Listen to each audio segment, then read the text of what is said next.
What's cracking, everybody? Hello, and welcome back to coverage of Spotlight Eclipsed here in Toronto. I am Ailey Loney alongside Corey Baumeister, and we are going to have one hell of a fun day. Cannot wait to get into the action here.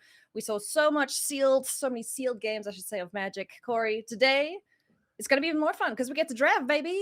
Even better. Now you get to see, okay, some of these players that did really well with their sealed deck, did they do well because their sealed deck was really good? Or are these phenomenal limited players that are going to channel that really great start that we saw from them into some success into draft and find themselves at the Pro Tour here in Vegas? So I am so excited, Ailey. This is going to be a blast. It's going to be great. For those of you who are just joining us for today, yesterday, of course, we did have a bunch of sealed action. Let's take a look at the schedule here to find out what is in store for us as we go into our draft rounds. Corey. Boom. February 7th gone. Get that out of there. If you did not see it, make sure to go back and watch the action as there were some phenomenal games. But now, February 8th, we are starting at 10 a.m. Eastern. That is us right now. We're going to be doing 2 drafts. Draft 1, 3 rounds. Draft 2, 3 rounds. And then the top 8 will be figured out. All those players, of course, going to the Pro Tour, and we'll be drafting one last time to see who the winner of Spotlight Eclipse here in Toronto is going to be. Okay, I mean, that's all cool and stuff, but what are we playing for, Corey, besides Pride? Oh, yeah, I suppose. $50,000 prize pool as well as all this pride. So first place, $10,000, winning 5 figures here for a Magic tournament. None of these players are going to be too upset about that. And of course, the whole top 8 will be at least getting $1,000 for their troubles. The entire top 8 also, like I was saying, going to the Pro Tour. And then we do pay all the way down to 64th place. And the top 128 will be getting the foil Vendilion click as well, where everyone that entered also gets the V click. So really cool stuff. The V click, my goodness me. I'm guessing you have not played a lot of Limited here back in the day. That was no, that was way before my time, friend. This weekend, of course, brought to you by Face-to-Face Games as well as Ultimate Guard. So big shout out to both of them for putting on an excellent show here. Love to see this many people in one place in Toronto, loving the limited format. That is, of course, Lorwyn Eclipsed. Yeah, absolutely. And if you want to sell some of your cards, just a reminder here, Face-to-Face Games is not only buying cards in person, but they're also buying them online. So facetofacegames.com/sell, and you can get that 30% increase in store credit if you do decide to just buy more Magic cards. And here is the location where they are buying cards on site, just in case you're watching this, brushing your teeth, getting ready to head on in to the event. This is at booth. Nah, you're not catching me today, producers. Not today. It's 2026. We're leaving that in 2025. So it is booth 1 higher than 5, 1 lower than 8. Go check it out. Between 5 and 8, yes. Go check exactly. that. Maybe we'll start something new. 5, 8, yo, whatever. No, my anyway, God. cool. We're too old. We are. To start anything new, okay? That is true. All dogs can't be taught new tricks. FaceToFaceTour.com is where you want to go to check out the schedule of what events are upcoming. Vancouver and Ottawa, you see there in orange. That is the regional championship. The other events, though, just as cool, especially the one in Calgary, because that's where I live, and I'm probably going to try and be there, provided I don't have anything else on that weekend. So, yes, that's going to be fun. Come play with us here, Corey. Come hang out. Yeah, absolutely. Looks awesome. All these You're our brother in cold arms, because, you know, it's winter and we get chilly. Hey, I mean, when I grew up in North Dakota, where I lived for most of my life, I was 2.5 hours away from Canada. So I made it up to Winnipeg for PTQs back in the day, even before I was 18. So I love playing tournaments up in Canada, and Face-to-Face runs some incredible events. So I'm definitely coming up to visit for sure. Hell yeah. Can't wait. Alrighty, friends. Now, let's get into what it is you're all here for. That is, of course, drafting. Now, we're going to talk about what it is we're looking for in this draft, what kind of archetypes we could see as we follow along with our featured drafters, who are going to be some of our undefeated players. So, Corey, what are we trying to get? So these are the 5 kind of pillars of the format. Yesterday, we saw Sealed, where people were just playing whatever cards they had. Today, as far as draft goes, you're going to see a lot more streamlined decks. You're going to see these Azorius Merfolks, Rakdos Goblins, Celestia Kithkins, Izzet Elementals, and Golgari Elves. Golgari Elves is kind of the front runner as far as the color pair that is extremely deep, extremely powerful, and we're going to see these players trying to play nice with each other essentially in the draft as, you know, if the cards don't really overlap that much as far as elves cards to goblin cards. So you're going to see people kind of stay in their lanes or maybe fight over an archetype that is heavily contested and maybe end up with a rough draft. So that's what these players are going to have to be figuring out all day, Ailey. Well, I'm glad they have to figure it out and not me, but something doesn't understand. What is talking to me in the background there? My phone thinks I am talking to Siri right now. Oh. And, it's trying to join in on the broadcast. Your phone so sorry is about that. is backseating there, my guy. Apparently, yes. They just want to get in on the action. All hail our AI overlords, and also all hail our super duper cool undefeated players here. Look at this. After 8 rounds of action yesterday, these are our undefeated players. Couple of very notable names up there, Bernardo Torres and Christian Kalcano. We're going to be following along with Christian Kalcano as well as Remy Goopy for the drafts. But yeah, some excellent names up there. You love to see it. Anyone else you want to shout out here, Corey? Yeah, so those top 2 pods, you know, pod number 1 there, we had 680 players, so all of them will be in one pod. That's going to be very interesting to watch that kind of unpack here and figure out who's going to be the leader of the tournament going forward. Looking at this page, some of our X and 1 players. Yeah, David Rude, Carl Surratt, both in this pod, both phenomenal players. And then looking on the right side here, Ben Rasmussen, definitely recognize that name here from back in the day. And all these players at X and 1 have a strong chance at making the top 8 as long as they, you know, do some good work here. Yeah. 3-0 one of their drafts. It's not going to be easy to make the top 8 here at this tournament. The tournament is almost 1,800 people. This is about as big as we've kind of ever had, you know, even way back in the day.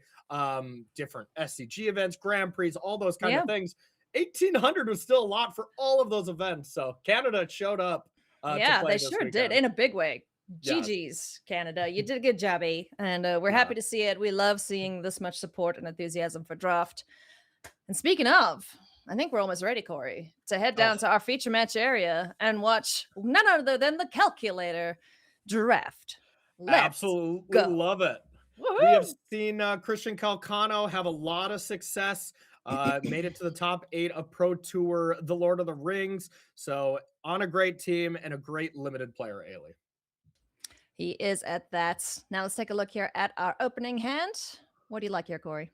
Okay, there's Sig's Command. There's Moonlit, the Tree Folk there. Yeah. The Lamentor. Outside of that, we have the Bogart's Mischief there. Incredibly great card in Goblins.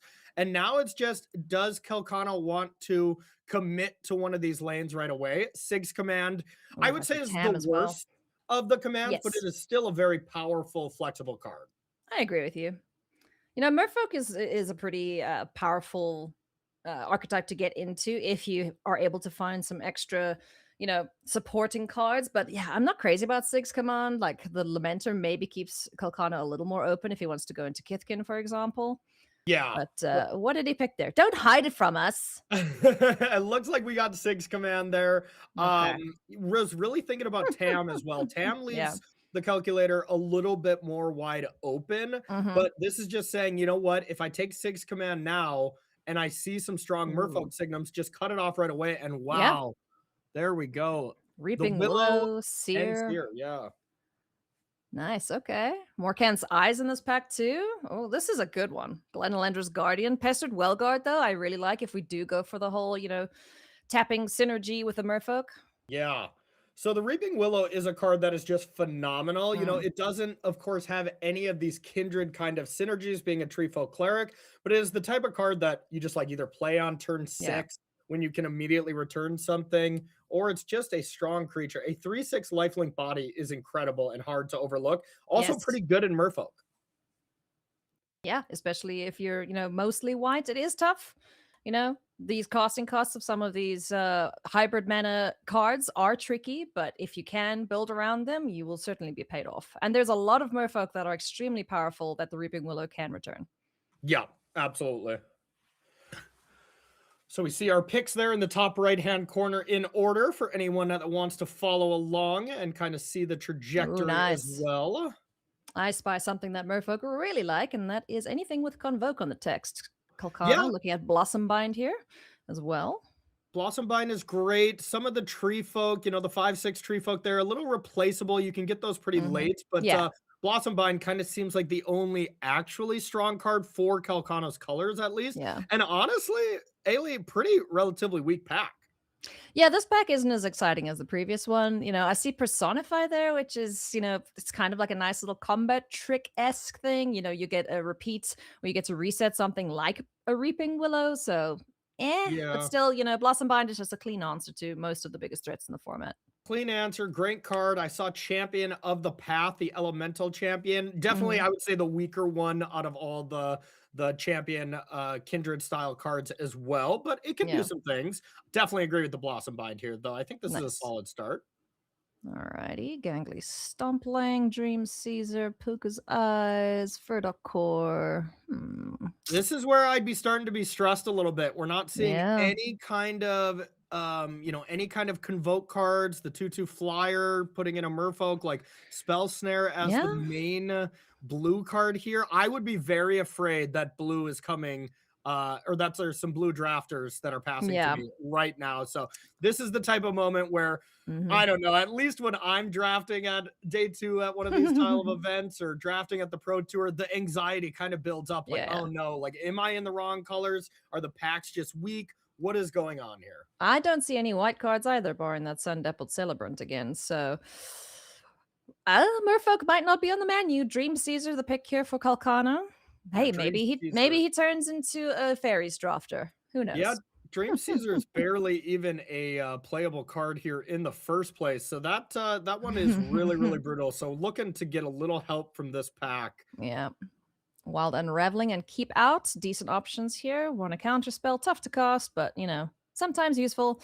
There's also the Prideful Feastling, which will fit into a lot of archetypes. So, Yeah. yeah, it's a And the filler one at best. the one thing I wouldn't be feeling too terrible about in Kokano's seat, Hmm. even though that this pick 4, pick 5 is not going great, is the fact that you're looking at the rest of the pack, and I'm not seeing premium cards Mm-mm. in the other kind of kindred style types. Like, so far, it just seems like a bit of weak packs here Yeah. to start this off. Yeah, none of the signpost uncommons or commons have been filtered through here to Kalcano. So he picks up a Wild Unraveling, counterspell. He's still trying to make blue work here. So let's see if pack number 6 is any better here for the calculator. Yeah, the Dream Caesar Calcano is just saying, God, I hope this card does not make my deck. And this was just a burned pick 4, which is not great.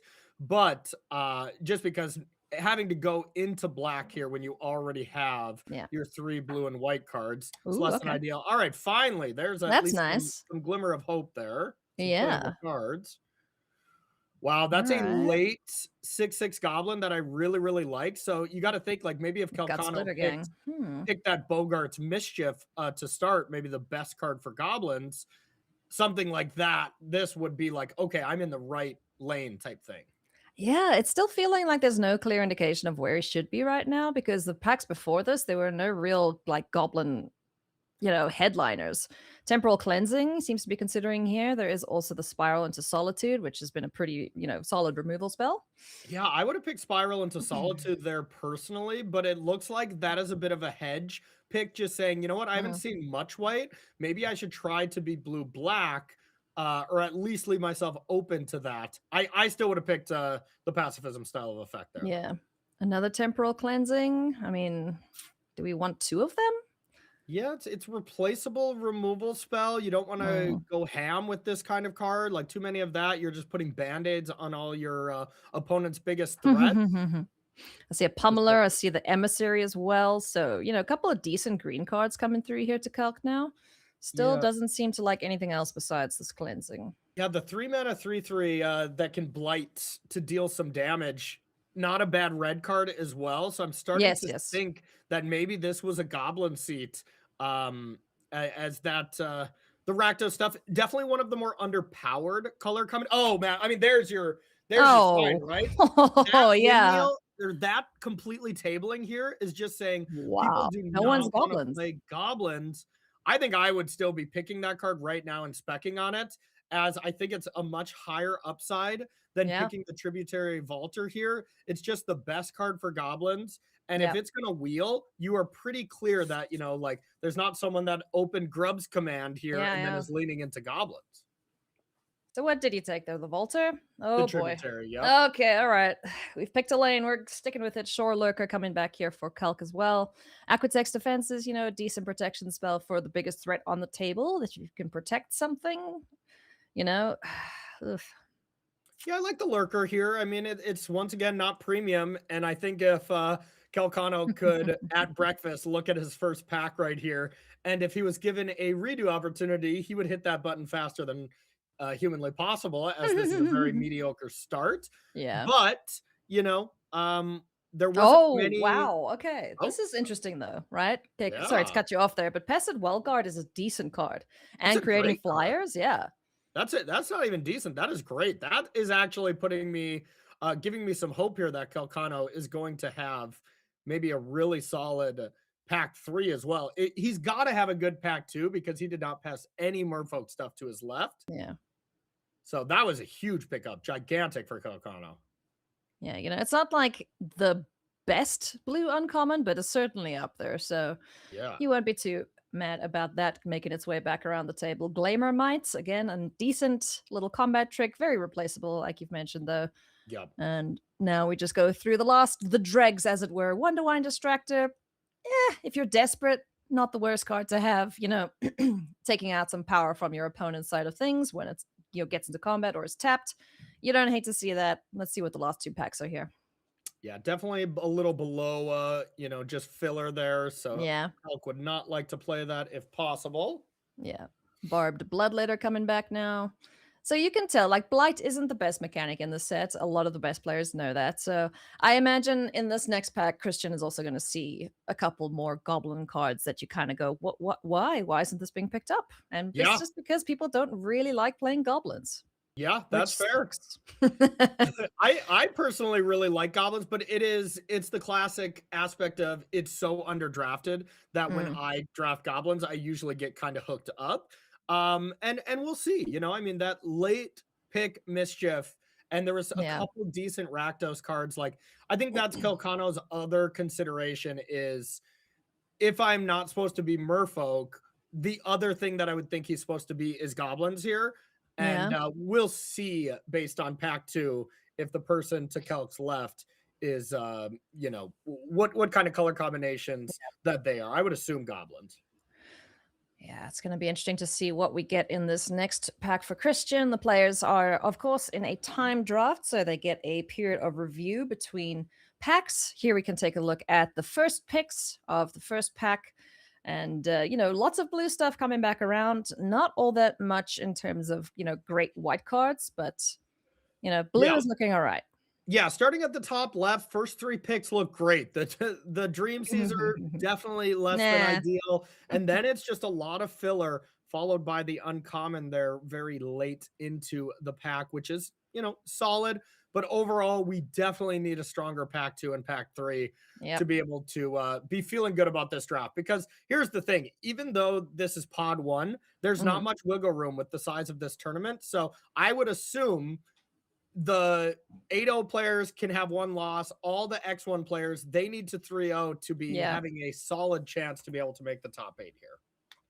Yeah, because I think based on how many players there are, as it works out, some of the X and 2s are going to miss out on the top 8, right? It's definitely possible, for sure. I mean, it's that big of a tournament, for sure popular or possible. Lofty Is that Sonar? That is Sonar hanging out there. I like the look of him, especially if we're going to be mostly blue. Yeah, that's the one thing we basically for sure have to be is blue here, as we just have a lot more of our cards in blue. It's a premium rare, definitely in the bomb category, something that I think Kalcano should be very happy to pick up. Yeah, and I mean, at worst, he's seeing 2 cards for you, Yeah.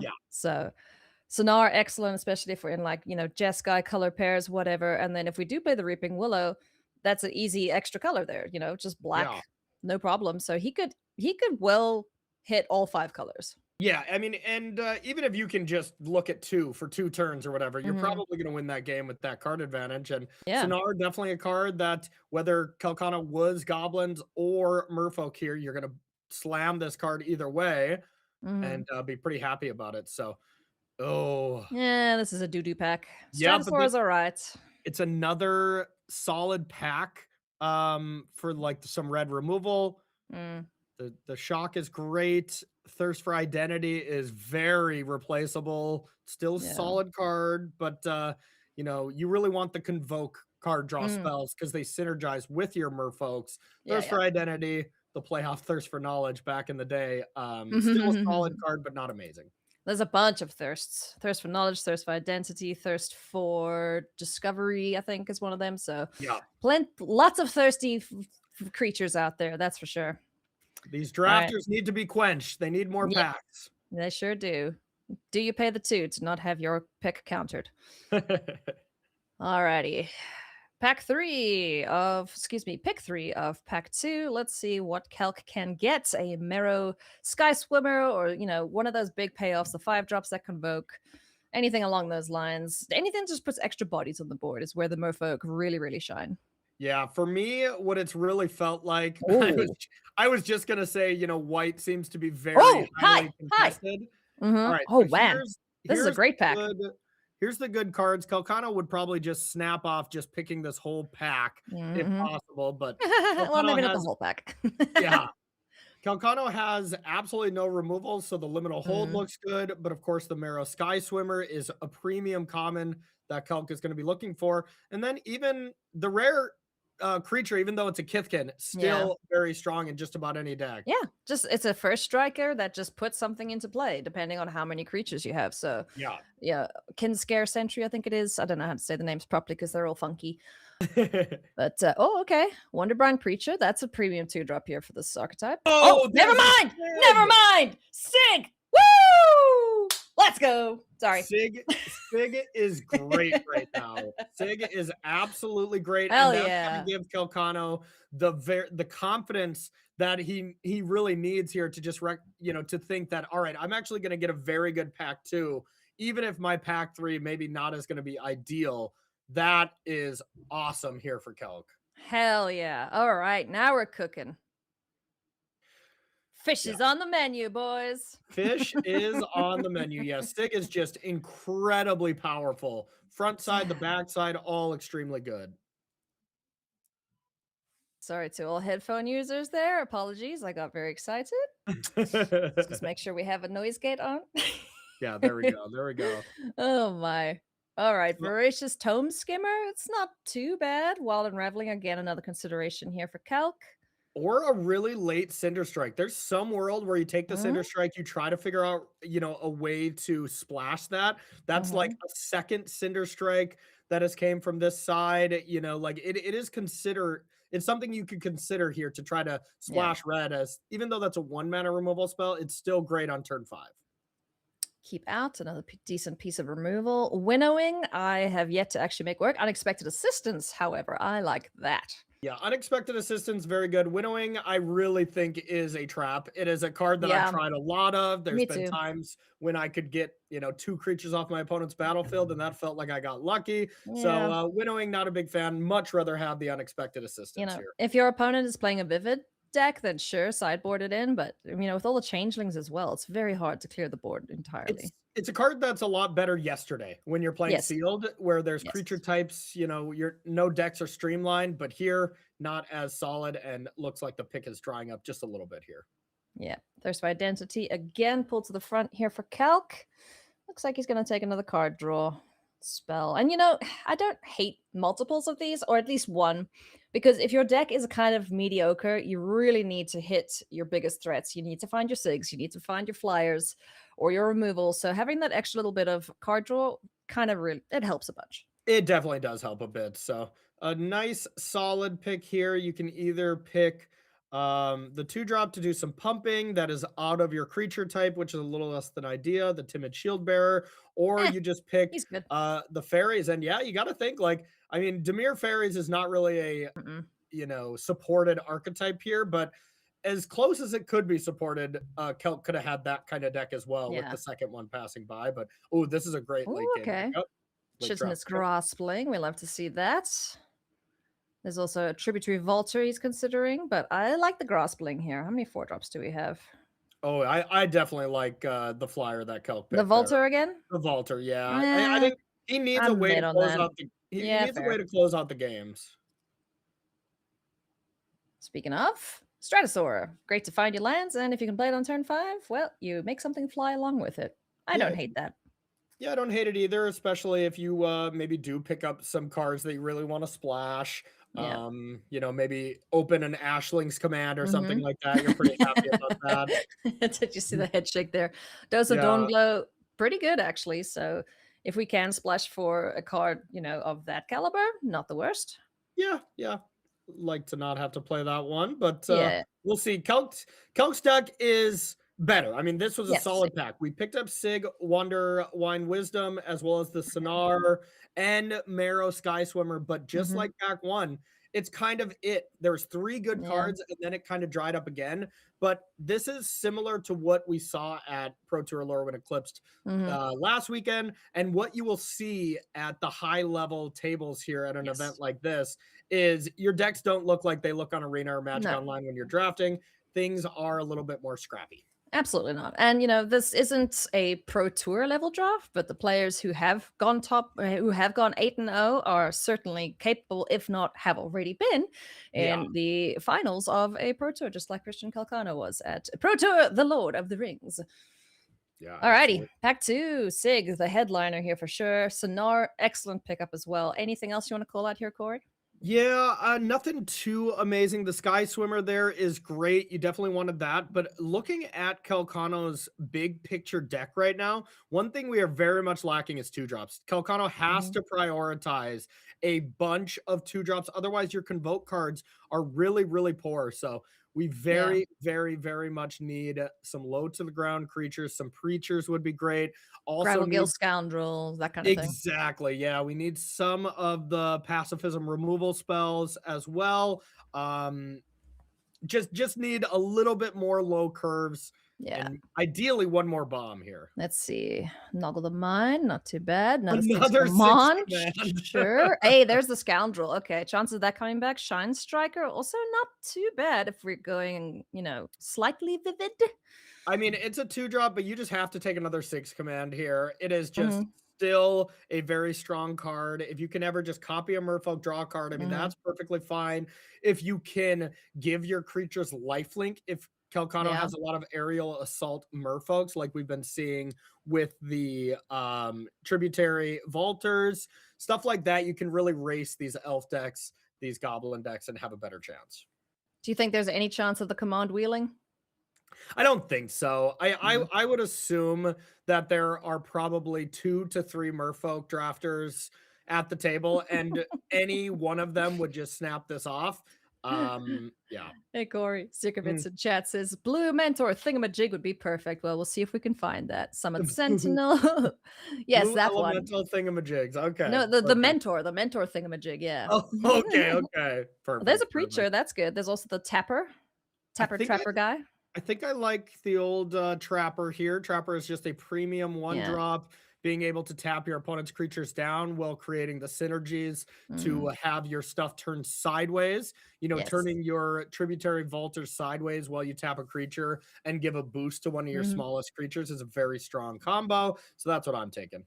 Yeah, you know what? Like these kind of cards, these effects, people don't take too highly, mostly because they come in like the form of a common critter that it costs way too much to actually tap something down with.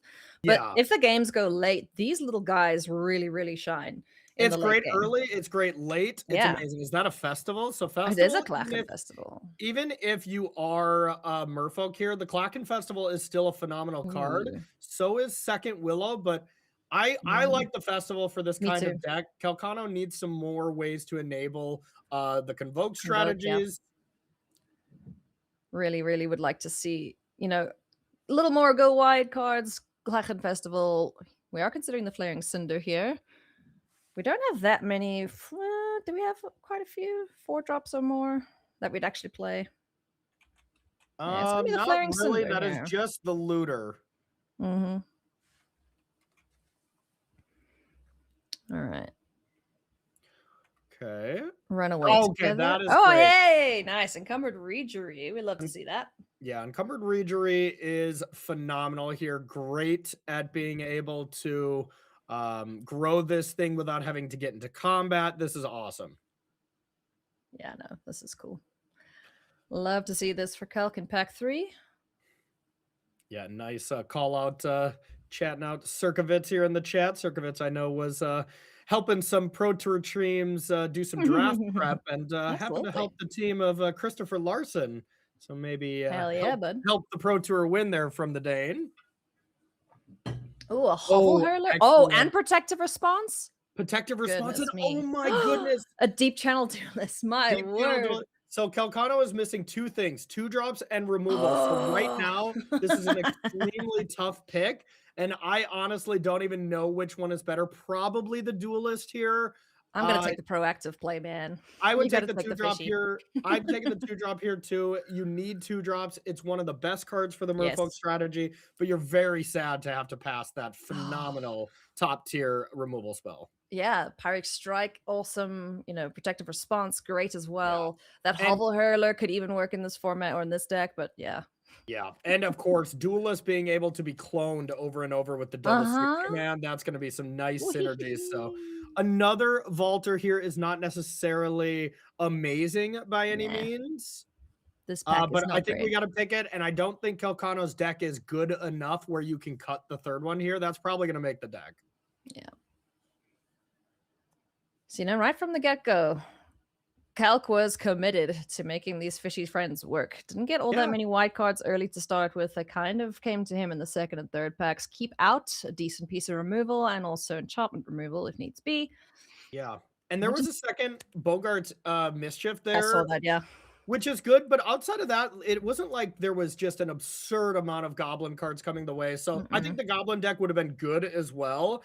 Um, hard to know if it would have been better than this Yeah. Merfolk deck, because this Merfolk deck did come around a bit Yeah. here. But I would still say 5 or 6 kind of power level here. I love Dream.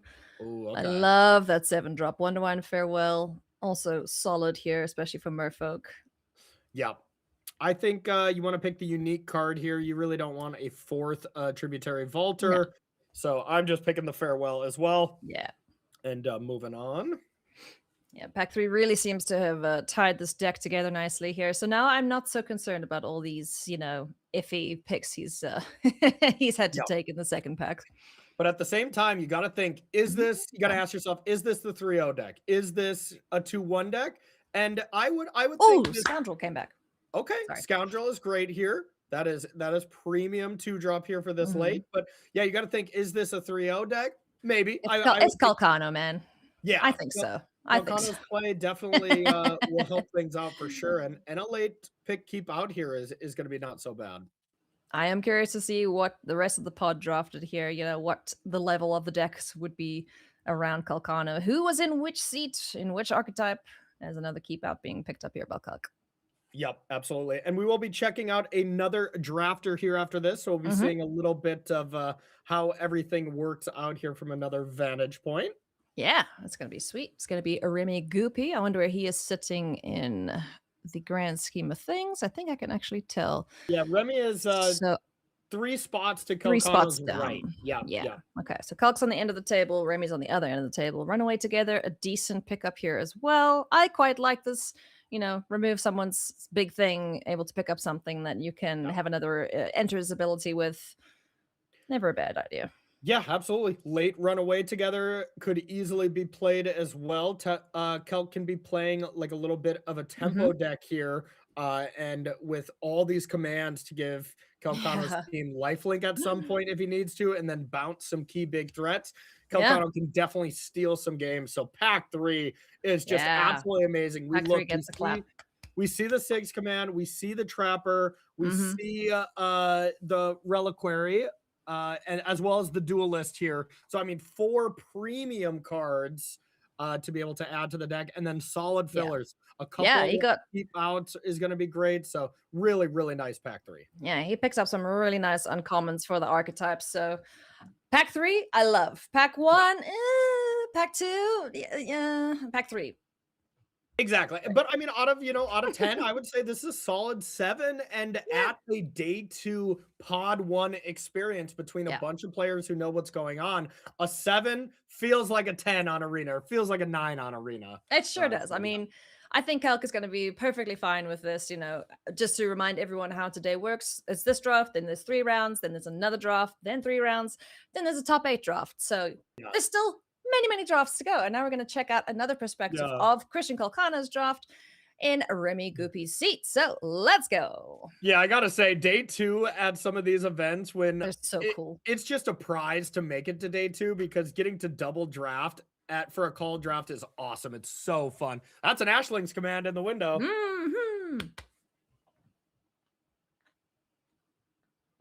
Love to see Ashlings come on. I have been blown out by that card so many times. This is probably Yeah. the best of them.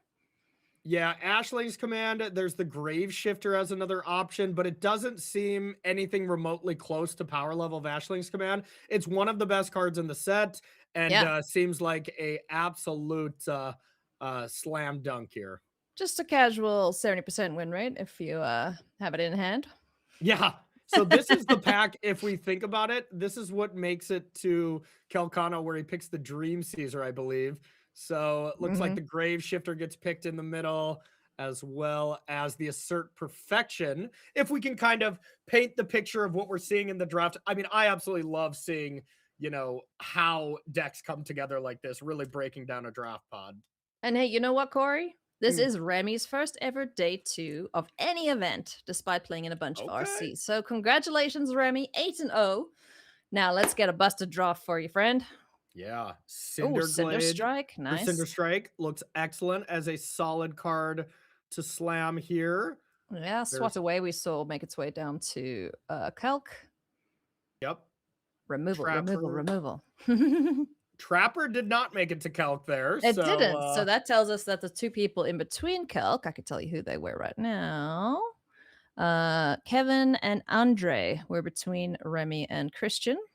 So looks like some of them got that. One of them probably picked the White Trapper that also picked the Assert Perfection, and ended up going into Kithkin. And I bet if I had to paint a picture here, I would think the Cinder Strike gets picked here by Remy. Yeah, for sure. And then Spry and Mighty also gets picked by that green-white drafter as well. So a good start for a presumed green-white drafter, but a Cinder Strike here with an Ashling's command. Now, that is only one Cinder Strike there, so our top right graphic, not to be confused, as there is only one of that card. No, that's just the second pick. Oh, yeah, of course. You got confused, friend. It's okay. Yes. I was, of course, talking to myself. It's okay.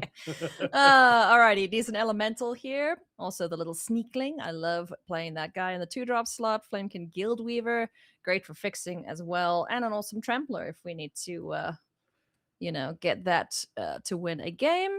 The Strike is one of the most premium removal spells. And once again, I won't be always trying to figure out exactly what these seat 2, seat 3 players are playing, but one of them definitely picked that up before it got to Kalcano. Kalcano would have loved a Strike. Absolutely. Or whatever. So Flamekin Guildweaver looks to be the pick here for Remy. And seems like he's also identified Lane as like, all right, the command has commanded me and I shall go elementals, dear Exactly. Because the Strike there is something that I maybe would have spec'd on and just picked that. The Guildweaver is good, but replaceable. Nice. Oh, nice. There's Robber here looks great. Sting Slinger, yes, and the Noggle Robber. Love to see those. Yeah, Noggle Robber, I think, is just very much premium. And if you can be this kind of blue-red splash for other bombs in the elemental strategy, you can be very open within the draft. And the Noggle Robber very much allows that flexibility. So I'm very happy with that card here from Remy's seat. Yep. I agree with you. Wildvine Pummeler, that made it down to Calc, I think. Yep, absolutely. Yeah, because he saw that and the Virulent. So the 2 players in between might not be base green. Yeah, maybe not base green, but definitely base white, it seems, if the Trapper and the Strike didn't make it there. So it'll be really fun to see all the decks Mm-hmm. broken down. Yeah, And that would be sweet. all right, that is great. Some nice fixing there. Coolrath Mystic. Yeah, Changeling Wayfinder. I always love having at least one of those in the deck because sometimes, you just don't draw your fourth land. So, Yeah. And, the Wayfinder, stuff like that, when you are kind of playing on Arena, when you're playing on Magic Online in the queues, maybe as a card that your opponent's deck are so streamlined, something like that isn't as powerful. But here at this kind of draft where everything's a little bit slower, everybody's decks are a little bit worse, Wayfinder's great, excellent yeah. in elementals, and great for helping you to splash some bombs that Remy can pick up later in the draft. Chat said the exact same thing. Slam the Wayfinder and take every good card. Hey, I mean, that's exactly what I would be trying to do in Remy's seat right now with Love having it. a Guild Weaver, a Naga Robber, and a Wayfinder, which all helps you splash. I'm basically picking every non-Kindred style card. Like, I'm not just going to pick Hey, Bogart's Mischief or whatever, but I mean, that is, hey, maybe this is the Vivid deck. Maybe this yeah. becomes the Vivid deck. Who knows? I mean, it would definitely be awesome. That's for sure. These are time drafts, of course. So there's a judge at the table counting down for the players as they go through their packs. A Soulbright Seeker, that's a great pickup if we are going elementals. Yeah, I love that card. That card is excellent. Turning 3 red mana into 4 red mana, so it does a little bit of some ramping in a bit of a strange way, and really add some utility to your combat. The chance to just give any creature trample at any point is really powerful. This It's card, I extremely think, is a little powerful. underrated even. It's very good. I love it. When you have a wide board and there's a bit of a board stall going on, this guy can just get you out of the situations. So Yeah. easy pickup here for Remy. Does definitely require some elementals because if this is just a 3-drop, the card is definitely underrate. So you gotta be able to support it, but it doesn't mean that you have to be all elementals. Wow, so another strike here, and let's remember from pack 3 for Kalcano how many strikes were sent the other way. Yeah. So if there's not red drafters in between Remy and Kelk, Remy in the 3rd pack is just going to get hooked up with more Cinder Strikes. I mean, we're a bit past Christmas, so happy Valentine's Day, I guess. Here's your gift. It is red.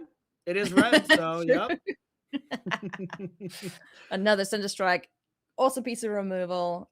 Blight Synergy, sure, if you need to get that in the mix somehow, but certainly a great piece of removal here in this format. Yeah, premium. Best red removal, I would assume. Common removal. Seer, of course, is very good as well. But love Cinder Strikes, and I will play as many as I'm given. It actually looks like Tweez beats it out just a little bit. But yes, statistically? Statistically, it's 0.2% behind. Okay. So they tweezed the numbers, and they sure did. Okay. And also, it's purely because the card art is hilarious. Okay, Brambleback Brute, the pickup here. Oh, this is nice in terms of something to blight onto, a repeatable blight target. Spell Snare picked up here, and a Glisser Ban. Woo! Oof. Glisser, normally you want to be going a little wide to make that card effective, but it could still do some things if we're trying to do some vivid stuff. What, the Baron? Yeah. No, you want to give one dude it. One critter, and then you give a trample. Woohoo! Yeah, that's fair. That's fair. Giving one of your tramplers a boost would be solid. So if we can get some solid vivid to spread that out, definitely a solid card. I love that. That's a sweet card. Might be tough to cast. Triple blue at least. Let's see how this goes. We're definitely a lot more red than anything, and we're actually barely blue. Like right now, we are a mono red deck basically that is splashing blue for Ashling's command. So while Remy's deck actually looks really good, Remy is also very flexible right now. So pretty happy about this. I don't think I've seen anyone play raiding schemes. Swat Away seems to be like the most useful of this pack, so that's going to be the pick here. But raiding schemes, Yeah, and Swat Away, solid. Nothing phenomenal by any means. But overall, a really solid start here that I'd be happy about here from Remy. And I got to say, as far as pack 1 comparison from Remy, pack 1 comparison from Kelk, I definitely like this start better. Yeah. This pack one seems a lot stronger than Calc, so then statistically, everything is going to go downhill from here, right? That's statistically how it will happen, Yes. of course, yes. Goat Nap. I know no one ever plays this card, but I've used it a couple times to untap my creature when I'm like almost dead, flash or removal or something. Yeah. Just untap your dude on the head step or on the second main. Or you steal their changeling, because that is a goat. 3-mana vigilance. Okay, that's an Yeah. option. It's totally fine. Listen, you got to do what you got to do when you're desperate sometimes. Yeah. So All right. red is pretty underdrafted as far as a color. Maybe, Yeah. one of the worst colors, if not the worst. But this actually looks really strong. You have 2 Cinder Strikes as premium removal. The Ashling's Command being one of the best cards in the whole set. And I really like a lot of the red creatures here. So a very good start, in my opinion. Let's see what pack 2 yields for Remy Goopy in his first day 2 of a big event. Alrighty, what we got here, friend? Unexpected assistance. We saw that get to Calc, I think. The cameraman is gonna swat him now. Yeah. Just the casual. All right, keep up if you can, says Remy. Yeah. Flaring Cinder, a consideration. The sprite is well decent if we got a bunch of instance or flash creatures. Yeah, very interesting here. I would tend to kind of like the Cinder more than anything else, or you could start trying to pick some cards to splash for as well. You can pick the Boggart's Oblivion there is a consideration, but the sprite just really solid. We don't necessarily have, the most instance, but just a premium card here. If you can even activate it once and get that value, this card is good enough. Yeah. Also, a little flyer that can get the job done in long grindy games. Cinder Strike. Also, nope, Cinder Strike's a sorcery, forgive me. What else we got here in this pack? So there was a Squawk Roaster back there. Oh, nice, yeah. That is pretty solid. It's very good with your Seeker to be able to give that trample. If you can get a 4/4 double striking trampler, that is really awesome. Also, just the removal spell, the Liminal Hold or Blossom Bind. Yeah. Yep. I would probably just take the Blossom Bind here, but looks like we're going for the Rooftop Percher. Okay. That card, a lot of people, it's improved in their minds. It's also put in a pretty decent performance. We saw a lot of the Proto drafters picking them up. So it of course is very solid. I would have think I would have picked either the 4-drop double striker in this kind of elemental shell or the removal spell here from Remy's seat, but definitely a defensible pick for sure. Yeah. I do like this. The card has been a lot better than I thought it would be. It went from being like a very replaceable card to something that players are pretty much always prioritizing. Dream Harvest. Ooh, hello. Excellent. Explosive Prodigy is great here. You're going to be extremely happy about that one. Another elemental card to further that synergy. And overall, just a premium card. I'm so sad to see this Dream Harvest wheeling around the table. Yeah, that's I love it. I know it's not very good. But listen, it's actually better in these kind of environments because these players are better, right? So you're always going to hit bombs off the top of their deck, obviously. Yeah, sure. I'll agree with you for the sake of moving on. Explosive Prodigy, an excellent pick here. The Flamecaster as well, a decent card to add. Fill in the curve if needs be later on. Lofty Dreams, Cool Wrath Mystic, we like to see. Implied Entrance, also don't hate that. I don't mind the Changeling here, but also the Mystic is solid if you want to keep your curve a little bit lower. So, I mean, the Elemental deck that's going to be playing 4-drops, you're kind of meeting all the criteria here for the Mystic. So I think that one is a very solid pick. What a lovely yellow sweater Remy has. Fine sweater. Fine sweater. Yeah, Remy's definitely keeping us on our toes, moving around the picks here. Oh, Squawk Roaster number 2 and a Cinder Strike. Oh gosh, what do you say, Corey? I'm still taking Cinder Strike. I think that it's just premium removal spell. The creatures will come eventually. I want the chicken. I'm gonna keep striking until morale improves. That's basically what people do when they go on strike, right? Good call. Yeah, that is a very good call. Cinderstrike, Stratosora, as well as the Squawk Roaster. 3 solid picks here, but I assume we're picking the Cinderstrike. Yeah, we picked the Cinderstrike, and I guess the foreshadowing of Cinderstrike having the number 2 next to it up there was actually Yeah. just correct. You know, we now have 3 of them. Yes. All right, Burning Curiosity, Elder Auntie. Yeah, It's not bad. it's not bad. I actually think I would take Liminal Hold here. I think you have enough ability to splash that Liminal Hold is great. It deals with the gigantic creatures. Remy is very good at dealing with creatures up to 4 toughness, but outside of that, not a lot of removal for it. And with Naga Robber, the Guild Weaver, and the Wayfinder, the splash is basically free already. Chat with the real questions. Is an impolite entrance even legal in Canada? You know what? I didn't think it is. That's why I didn't pick it. Enraged Flamecaster. No, after you. Please, after you. I insist. No, after you. That's called the Canadian. Waiting at the door, huh? Yeah, the Canadian standoff. Makes sense. Makes sense. I have no idea what he picked there. Enraged Flamecaster makes sense. Okay. Yep. Solid 3-drop. Nothing too impressive, but either way, you really got to like this start here from Remy. A lot of premium cards. There is an incredible land cycler. I love the Zealot here. Yeah. You know, it took me so long to realize that only Izzet got the land cyclers. Yeah. I'm like, oh yeah, there must be. There must be. Huh? Yeah, no. Only they got the basic land cyclers. So love to see this cool Wrath picked up. Did we also get a bird? The big bird? The blue bird? No, we did pick the strike over the big bird so far, and I still like that pick. Maybe if we see 4th strike, you can start to think about, you know, not picking that, but I would still pick 4. I'd probably play 5 or 6. I mean, that card is amazing. Oh, wow. Taking Winnowing. Sure. Yeah, looks like that was a dead pick. That was rare drafting to, you know, get some extra gems. I don't think that's how that works, but okay. Oh, that's not how it works. Okay. Squawky came back! All right, the Roaster's back. Please take him. Oh, I will die inside if you don't take the chicken. Oh, we're taking the Roaster. Yes! And I mean, it's early in the morning. Woo-hoo! Everyone's got to have their roast, get ready, get their coffee ready for the day. Hell yeah. Oh, is that what he's doing?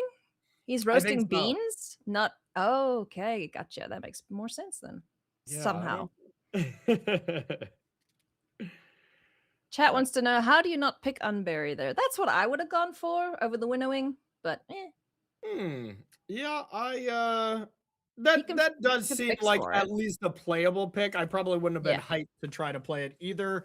I wouldn't just splash Unbury by any means, but yeah, it probably would have been a pick that has a much higher chance to make your deck there. So totally agree.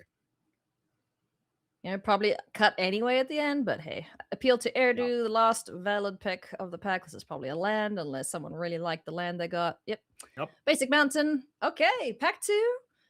Kind of solid still. You know, nothing like, oh my god, exciting. You know, no lightning bolt off the top or whatever, Helix, etc. Wait, what do we like most in this pack here, Corey? Yeah, I mean, it's just solid, maybe solid plus. Like the Prodigy is great. The Cinderstrike is great. Liminal Hold is awesome. The Roaster I like quite a bit as well. So, you know, I'm quite happy with this pack. And wow, we actually got another Sprite super late there. Yeah, that's pretty cool. I missed that one. I think this looks great. I would think even after 2 picks here or 2 packs here, I would be almost happier about the deck than, you know, at least Kalcano's start. Kalcano's pack 3 ended up being so incredible that, you know, Kalk's deck really got there in the end. So let's see if Remy gets paid off as well. I bet we're going to see some more Cinder Strikes here from it's going to be interesting. Drafting to the other side. For sure. It's going to be interesting to see what pack 3 yields here for Remy, if it's as impressive as what we saw for Kalk. So far, this is a bit of a doo-doo one, huh? No, it's some solid cards for elves, but overall not impressive by any means. The Glutton you really do not want to pick. The Changeling or take the 2-drop, yeah, like that is not what you want to be first picking. So Remy with kind of a smirk on his face there, and I totally agree. That is a sad pick. Actually, Gristle Glutton is a decent card in any red deck, all right? I don't care if it's just doing blight stuff. Like this guy filters through your deck. I hate to see this as pack 1 of pick 3. Sorry, of you know what I mean. Yeah, pick 1 of pack 3. Totally agree. It's fine. Totally agree. Not too excited about that pick by any means. That was supposed to be, Ashling's Command Part 2 or some other Yeah, no. gigantic premium card. Another cool There's a Wrath Grub. Zealot. Hey, Grub. Oh, Hovel Hurler. I love that card. Hey, Yep. there's the Duelist. Nice. A Kithkin too? Okay, so someone in between is definitely Kithkin. Yeah. It is rough because, the Hurler or the 6-drop is fine. You could also think about Grub if you have enough changelings to make it work. Probably not worth it on Nah. the splash. So, yeah, I would think it's one of those front 2 picks. Hurler. Maybe Hurler. the response isn't bad, too. We're already splashing white for Liminal liminal hold? hold. Yeah. Wow, But, the responsible pick of just taking the Zealot. Okay. yeah, that's probably the Okay, Remy. Show us why you're the great Magic Limited player that you are. correct. Another Zealot. Wow, okay. Elder Okay. Auntie. It was a Mountain Reckless Ransacking. Nah, Goat Nap. Nah. Man, these packs have sucked so far. They really have. You can pick the 3-drop here as another curve consideration, or the best card again is just the Zealot, but not happy about that either. So, yeah, this has been a horrific train wreck start to pack 3. Yeah. Whereas chat says straight trash. I agree there, friend. Yeah, For sure. absolutely. Trash, all right. Chat Yeah. always coming in with the hits for sure. Right in the bin. Yeah. Do not Posco. Do not collect 200. Yeah, Just drop get that in. card right in the bin. Imagine if you could do that in a drop. Like, this pack sucks, Judge. Yeet. I'd like a new one, please. Flamecaster, all right. Ooh, hello. We like this guy. It doesn't matter that Yeah. he's a goblin. No, don't Yeah, say, yeah, he's good. It's okay. You have to waste a piece of removal on this guy just to kill anything else targeted. Yeah, or you can just ignore it and lose 2 life against a deck that's not pressuring you a lot. So it is a fine card. I'm sure this is what we're gonna pick. And just because we very much need 2-drops, Yes. but it's not a slam dunk or anything. Also, I like the spells you control can't be counted because there's some control mage out there trying to make counter spells work, okay? Yeah, hey, we saw Kalcano draft a couple Yeah. of counter spells as well, so that could definitely come up. Snuggle. And yeah, I think you either take the Sneakling or you take the 3-drop here. I think once again for curve consideration, I'm taking the Sneakling here. Yeah. Sorry, Plus Dream Vivid. Harvest. Yeah. Plus Vivid considerations that you don't have a lot of black hybrid creatures, so that could be a solid one. Definitely helps with Glisterbairn. Yeah, if that makes the deck, that'd be pretty cool. Mm-hmm. So, like, in terms of fixing, like, Remy's certainly covered in that aspect. Covered. Now it's just fully covered. now it's just okay. What is our big finish? How do we just murder everyone? Is it with these big gluttons? Excuse me, with the squawk roaster type effects? Yeah. So, yeah, that's what Remy was loved. Remy was so flexible in the early stages, just saying, you know what, if I open any bomb that is playable, I am going to slam it, and just has not ended up that way. So I would not be shocked, y'all, if a lot of these decks are very much underpowers. These packs just have not seemed overly incredible. Maybe on the other side of the table, where Bernardo Torres is might have a better time going on. Remind me after this to tell you more about Bernardo Torres. As we look at a Soulbright Seeker and another Squawk Roaster. What do you want, Corey? I think I want the power here. I want, God, it's close. You really do need to lower your curve. So probably the Seeker here, but I really think Remy has to find a way to actually win the game here. And I like the Squawk Roaster in that kind of build, but the Seeker just does seem a little bit more powerful. Yeah. Than the Summit Sentinel, it's fine. Clackan Festival you could actually consider here. Yeah. Considering I think I like the Summon Sentinel just as a phenomenal card here. That's the 2-drop you really want. You want to be able to have this as a bit of a roadblock, buy yourself some time so that you can play your Zealots, and if it dies, be able to draw that card. Yep. I don't mind cards that replace themselves. I'll say that much. Yeah. Okay, this pack looks useless. Yep. So pack three, that's pretty much how we can sum up pack 3 for Remy here. It did not go well. Still salvage some stuff out of it, but would definitely love to redrop that. So him and Kel kind of had the opposite experience of Kelk started off a little weak and ended strong, Okay, and now Stratosaur. Remy started Yeah. extremely strong and ended a little weak. I like the Stratosaur here, at least having a flying threat, if Oh, needs yeah. be, is decent. So how Slam many that one. how many Zealots did he pick up? 2 or 3? 3. He's got 3. Okay. Yeah, 3 interesting. Zealots, 1 Soarer. So this is a very middling is it deck that is headlined by 3 Cinder Strikes, which is great, Yeah. and then that Ashling's Command, which is also incredible. Outside of that, definitely more on the 5, 6, Yeah. 7 at best for range as far as power level. My goodness me. Imagine if you just played all the flame casters and then it's just like, I'm gonna cast 1 spell, 4 mana value or higher. We might kind of have to go for that route here from Remy. Remy does not have the other kind of big win cons that we were really hoping for. Even big win cons that you could splash. The 6/5 green creature that costs less for Vivid, something like that even would have been excellent. The Wildvine Pummeler, whatever that is. We saw that in Exactly, pack 1. He had that in pack 1 and he passed that along. Calc actually got it and then sent it along as well. So one all thing right, I noticed is yeah. green was not coming from this direction. So I bet there's a lot of green drafters on the other side of the table. I agree with you, friend.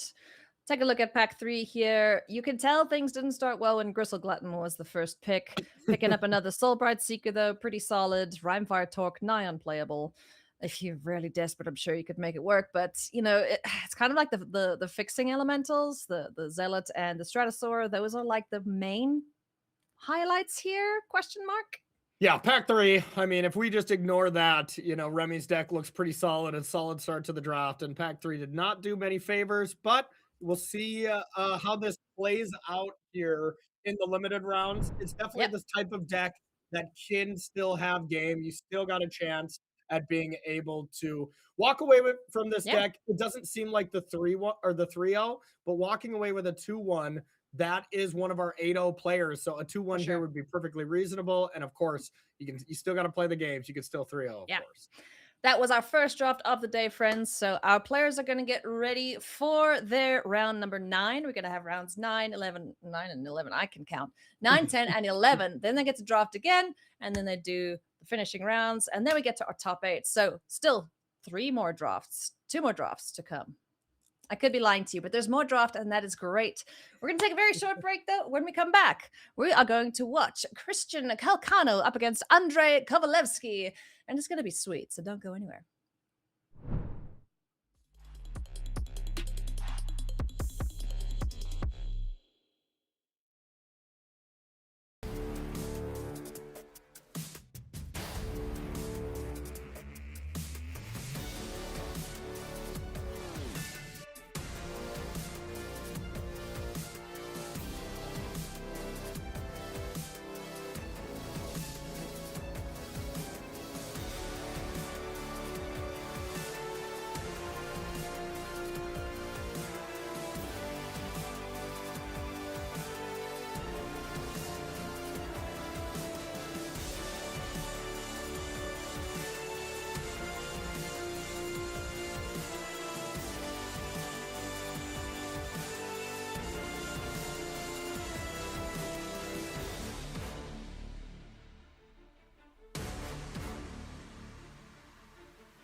welcome back to coverage of Spotlight Eclipsed here in Toronto, Ontario, Canada. I'm Ayla Loney alongside Corey Baumeister. He's not Canadian, but today he is.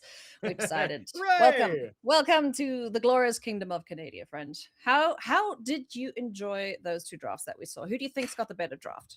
That was a lot of fun to watch. I will say probably at the end, I think Kalk's deck is a little bit better here. If that pack 3 went a little bit better, I think Remy was on pace to have a stronger deck. But, we watched 2 of the players. There are 6 of the players that we didn't watch. And I got to say, we're going to be seeing Kalk up against an opponent here. And Kalk's opponent, their deck is extremely powerful here, I must say.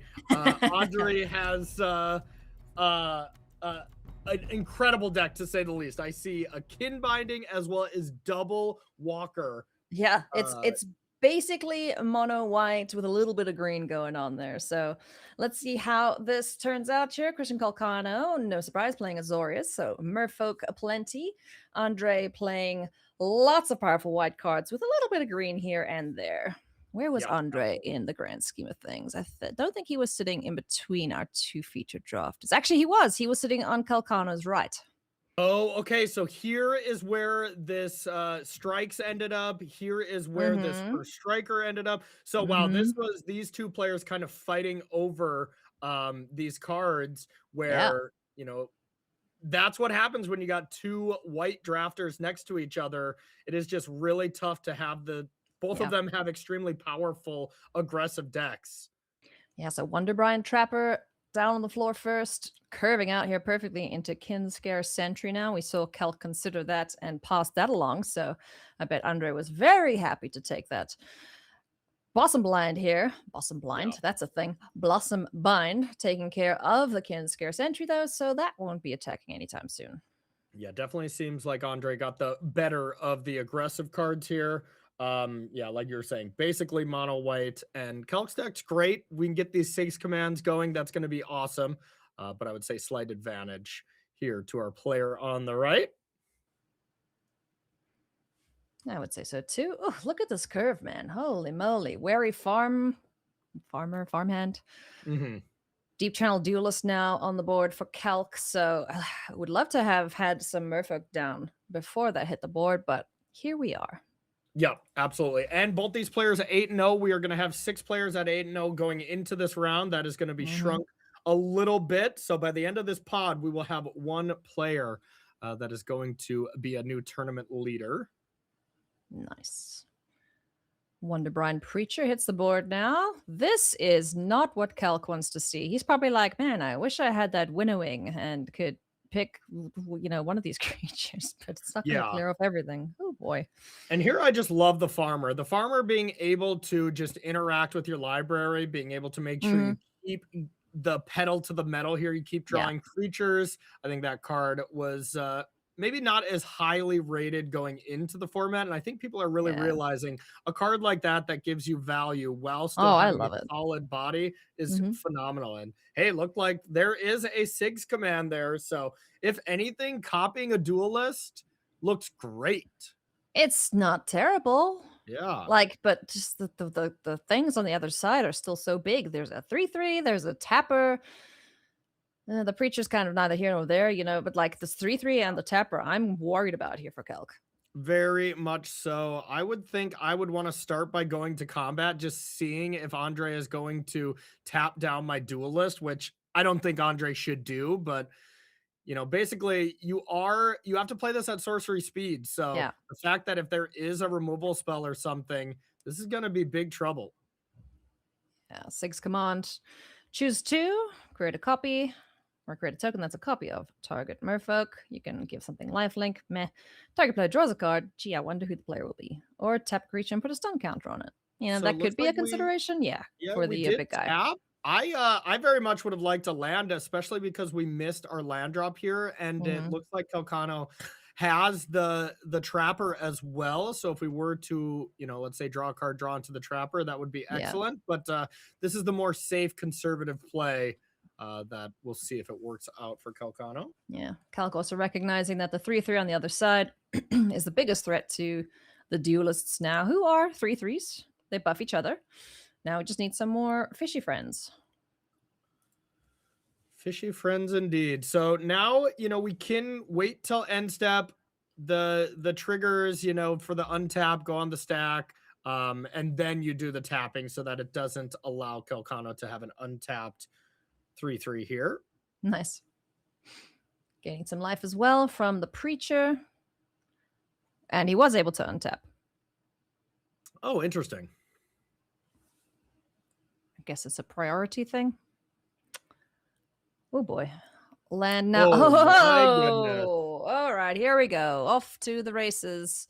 Holy moly, Andre. This deck is insane. Kin binding now on the floor. The 3/3 dealt with, sure, but here, have some bigger things to deal with, friend. Lordy. Yeah, and that seems like basically GG. I don't think Kalcano has a lot of removal spells to be able to actually deal with this because, well, Andre took all the strikes, the Pyretic strike, I believe that's what it's called. Is he playing Get Out, though? Yeah, is playing 2 Get Outs. That's a good point. Yeah. At least drafted 2 Get Outs. Yeah, he drafted 2, so... yeah, that is step 1. If he can find that, then we still have a game here, friends. Otherwise, yeah, the calculator is going to be calculating his chances of winning this, and they are going to drop rapidly. Yeah, might be calculating his time that he can go get lunch in between rounds if Andre's draws are anything like this. And I got to tell you, I mean, looking at Andre's list, this is open pool to these players, so they do see each other's pool. So, you get to see that there are a bunch of rare white cards and your opponent is playing plain. So those are in the deck. And Kalcano probably did not like what he saw because Andre's rares are incredible. Excuse me. Keep Out, yes. Not Get Out. Get Out is from Duskmoor. Yeah, that's right. No maps are given here. That's for sure. No, that's Get Lost. That's from Ixalan. That is all right. Touche. Too many words, too many cards. They 2 mana, deal it with an enchantment or kill a tapped creature. How about that? Well, the white one that kills a thing or kills an enchantment. So Kalcano does not have Keep Out though, so that is a big problem. Yes, but these merfolk still do hit hard. That is an attack for 6. We see the Trapper can have 1 more play. 4/3. Yeah, a solid 1 mana 4/3. Not bad. Not too bad. But now the binding is going to Cost Out was from original Ixalan. That is true. That is true. Premium card. I remember drafting that one. Yeah, 4 mana enchantment. Wee. Yeah, or cycle for 1, flexible card. Kalcano getting some wings. Needs some early this morning for sure. All right, Andre, are you all out of gas here? What's happening, man? Your opponent's at 7. Kill him. Let's see. Yeah, if you can just play 2 creatures or whatever, it seems like kind of a no-brainer, but... Oh, Costa was Amonkhet? Damn it. All right, check on me. Ooh, Moonlit Lamenter. Hello. Okay, Lamenter. And I want to say the other card in Andre's hand was that Pyretic Strike.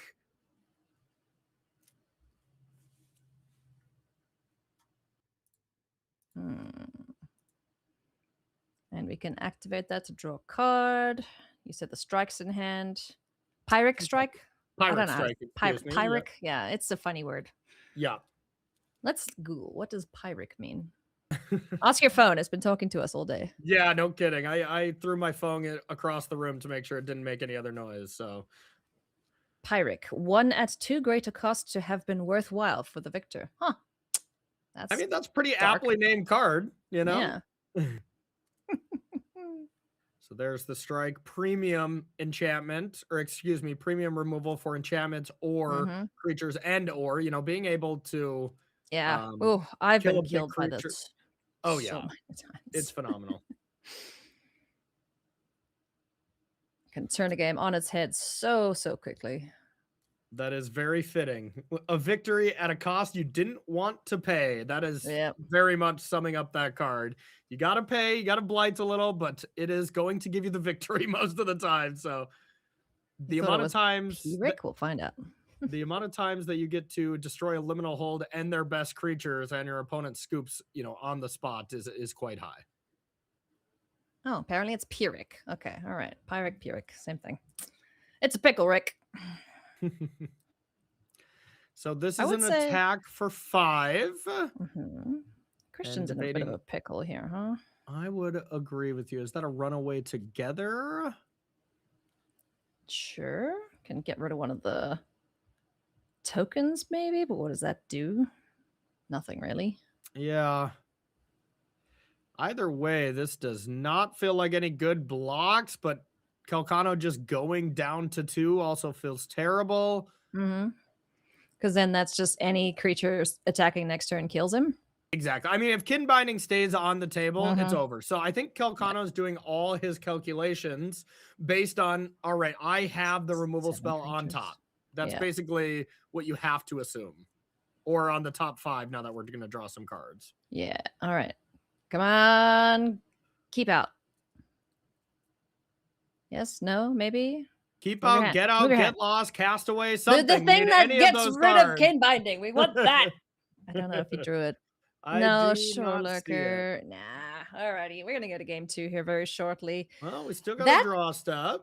That curve from Andre, dude. Holy moly. Like, that's it. Oh, okay. Are we alive, though? There's still lots of dudes, man. I mean, we are technically still playing a Magic. That is for sure. So 6 creatures that side. So let's see. We can pay 2 mana to kill that. Ooh, and then I think that was a Glamour. Glamour Might? A Glamour Might. So Glamour Might to tap down like the Wary Farmer and then have 4 blockers. That is exactly alive. But with with the strike that we know in hand from Andre, that should be exactly dead.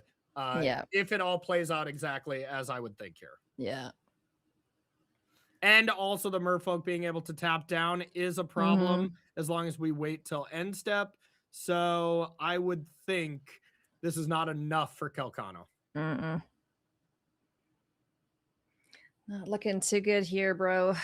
Because I would think the Lord triggers, I mean, the only way that it untapped last time, the bit of confusion, I think Kalcano went to combat, it got tapped down and then untapped. But if you wait till the trigger happens at end step and then you tap it, it is tapped. So I'm not sure how that ended up like that unless I'm missing something. It would be active player and non-active player. So wouldn't Andre's trigger resolve first and then Cal can still untap? Unless he picks something different. Well, after the triggers go on the stack for the duelist, you just wait for them to resolve, and then Andre has priority again. Oh, he does? And then you tap it down. Would be my assumption of how it works. Okay. Okay, we're just casting. Wonderwine Farewell. Nice. Okay. Okay. Let's get rid of the biggest things on the board. So now we have 1, 2, 3, 4, 5, 4 things to deal with. 2 fish. Lovely. This is good.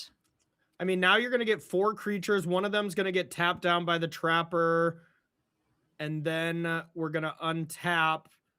And we are going to be able to... Kin Binding's still alive, though. So now it's still just dead on board because now there's 3 blockers. You have 4 attackers. Kin Binding is going to be active now that there's no mana. So no matter what, Kalcano is going to fall to exactly 0. That's without the strike. The strike doesn't have a target anyways. But looks like Andre just top deck a Walker as well, just in case. Just in case, you know? Slumbering Walker, too. This deck is busted, man. Holy moly. All right, so boop, boop, boop, boop. Everything pumps up once. If you look at a deck that possibly can 3-0, Andre's deck fits the bill perfectly. Sure does. Income 4 attackers. They're all +2/+2. Yeah, Christian has to try to run to the finish line because Andre is going to be calmly walking here to a W here if given enough time. The bombs in Andre's deck is just great. Those 3 5-drops that all pretty much end the game is a big problem here for Kalcano.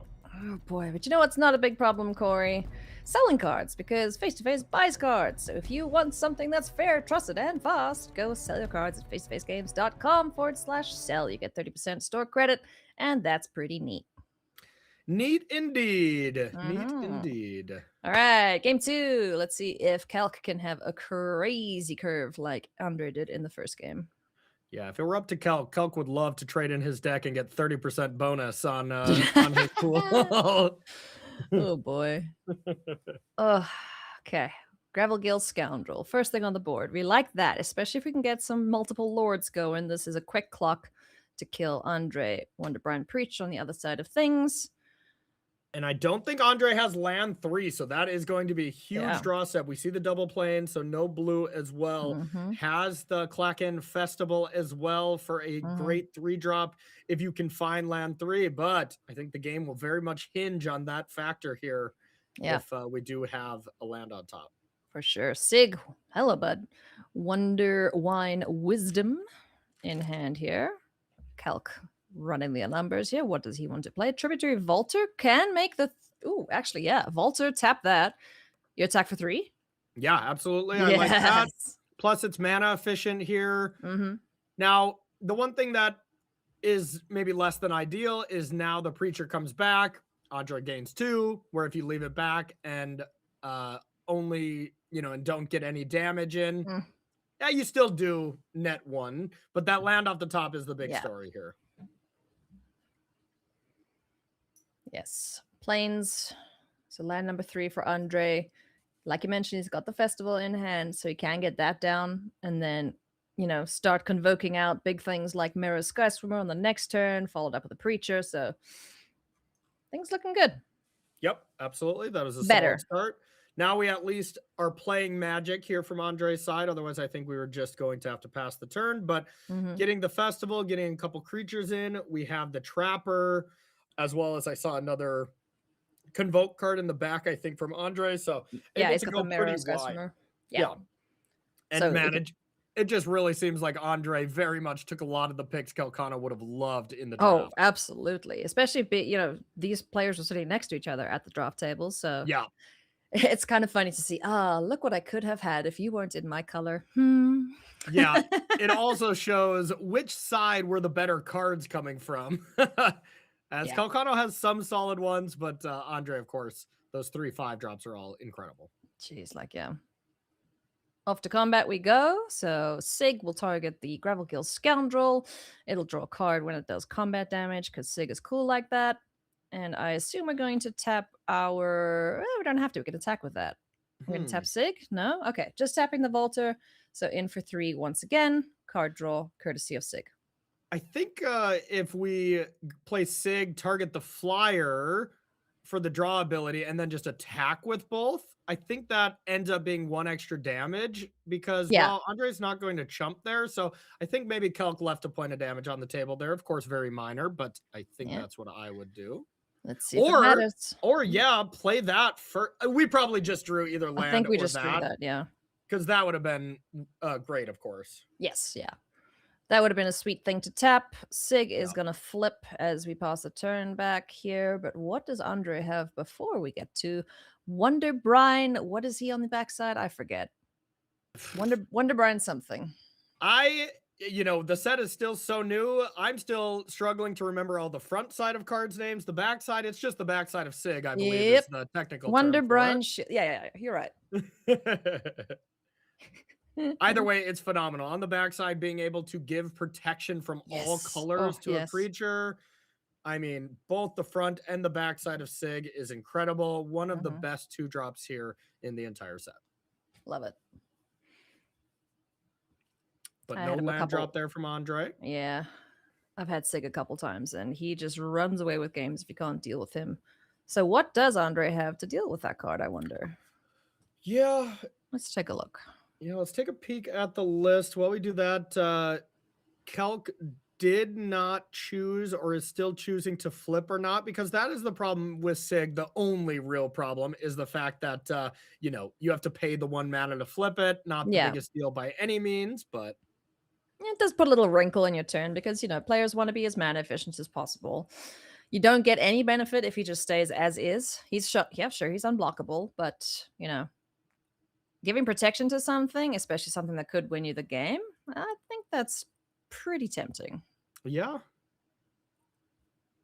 Either way, we're probably just tapping our creature on the far left to just, boost it up without having to get into combat. It's really all about what Kalk's hand is here. Is if we want to be mana efficient, it's not super needed to flip because, well, you can already kind of get in there with a couple of the creatures. And if you have a great 4-drop you want to play, that's more important here to progress the battlefield. Yeah.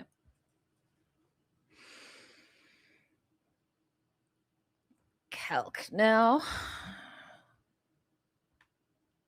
What are we doing with this 4-tap mana friend? What's he got in hand? Tippity tap. All of his lands. Big things here, and I mean this. Okay. So that this actually made the deck. I was just gonna say the same thing. That is not the most premium card, but hey, it does do some good stuff if you have the Trapper, if you have ways to tap it within combat. Being able to tap it on your opponent's turn is actually quite valuable as a bit of a combat trick. Kalcano is very hesitant about this attack here. Just deciding what it is we're tapping, what's not tapping. Is this Regery not going to get in on the action? So this is definitely trying to be as aggressive as possible. That is saying, this is Kalcano saying, I value 2 damage more than pumping my creature. And most of the time, in the early stages of the game here, you very much value getting your creature a little bit bigger. So this is very much telling that I think Kalcano is saying, your deck is better than mine. I need to try to close this game out as fast as possible. Basically, before you touch 5 mana, because, well, then you're going to play a bomb. Mirror Sky Swimmer in for 2, Wary Farmer to follow things up for Andre, who has still not found land number 4. So things getting a little landlocked for Andre, but once he unlocks those 4th and 5th lands, well, that's when the floodgates open. Yeah. And right now, Andre just playing solid creatures here. The farmer's going to help here on the following turns to be able to make sure you can find your land drop. But as it stands right now, Andre's battlefield is not that impressive and not really able to push damage through. And Kalcano with Sig to give protection to his big creatures here is looking excellent. Kalcano can easily close this out within a couple of turns. Yeah, he just mustn't hesitate. Like, there's not enough damage to kill you on the crackback currently, unless a kin binding pitches up. So that'll be in the back of his mind. But, you know, having massive creatures, the 1/1 distractors, now a protected 4/3, so that's 4 damage immediately. The unblockable critters can get in for what, another 5 each? Or 5 together? Yep, 5 together. Is this a convoke? Okay. So convoking. Oh, nice. Mirror Sky Swimmer, nice. Yeah, Kalcano's drawn this game. This is cool, yeah. This synergy here is why Merfolk can be so powerful. I love everything he's doing right now. Everything just flows together here for Merfolk. Everything really, the synergies are extremely high, even though the creatures are maybe, you know, air quotes, understated compared to like elves or something like that. The synergies make up for it for sure. Absolutely. So Gravel Guild getting in, I assume that gets the 3 power. Nope, maybe. I don't know where it went off the Volter. I think it went to the unblockable, so the unblockable creature tapped down the Merfolk. Yeah. So what we got in for 9? A lot. Yeah. Down to 4 goes Andre. This 4/3 is protected until Calc's next turn, so Andre will have to have instant speed removal for that, if that's the biggest threat. But I mean, Sig unblockable with the Scoundrel. Yeah, I think we're going into game 3 here very soon. Andre did find the forest, but is it too late? It looks like we do have the 3 mana plummet, destroy one of the creatures with flying. But at this point, you know, looking at Andre's list, the one thing we see phenomenal removal spells, but there's like 1 get out. There's 1 of the Pyrrhic Strike. Ooh, Assert Perfection though. Okay, and here is the Assert Perfection. So that is great. I feel like immediately you have to kill Sig. Yes. Sig seems way too powerful. Yeah. Alrighty, Sig go die. That's good for Andre. There is 2 life on the table to be had with the Preacher getting tapped, either through combat or some other effect. Yeah, so that's probably Andre's number 1 chance to win this game, is just like keep tapping this Preacher and tapping the biggest creature that way. Yep. This Preacher has to do some heavy lifting, that's for sure. Calc, not interested in blocking that. He's quite happy to go for lethal here if he can. Did Andre have any interaction in hand? We for sure have the Tapper and cleansing. Nice. And Sig's command there too. Oh, nice. Woo! The calculator has got a absolutely phenomenal hand here. Yeah, this is sick. Sig or no. This is sick. Yep, here comes the fishy command. The fishy command. Hmm. And as far as looking at the list, looking at the pools, there's nothing in the pool that like prevents an untapped creature from getting blown out from Andre's side. Like if you have a tapped creature, it could get out in response. Mm-hmm. Or excuse me, keep out. God, that card is going to Yeah, we're wreck getting me it all so day. messed up. The one with the spooky kinfolk eyes in Yeah. the grass. Okay, that one. Keep out can interact with the tap creatures, but when it's untapped, not much you can do here. Yeah. There we go. Let's just leave that one up there. Yeah. Just keep out, keep up. Yeah. There. Alrighty. Gravelgill Scoundrel tap down. So the unblockable friend is taken care of here for Andre. Has he bought himself a turn? Time will tell as we get another Mirror Sky Swimmer and another Merfolk token for Christian Kalcano. Now just what? Trying to piece together if you can just win the game outright. No matter what, you can attack with the 2 flyers. And then it's pretty much the force block from Andre to block the what will be a 4/2 flying vigilance creature. But yeah, it looks like we're getting a little more busy than that. Yeah. So we got 4 blockers and 1, 2, 3, 4 attackers. Ooh, okay. But it looks like we're gonna just move some stuff out the way here. So that is pumping up the Sky Swimmer. And that's the thing is like, sure, you can pump the Sky Swimmer, but it's going to get chump blocked. Well, we can also give it -3 power, right? So that our that is true. Friend okay, nope, you're totally right. That is great. So shrinking it there. Yeah. The Regery gets in, so you remove one of those counters. So that has to be double blocked. Yeah, this is a great attack here from Kalcano, and going to be tough to come back here from Andre. Yeah, no profitable blocks here for Andre. It seems 0/2 now, or whatever, -1, 2 toughness. Has to chump block. Did he even? No, he didn't. It's going down to 2. Okay. Yep, going down to 2. And just another sleepy farmer off the top. Not going to be enough. What do you mean sleepy farmer? The wary farmer. Yeah, it's wary, not weary. He's suspicious. He suspects everybody. Yes. All right, that is fair. That is fair. Yes. If you want to sell your wary farmers, you'll get 30% extra store credit on facetofacegames.com/sell. Face to Face, of course, bringing you this awesome event this weekend in partnership with Ultimate Guard. So be sure to check them out. They're great. We love them. Thanks for bringing us an awesome event to enjoy.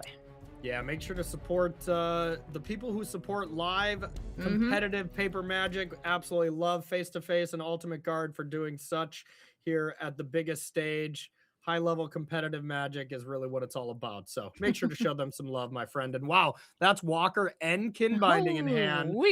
But that looks like one card. So it looks like we are mulliganing and putting the Walker on the bottom. Sure are. To walk. I don't hate that. Kin Binding's way better anyway. Yeah. You weren't with us, Corey, but on when was it? Before top 8 on Saturday night, at the Pro Tour. Went to dinner with Marshall and Paul and Team Worldly Council. We're having dinner at the same place. Yeah. So we dutifully told them to get Eduardo to bed because he was playing the top 8 the next day. Okay. Pelk was there too, and we chatted a bit, and he's like, yeah, I'm doing this event, and then I'm flying to South America to go do an event there. This man is a frequent flyer. How is he not jet lagged to hell and gone? I don't know. You can't be jet lagged if you never stop flying.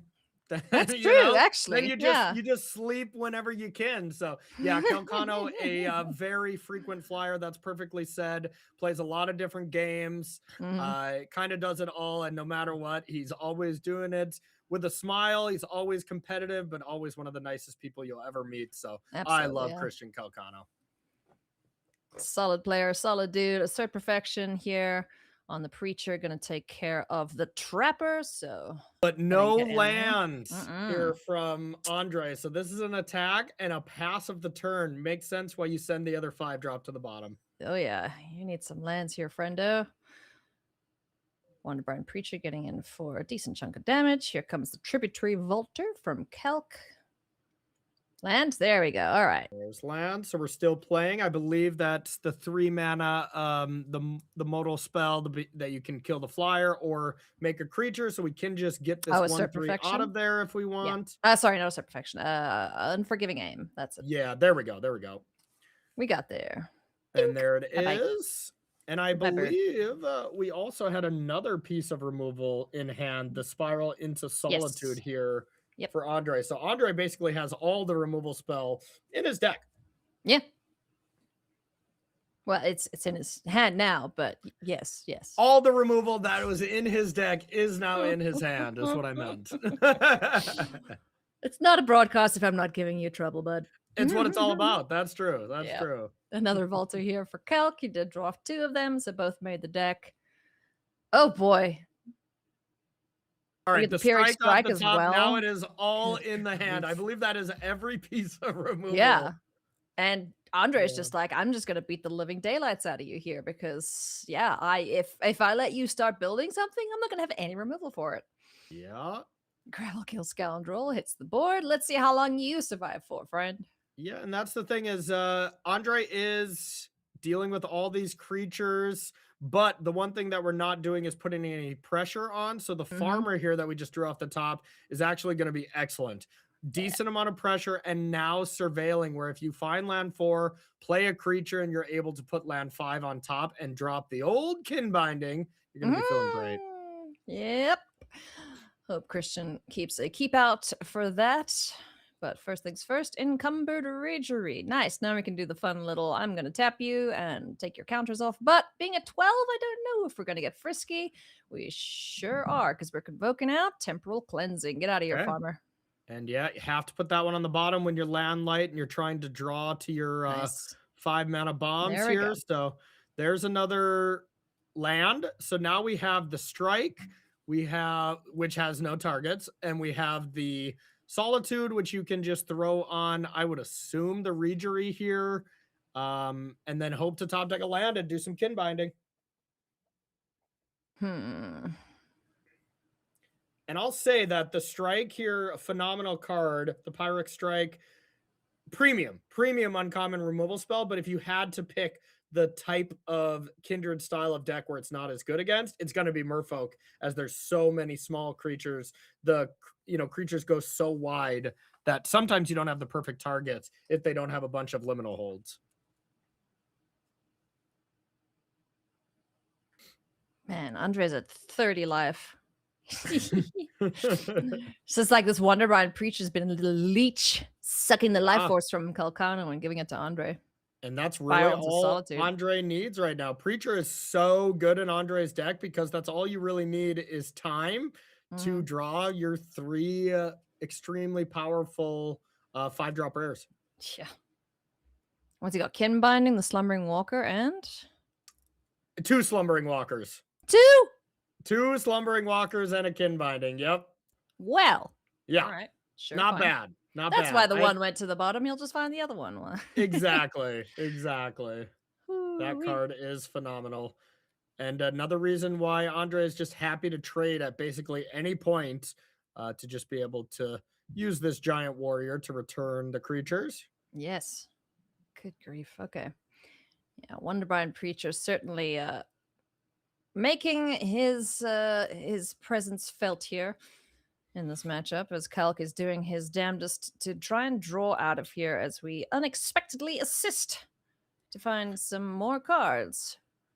Yeah, and this was the cost of Andre not using the mana here to exile the creature, is you get to not only let this 1/3 have unblockable, but you get to just help out with your convoke cards. But at the same time, shrinking your preacher can be brutal as well. So I think I would have done the exact same thing if I'm Andre. It just maybe didn't work out, as Kalcano got some value off of it.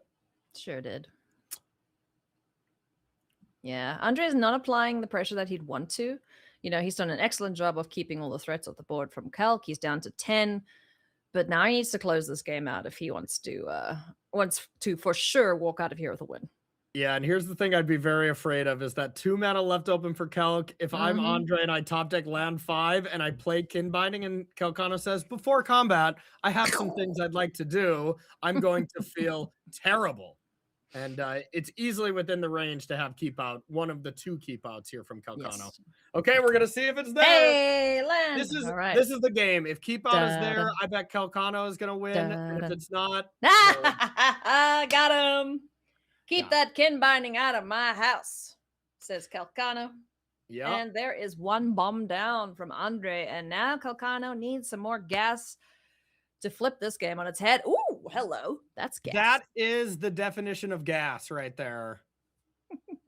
That is great. We have the absolutely powerful goblin sorcerer here, Sonar, coming down. Hey, buddy. Oh, Yeah. man. Oh, Now- this is going to be brutal. Well, we got the strike here. So the strike found a target, and it found a damn good one, too, as you're going to be able to deal with that immediately. And you absolutely need to. Sonar would have taken over this game.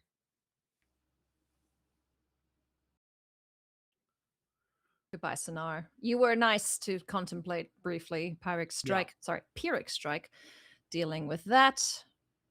Oh, if this is the duelist. Okay. It's Sig Sig. is not a great one to copy with command. I would not recommend. No. We don't do that. Still, you're never going to be sad about top taking a Sig here.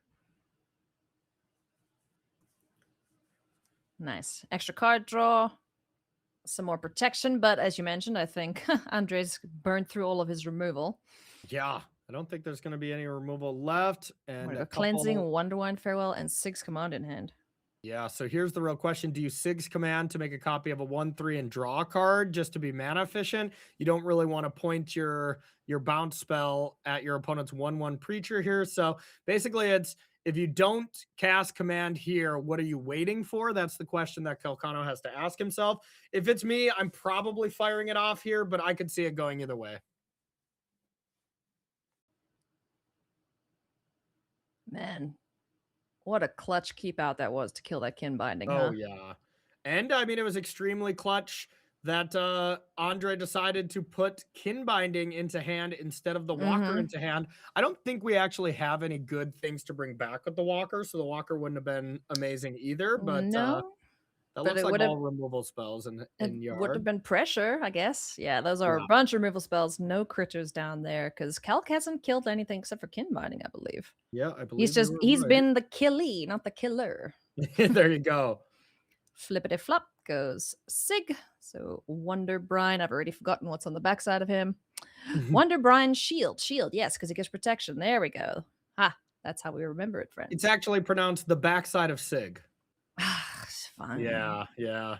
Sorry, and we don't have a pronunciation guide on the card. We don't. Actually, we didn't get it this time around. We got we got for Avatar, but they got some wrong anyway. I was like, I have watched the show. This is May, not my. By the way, we're professionals. Oh boy. So big attack here. I mean, not necessarily big, but for 3, the pressure is now starting to happen. Andre just has so much time though with having 28 life, but I think Andre just does not have much left in the tank. And now here's the choice again. It seems like, do you fire off the Sig's Command to just draw a card and find yourself some more things, or are you going to try to just bounce some stuff and wow, okay, and just get yourself some more merfolk? 10 points if you know where that's from. Wonderwine Farewell takes care of some critters. We get some more dudes on the board. Now we just need a deep channel duelist, Corey. Yeah, the duelist would be great, especially because we have the command in hand. If we get a duelist, we get 2 duelists. Yeah, duelist. Come on, tap blue, tap white, duelist. No. Okay, flip over, now being able, just the Sig flipping back and forth here is amazing.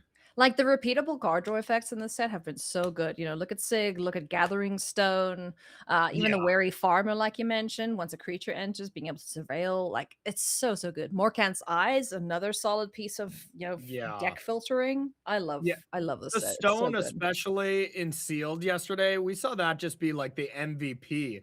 If you can get a good Gathering Stone and then have a good amount of a creature type that mattered, those were the decks that very much had an easy time and were some of our 8-0s. Yeah. 5 minutes left on the clock. I assume we will find a winner of this game. Temporal Cleansing is going to send back this big old flying fish, to Andre's second spot in the library. And now Calc is getting busy, swinging on in here. Going to try and get 30 life down to 0 in a short succession. Yeah, this is Kalcano's biggest challenge right now, or biggest competitor at this point in the game, and it's the clock. Right now, Kalcano is heavily favored to win this. It's all dependent on if he can actually Oh, man, assemble that's 26 rough. damage. And that's the thing is like, you know, I don't think Andre is going to win this game, but if it does end in a draw, that is still not terrible for Andre. It's not a loss like it was in day one. It's still pretty close to a loss, don't get me wrong, but it's not a full loss. No, we want a winner, so let's go. Lands in hand for Andre. That sucks. Christian Kalcano continually drawing gas and is just going to keep applying pressure here. Andre has terrible blocks, no matter which way you slice it, so it's going to be tough for him to win this one. Tapping, it looks like. Just says you can chump block if you want. No big deal. And now do we have something to copy with Sig's command? That is a perfect thing to copy with Sig's command. Sure, lurker, baby. That is a big old 3/3. Okay. Kalcano just being very safe because, well, if there was a removal spell for the lurker here, the Sig's command would have been a bit of a blow up, but I just don't think there's any left in the pool. I don't think so, honestly. Yeah. Man, all right, so down to 24. Let's start accelerating here. Calc, we want this game over and done with pretty please. This seems like plenty of time for Calc, though. Yeah. This is looking extremely good. Here's the clone. Clone that, tap that, stun that, attack with the team, do a little scry. Surveil, excuse me. Yeah, get that crap off the top of the deck. We don't want lands unless we've got Sapling Nursery down on the board. Thank you.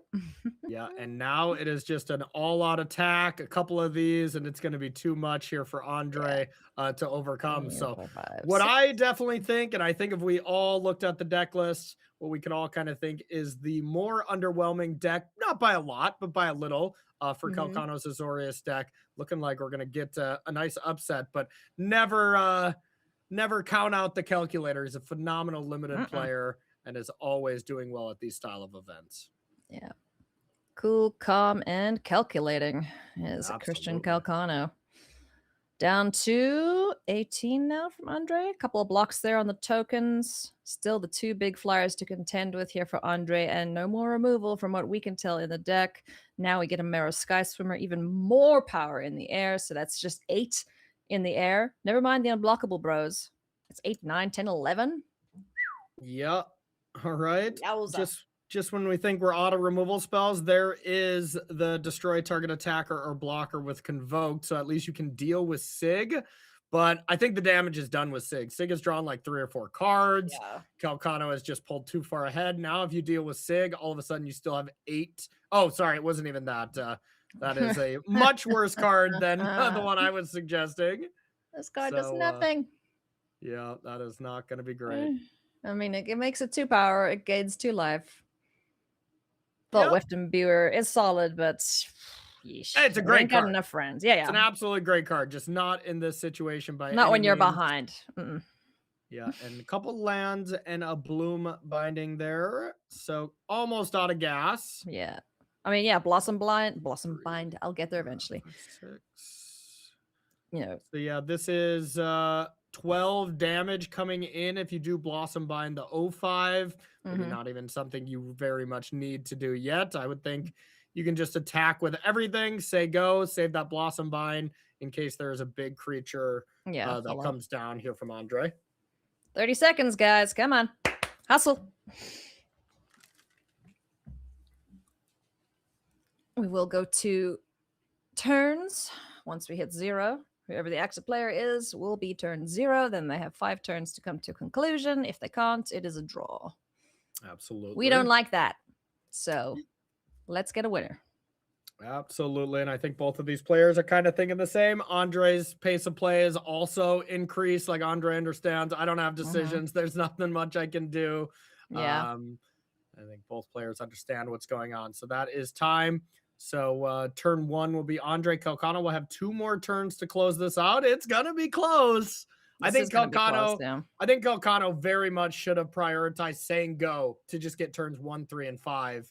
Yeah. But hey, maybe the clocks, they're sitting next to you, but when you're so in the zone, you kind of forget until it's like, oh, yeah, the judge just called time. So now they can slow down a little bit. and figure out who's going to take this down.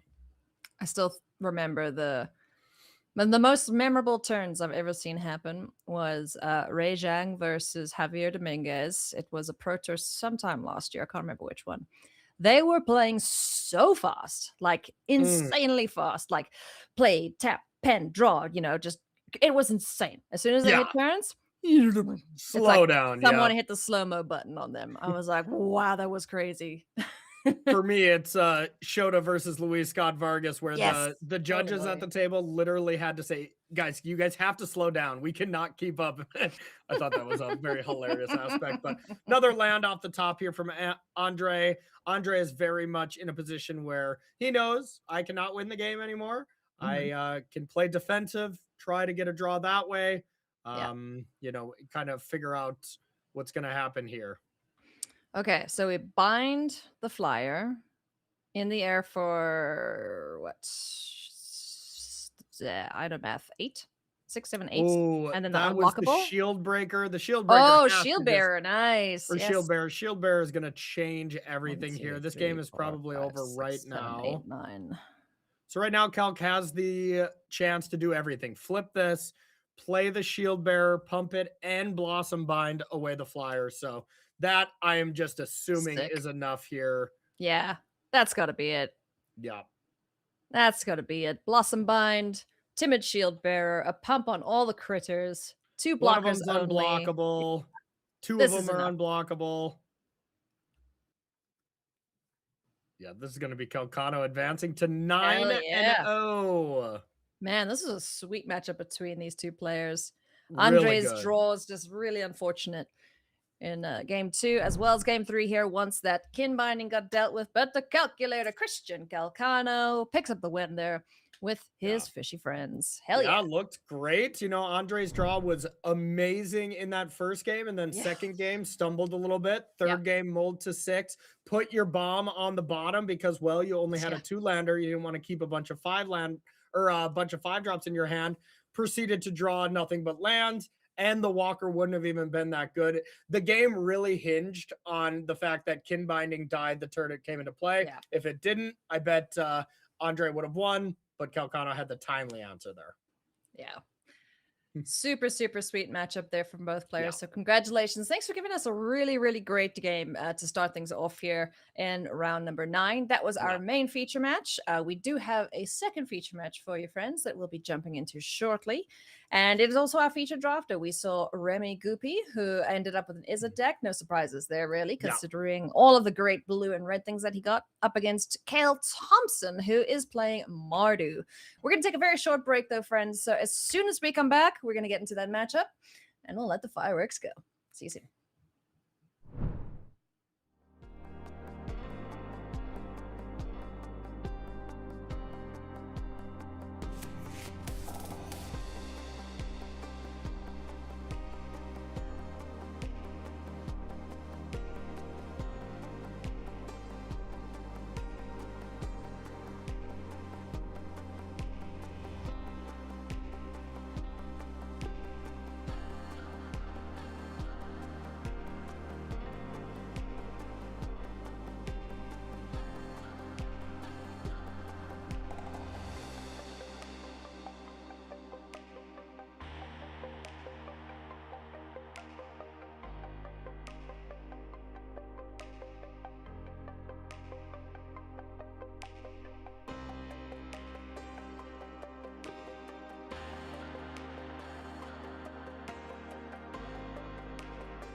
back, everybody. Hello, hi, welcome to Spotlight Eclipsed, coming to you from Toronto. I'm Ayla Loney. This is Core Baumeister. He's real cool. I'm mid at best. And we have Very more cool. magic for thanks, bud.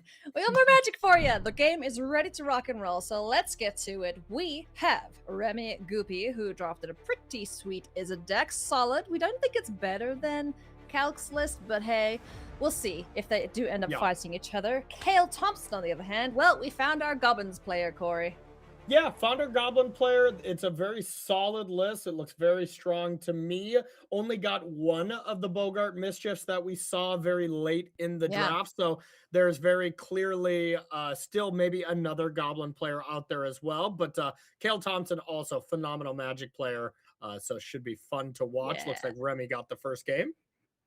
Yes, we are joining in game number 2 here. So Remy picked up the first win of the first game. So game 2 underway. Let's get things going. Here we start with our Bogart Cursecrafter, I believe that is.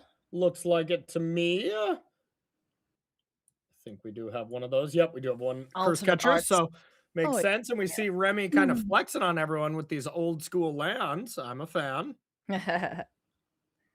Pretty sweet indeed. I see your goblin and I raise you mine. Hexing Squelcher on the board. That is the weirdest name. Why Squelcher? Yeah, who knows? Who knows? But I don't know if that's necessarily a raise, is more of a underpaid. Yeah, sure, fine. As the Curse Crafter is one of the best 2-drops here. Yeah. Phenomenal card. Yes. And Kale also with the full Mardu here. Oh yeah, look at that. To start no problem whatsoever. The Feastling hits the board now for Kale. It is also an honorary goblin in this matchup. We see our Brambleback Brute. Great thing to blight onto here. Be able to prevent some blocking, perhaps by a Death Touch on the other side of the field. Yeah, and Remy's deck is not necessarily super aggressive, so I don't love the Brute. You know, I definitely like the Brute in these scrappy, maybe red-white decks, or just anything that's a little more aggressively slanted, but still a powerful card as well. I'm looking at Kale's hand. I believe we did see the Black Tree Folk there to be able to shrink some creatures. That's going to be excellent here if Kale decides to deploy that. The Gnarlbark Elm. Yeah, very good card, especially if we have any kind of blight synergies to go with it. But even just 3 mana, pay 2, and kill the 2-drop here from Remy would be excellent next turn. Yeah. Gnarlbark Elm. Keep thinking of Gnarls Barkley when I see this card's name. That's Sir Gnarls Bark Elm to you. Oh boy. Must make me crazy. Yeah. Alrighty. Cool Wrath Zealot here. Looks like it might be going to fetch a land as we didn't draw one. Just a bunch of gas in hand here for Remy, which you don't hate. Okay, you don't hate. Yeah, so I would think trying to just go get a mountain and deal with the tree right now would make a lot of sense. Yes, before it can take your Squelcher off the board. Yeah, you have a lot of creatures you really want to kill on this battlefield, at least 2 premium targets here from Kale. So that's kind of step 1, is getting rid of the tree that is going to kill your creatures as well. So to not get 2 for 1, I think that's something you got to prioritize pretty early.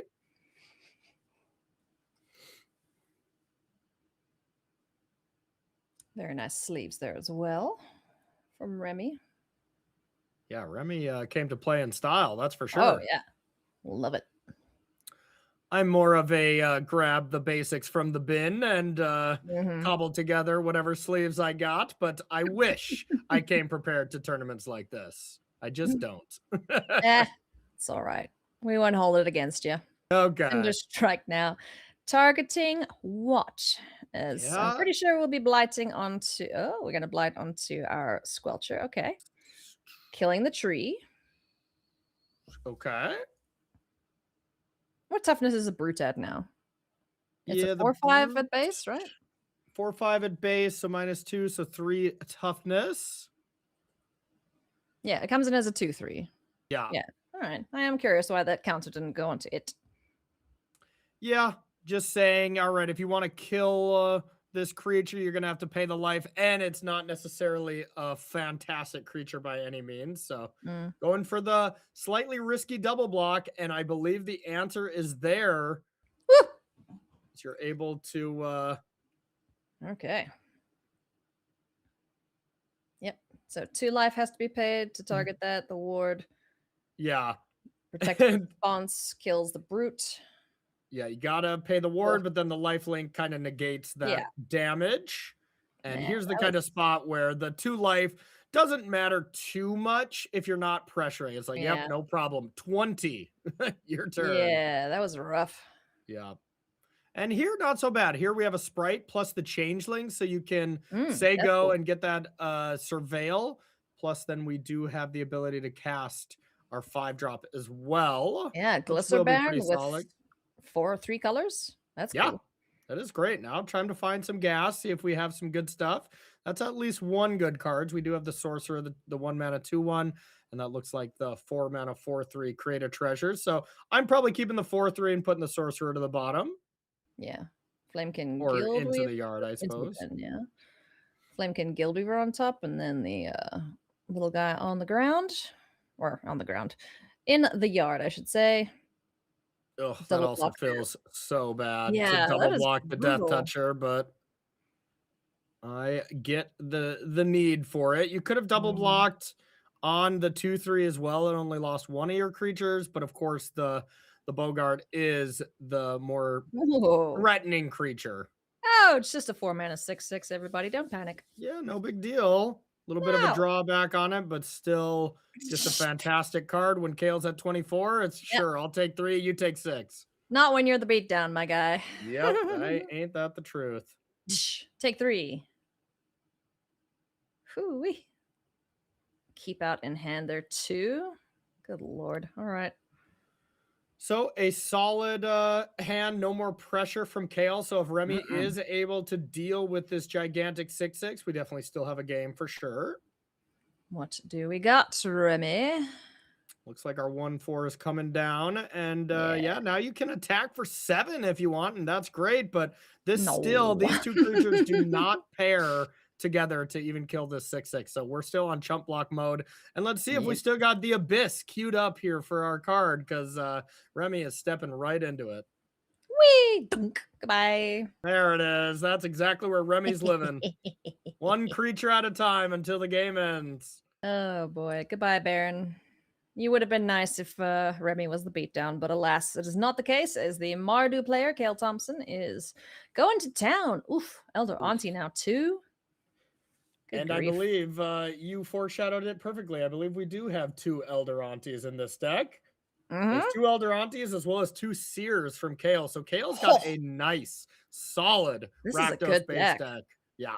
Oh, that's Sourbread Auntie. Sorry, not Elder Auntie. There's too many aunties, okay? Yeah. Oh boy. Oh, that was the... Okay, so we do have 2 Elder Aunties. Yeah. Only 1 Sourbread Auntie. Okay, that's fine though. So yeah, the one is the 4-drop, the other is the 3-drop. Both make critters and aren't fun, but you know what is fun? And are both aunts. They are both aunts. All of them are aunties. You know what is fun, Corey? Face-to-face games is fun. Super go to the fun. store, go to the site, go buy some cards, sell some cards. You get some good discounts and 30% trade-in bonus when you do that. So be sure to go check them out. Thanks so much for putting on an awesome event this weekend, face-to-face games. We've been having a blast so far, and I hope you at home have as well. Yeah, buy some cards for your aunt, you know? Yeah. Get your family into Magic.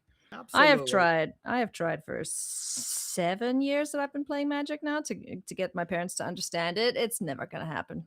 Hey, that's fair. I mean, you could have the flip side. You could be in my boat where, you know, my family does play Magic, and now they're much better than me, as my brother is a phenomenal Magic player and is, you know, one of the best in the world. So he's much, much better than I am.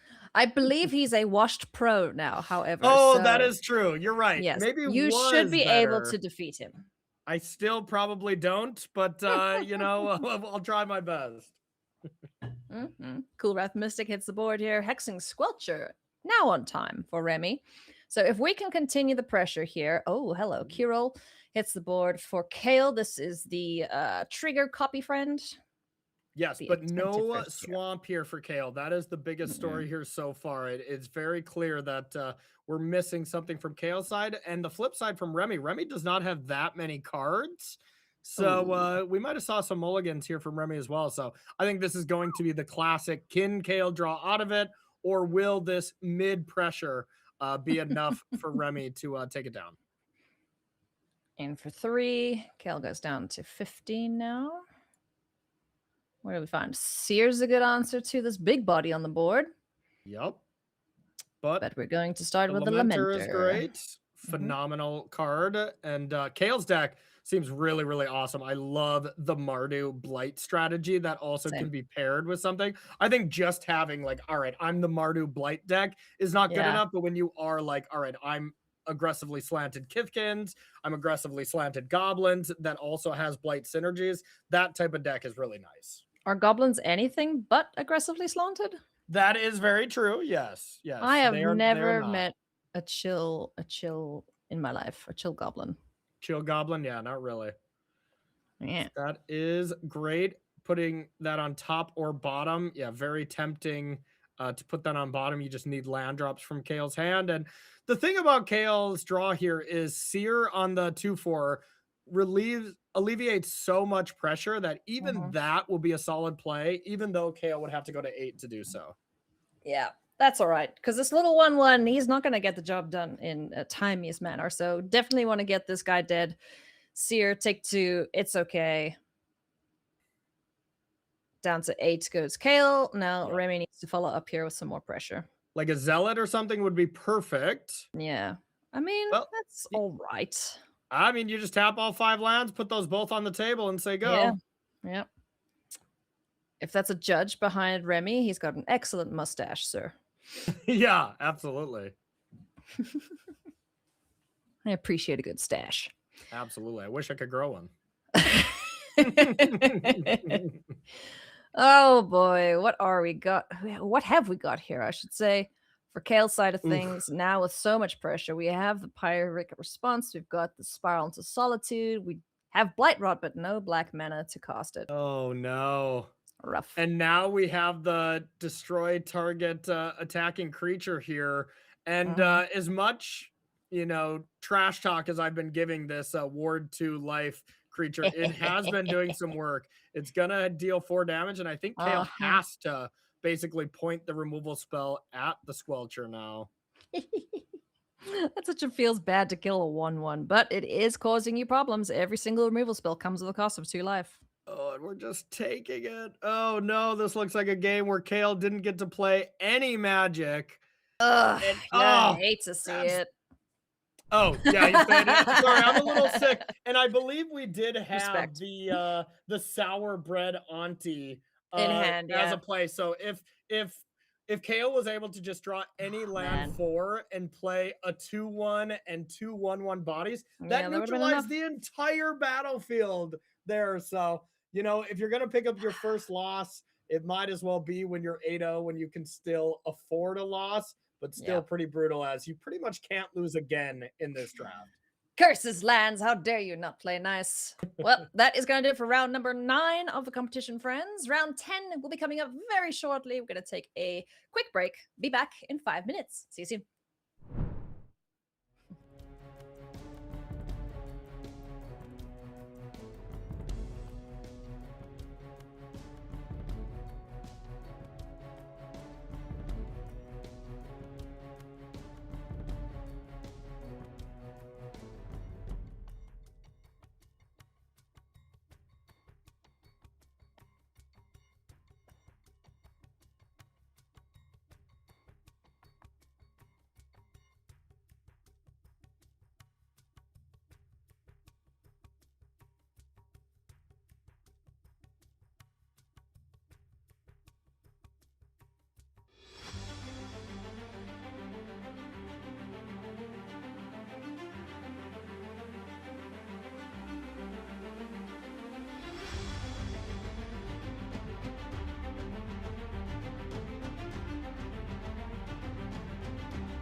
What's up, Magic fans? Hello and welcome back to coverage of Spotlight Eclipsed, coming to you from Toronto in Canada. That's the place above the United States if you're geographically challenged like I am. I'm Ailey Loney, that's Corey Baumeister, and we have the pleasure of bringing you the next couple rounds of draft before Mani Davudi and Dom Harvey take this broadcast, pry it from our hands. But it's okay, Corey, we have to share, right? We gotta share. I know I would love to just sit here with you in the booth and just commentate over limited Magic all day, but we gotta let them have some fun. And gotta say, what a tournament it's been so far. We've seen some it's been so cool. Incredible games in the sealed portion. We've seen a great start in the limited matches now. And now, as far as the standings goes, we only have 3 players with that perfect undefeated record here. Kalcano, Remy, and Bernardo Torres. One fun story about Bernardo here is Bernardo went 8-0 on day 1. You know, that's not the biggest story, but went 16-0 in games. Yes, so for those of you at home, that means he didn't lose once. Yeah. I need to know what he drafted. Apparently he drafted elves, and they let him do it again. Torres. I squished the 2 names together. I'm so excited to see Bernardo play and see if he can continue his winning ways. Yeah, I like it. Bernardo, I believe, had elves in the sealed, which I'm sure the deck was incredible, and had goblins here. Oh, he's got goblins now. Oh, yeah. I think a nice goblin things, but that's foreshadowing. We'll get into that a little bit later. All these players in 16th place or higher, everyone's still live for the top 8, and now we can take a look at the next page. Basically, all these players too, Ailey, I think are very much still in the hunt as well. In it to win it. Ooh, I see a Marcio Carvalho there too. He is one of the best limited players in the world. Yeah. Those of you who are unfamiliar with him. So very keen to see who comes out of these rounds undefeated, who wins the pod. But round 10, we're ready to get going very shortly here. And we're going to watch none other than Christian Kalcano versus Bernardo Torres. And Bernardo just had a really, really rough start here to the day. Lost a game last round. So, that's so sad. Yeah, not great. Looks like Bernardo is actually human. So does say Golgari here. Okay, now looking at it, the sealed looked to have been goblins. To start it off here for yesterday to get that record. Gotcha. So that was my fault. I had the confusion there. Oh, don't worry about it. Whoa, Mud Button Curse Tosser into Tam. Okay, all right. I see what you're putting down here, Bernardo, and I'm terrified. Bernardo, an excellent player. He's a 2 times Mox and Arena Championship competitor. He played in World Championship 31 and has played in plenty of Pro Tours and looking to certainly stamp his dominance here on the weekend. Yeah, an incredible player, you know. What is this? It's been around forever and really, really good stuff. What is this deck? Look at it. Tristan, he just chucked a Morkant's Loyalist in the bin. Holy moly. Well, if I'm Christian, I'm scared. Yeah, and this deck looks really good for Bernardo here. We got a solid deck. Good lord. I'm just going to wait and see what he plays next and probably be blown away by it too. Oh, it's just a Changeling Wayfinder. It's not that scary. But we are going to flip Tristan here. Now, one thing to be cautious of is milling yourself out with Tristan. So you don't want to be flippy-flopping too much. Yeah, this is very much a Golgari cards. It's not necessarily Golgari elves. There's actually a lot of goblins in here. So I was kind of blown away looking at the deck list. I was like, what am I actually looking at? Because there is double Bogart's Mischief in this list. There's a Champion of the Weird, and we see Tristan. So this is exactly Golgari cards. Goblins and elves living together as one. Oh my. Yep, 100%. And such a slow start here from Kalcano. Very much need to be doing a little bit more, but I do see multiple SIGs commands. So if we can ever find the Duelist, and there's both SIGs commands. So if we can ever find Duelist, like next turn go Duelist, copy it, and the following turn copy it, then we're talking. I mean, we could just copy the Shore Lurker here, give it lifelink, and, you know, undo some of the damage that Bernardo's done so far. Yeah. Good grief. Okay. Let's see. Turn 5. What have you got for us, Bernardo? Flip-flop. Let's see what Tristan is going to put in the yard this time. Yeah. There's the Mischief you mentioned. There is just look at the smoothness and the proficiency of Bernardo. Bernardo is just such an incredibly amazing player, does a lot of winning on the online circuit, Mhm. and it's nice to see him coming into the professional circuit and the paper circuit and just Yeah. having some really strong results. With all these flip cards, these modal double-faced cards that we see Mhm. in each of the color pairs, Tristan to me is kind of one of the weakest. It's like, yes, you can put a lot of things in your bin, but unless you got like a bloodline culling or, unburied Dose of Dawn Glow, ways to bring back Yeah. these massive threats. I mean, there's 2 Wildvine Pummelers in his yard now. Does he have any resurrection Yeah, it doesn't spells? really look like it. It's just really the 3 mana, 3/4 death touch on the body and then doing some drains and stuff. I'm totally with you though. It is very much just all about the stats from this one. Yeah. Okay. I kind of see why he maybe picked up 1 game loss. Yeah. Yeah, lost 1 game in the last round. And yeah, these 2 players, 2 of our 3 9-0s. So this is Mhm. either going to be the tournament leader that you're looking at after this round, Yep. or if Remy were to win next round or win this round, then we'll have that perfect 10-0 Yes. battle next round as well. Yes, I would love to see that. So best of luck That, to Remy in that's a grub too. Oh, a this grub. deck Yeah, is he's thick. just got everything, man. Look at this. This is nonsense. Golgari nonsense. Dawnhand Eulogist now able to apply some extra pressure. I don't think he's got another elf in the yard though to ding Christian there. Okay, yeah, not it is mostly goblins, but this is really goblins and elves living in harmony here to Yeah, try to win a game of Magic. which is very unusual for the 2 species, I'll just say. Yeah. And I mean it is, all jokes aside, it is very unusual here at a high level draft to be able to be switching, combining these 2 kindred style types. Yeah. So I this is mean, really Bernardo having a deep understanding or just mitigating a train wreck draft. It could be maybe. kind of either. I mean, look, he's got Gathering Stone there too, so I'd be very curious to know what pick that was and when Yeah. he flipped from goblins to elves or if it was the other way around.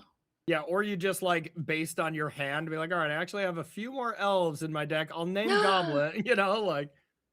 He picked up one of the Dream Harvests in the draft. I don't know if he's playing it, but he's my hero now. Hero if he's playing it, right? If not, maybe not. No idea. Okay. I have Okay. no idea if he's actually playing it. Probably not if I were to guess. Yeah, I was gonna say, is he still your hero if he's not playing it though? That's the big question. No, then he's dead to me. Wow, wow. I'm joking. All right, Sig and double Woo! Sig's command there though. So that is a nice hand, but Kalcano, I think, is just too far behind. Especially with this Tristan just flipping back and forth. Yeah, I mean, he can give lifelink to his team, right? Yeah, that actually is huge. I think you have to do that. Yeah, Sig's command can give lifelink, can copy a bro, get another body on the board. Target creatures, yeah, get lifelink in a turn. So what's that? 1, 2, 3, 4, 5, 6, 7, 8 And it is life? all creatures, so the shield Mm-hmm. bearer as well.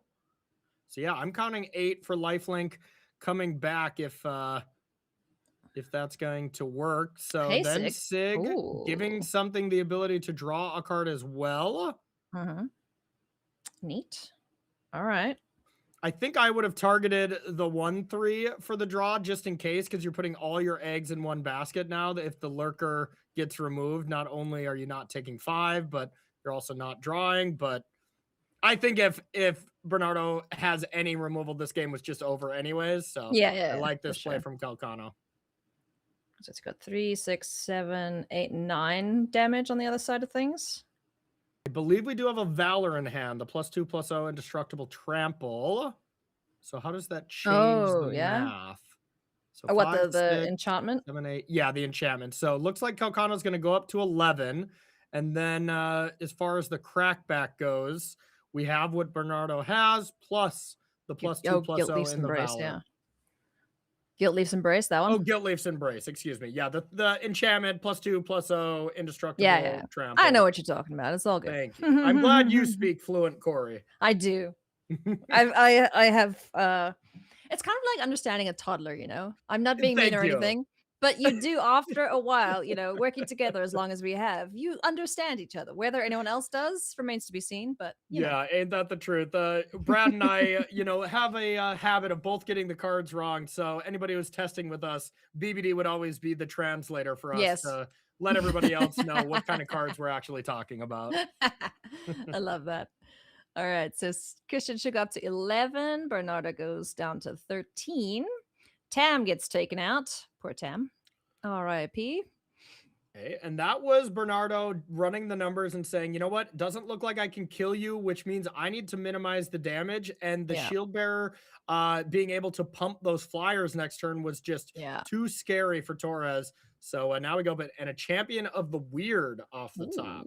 Okay. That's a terrifying card. That is. It's 100%. Whoa, that's a sapling nursery. Yeah. Bogart Mischief #2 as well. Like, man, Bernardo put all the gas into the graveyard and kept drawing lands, it looks like. Yeah. Did we exile an elf? Was there an elf? I don't think so. That's Sentry. That's the Kithkin, right? Yeah. The thing just gains life if you have an elf in your yard, right? No, you have to exile it. Yeah. Okay, gotcha. So he chose not to. So no extra. Oh, actually, would that have been lethal if he? No. There's still a blocker on the ground and in the air. Never mind. Okay, so just down to 5. Goes Calc. Yeah, the gain life doesn't exile. So just flipping over, you got to gain the life there with the cavalry was definitely an elf flip. So gotcha. Okay. Oh, yes, the other side is the exile part. Yeah. Exactly, yep. 2 sides being a little bit different on that one. So now the champion, how much can we do the blighting here? Yeah. And that's the thing is I think you have to. So every life you pay actually gains you a life because you're taking away 2 power from Kalcano. And, Kalcano gets 1 easy blight, which is not so bad, which is damage neutral. And that is on your 1/3. So that's where Kalcano is going to start because you don't want to kill Sig. And then you start shrinking your 3/3 flyers. That was the easy one for Kalcano. That everything gets a little harder after that. Yeah. I wonder how much Bernardo wants to do this. One more time. I think you just keep going basically as much as possible here. Do you wipe your whole board to kill as many things on the other side? Because what we got 1, 2, 3, 4.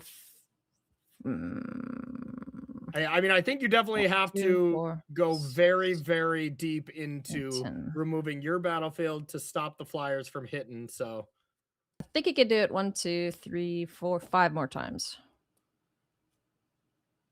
Yeah, because now because it's pay 1, blight 2 for your opponent to blight 2. Yeah. Now nothing else makes a ton of sense. You might just stop there. Yeah. Bernardo would love to be able to get Sig off the battlefield, but to do that, you have to really just wrath your entire board. I like killing Tristan here just because that library is getting very small. Yeah. So now Kalcano probably going to kill the copy to start would be where I would go because, well, the 1/3, if you turn that sideways, that's still 2 power, even if it doesn't have any power. So I'm getting rid of the copy if I'm Kalcano. Well, you know what? He agrees with you, Corey. It's always nice when the player does the thing you mentioned. Yeah. So we're either both making play mistakes or we're both playing tight. Very smart. Very smart and good at Magic. So right now, this is 3 for 5 damage coming in from the calculator. Bernardo definitely visibly upset at his decision there. And I believe that was putting some counters on the 3/4, but Tristan? He wasn't happy about his play there. I'm not sure exactly the reason though. Yeah. Because the eulogist didn't get any, but I mean that's got Vigi. Yeah, you can see him shaking his head there. Yeah. Be curious to know what he was upset about there. Maybe we can find out. We are going to flip our Sig. Someone of Bernardo's stature is probably a very minor thing, but it's like, all right, I've been playing such great Magic. I've only lost 1 game. Let's not have the wheels start to fall off now. here's Sig to be able to give something protection. If only protection made -1 counters fall off, huh? Yeah, that does not indeed work. It does make things Really? like Blossom Bind fall off and stuff That like is true. that, though. That is true. So this is Do an like attack for protection. 5. Down to 6 goes Bernardo. Man, this is close. Really close. Definitely Another got Volter. Okay. Hey, all right, bind on the big guy. Yeah, and really love how they templated that. You can't just start putting counters on the creature that has Blossom Bind, as Yes. Oh, it's so that good. makes that card so much worse. I love Blossom Binding Gut Splitter Gang because if it's the only creature down, it combo counters on itself. So you just have to lightning bolt yourself. That is a punch in the gut for sure. I think we just picked up the 1-mana Death Toucher. Scarblade's Malice side. I think so. He's flicking his cards fast. I'm not positive, but or Virulent Emissary? No. Sit still.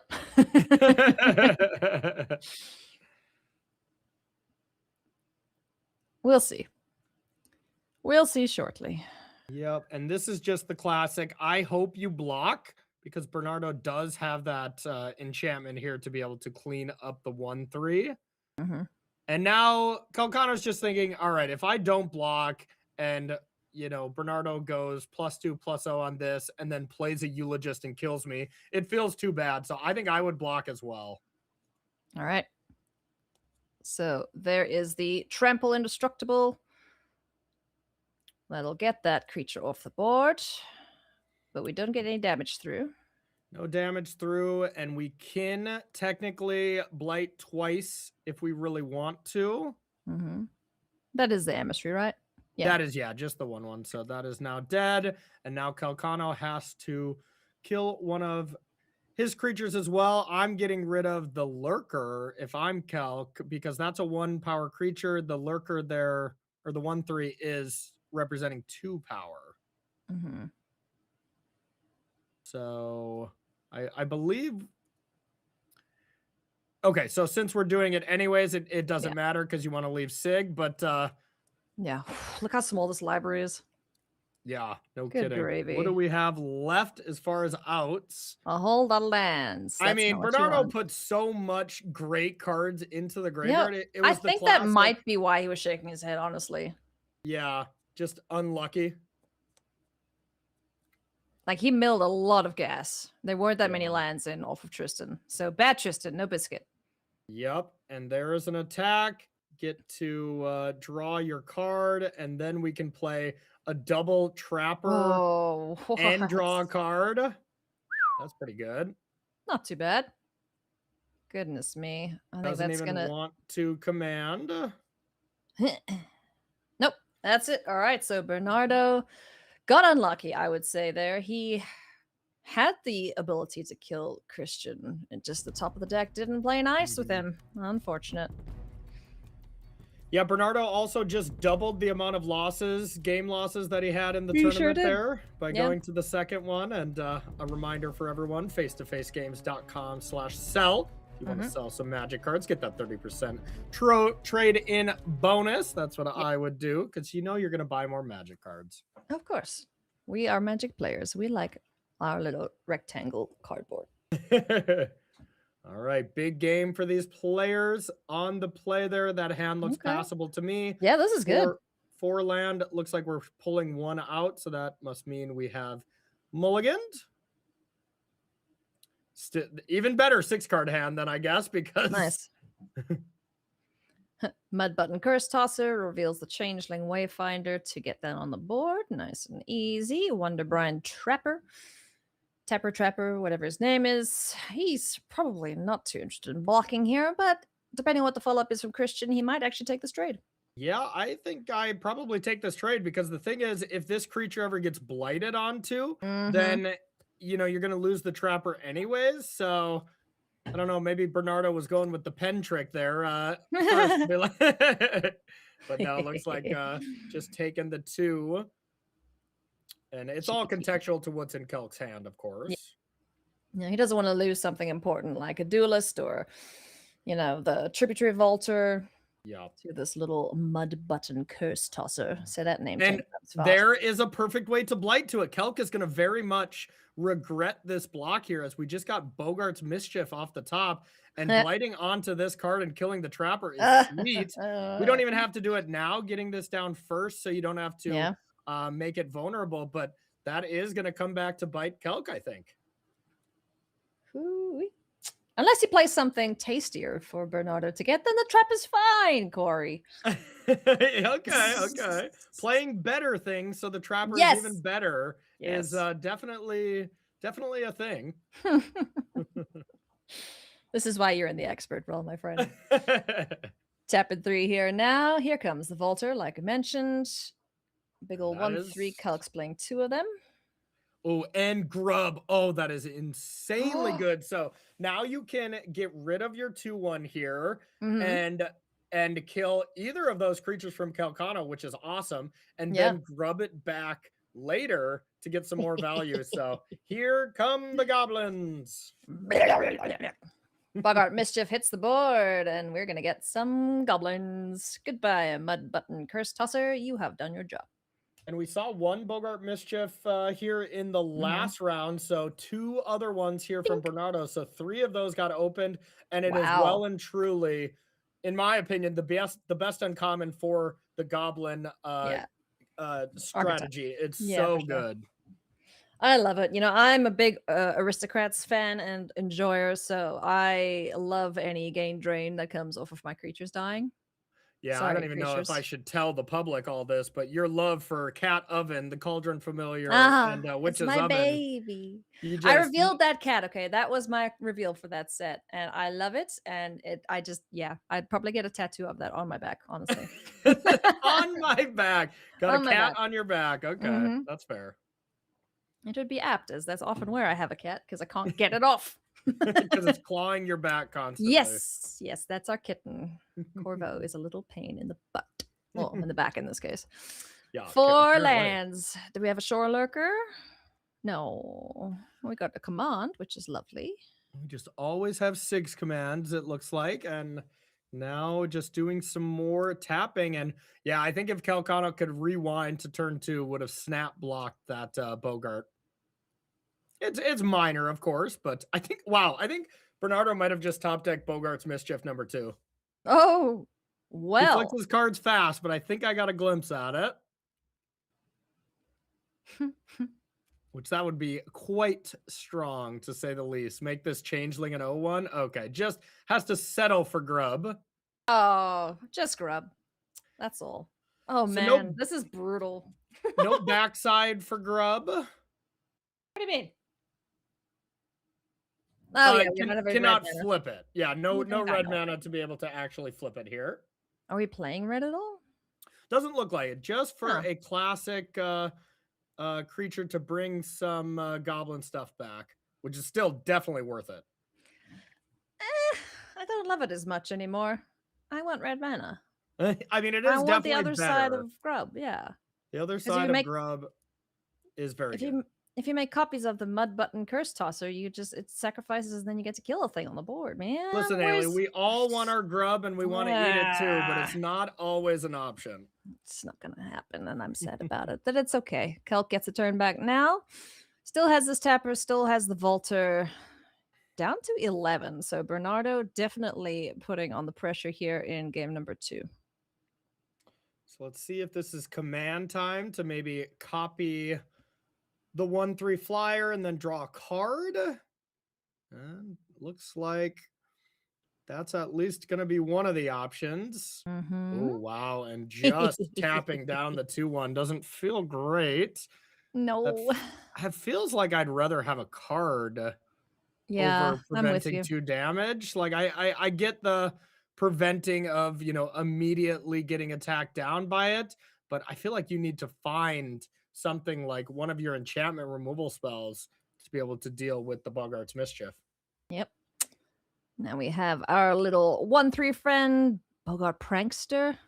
So this is also going to give a goblin extra power here as it attacks. Yep.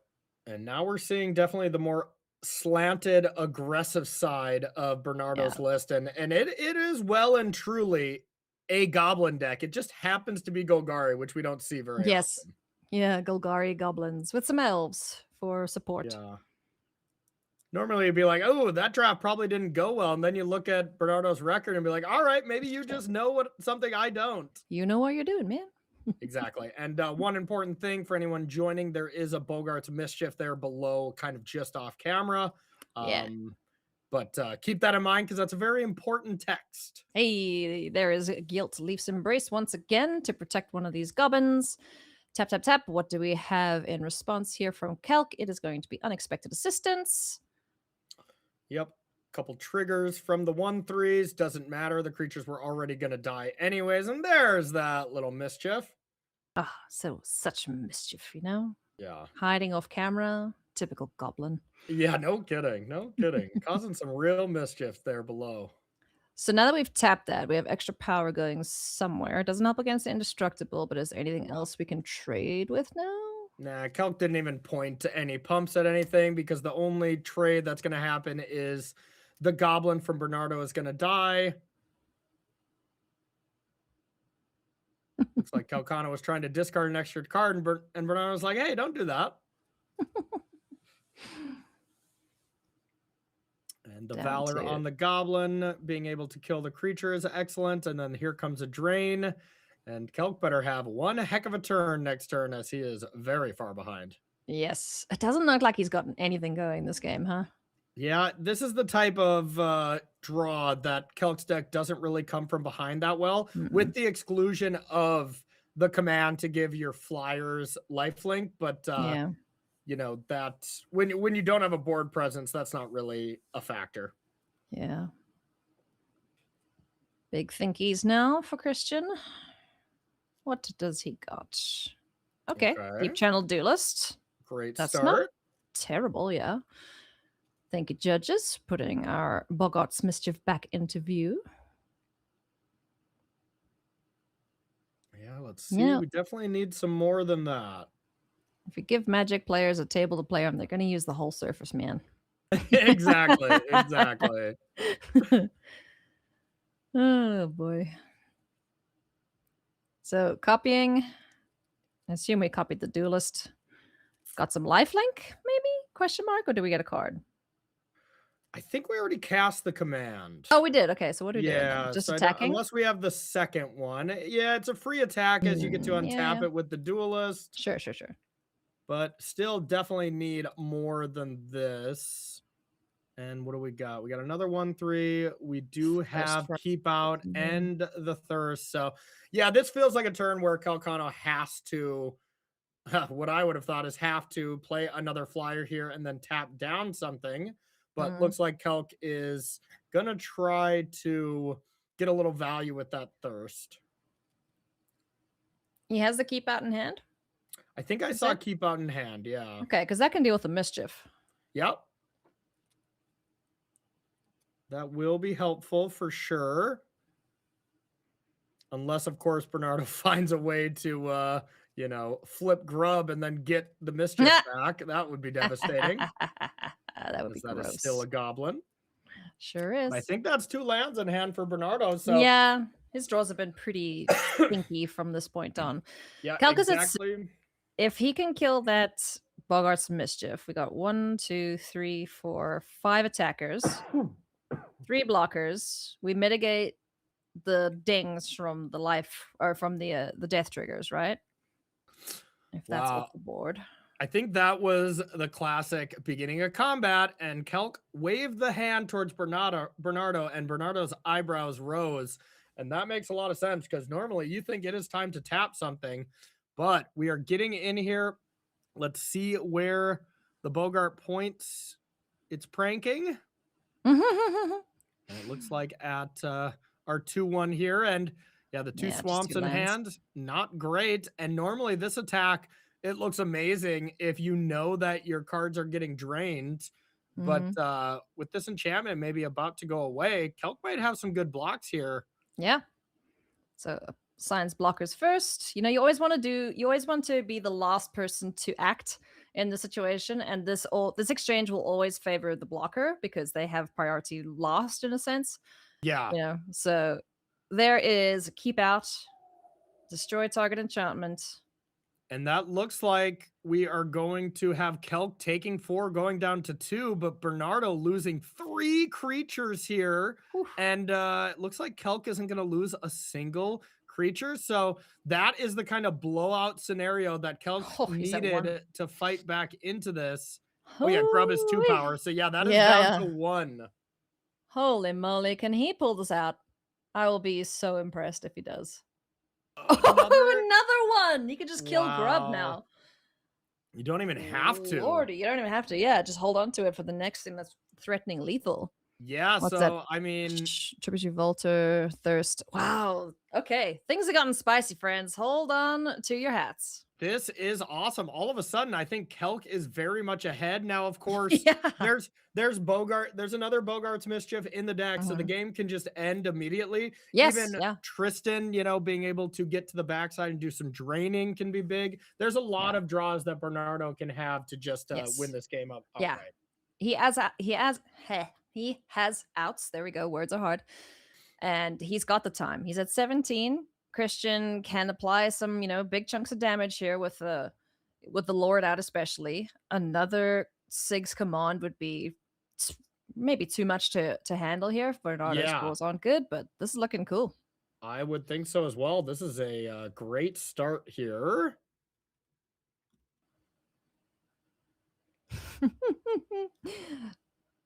Chat just being chat. It's okay, friends. Don't worry. Here we have another Volter. So now we have 2 Volters. That is a copy. There is a Deep Channel Duelist down. So the team have +1/+1. We have a chat lethal being we had a chat. There was a chat death. Yes. Oh, a chat death. Yes. Okay. Of course. Yes. We can ask if the players can write down what it's a copy of in future, just because it is a little confusing if you join halfway through. Yeah, is a copy of the 1/3 flyer, which of course gets boosted by the duelist. So that is what's going on here. And Bernardo with another land off the top. Unreal. All of a sudden, Bernardo is well and truly behind it. Might need one of those draws to be able to drain to actually have a chance at winning this game, where it looked like this was a spot where it didn't seem like Bernardo could ever lose with the start he had. Oh my goodness. Draw, and bounce. Woohoo! Okay, we don't want to bounce Grub. Just Bogart's Mischief. Those are for sure 2 outs. Yeah. Tristan flipping is an out. Tristan flipping. So Tristan wouldn't win on the spot. There's an elf. There is an elf. Good. Because the Changeling Wayfinder's in there. So yeah, if Bernardo wants to keep this incredible win streak alive, he went what, 16-0 yesterday in terms of games. That is 16-0. And is down a game here and lost 1 game today. But yeah, has only lost 3 games in this tournament so far, but might be picking up a 4th one here in round 10. They are going to each pump each other. So that's 8 damage coming in. So this is Bernardo needing one of those 2 outs right now, or this match is over and the calculator might be the final person standing. Is it there? Fingers crossed. That's a more loyalist. I don't think that's enough. When it enters, what does it do? It brings something back from the yard? Nothing. It doesn't do anything when it enters. It's when it dies. When it dies. Ah, phooey. And I think it's going to die, but it's going to die along with Bernardo's life total here. No kidding. Man, the top of the deck was so unkind to Bernardo Torres here. Christian Kalcano, so close to picking up a 2-0 victory to remain undefeated at 10-0. And Christian Kalcano with another clutch keep out. Anybody who didn't watch the first round, keep out on kin binding yielded him the win in round number 9. And now keep out on Bernardo's enchantment. Looks like it's going to keep Bernardo out of the undefeated record here. Yeah. We don't want your kind around here. Kind being enchantments for sure. Yeah, no kidding. No enchantments are safe around Kalcano's deck, as he has double keep out, and they have been phenomenal. Kelk's deck has also just played out a lot better than it seemed, and it seemed pretty good. So keep out once again. That is going to shut Bernardo Torres out of this round here. Christian Kalcano picking up the victory. 10-0, baby. Wow, Woo! 10-0. That is incredible. Definitely a fan favorite, Christian Calcano, one of the Absolutely. nicest guys you'll ever meet, and a professional Magic, poker, all kinds of game player. Really awesome to see him have a good result here. But hey, when you're 10-0, you still have not accomplished anything at a tournament this size. You still need to win a lot more here for the rest of the day. Yeah, it's going to be a fun round, or a fun day still to come. We've got one more round before we do another draft. But before we even do the next round before the draft, we have a backup feature for you, friends. So let's go jump into that now. Check out who our players are and what it is they've brought to the table. Remy Goupy, it is it? Up against Andre Kovaleski. Now, if you watched the last round, you'll know that this is basically mono white bombs that Andre's got up against Remy's Elementals-ish deck. Yep, a scrappy is a deck, but still undefeated. Remy is the only other player without a loss. So if Remy wins, it is going to be Remy and Kalcano, our two featured drafters in the finals. But Andre's deck definitely looked better to me. Yes. And welcome Sprite to kick things off here. Kinscare Sentry. Yes, very scary indeed when this gets going, but thankfully Cinder Strike in the hands of Remy to keep that down. He got 3 of them in the draft, right? Yep, 3 Cinder Strikes, which ended up being awesome. That's the best part of Remy's decks for sure. And oh no, looks like Andre, the same thing as before, more land problems. Kept a 2-lander, did not get there so far. But hey, 2-lander on the draw when you have premium rare 2-drops, you just have to keep those. And sometimes limited does limited things. It sure does. Man, I love the fairies in the set. I know there aren't many of them, but they're so strong.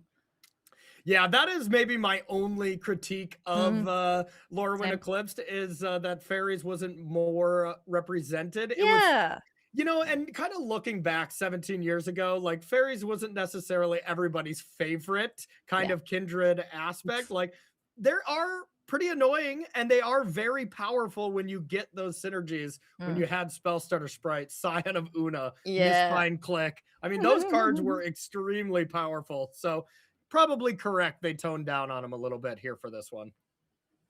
But they were my favorite as well. Yeah. Oh, we have to reveal a friend? Nope. Yeah, there we go. Tap, tap. Got to pay full retail on that guy if there's no other elementals to behold. So Andre gets a turn back now. Finally, we have a land 3. That is good. Land 3 ready to go. I believe we did have from Andre the Walker as well. So if Walker can come down, you can bring back some of your 2-drops. That would be excellent.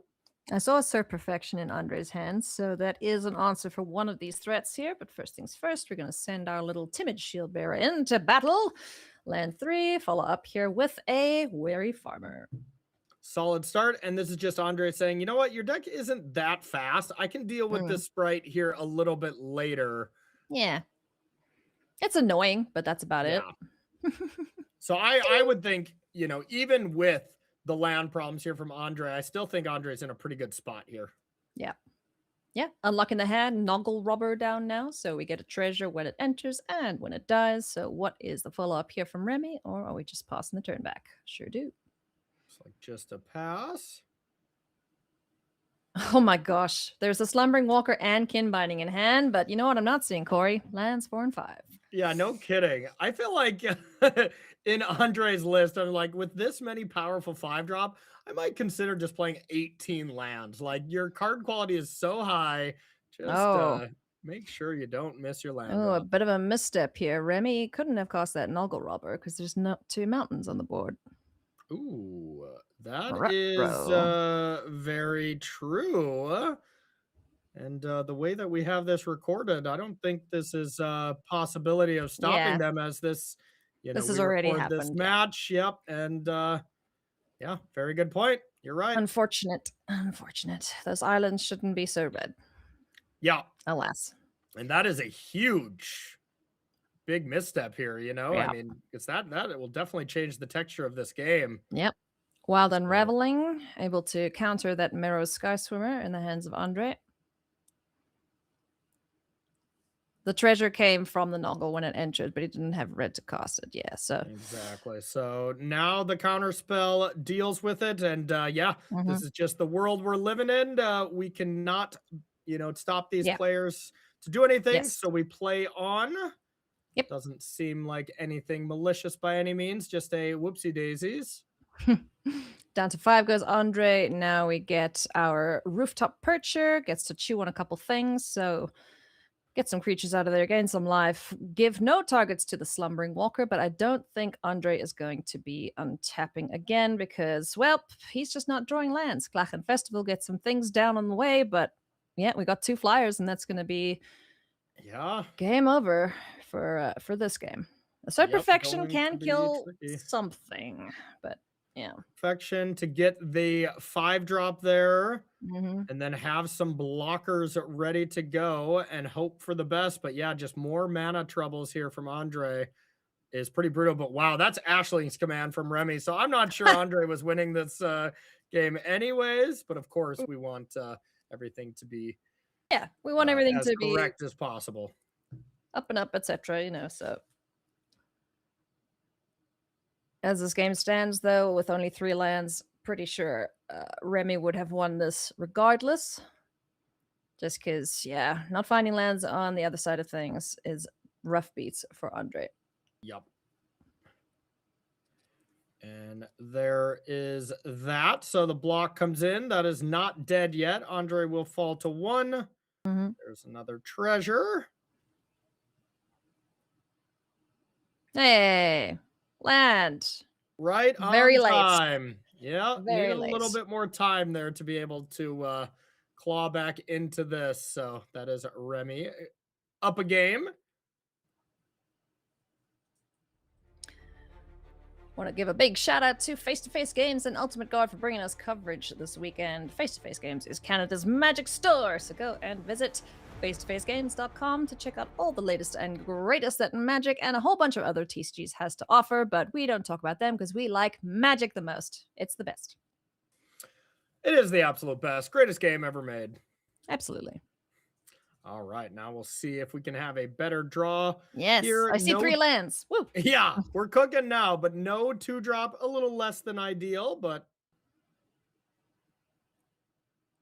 Wonderbrine Preacher.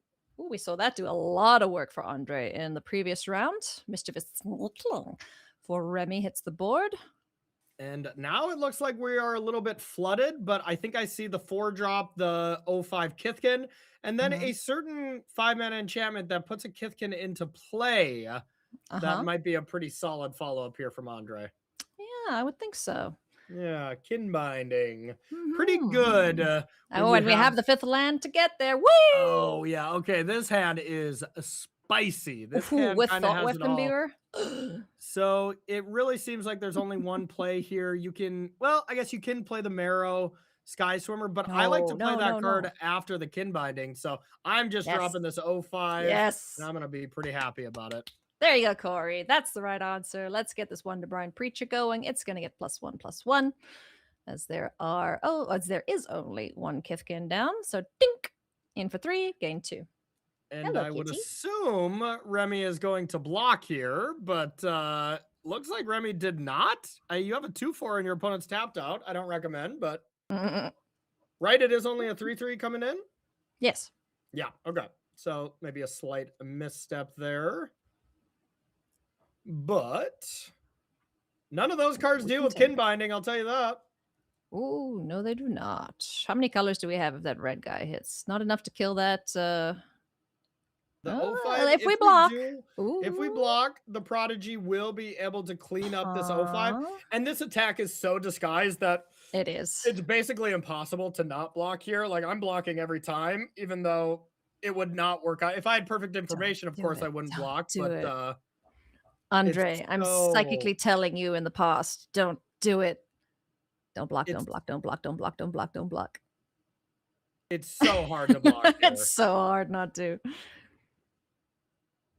No, takes it. All right. Sniffed it out. He's like, yeah, no, I don't trust you as far as I can throw you, friend. Yeah. And I believe that 2/4 should be tapped as well, right? It only has vigilance if you do the thing. If you play a 4-mana card, yeah. Yeah, okay. There's another Cool Wrath Mystic. And tippity tap. Okay. Yep. Kin Only binding. vigilance if you have that. And I believe we Yes. attack with both. Maybe we left back the mystic, but it's Oh, you took signified four that we were still. attacking. So Yeah. yeah. Kin binding. Let's go. All right. Let's make some friends. Let's get this Wonderbrine Preacher cooking. Okay, so the team gets pumped. The preacher can now get in for what is 5, it looks like. Yes, because it'd be a 2/2 attacking. It has the pump already, and then the imbuer pumps it by 2. Ding! Gain 2. Yep, and the vigilance here not really going to change anything right now, as you're not really going to block. Yeah. So we're going to be taking that. We'll see if we can Remy's get that just gotta corrected tomorrow. Yeah, just gotta. What do you mean tomorrow? Tomorrow's work day, bud. Tomorrow, tomorrow as in next turn is what I meant, but going to get this. See if the attack is going to be coming in next turn. Sorry, I lost my train of thought there. It's all good. It's all good. We're getting lost in the weeds here a little bit, trying to make sure that, cards are doing what they're supposed to, counting kin binding math next turn with this Marrow Sky Swimmer. Woohoo! Things are going to get large. Yep, absolutely. So looks like this is the Prodigy to deal 3 if you want, and killing the creatures here is all fine and good. But the problem is the kin binding keeps on giving, and I do not think Remy's Is It deck has a great answer to that card, like, at all. So I think if kin binding just resolves, you're just in a ton of trouble. Does Temporal Cleansing deal with it, or is it just creature? I'm not 100%. The owner of target non-land permanent puts it into the library second from the top. Yeah. And Sure. I'm pretty sure he drafted 2. That is another thing that is not, I don't consider that dealing with it, right? Because you're always putting that on top. You're always going to replay it, and eventually it's going to do some stuff. So yeah, we'll run away with it. Actually, no, he doesn't have any. Never mind. I saw Temporal Cleansing somewhere else then. Oh, that was Kalcano. He had them. That was Kalk. Yep. Yeah. Oh boy. Okay. Now what do? Looks like we have the counter spell available, but of course a little too late. Now the kin binding's already here, so I think that was both players realizing they're like, yeah, actually these do not have vigilance, and Remy's like, okay, whoops, that is my bad. So now just the changelings coming in and seeing what we got here. Looks like it was just blocked by the 05. I don't think it blocked there. I think he just took it. Oh, just took it. Okay, sure. Yeah. Is that the Sapling Nursery? I'm not sure what that promo card was there. Yes. I think. Wait, let me double check. Let me check his pool. Whoop. Is that Eclipsed Kithkin? Okay. Oh, yes, yeah. Yep. Eclipsed Kithkin looks great. Wow. Oh my goodness, this is going to be a turn. So Andre is able to go Eclipsed Kithkin, 2 mana, 2/2 Kithkin, and then the Sky Swimmer. So that is going to be 4 creatures coming into play. All right, now 3 creatures coming into play, and kin binding will make it a 4th. So the entire team's going to get pumped. That counter spell, all fine and good, but Andrew is still going to have a heck of a turn.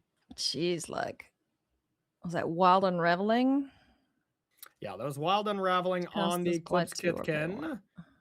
Did he pay 3 for it? Paid 3, it looks like. Yep. Okay, cool.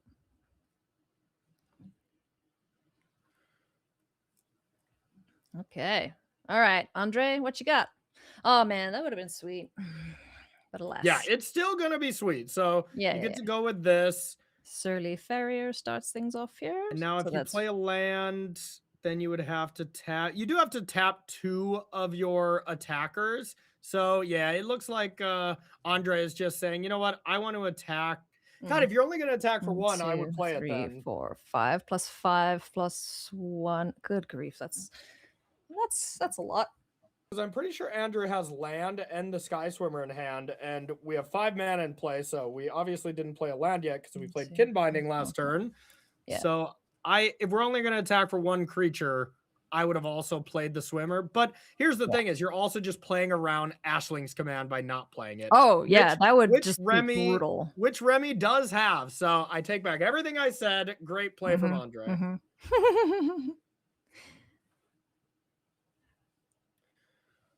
because there is the Ashling's Command. The thing is, you know, Andre has to now not play it during his main phase as well. Otherwise, you still just play into it. So let's see if Andre continues to sniff out the card. Because, yeah, Ashling's Command would kill everything. Except the Imbuer. Yeah. Except for the Imbuer. Oh, yeah. I would, honestly, I would hang on to that for dear life and just swing with the team and see what happens. Because Well, he has to fire it off before it triggers.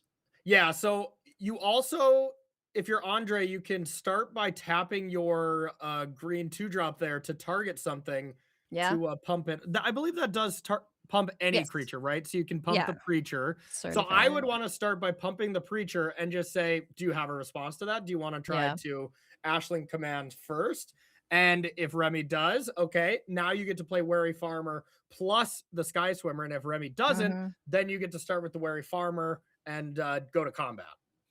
So I would start with the 2-drop. Yeah, 2-drop activation, give it +1/+1, and looks like we're gonna go Wary Farmer first, though. It's kind of fine as well. It's also not playing into the command, so it's not the absolute. Oh yeah, actually, this it is because this pumps everything. Yeah, because it pumps your team. Yeah, yeah, same effect. This on the stack, everything will die, barring the Imbuer.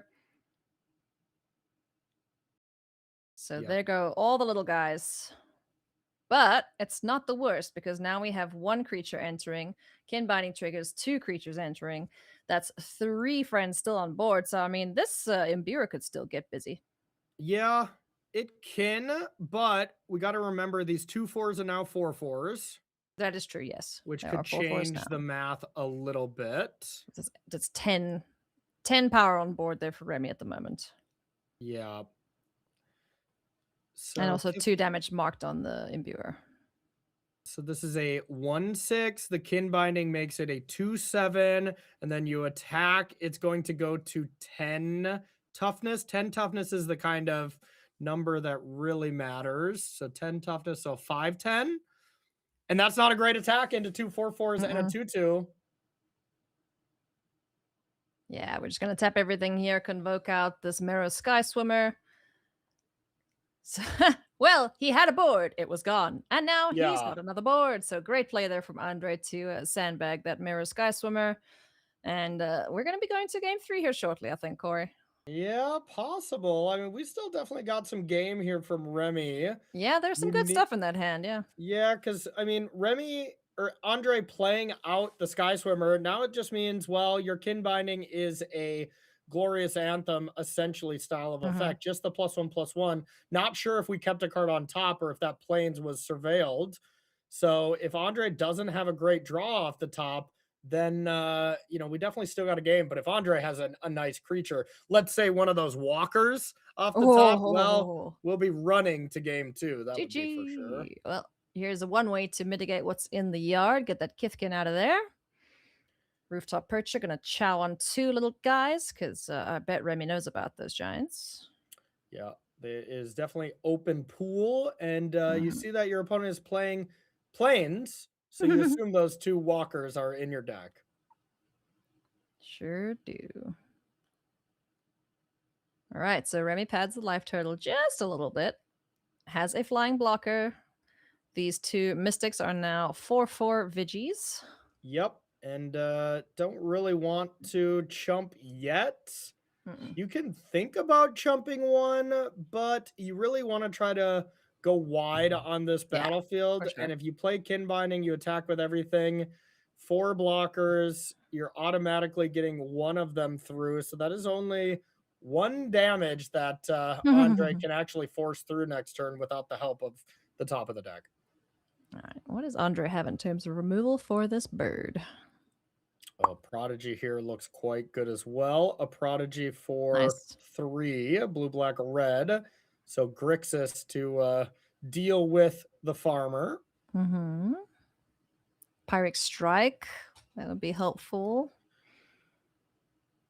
Land on top. We don't love that. Boo. So as it stands, Kin Binding comes in. You get to attack with this Vigilance. It gets exalted. and it's going to be gigantic, and it's going to Uh-huh. almost assuredly be forced to be blocked because the Exalted is equal to Kithkins, right? Yes, yeah. So it is now a 6-power creature. You technically do not have to block this one if you're Remy. Mm-hmm. Dink. Birdie down. Turn passes back. Now, what is the best draw here? We still have another bird, which is decent. That was a Okay. phenomenal draw here from Remy. Swat away. I wonder Swat where all away. those So you ended up. can play a 5-drop. You can play a 5-drop, attack with your vigilance creatures, and then on your opponent's attack step, play this, and that still triggers your 2/4s to make them 4/4s if that ends up That's mattering. good. Holy moly. All right. I take Yeah. back what I said about this game going to one apiece because this looks like we have a battle, friends. Yeah, so now you can get in there with both of them. The one that has flying is going to get through. The one that doesn't, you can block with your 05. Mm-hmm. Yeah, Andre has in the early game, not blocking with the 1/5 makes sense, but in the late game, it kind of feels like the tricks are out of there. I'd be blocking with Yeah. that 05 probably. We drew a spell. Hey, Not it's a sure what thing. that is. Is that the Walker, a promo version? It's a Maybe. promo. Let's see if we can get a look at the hand there. Yes, it's the Slumbering Walker. 1 of 2 in Andre's deck. But can it target anything currently? I think it can. know. I think the Preacher Power is 2 or less? yeah. Didn't we eat the Preacher? Oh no, it's still there.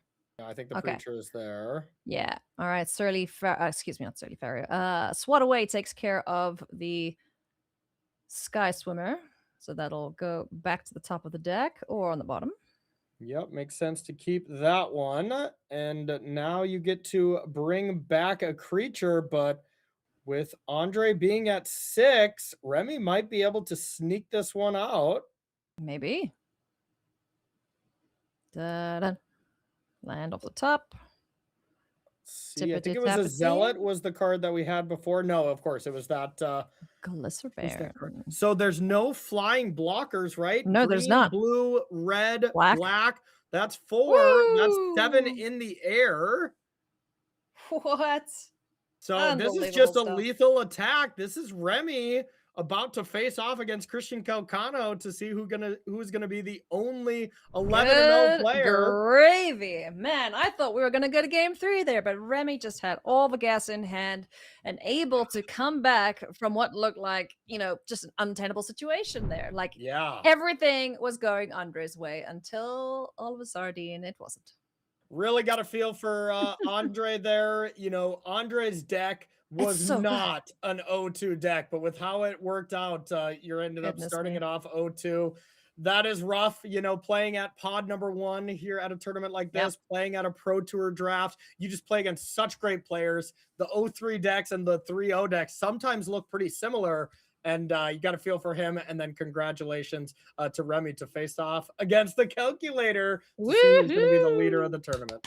That's going to be super exciting, friends. We're going to take a 10-minute break now, though, just so we can stretch our legs, whatnot. We suggest you do the same, posture check, go drink some water, all those things.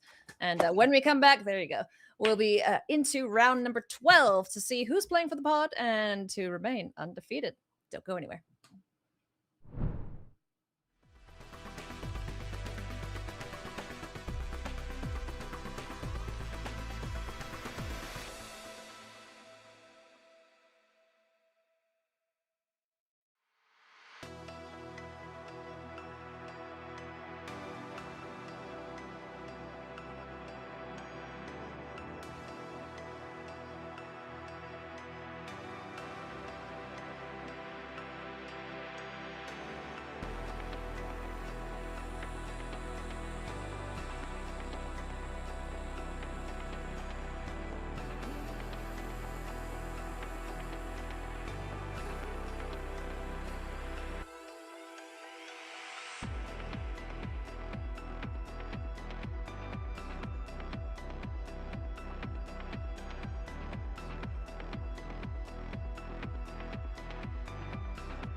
back, everybody. Hello and welcome to coverage of Spotlight Eclipsed, coming to you from Toronto. I'm Ailey. I'm Canadian. That's Corey. He wants to be. And we are super excited to bring you the trophy match, as it were. We've got two undefeated players, Corey, both playing for the pod. Who do you think's going to take it down?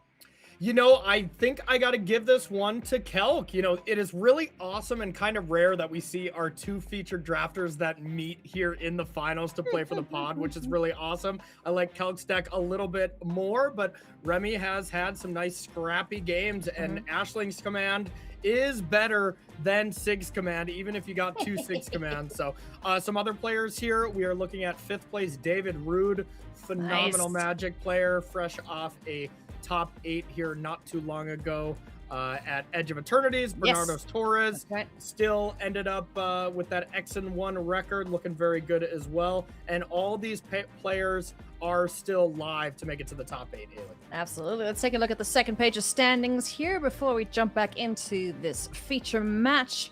Some impressive names all the way down here. And like you mentioned, Corey, the 8 and 2s, they're going to be a little bit more stressed out. They have no more losses to give, so if they want to crack the top 8, no more losses from here on out. Very unique situation with this tournament. The fact that some X and 2s here I don't think are going to make the top 8. It's just that many players. 1,800 showed up here in Toronto. Format's awesome. A lot of players seem to agree. So it's a very, very tough tournament to win. And whoever does take this down, I mean, it's a huge accomplishment with a field this gigantic to win a tournament like this. Well, our feature match, like we mentioned, is going to be between the two 10-0 players. Let's jump on down to the feature match area now. Christian Kalcano, the Calculator, versus Remy Goopy. Is it versus Azorius? Who will remain our undefeated player, and can they remain as such as we head into the next draft of the day? Let's get things underway, Corey. One player will be 11-0, and they will not actually be even locked for the top 8. I would imagine the 11-0 going into pod 1, if they pick up one win, that should be enough, but it will not be. This is not a win and in yet. I did like what production said about these players. They have featured drafter plot armor, as we get Sig on the board and unwelcome sprites, so two power critters. Evasive in their own ways. And let's see who finds a piece of removal first.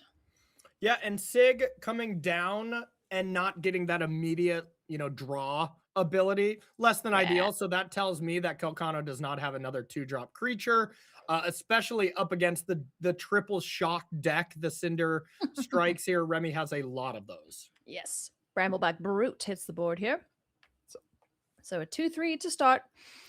And I don't think Christian's ever interested in blocking with Sig. Ever. Ever. Yeah, ever. Probably not even 2-1-1. Like, you just don't risk it. That one is too good. So we see Sig's doing all the commanding here. I think there is 2 Sig's commands in hand. Yep, sure is.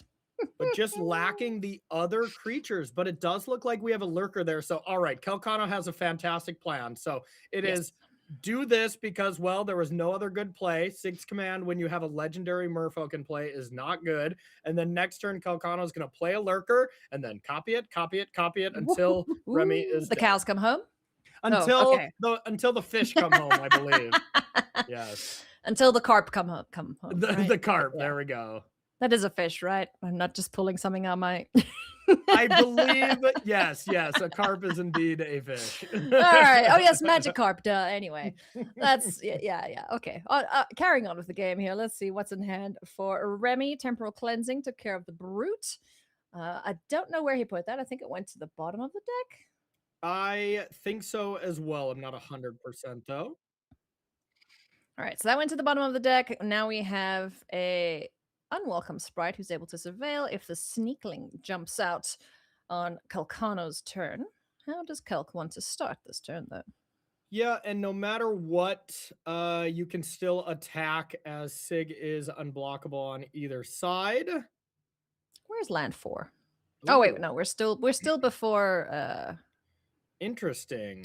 So this must mean that Kalcano did find something besides the 4-drop to play, because otherwise you would not want to do this.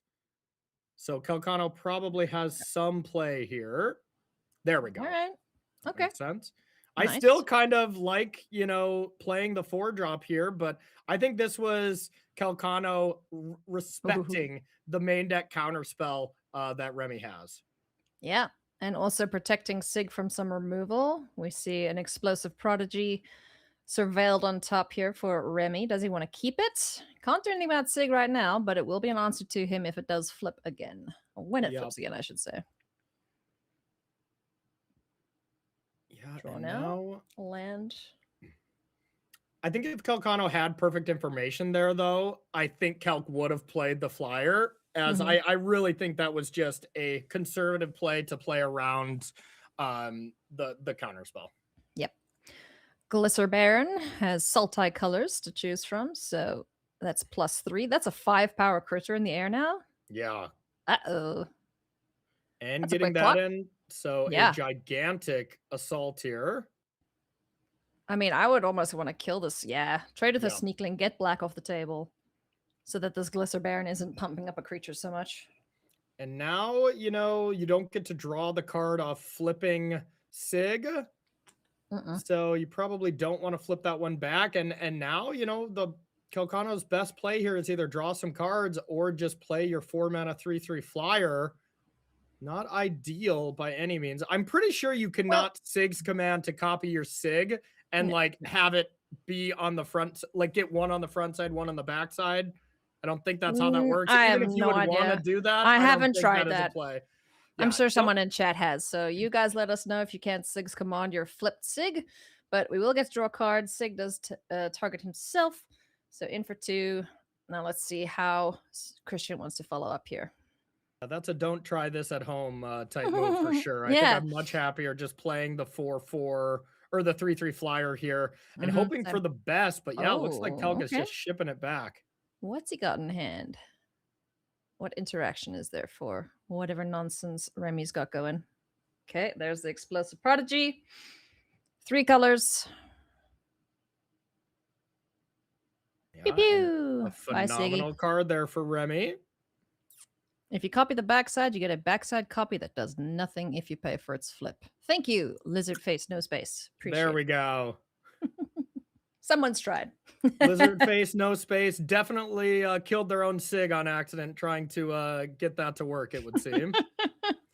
And yeah, everything coming up Remy. Yeah, this is looking fantastic draw for Remy. There's for identity. Let's see if Christian can sculpt his hand here, or if Remy's just going to keep, delivering the beats courtesy of this Glisser Baron and this Sprite. Yeah, it looks like Kalk's deck just doesn't play from behind that well. Being at 6, 2 commands looks awesome. I believe that is the Sky Swimmer as well. Maybe that might still be the Lurker. Yeah, that's a Marrow friend. So Gravel Gill's Scoundrel to start things off. And we can convoke him to get the Marrow Sky Swimmer down 2, I believe. Yeah, either way you slice it, though, it just does not feel like enough. Kalk's deck also is not very good at removing that the Simic creature. Glisser Baron. Yeah, the Glisser Baron. It's tough. Kalcano cannot just deal with that straight up because a lot of his removal is dealing 4 damage to a tap creature. I think Glisser Baron is just never turning sideways in a matchup like this, and it's still going to do some serious work. Would you call that an oof for Kalcano? That is a big oof for Kalcano, indeed. Sure is. I'll see myself out. Mara Sky Swimmer now. For Kalcano, down to 6. Remy is at 16, so a lot more comfortable in terms of life total. What does he have in hand, though? Coolwrath Mystic and land? Is that what I saw? It was Zealot. Oh, Coolwrath Zealot. Yes, he's been holding on to that for a while now. And pumped something up and then turned them sideways. So it looks like we ran the numbers, and this is either forcing a chump block or this is just lethal. Looks like just a take 3. Okay. And the flyer must have been pumped as it's not in the graveyard. Coolwrath Mystic hits the board now. Kalcano needs a piece of removal or he's a little dead. Yep, and this is the perfect time to be able to actually cast one of your keep outs if you were to find it. And now that's just double Sig's command and another cleansing here. So don't Cleansing? Does cleansing keep them alive? No, we have to be maybe cleansing alongside something else. I guess you start with Sig's command, copy your 1/3 draw card, and hopefully find, you know, like one of your keep outs for Sure. for the 1/4. I think that's the best and maybe only option I see right now. And I it's think not Christian great. agrees with you. It's not great, but here we go. Sig's command on the stack. Remy shouldn't have a response for it. Okay, we're tapping down. We've made a Okay. copy and we're tapping the flyer. Okay, so this should keep Christian alive. He'll take 2 at most. If the Yeah. blockers don't get removed. Yeah, and here is the cleansing There we go. probably Okay. on the 1/4. That makes sense. Perfect. Okay. So Definitely keeping gets that one second on from the top from Remy. Yeah. So 2 blockers, 2 attackers. Let's see what Remy's got if he can make these both 4/4s. And that looks like the Yep, Zealot he's got the here. big guy. Zealot time. And now the fact that these are 2 4/4 vigilance creatures means Kalcano has to double chump. Ugh. And that should be enough for game number 1. I mean, this was Remy's best draw that we saw by far. That was clean. Everything looked really good there for this particular game. You know what will work on this board right now? At least I think. Winnowing, choosing the fairy. Yeah, there you go. There you go. Because Yeah. I don't think anything else on that board was a rogue, because it's fairy rogue, right? Yeah, this actually wouldn't be the worst deck to bring Winnowing against, and I think actually maybe for that reason, that's why Remy maybe just hate drafted it. Yeah, yeah. Oh boy, let's get back into game number 2 here. Take a look at the opening hands. Christian Kalcano on the play. That's a very red 2. hand. Oh boy, that's a lot of strikes in hand. That is a solid hand from Remy. So Remy with the island off the top now, that was basically the only thing missing from this hand. That hand looked excellent for Remy. Painful, yeah. He's got Squelcher to start things off if he wants to, or he can just kill this timid shield bearer. I kind of like getting the Squelcher down first and foremost, though. Yeah, it's not so bad. Kalcano doesn't have any removal anyways. Yeah, true. No, he's got a few. He's got 2 keep outs as well as Did he pick up a liminal hold? I thought we had a liminal hold, but no, I don't think we do. So we just have the keep outs and our bounce spells. Yeah, and the tappers, I guess. Yeah. Oof. All right. It's gonna be a tough one for Kalk, I think. Yeah, Remy's hand looks great. And next turn, I believe we had the Noggle Robber to be able to play that and use the treasure immediately to kill a creature. So, oh man, that's rough. And you could just blight into the Squelcher to kill the 1/3 in the air. Yep. All right, Remy certainly got all the options.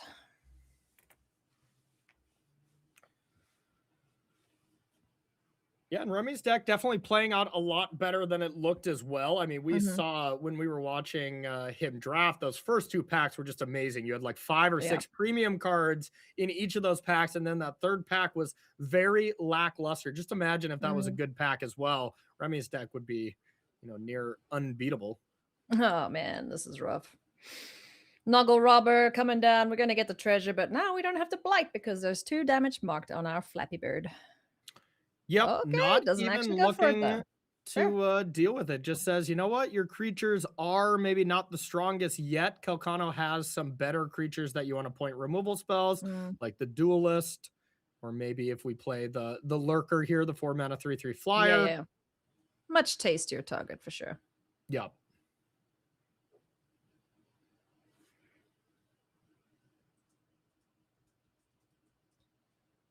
Naga Robber is perfect for Remy's deck. Just helping out with the Vivid count and ramping you up to your gigantic spells. It's really phenomenal here. We see the Prodigy in hand as well. So the Prodigy can at least kill the timid shield bearer on Christian Kalcano's side. Yeah, and then still 2 Cinder Strikes in hand, right? Yeah. So right now, Remy can destroy Kalcano's entire board. Why if he not? so chooses. Yeah. And if he wants to, he can just blight onto the robber because he's okay if that dies anyway. Yeah, or blight onto the Squelcher like we've seen him do in previous games. So all the options available, and they're all quite strong for Remy.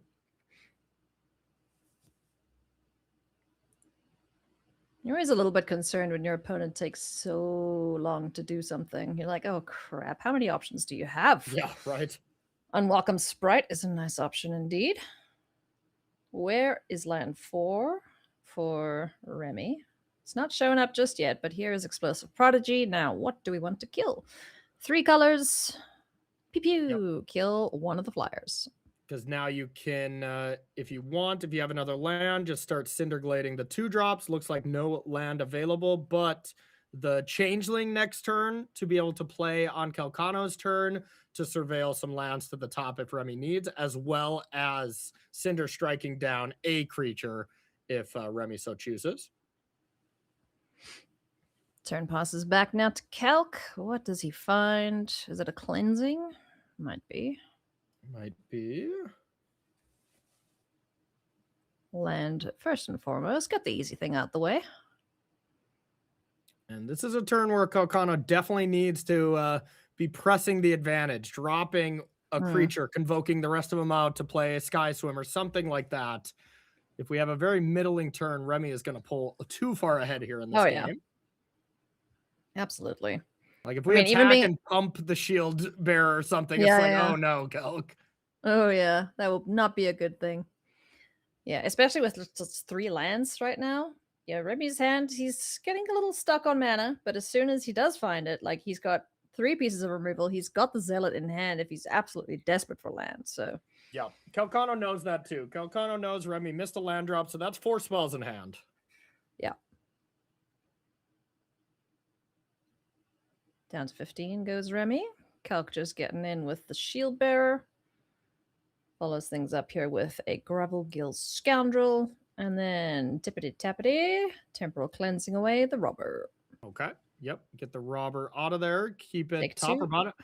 If I'm Remy, I am keeping that one. I think that is still perfectly fine. A 3/3 body is pretty tough for Kalcano to deal with, and it ramps you closer to the Zealot, which we know Remy has. So I would have kept that one for sure. Remy missed the 2 life that needed to be paid for him. Yeah, that is a good point. That is a trigger you have to put on the stack. Yeah. That's Ashling's command off the top. Is that good? It doesn't kill all the creatures. It only kills 1. Yep, that's fair.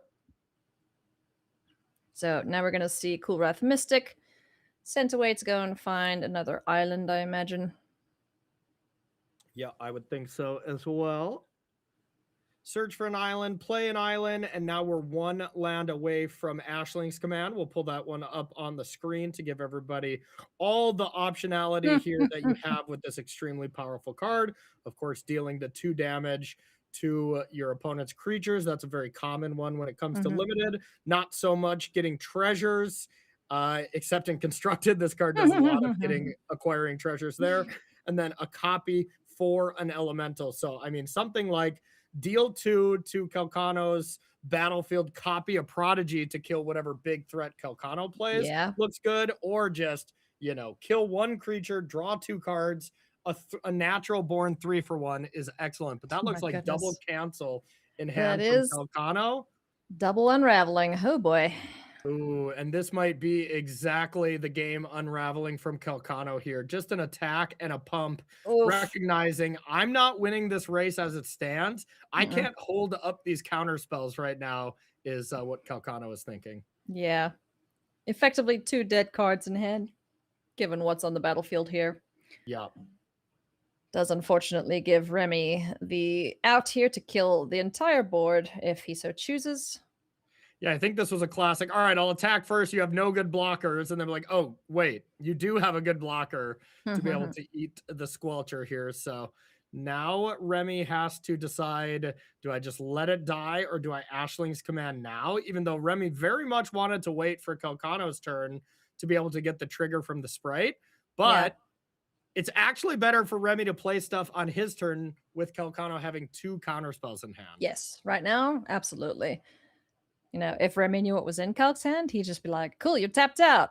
Kill everything and then do whatever else I want to with that command. Yeah, and of course, the Squelcher makes the Ashling's command just uncounterable. So, like, this True, attack with the Squelcher is actually quite brutal.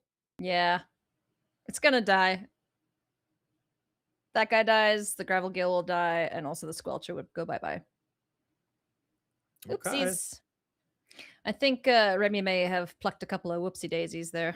Yeah, I think that was a bit of a whoopsie daisies, but that still wasn't so bad. You deal 2 damage, you deal with both creatures because the Squelcher deals 1 itself as well. So that was still a great exchange for Remy, but now Kalcano's spells, counter spells are online. Yeah. That's a lot of 10s up at the top of our screen there, friend. Yeah, 10. no kidding. 10-0, 10-0, 10. That's binary. 10100010. Someone tell us what that Morse is. code? Yeah, no, not Morse code. Binary. Oh, yeah, of course. Morse code is dots and dashes. That's right. Similar, but not the same. Down to 7 goes Kalcano. Still has the 2 counterspells in hand. The Unravelings. And Kalcano's basically countering anything here. Yeah. You play a thing, I'm gonna counter it, my guy. Yeah. We gotta keep him on his toes. And Kalcano just needs something that is proactive, something that is a good spell to play. And right now, with 3 planes, it's kind of awkward. You can't tap down the Sprite and counter something. So Kelk holding up a counter spell. If there's nothing that needs to be countered, you get to draw 3, discard 1. But either way you slice it, Kelk is up against it and is very much disadvantaged here in this match. Sure is, friend. Taps 2 now, does Remy. There's a Gristle Glutton that will resolve, says Kelk. And the turn passes back, so now we're gonna go Unexpected Assistance. See what we can find at the top of the library here. Can Christian Kalcano claw his way back into contention in game number 2?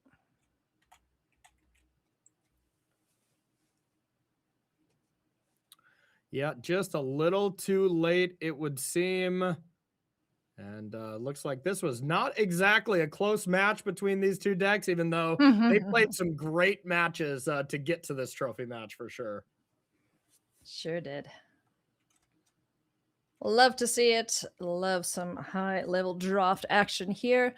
So big shout out once again to Face and Ultimate Guard for bringing us the action here from Spotlight Eclipsed. Anything useful in hand here, Corey? Doesn't look like it. We see the lurker. We see, it all just seems too brutal to come back from. We don't have a lot of flyers to actually block the Sprite. Okay, another island's not the worst. Yep, so we get to tap down the Sprite for sure. And then most of the pressure is gone. So actually, this doesn't look terrible. It's all, what is the follow-up here from Remy? A Wild Gab Nassif has just appeared in chat. Get him, chat. Thanks for coming over, everybody. Welcome on in to coverage of Spotlight Eclipsed. Good to have you here. We're watching Christian Kalcano up against Remy Goopy. They're playing for the trophy here in draft number 1 of day 2. That man in the yellow hat knows a fair thing or two about being a featured drafter here at a late stage of a tournament. Phenomenal player, very entertaining streamer, and of course, a Hall of Famer. Absolutely. All right. Shore Lurker. Let's have a look. Anything useful on top? There's a blocker for the flyer. I feel like you really have to prioritize tapping down this 2/1. Remy has not really played any removal spells. It feels like if you go to 1 here and you don't bind down the Sprite, it's not a great card to tap down because you do still get that Sprite ability that's going to stick around forever. So leaving a card like that tapped that still gains value really, really hurts. It does, but it hurts a little less than the damage it would deal. So, it's okay. Maybe we tap that down here. Let's see. So Kalcano has a choice between that and Duelist. If he goes for Duelist, he'll lose the game on the spot. If he goes for the other one, we play on just based on the context of Remy's hand. With the double Cinderglade, you're able to just kill both creatures, attack for 3, put Kelk down to 1, and we're not going to come back. Nice. So, all right. Yeah. Kelk sniffed it out. This is the only play that allowed him to continue to play Magic. Cinder Strike, friend. Cinderglade is a land. Hey, sorry, I got too excited. It's okay. Too many names and cards. We need more words for Magic. I mean, no, we don't. I take that back. Yeah. Mischievous Sneakling flashed in here, though. Is that just GG? Yeah. See. That is No. 2, 3, 4. Yeah, Kill the blocker. Looks to be enough. Well, no, you do have to blight on something, right? I guess unless you double strike. Right. Unless you just cast both strike there and didn't blight, then it would have been lethal. So I think that was miss lethal because he does have 2 strikes, right? Yeah, I don't think he used the other one. I wanted to have lethal this way. How would you like to kill your opponent? And that is it. Goodness me, Remy Goopy with the Glisser Band able to get the job done there up against Christian Kalcano. So we have one undefeated player, friends, and his name is Remy. Can he remain as such, Corey? Do you think he's got it in him to be undefeated for the rest of the day? Remy is the only player about to play a win-in, and Remy will have 3 win-ins because you got to think when you're 11-0, you're of course going to have the best breakers in the tournament. So we're going to have some X2s that might not make it to the top 8. But if any X2s do make it, it's going to be the player that went 11-0 and picked up some losses. Absolutely. Now, friendos, that is our pod decided between those 2 players. We're going to jump into our backup feature here. This is Laura Robinson up against Brendan Johnson, both drafted Golgari, both sitting at 9-1. So let's get the game underway. Yeah, these players still very much in the hunt here. You know, if whoever wins this, playing for their pod, they're going to be almost assuredly at pod 1, and then they'll have to win 2, maybe 3 matches here in pod 1 to be able to draft one more time, because that's the real prize. Money, meh. Trophy, meh. Pro Tour qualification, yeah, that's okay, but you get to draft again. That's the real prize. Absolutely. Virulent Emissary followed it up by a Creekwood Safe right here for Brendan. Scarblade Scout on the other side of things for Laura, so she's going to want to get something a little bit more impactful going here aside from this 2-2. Yep, absolutely. Solid starts here, but the 2-2 that has the counters on phenomenal 2-drop, that is for sure. And it's Creek with something. I might not be the safe right. I believe, yeah. Yeah, it is the Creek with safe right. Woo! Look at me go. I think Laura has 3 of these ramping elves. Oh, the Lizalana dignitary. Nice. It's not doing any ramping just yet. Ooh, nice. Barbed Bloodletter on our Creekwood Safe right will kill this dignitary, so no ramping just yet. It does need an elf in the yard to become Soul Ring. Yeah, big combat trick, though. Anytime you get to have a trick that gets to stick around and boost up your creature leads you to a very good board state, and all of those flash artifacts and enchantments are actually very strong here in this limited format. That's something that usually those cards are maybe a little lackluster, but they all end up being for sure playable and quite strong. Talk about quite strong. Morkant's Eyes now. Going to give Laura a surveil on each of her upkeeps. So love to see that, especially if we've got a bunch of elves in the yard. On the other side of things, what's Brendan got going for him? The safe right's not getting any counters offered just yet. We for sure had the 3-1 where you can discard to make it indestructible, as well as the static or stoic guide, I believe. Yes. So you could have the combo of like play the 3-1, discard it, and replay that card. But I like this a lot better. Is that a Gloom Ripper in the bin? I don't think so. I think that's the 3-mana 3/3. Like when you play stuff from the graveyard, it does things that. Oh, yes. The thing that never happens with that card. The thing that never happens, yeah. Exactly. But the one thing it did do is create an elf in the graveyard, so you're able to remove a counter and get a drain. So that was a great hit. I need to know what that card is now. Yeah, the Twilight Diviner. That's it. That's it. Thank you. Right. Thank you, chat. Whoa, who's to say I didn't call that? You read that. I saw and not read the comment from the Tunneling Cat. Cat just making you sound smart. All right, so elves aplenty getting in the yard there for Laura. Scarblade Scout up against the Safe Rights and a Eulogist and a Virulent Emissary. So now we're going to get rid of the menacing creature that is the Eulogist.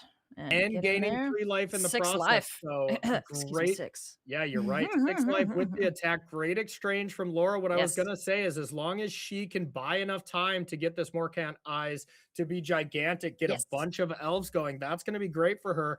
But the whole thing is getting there Yeah. as she is well and truly behind on the battlefield and looks like only 2 cards left in hand. Yep. Another swing in here for 3, I believe. And now we have the Stoic Grove Guide, like you mentioned, Corey. So that's a big old 5/4. Yep. And now we do actually have an elf in the yard, so this Creekwood Safe Right gets to remove its counters. Yep, absolutely. And Nice. milling over an elf, that is kind of the dilemma that you face a little bit when you have the Morcant's Eyes. It is an amazing card, but there are times when it can be very awkward where you're like, dang, I really want a creature to top deck, but you're like, I also really want my elves to be in the graveyard. So it has some tension and some awkwardness for sure. Oh, yeah. Hey, Corey. Ooh, Yeah. unbury now. Okay. Have you ever milled out, in inverted commas, your opponent with Morcant's Eyes and Marilyn? No, I have not. It's very satisfying. Oh, 10 out of 10 can recommend. That is really spicy. Hee hee hee. That's a bucket lifter for sure. Sure is. Oh boy. I wish there was like a here, do this random thing in the game. That's very unlikely to happen, but if you get it, you get something cool in arena, you know? That would be Yeah, fun. there you go. There you go. What, like cast 20 red or black spells? That's easy. Give us some trophies to fight for here. There you go. Oh boy. Okay, Alrighty. so we have this Okay. this card, which can definitely give you some nice card advantage, and it's a combo with the fact that you're removing a counter off your 2-drop every turn. If you keep adding one and removing them, get to reveal cards off the top of your library, get some extra card advantage. That's nice. That's We're also going to see Brendan play the 3/1, the Iron Shield Elf, I believe it's called, and still have a card in hand to be able to give it indestructible. So still everything coming up, Brennan. Yeah. Unfortunately, the blight with the Shadow Urchin isn't the thing that gives it the card. The creature has to die for it to do so. Oh, okay. That's right. That's right. But it is fun just attacking with a 3/4 for 3. You know, you're not mad about that. So just a solid stat. So put a counter on this, take it off at end step. Yeah. Still very solid. Talking about solid, geez, like Brendan's board is crazy. I think we might have missed the surveil there, or we already knew the card was just going to be so good. 4 mana, Dawn Hand Eulogist, gain life, drain, chuck some things in the bin. There goes a Lizalana Informant, as well as a couple lands. So Laura wouldn't be mad about that.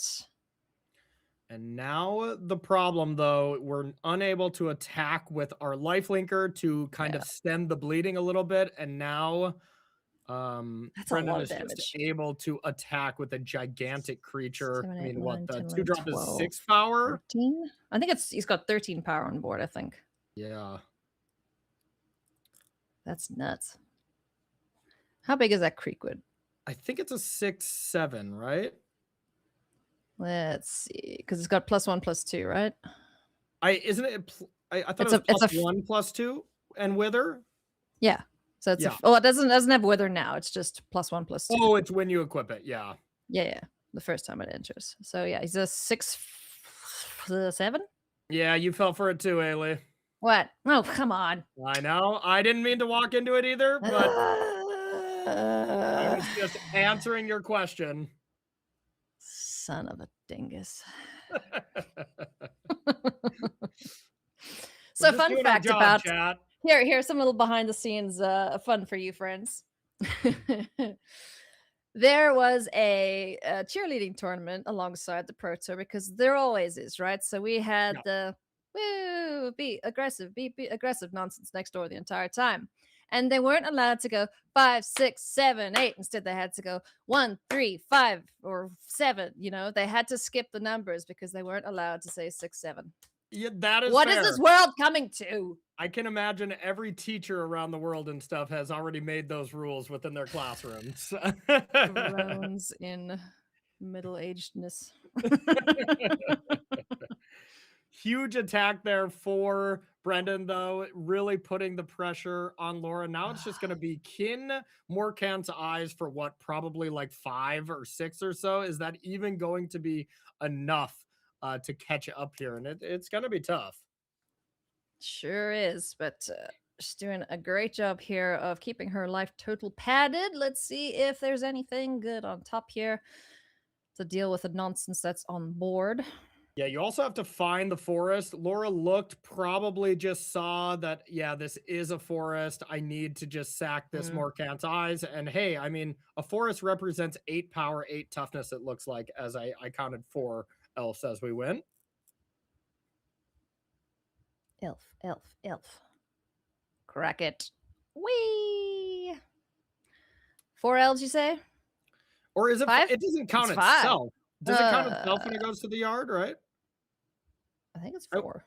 I would think it's just 4, but it is an elf, so I don't know if it sees 4. itself. 5. It does see itself. 5. Okay, gotcha. Okay, all right. That's cool. I mean, of course, these eyes see themselves. It is the Morcant's eyes. That must be very a painful. fail. Imagine how squint you have to go to see your own eyes. Ow. There you go, going cross-eyed, I guess, huh? Well, that's a lot of dudes on the board now for Laura. Yeah. And a good way to stem the bleeding here. I would still think her battlefield is still not as strong as like strapping this over, and it is a 6 power and a little bit bigger toughness for this big creature. And that will at least trade with 3 of the tokens here from Laura. Oh boy. I mean, if not, why not, hey? Otherwise, you just keep chucking your Iron Shield off and discarding that stupid land that has been in hand for however long. Yeah, it's actually not bad to equip the 3/1 as well, because, well, you make it into a 4/3, and then you just keep discarding, and that's not so bad. But this is Assert Perfection off the top here from Brendan, so that's not so bad. That's pretty good. Kill a 3/3, just return the favor from Laura. Yeah. Kill a 3/3, and then you make it a 7/7. So I guess at least you'd have to have 4 blockers. And I just somehow also missed Morcant's eyes on Brennan's side. So I mean, that's incredible. What? Oh yeah. Yeah, that kind of snuck in there, I feel. Okay, maybe I was yapping about cheerleaders at that point. Goodness me, Brendan. These As decks are does. really good. Yeah. I wonder where they were sitting against each other, in relation to each other in the draft.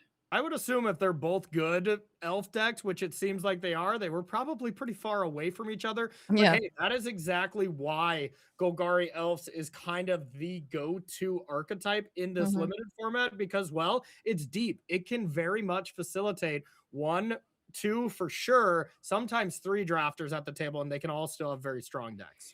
Oh, Lord. Alrighty. Well, Brendan has no pressure on him, so that Morcant's eyes is going to stick around. Oh! Sapling Nursery! Woo! Okay. More tokens! Damn, these are some great enchantments these players have. Yep, nice tree folk. Trees. The one thing the tree folk doesn't trade with our shield elf here. I mean, this guy needs to get exiled or something. Requiting Hex going to take care of the little elf, and in for a lot comes the big guy for 4, so down to 8 Laura goes. A solid top deck there. Even if it was just on a token, it did pressure 4 damage. And basically this is just Brennan just saying, all right, all I want to do is delay activating the Morcant eyes as long as possible. And then when Brennan has no other play, then you can fire it off. Yeah, I like that plan too. Now, sure, take 2 here. There's no real reason to block with the Death Toucher. Looks like 3. And now that makes it 4. The Morcant eyes itself will make it 5. So if we do surveil a elf into the yard, it'll be 6 2/2s. That's not too bad. And you can activate that anytime. Oh no, only a sorcery. I think it is. Yeah, that would be busted then. So yes. So yeah, now if you see a good creature, you're like, well, I could have this creature and play it, Or I could put it into the graveyard, get a random draw, and hope for the best. Tree in the way of the elf, and it's gonna trade. Alrighty, Whoa! Hey, Wildland Pummeler. Okay, next turn I think we're gonna be cracking some eyes. Yeah, it's just I really like how Brendan is playing this. Just delay as long as possible for the eyes because, well, it's probably not going to be disenchanted in any way here for game number 1 between Golgari. So just basically soak in all the value from the rest of your card and then be like, well, I got nothing else. I guess I'll just make 6 Oh my. 2/2s. Reaping That's Willow excellent. now? Jeez, he's not running out of gas at all here. No. Laura, however, certainly is. Midnight Tilling, gonna get a couple cards in the yard. Dawn Hand Eulogist can help, kinda. I think that's the only real option there. Yeah, but this Trampler is just Yeah. gigantic. What is it, a 7/7? I believe it's Maybe? a Is it 6/5 red play, 6/5 right? base? Yeah, I think Yeah, so, so yeah. it's a 7/7 coming in. You can block it, so it looks like Laura can survive here, but it's looking brutal. Yeah.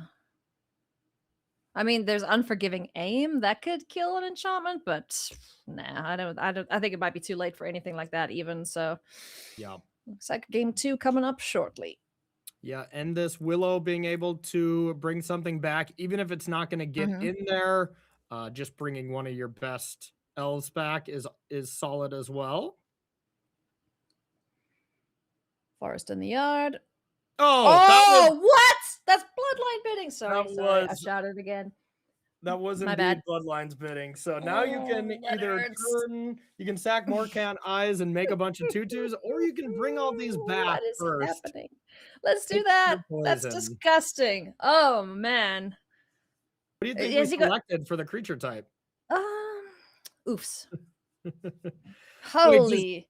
does Diviner actually do something now? Do you get to copy one of these since they came from? Yeah. You do. That's the first time I've ever seen that card Same. actually do anything besides What? just be a good 3-mana 3/3. Holy moly. So if we find an elf, there's an elf. Yep. Dead. 2 of the copies. Oh my gosh.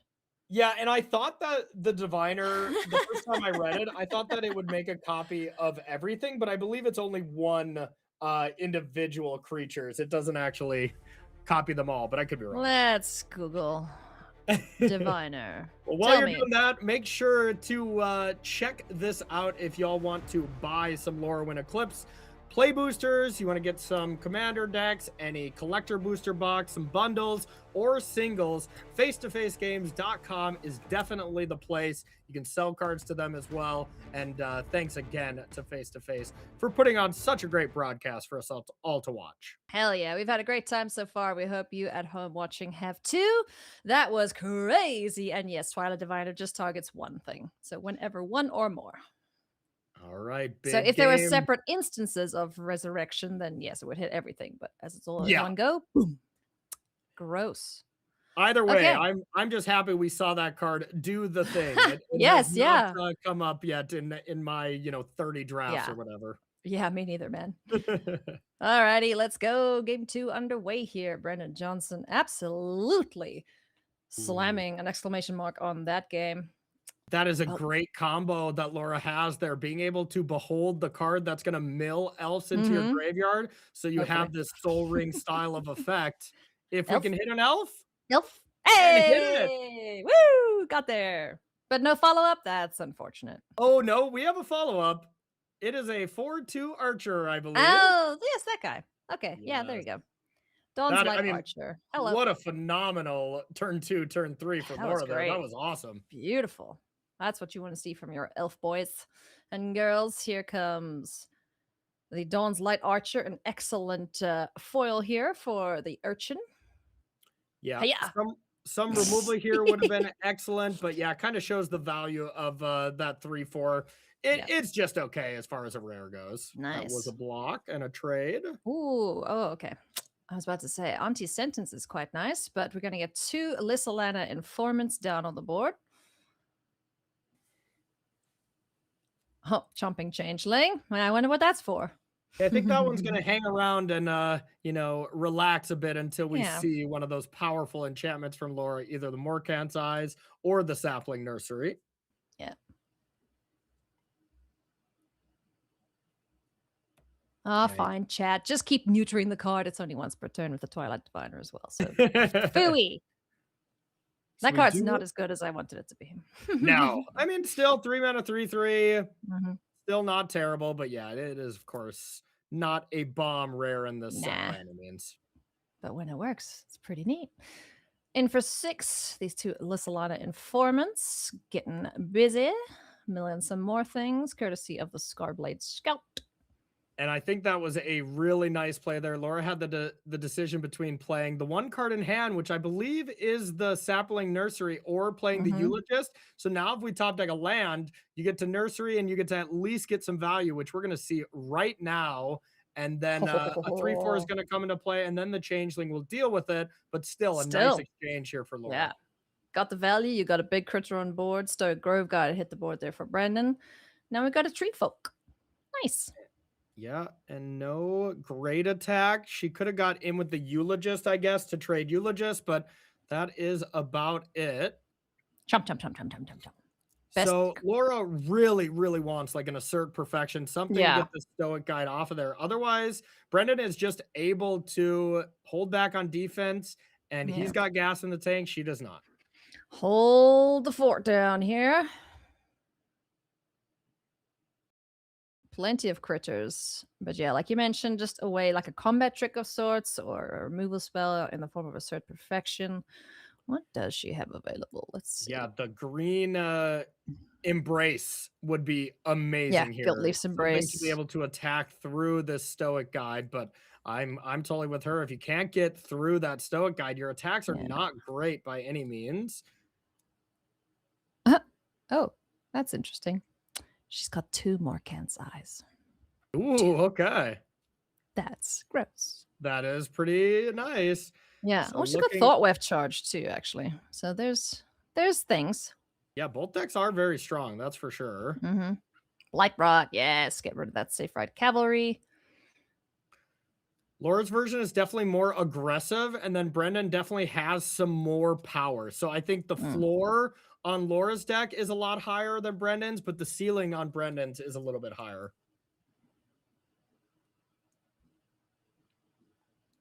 Vine Pummeler.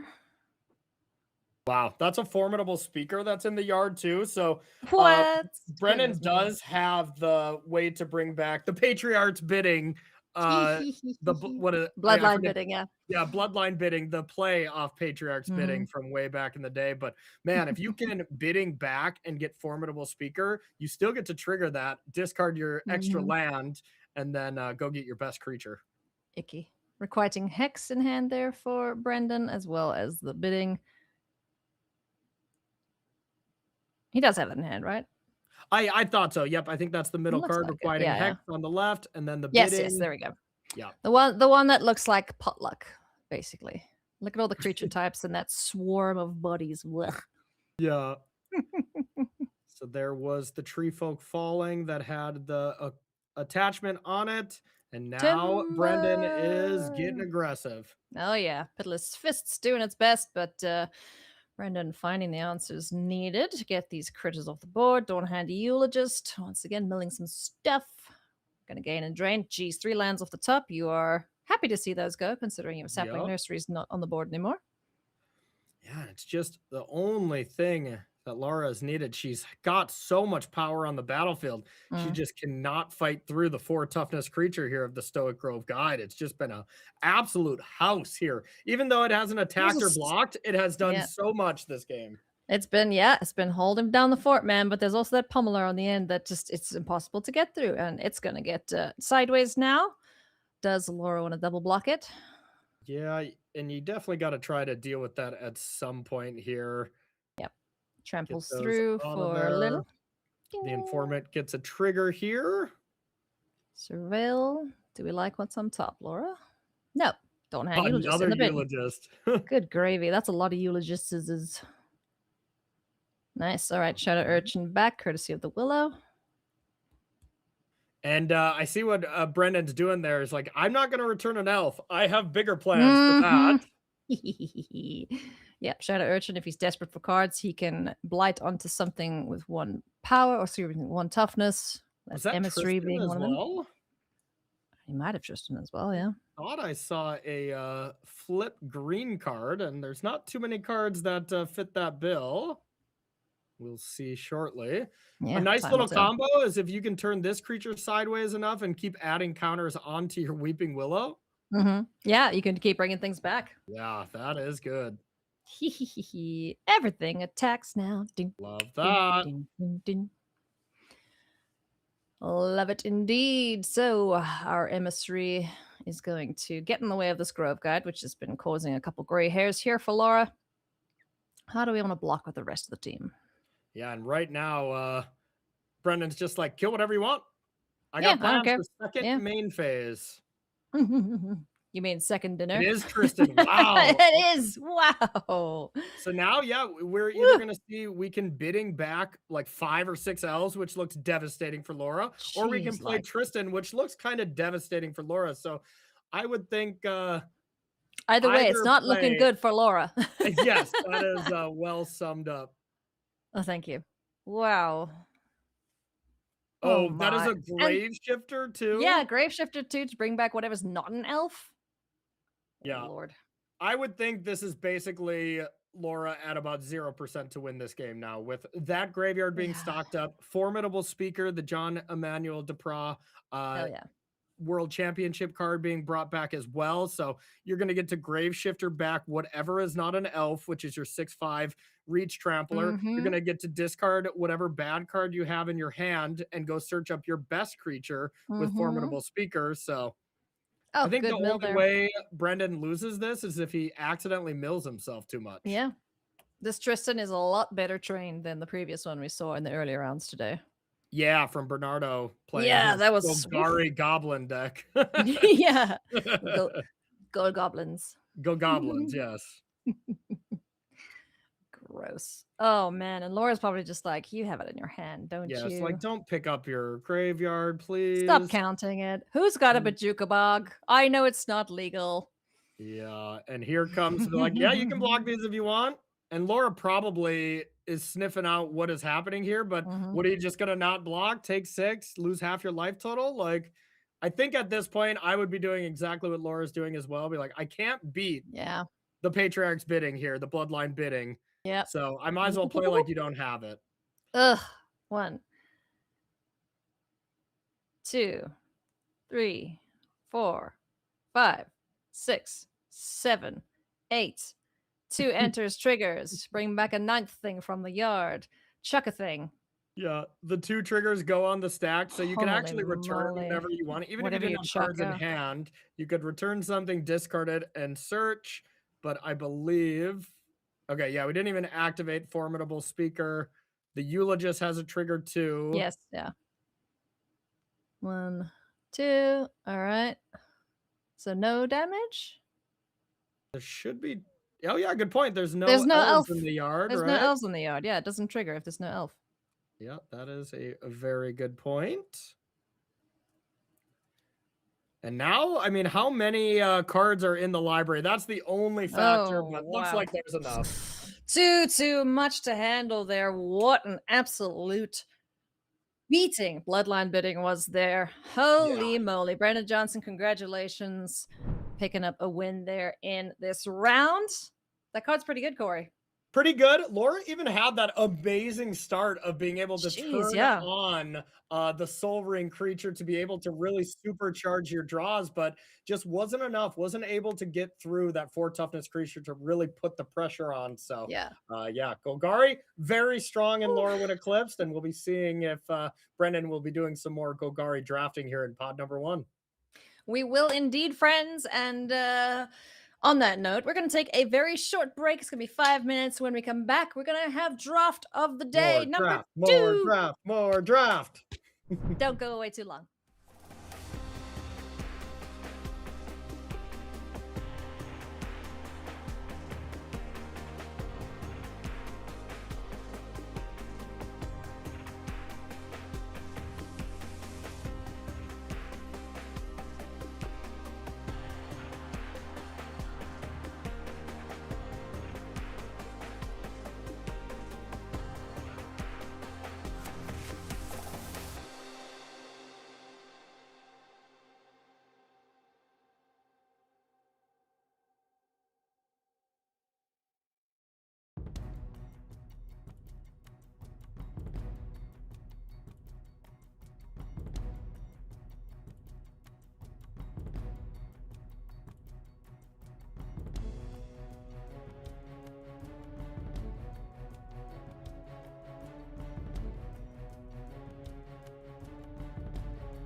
everybody, and welcome back to coverage of Spotlight Eclipsed in Toronto, Ontario, Canada. I'm Ayla Loney alongside Corey Baumeister, and we have the pleasure and the privilege we got there of bringing you the second draft of today. But before we do that, Corey, let's talk about our standings. How are our players doing here, bud?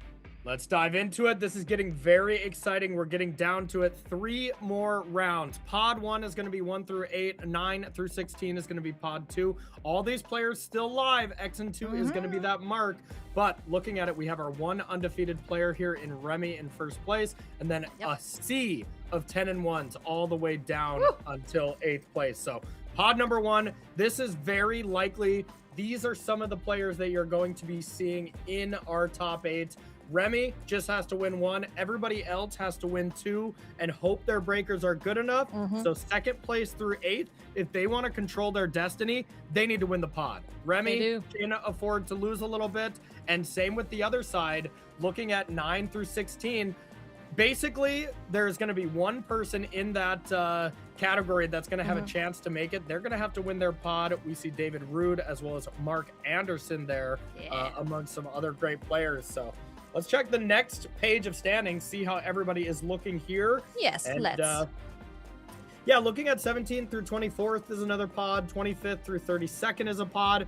Basically, out of all of those players, you know, one pod winner is going to be the only person that's going to have a chance from pod 3, pod 4 there. So we're going to be seeing a lot of our top 8 competitors on that first page of standings that we saw. Absolutely. Super exciting stuff, friends. Now, if you are just joining us and you missed the first draft of today and you missed the sealed yesterday, we're going to take you quickly through the archetypes that you should be looking for as you do this draft. There are 5 supported creature types. These are them. Corey, what are players looking to draft the most? Absolutely. Golgari Elves is definitely the best deck here in air quotes. It is the one that players are trying to look to be in the most, but you always have that tension point of, okay, Golgari Elves is the best. Is it going to be overdrafted? You never know. So very much the most important thing in Lorwyn Eclipsed draft is finding your lane, finding the seat that you really need and that makes a lot of sense in the draft. Yeah. And then kind of just leaning in there. So you need to know how to draft all of these archetypes, and then you'll get rewarded by being in the correct seat. Indeedy. So if the players can find an open lane, and as you mentioned, like we kind of saw in the first draft as well, like Kalcano was able to just pick a lane and stick to it and came out with a pretty decent draft there. You know, our undefeated player as well. Remy able to find that with the elemental synergies. So it's going to be fun to see what our featured drafter in this draft has in store, and it is none other than Wong, Charles Wong. Yeah, absolutely. A player that's been around for a very long time and is just an incredible player. Mainly a limited specialist, I believe. So, you know, right in Charles Wong's lane here. That's probably why Marshall likes him so much.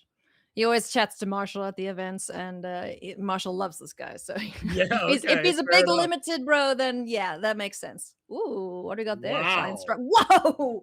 One of the best rares in the set, Gloom Ripper. Hey, hi, how's it going? Gloom Ripper in one of the best cards in the set, like you were saying, one of the best rares, but also one of the best cards in the best archetype. So I bet that is just an absolute slam dunk here. I can't imagine we're taking anything but Gloom Ripper, even though this pack is stacked. This is a great pack. Good grief. Like the 6th best card is Liminal Hold. Like, you know, like that is unbelievable. There is some power. There's a Bogart's Mischief in there too. The wheel is going to be pretty nice here for Charles Wong. Yeah. Wow. Yeah. Yep. Slam that Ripper. Get him. Nice. All right. That is about the best you could hope for because, well, number one, Gloom Ripper being amazing, but you passed a lot of good cards. You didn't pass a lot of like Morkant's Eyes, Morkant's Loyalist. You didn't pass a bunch of Elf, you know, signpost uncommons. So good. This is another great pack here, Corey. Bridget is pretty sweet. Not like the most powerful of the flip cards, but you got Noggle Robber here, Silver Guild Depth. You got Requiting Hex. Jeez Louise. All right. No kidding. And yeah, you got to think this early in the draft, kind of the go-to strategy from these players is just take the best card, take the best Yeah, card, yeah. take the best card, see where your seat tells you to continue drafting. Mhm. And Brigade is definitely the best card in this pack. There's a Requiting Hex, which is solid as well. If you Yeah. want to kind of say, hey, I'm going to put the blinders down and just Mhm. say, I'm going to be the black drafter here, take all of the black cards and, kind of force your lane like that. Yeah. Or you take this approach Ooh. where you just Oh, stay open. Lewin. But I think Corey. that's your sign. Go elves, Yeah. take Lewin, Go and elves, go hard. exactly. That's what I would be doing here. Lewin, imperfect naturalist. This is get out of the way, whoever you are. Probably a judge, sorry. But we have important things to look at here. I need my cardboard squares, rectangles. So Lewin, excellent card. Bogslither's Embrace, also a sweet piece of removal. Dawnhand Eulogist, one of the best commons in the set. So Yeah, yeah, I think we're going elves, baby. I would think the removal spell, the Embrace there is a pretty close pick, Yeah. even in Golgari with this. But if you take the Imperfect Naturalist here, you're cutting off that, like, hey, this is a signpost elf rare that you're not passing to the left. Ooh. So your opponent Ooh. doesn't know, hey, I Oh, should pick this up. Nameless Inversion is great here. absolutely. Nameless Inversion, you love to see. A little bit of fixing would be nice if there weren't such other good cards in the pack here, but definitely love seeing the inversion. There was also the Guilt Leaf's Embrace, which hopefully he'll be able to pick one up a little later if we go in Golgari, which definitely seems to be the case. Oh, I bet we're Golgari Splash White for this Brigade because that is a great card on the splash. Golgari has a lot of great fixing. Yeah. I wouldn't say a lot of great fixing because there is not that much good fixing in this set, but it has enough where then you can pick up an Evolving Wilds, maybe pick up a Shimmer Wild Growth. I Ooh. believe that's Oof. what the 2-drop is called. Yes, that's And enchantment. yeah, have like 2 ways to fetch up a Plains, and that's plenty for fixing. What's this kitty doing here? Get out of there. Prideful Feastling, one of the options here for Charles. Chittiness, that's it. Chittiness Graspling. Sounds like I swear a whole bunch there. Sorry, friends. Yeah. Another option. But yeah, I like this Prideful Feastling. I like it too. I think that is a solid pick, and that is the first pick that isn't just a home run. Yeah. Yeah. I love the fact that we're Oh, at pod Vinebird 1. Brawler. I love the fact that we're at pod 1 here, and sometimes you Yeah. see very weak, unexciting packs that is not what these No. packs are. These are absolutely stacked. This has packs been here a at pod heater 1. so far. Vinebred Brawler. Pretty easy pick here for Charles. Yep, that is a solid pick. You are plenty fine picking that one up, pumping another creature. And this is the type of card that it's really great with, like an Embrace or something. Something Yes. where there it Like is. that. Woohoo! Get it. Yeah, so either the Guilt Leaf Embraces do come pretty late too. It's not like Yes, it's an they do. extremely high pick, but it's a very good card at when you're already attacking like that, forcing a block.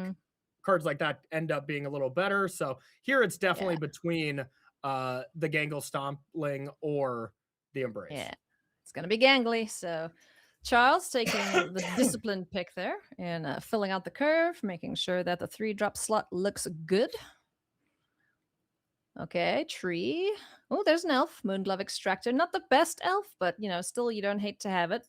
And in fact, one of the worst elves, actually, but it is still playable. But yeah, I kind of like the spec on the Kithkin here because that is a really late 1-drop here. It is very strong, but it is just the Charles Wong just saying, I want to cut every card that says the word elf. So the people to the left know to play nice, don't pick elves, and pass me all the good elves on the there you go. wheel here.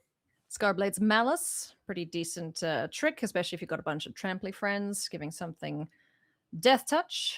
Yep, and also getting a 2/2.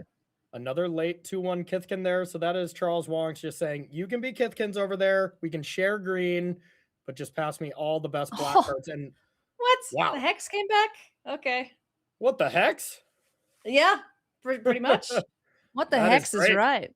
That is great. I'm definitely picking that up. And I mean, Requiting Hex, it's not Fatal Push here in Limited. It is just destroying small creatures. It doesn't have that ability to kill a big creature, so it's not can kill some tokens, like big killing tokens. and just the fact that it is an instant speed removal spell is still very strong. I kind of like, Furdock Core. If we want to splash, it also becomes a pesky 4/4. It is a something of everything. Yep. Well said. Nice. I'm very good at my job. Guilt Guilt Leaf Leafs Embrace is Embraced. great. Love it. Love it. Take it, slam it. Let's go. Wow, what a starting This pack is here for nutty. Charles Wong. And you gotta really like his chances here to be able to at least. He's like, all right, you can read this one. I'm not gonna play it though, that's for sure. Mm-hmm. Lava Leaper ends up not being a playable Nah. magic card. Giving your opponents the first crack at that haste Yeah, ability no. is No, terrifying. thanks. So, Corey, how Yes. the heck does it get better from here? I mean, if it seemed like this is the seat that Charles Wong is supposed to be in. So theoretically, this could all still be getting a lot better. I mean, look at this pack one, Jeez. y'all. This is amazing. Taking three premium creatures there to Mm-hmm. start, and you would think, all right, it gets a little worse after those first three picks. It does not. Nameless Inversion, even that really late requiting Hex is Yeah. excellent. Some fillers, in our Yeah. second column there for sure, but overall, if Charles Wong could look at this pack one before he started the draft and say you could lock this in or you could redraft, he would lock this in. Oh, yeah. Absolutely. Gloom Ripper, absolute house when it comes to the formats. And, you love seeing cards that can help you out in the late game like Lewin does. So let's check out pack number. What? Formidable Speaker, just casually, and Morkant's Eyes? Are you kidding me? Wow. So and I mean, honestly, the 3/1 elf is great too. This is just another incredibly deep pack. Now it'll be interesting what Charles Wong values more, the Formidable Speaker or the Morkant's Eyes. Both are great. Both are elves, and both are just high Goodness. picks. And I don't know which one I would pick. I would lean on Formidable Speaker, but I totally Yes. would understand the Morkant's Eyes as well. Because you know what? Formidable Speaker fetches a Gloom Ripper. Yeah, that is a great point. That's the selling point for me, but at the end of the day, Formidable Speaker is not card advantage. If you didn't have It's to not. discard and you'd be able to find it, sure. But Morkant's Eyes also kind of finds Gloom Ripper as well. Sure. So that's defensible, and that's probably Charles Wong saying, you know what, I've done enough drafts. I know which pick I want here.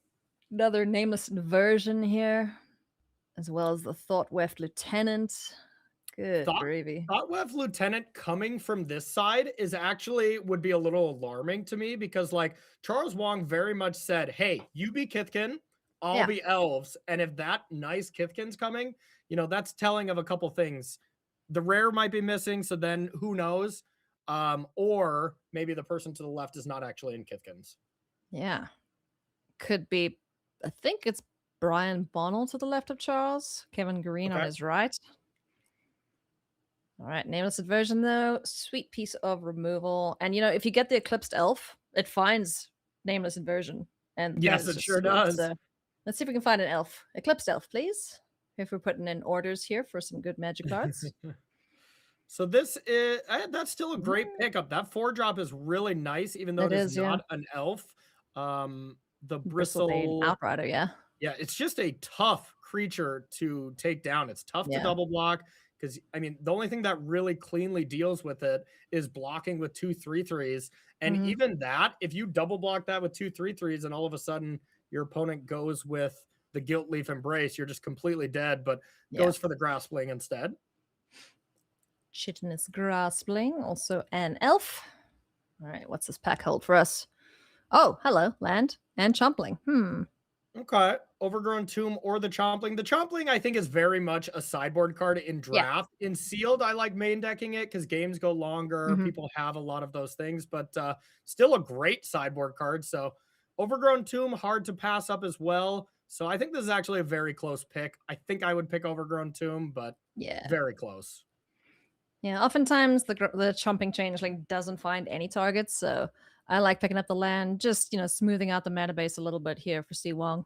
Yeah, and Nameless Inversion working with the Morkant's Eyes is also sweet. And hey, we got a Mutavault if we want. Mutable Explorer, yeah, I love him. But honestly, I think the 2-drop is probably better.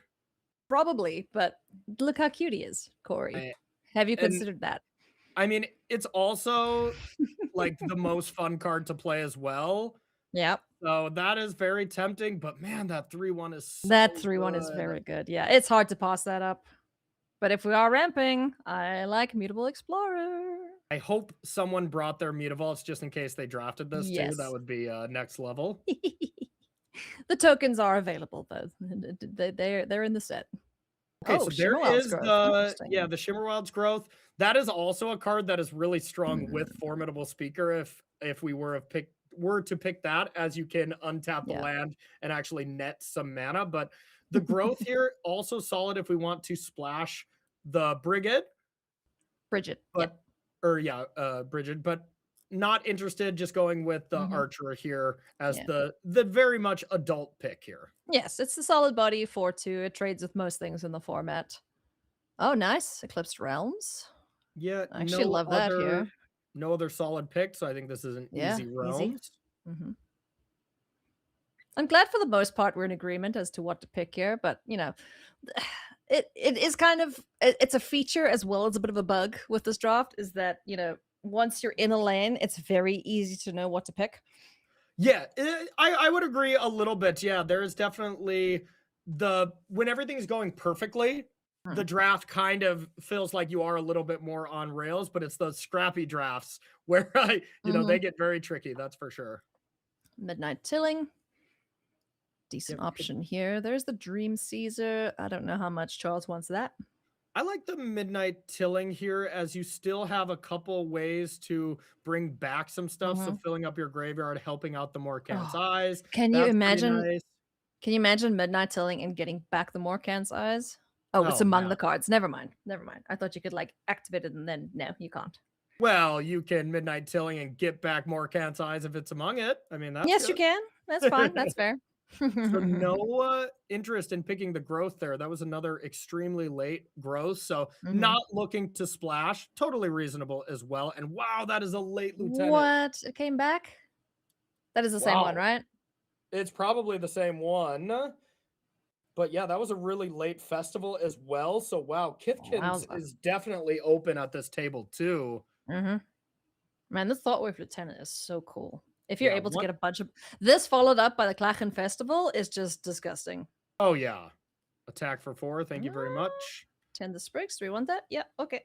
Yeah, but wow, passing that extremely late Merfolk as well. That card is also Yeah. premium. Meander's Guide. Eh, nothing pack. So pack 2 was definitely more human here. It was not just absolutely the best pack you could possibly be. But here's the thing. Charles Wong had the amazing pack for pack 1. Now that Mhm. the cards are being passed that same direction. So presumably this should be another fantastic pack here for Charles Wong.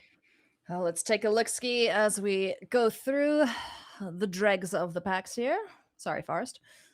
But pretty solid. Morcant's Eyes, the pickup, had a choice between that and Formidable Speaker. Someone else picked that up, so curious to see where that did go eventually. But, Nameless Inversion number 2 getting picked up. Also, the Mutable Explorer. So, yeah, this is... Oh, no, he did actually draft one of the Thought Weft Lieutenants. So there were 2 going around the table.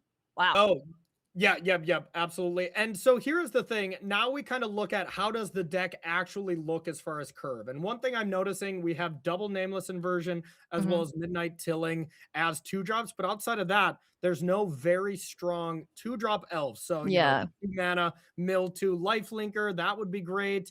The 3/1 Scarblade Scout, the 3/1 that surveils a card when it comes into play, that would be Listen, Land awesome. Informant, yeah. So we are very much needing to fill out the curve here in pack 3 to make this deck just an absolute home run. Alrighty, let's see. Bomb. That's That's another Gloom Ripper. Are you kidding me? And a Gathering Stone? Bro. Oh my goodness. Wow. Gloom Ripper number 2, not close, not even remotely close. Unbelievable. Wow, that is incredible. Oh, hi, Reed Duke. How's it going, man?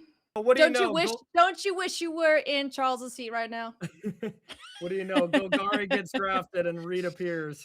Yeah, that's how you summon him, didn't you know?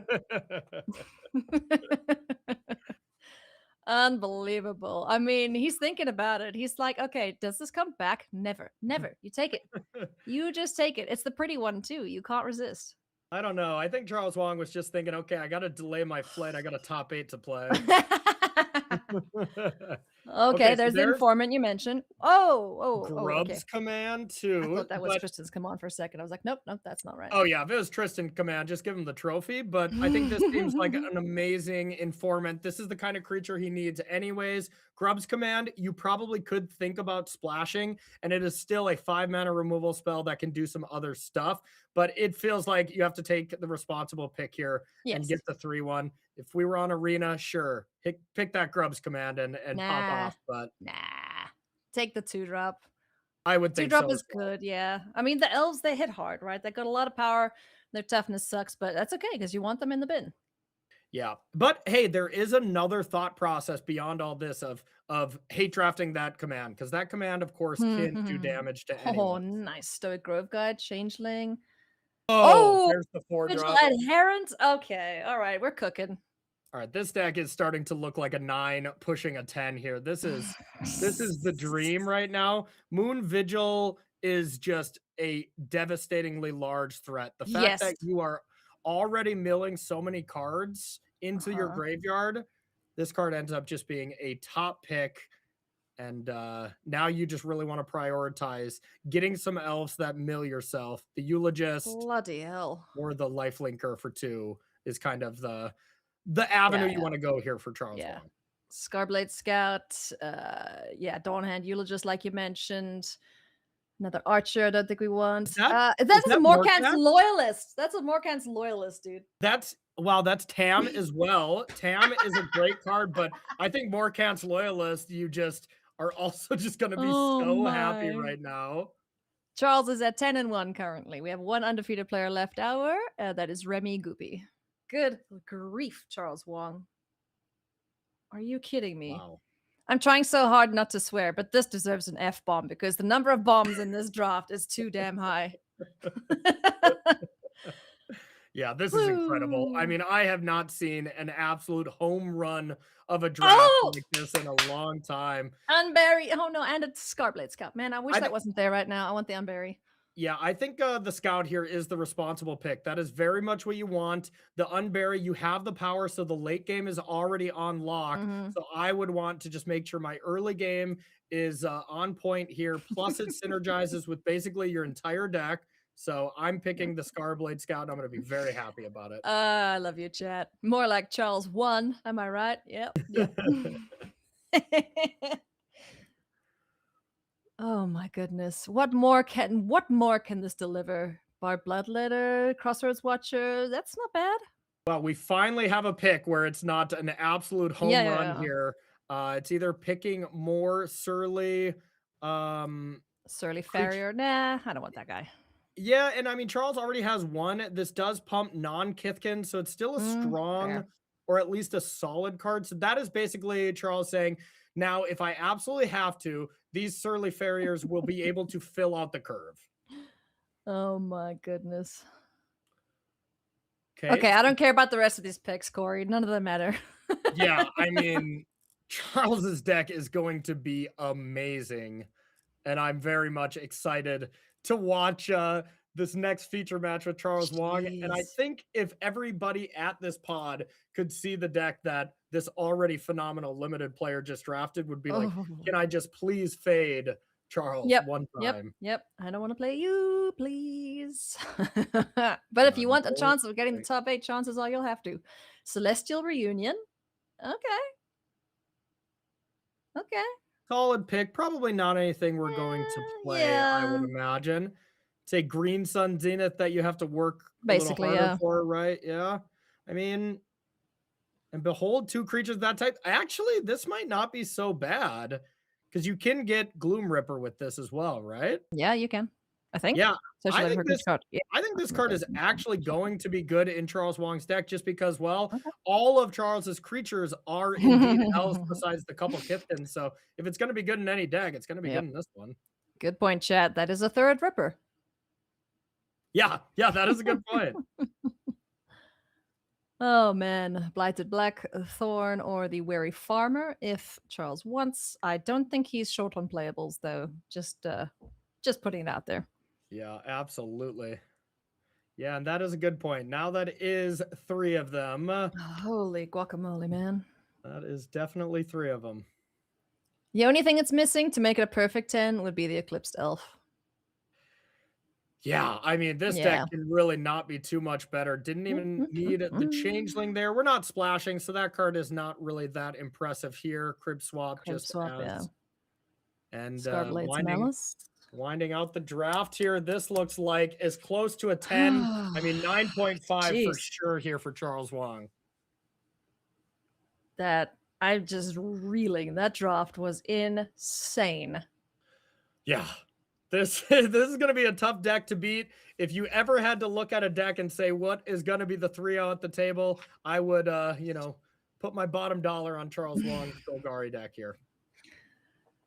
Holy moly. Charles Wang with an insane elf draft. The best archetype in this format. 2 of the best cards in the set. Oh, sorry. Yeah. 2 of the best rare in the set in the Gloom Ripper. And just everything else you could possibly want.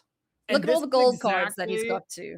This is exactly what it's all about, knowing the seat that you are supposed to be in. Look at pack 3 where you're getting all of these late draft signals here. Look at that top row. I mean, it's just all absolute all-stars here for this Kindred strategy. Everything really came together here for Charles. You got bombs, you have good removal. I think the only thing that is maybe slightly lacking in this deck is there's not a ton of removal for big creatures, right? Like the Nameless and anything higher than Nameless inversion. So it is a deck that could lose to, let's say, the White God, the Baneslayer Angel. Erdu, something like that could get Charles here. But outside of that minor problem, if we had some Bogart's Oblivion or something like that, that would really round out this deck. But 9.5 out of 10 for me. That's Holy moly. I don't know how the second draft we're going to watch now, friends, can ever top that. But, let's see. Let's see what Christian Kalcano has in store for us here as we take a look at his draft. I'll tell you right now. Where is Kalcano sitting in comparison? 2 peeps away from Charles. So Charles is 2 to Christian's right? Yes. Okay. So passing downhill here. So easily could be in basically any strategy, like could still be an elves that far away. We shall see. But Kalcano very much was favoring merfolk here in the last draft. We did see a duelist. There was one of the cards here for Christian Kalcano. Abigail's sweet card as well. Twin Flame Travelers, Tweeze, decent piece of removal. Rooftop Percher he's interested in. And of course, have to give a big shout out. We did see Christopher Larson here in chat, our Pro Tour Lorwyn Eclipsed champion. Congrats to you. All right. Abigail looks great. And it's the card that leaves you the most open. Like this card is not really leaning into, all right, I'm going to be black-white. It's almost assuredly not going to be that. It's going to be, are you the white side of it or the black side of it. And it does leave for the most flexibility here. Yeah. As an Orzhov enjoyer, I wish Orzhov was stronger in this draft because there's some really, really cool things you can do with the tree folk, but alas, 'twas not meant to be. Yeah, you can do some blight synergies in the Orzhov color pair, but outside of that, nothing too impressive. And wow, looking at all the busted packs, it looks like we are just back to scrappy packs here for Christian, as this pack looks so weak in comparison to every single pack that Charles Wang saw, I feel. There's a Tweeze, there's a Seer, there's the Gloom Ripper. I doubt we're ever going to draft that. Are we going to draft that? Okay, color me shook. Fine. Yeah, I am very shocked on that. I think that felt like a Seer is what I would pick up there. Definitely the best card in the pack. Leave yourself a little bit more open, but hey, Shimmer Creep can definitely be powerful if you get the right deck, but not a card we actually see a lot of here in this limited format. If you're going to go for the Vivid strategy and then you see a Giftkeeper, that's probably what you're going to follow up with, I would think, if that's Christian's plan here. Go on. Give chat what they want. Vivid. Yes? Giftkeeper? And Giftkeeper is a phenomenal card. Even if you can just do this for 3, it is great. But sweet. Of course, it does cost 7 mana. It's okay. We get to 7. We get to turn 7 in these games sometimes. Unless So you're up against an now elf deck like Charles is saying. I think this would be Charles Wong's pack, Ooh, right? nice. I would Yeah. think so. This one should still have some phenomenal cards in it, as that opener was really stocked. I didn't even remember seeing the changing. I just saw Gloomrip and almost fell off my Yeah, chair. So yeah, yeah, no, no, Blight no. Rot, great pick there. Sabret Antia consideration 2.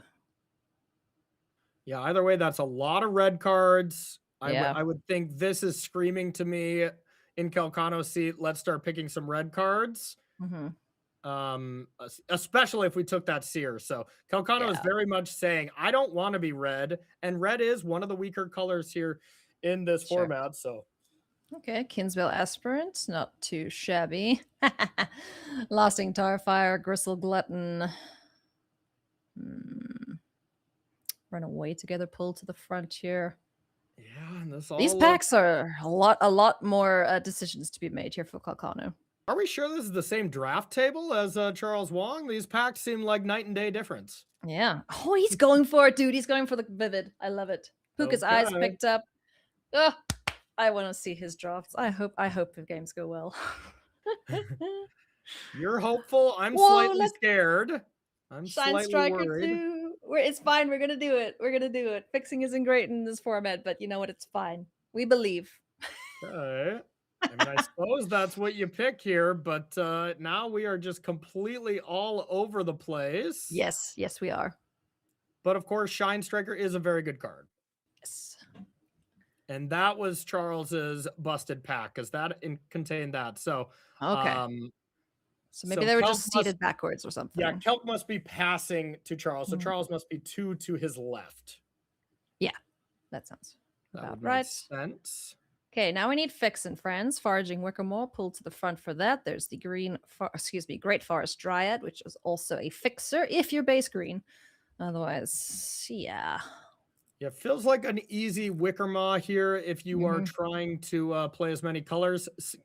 Picking a green card after you are white, black, blue, and then having that be your fixer is a little brutal. So Wickermaw looks solid here.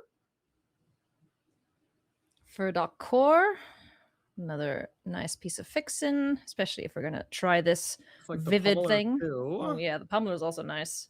But do you get another core? That's the question, I guess. I think you will definitely get more cores here. I love the Pummeler. The cores are very replaceable. You get them very late. Pummelers still go decently late as well, but a higher pick, I would imagine. All right.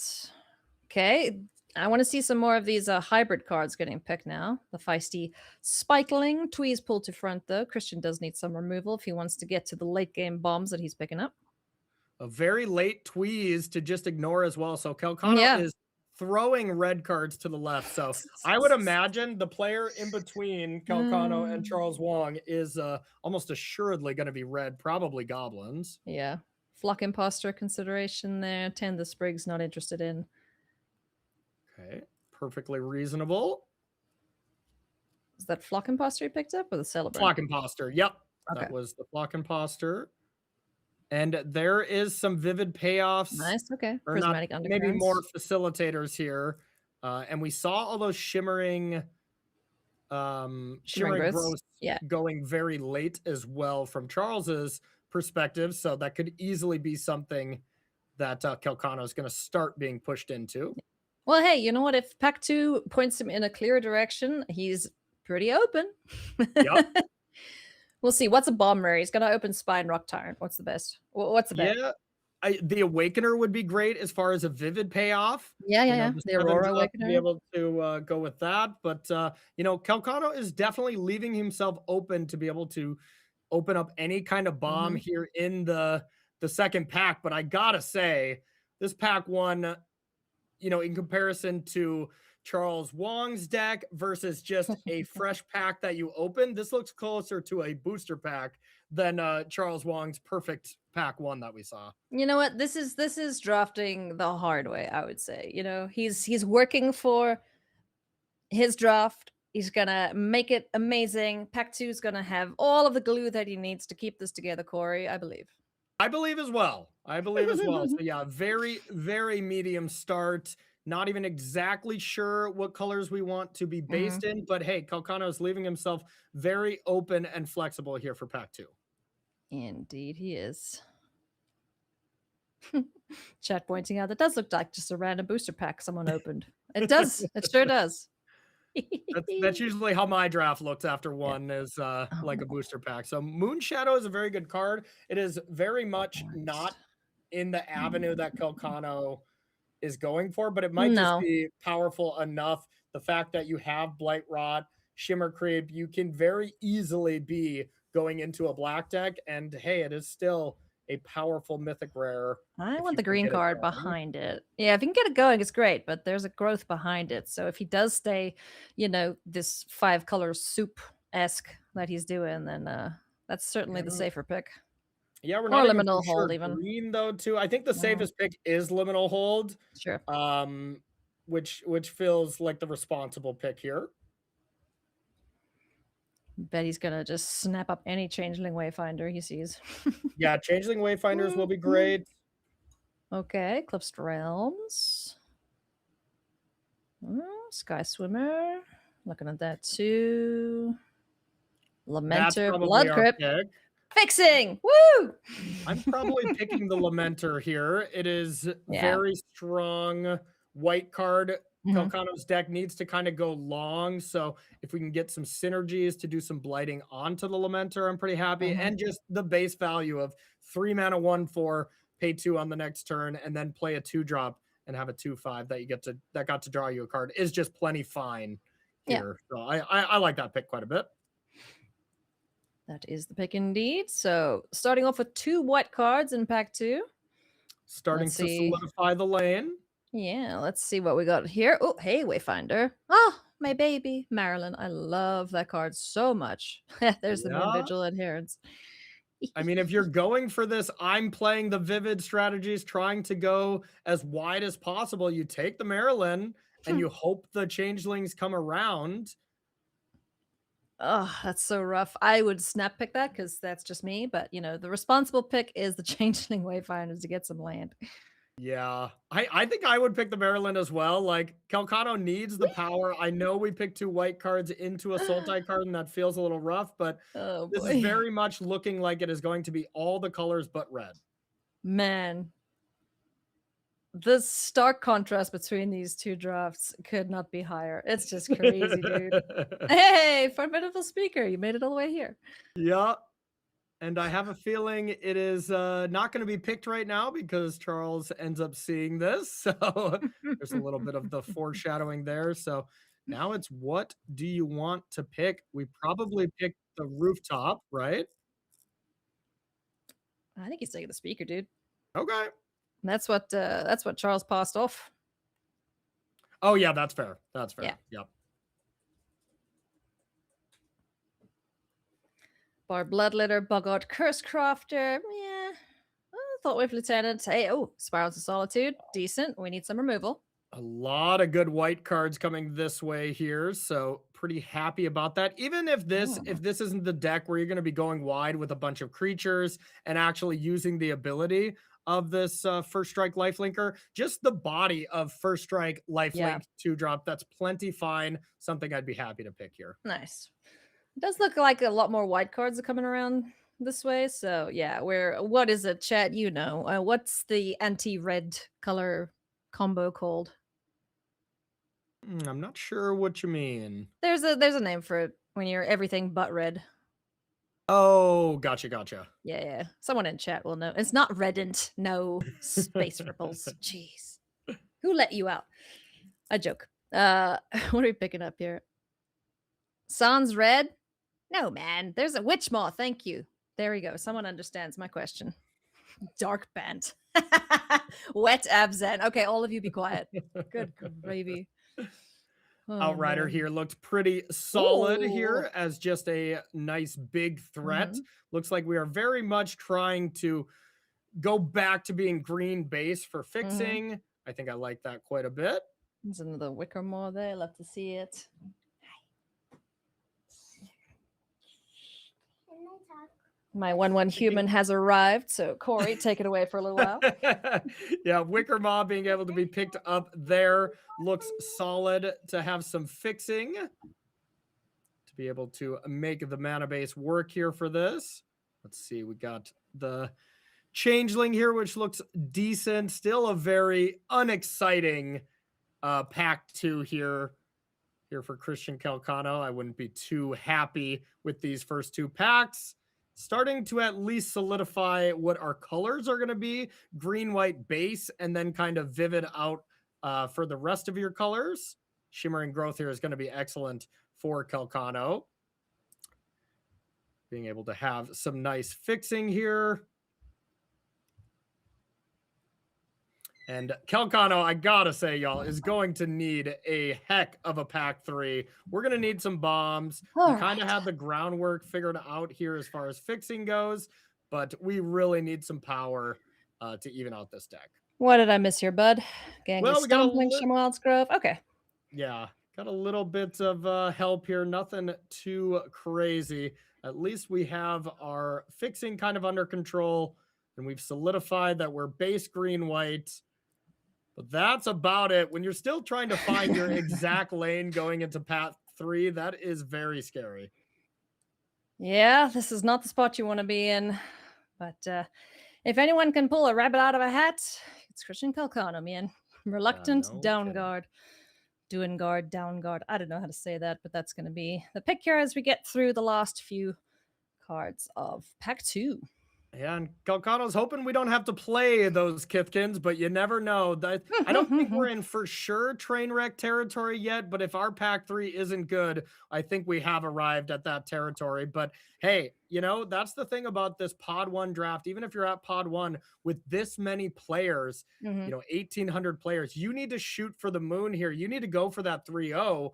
As a 1-2, playing it safe, or even a 2-1 deck might not be enough to get you into the top 8. Again, this just looks like a bunch of, a random pack that got opened, and we're hoping for Christian's sake that pack 3 delivers some form of clarity, something to work towards, some crazy removal. So yeah, let's go. Yeah, absolutely. Let's hope pack 3 is better, because I think we're green-white here, and we're still going to play Maryland and do the double splash. And then are you splashing for the Shine Striker or just not playing that at all? There's a lot of questions still left to be asked. Oh, Tam. Okay. Another Shine Striker. Okay, I think this is the Another big moment Liminal in the Hold. draft. Do you try to pick a second Shine Striker, play it safe with Liminal Hold, or go for Tam? I think Liminal Hold here seems like the best pick, just having solid removal. Tam, of course, is a very solid card that would for sure make the deck as well. Yeah, I do love Tam. I think it's a great card. It's such a pain in the butt to get off the board. To use a piece of removal on that just to be able to get anything else. So yeah, the reason I would like Liminal Hold here, though, is because, well, Kalcano's not going to have a lot of like little creatures. So if you draft Tam, all the removal that your opponents already have for little creatures, now you gave them a target. If you just don't try to draft that and just draft the big creatures, the heavy hitters, then maybe their removal spells are a little dead against you, which I think Kalcano has to hope for. I know he doesn't want to play red cards, but I do like a Squawker. So Wary Farmer pulled to the front there. Another hybrid mana card, which adds 2 colors for vivid count. So maybe that's what we go for here. Yeah, I would think the Wary Farmer here seems like the pick as far as what we got going on. And maybe we can even try to just give up some of the vivid stuff, kind of just go for green-white Kithkins if we have that kind of pack. Oh man, the Kithkin doesn't even look strong. It doesn't look great when you committed most of your packs here to vivid stuff, but I believe there was one of the packs from Charles Wam's perspective where Kithkin stuff was going extremely late. So this could be a pack that really pays him off. Protective Response I spied there, which is pretty neat to keep out as well. And then, the Lieutenant, which is really late, but the Protective Response here seems excellent. Yeah. You know, out of all the colors, the white cards probably seem to be the at least most consistently strong. You know, the rest Yeah. are all kind of risky biscuits, and we'll see if the risk pays off. Yeah, we're for sure a white deck, so no matter what, picking that is the very safe pick. And now we just got to figure out exactly what we're going to be leaning into here for the Oh, West. nice. More great Spiral. removal. I mean, Mhm. that's one thing Christian Try it. is not lacking here is strong removal. So that is definitely not nothing. Yeah. Do you see the great forest druid pull to the front there? That'll help with fixing. Yeah, and this is Kalcano saying, do I have enough fixing? Do I need or do I have enough removal? That's kind of the question. Do you want to take the better card, Dork, which is dork, our dork. pacifism, but the Great Forest Druid, if you just absolutely need fixing to be able to play Maryland and to be able to play Shine Striker, other Mhm. bombs like that, you got to pick the fixing. There's Seawong Celestial Reunion. Ooh, Wildland Pummeler. We like that. Yes, yes. Seems like a great pick here. Some way to win the game is excellent. I hear you're 1/1 human as well. Now, 1/1 humans popping up everywhere. Yeah. Wildline Pummeler going to be the pick here for Calc. Let's see, what else can we get here? Any big rewards we're hoping for? What do you think is like the okay, yes, this is a great final card to get for this draft. Yeah, I feel like everything at this point, we needed more bombs from Kalcano, Yeah. and we're past the we're going to get a bomb 6 pick Yeah, type thing. for So sure. now it's just really about getting some creatures to fill out the curve Mhm. and seeing what you can do in deck building with this one. Yep. Keep out. It's going to be the pick there. Another piece of removal either for the critters or enchantments. This is one hell of a draft. This is messy. Okay, so more Another farmer. removal, Okay. the Wary Farmer, or the Tree Folk here if you want to prioritize that. How many red removal spells has Christian passed? So many. I mean, like 3 Tweezes, Seer, all of the red removal. But to be fair, pack 2, we didn't actually see a lot of red come this way. So, Kalcano easily could be in the seat that he's supposed to be in. Kalcano's definitely supposed to be white. Yeah. Like there's that many good white cards coming around. But outside Oh, of that, I got excited. I saw Wayfinder. yeah, you gotta latch on to some form of excitement out of this draft, as it is very much lackluster. But I mean, Christian Kalcano second picked the Shimmer Creep here, so valuing it quite high. Even that's though how maybe... that's how he stays alive, man. He just whacks his opponents for 5 or 4. yeah, gotta do what you can here. Okay, Dawnflight Archer. Don't hate that as a bit of a gotcha. Yep, solid creature, filling out the curves, just making sure he has enough playables. And this is going to be a scrappy one, Ailey, that's for sure. Oh, yeah. Oh, it sure is. Take the Lava Leaper just for the lulz. Shore Lurker, decent 4-drop. Likely to make the cut if we are base white, like you mentioned. So definitely looking like we're a Selesnya with some extra stuff. Yeah, looks to be Bant, splash black for Maryland, and like basically end your 5 drops, the Shimmer Creeps, and just not playing any red.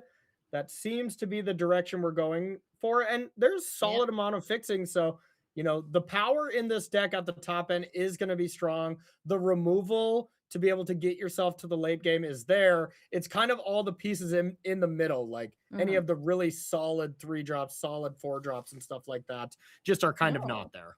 Well, that's a late dose of Dawn Glow. I know how to do it. We just put the bombs in the bin and we bring them back with that. There you go. You don't need any fixing. You just need a swamp. There you go.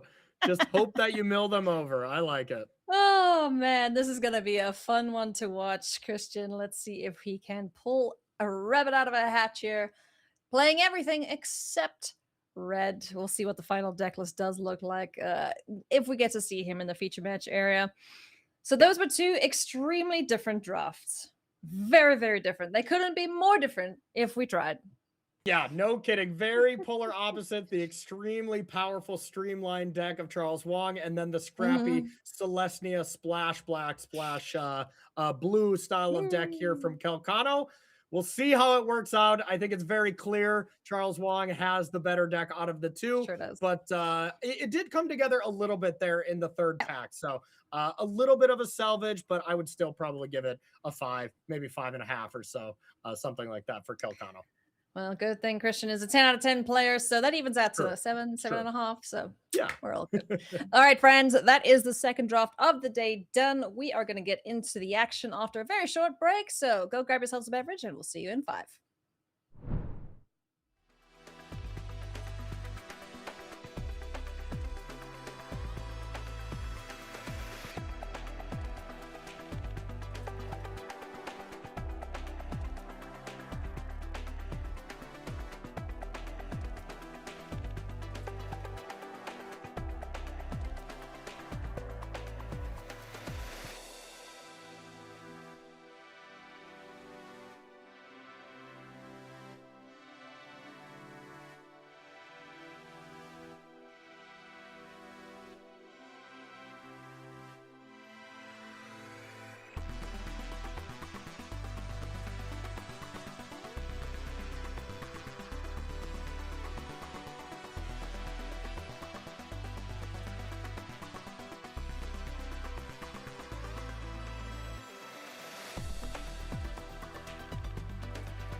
Welcome back to coverage of Spotlight Eclipsed, coming to you from Toronto, Ontario, brought to you by Face to Face Games and Ultimate Guard.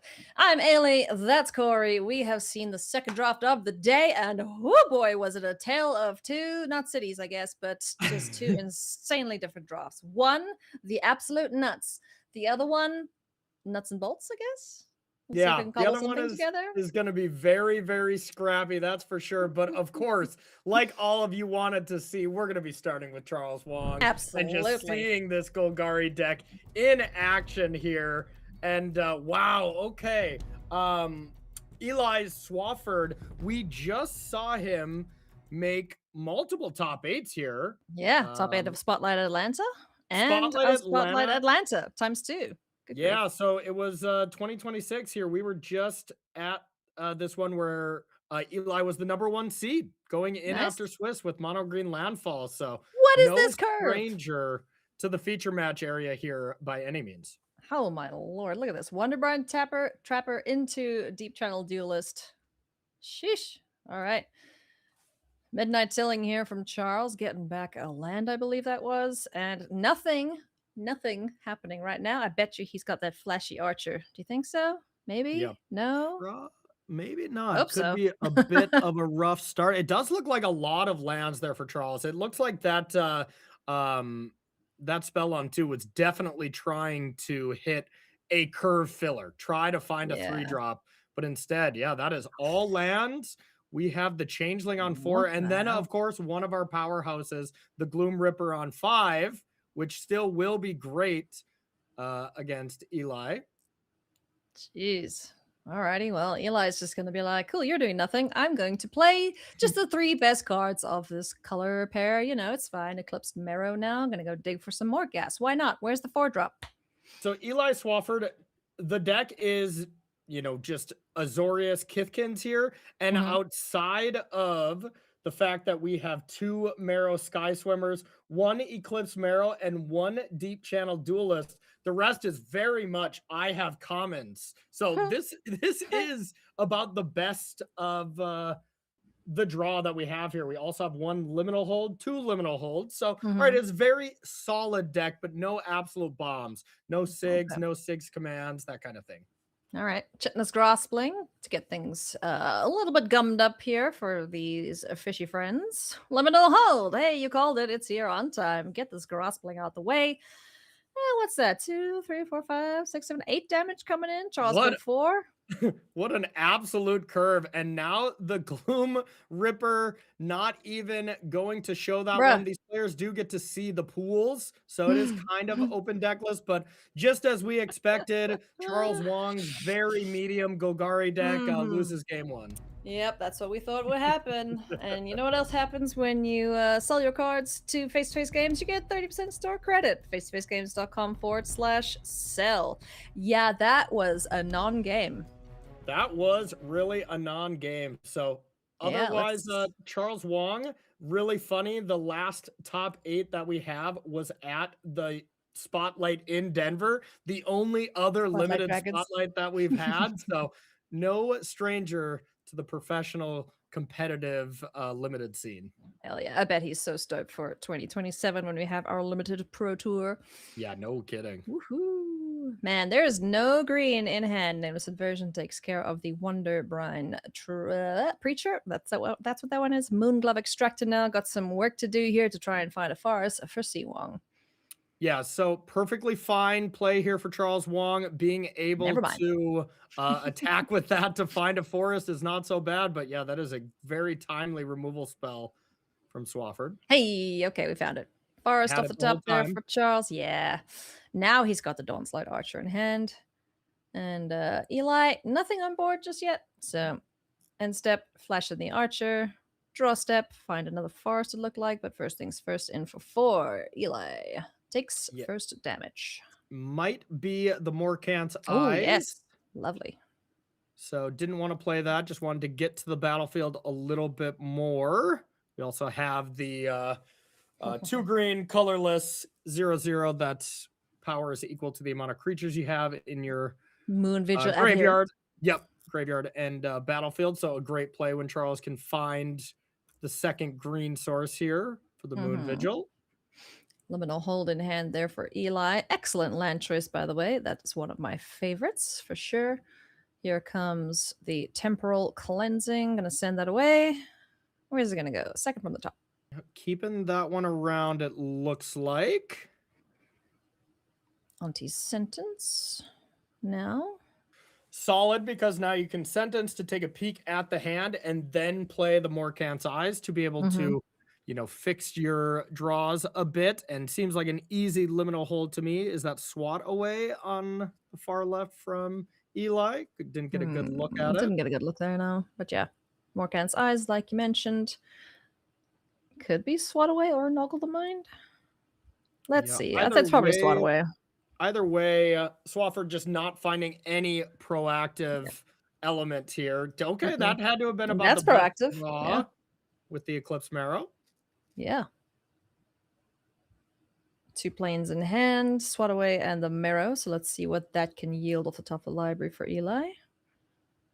Charles having an actual game, so we like to see that. Okay, see what we can find. Got the run drop and the 5 drop. The rooftop looks great here. I think that's probably what I would be leaning on. Something big to go over the top. You know, it is another threat that can be nameless inversion. You know, that's kind of all Charles Wong's removal spells, as well as the 4/2 Archer to just be able to jump in front of it. But it's still a start. And being able to exile certain things from the yard, exile the nameless inversion. So that's one less 2/2. So rooftop percher is great here. Yep. End step, Dawn's Light Archer flashed in. Or was it? No, that was already. So we can Moon Vigil Adherence. Nice. Yeah, gigantic threat here. Large boy. And that can get swatted away right now if Swafford wants to do so, but it doesn't feel great when you're not actually pressuring, as it's just going to be something Charles Wong's like, yeah, no problem. I'm going to put it on top. That's the critter count. 4 mana, 4/4 that ends up getting much more powerful. So, all right. So swat away takes care of the biggest creature on the board that can attack right now. So that should shrink our adherent. Yep. And leaving the counter there doesn't matter quite yet. It's not like it is counters on it. No. It's just counting how many he has available, how many creatures. So now we have the rooftop, and I don't believe that planes was in the deck here when we last looked at the hand, so it must just be... It was. Yeah. Oh, it was. Okay. It was, yeah. He had 2 planes in hand. Okay. Not so bad. Deep Channel Duelist, allowing the Marrow to get in for 3. Followed up by a 4/4. Woo! Effectively. All right. Solid here for Swafford. Able to draw out of that pretty decently. We are hellbent over there, so it is all on Charles Wong here to be able to push the advantage. Midnight Tilling and Guiltleaf's Embrace in hand here for Charles. So some instant speed shenanigans available. Looks like this is pumping here to give ourselves a vigilance threat, which, hey, making this a 4-power creature when you already have the Embrace to automatically make your attack great, plus the Tilling to be able to flip over more creatures and throw it at instant speed. This thing is going to hit, and it's going to hit hard. It sure is. Yeah, before blocks, Charles Wong says. Let's see how big this is going to get. That looks like a larger. Oh, no, that's not the Morkant's Eyes. That's the essentially Green Sun Zenith. So gets that and flashes it in, so it continues to be just as large. So that is a 5/6 power creature. Now it's back to 5, of course, but had the boost. Yeah, the Surly Fairy gave him the boost, right? So yeah, now it's just a 5/5. Just a 5/5 trampler with the Embrace in hand that can push through any kind of difficult aspect of combat here. So plus the Morkant's Eye. Okay, there's a good one. Easy. Slams that down. Gloom Whipper. Number 1.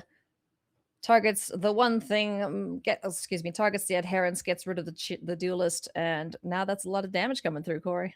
Yeah, that could easily be a lethal attack here, as that is going to, get +6? Yeah.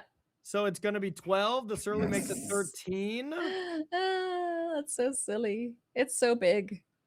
Just an attack for 13, plus get that 4-2 in there as well. Why not? Our dice doesn't actually go high enough here to represent how powerful this creature is for Charles Wong. And this definitely feels, you know, a lot more like the Golgari deck that we saw drafted here. And two exactly completely non-games here between these two players.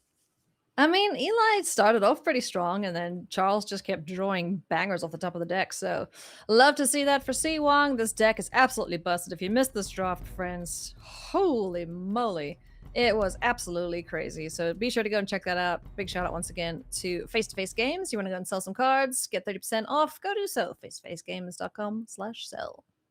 Yeah, and still just got to give Eli Swafford here his flowers. Just being able to just make the top 8 here at the last event here in Atlanta not too long ago. Atlanta the year before that. Like, really a player that feels like on the up and up and someone to very much be afraid of here.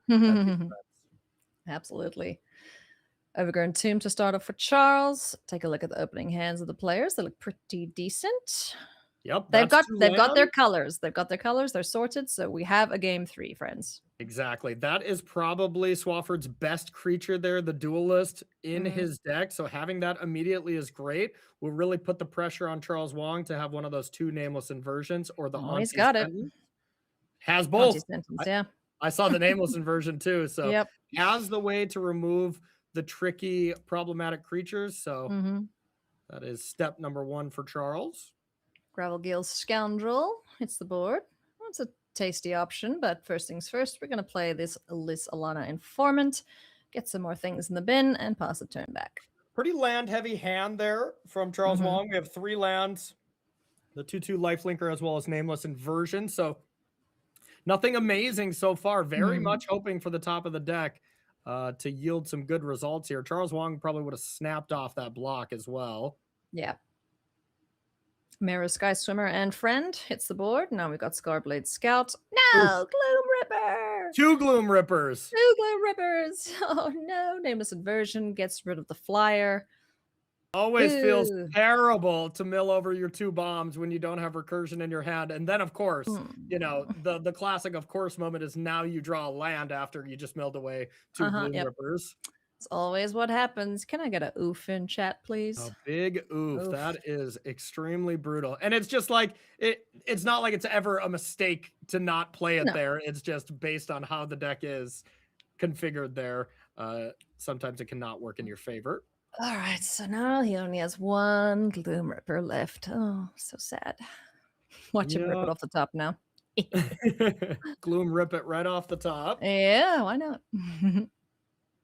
Eli passes the turn back, not content to attack here with these pretty powerful creatures on the other side, one of them being a lifelinker. Yeah, so it was, of course, Gloom Ripper plus the card Celestial to search up a Gloom Ripper. So there is another Gloom Ripper in the deck, but that was the possibility of paying 5 mana for a Gloom Ripper and then 6 mana for a Gloom Ripper. Yeah, that was the joke, chat. Yeah. The alt art Gloom Ripper is still in the deck, we hope. I don't think that one's getting sided out from Charles Wong, so yeah, that would be a misplay.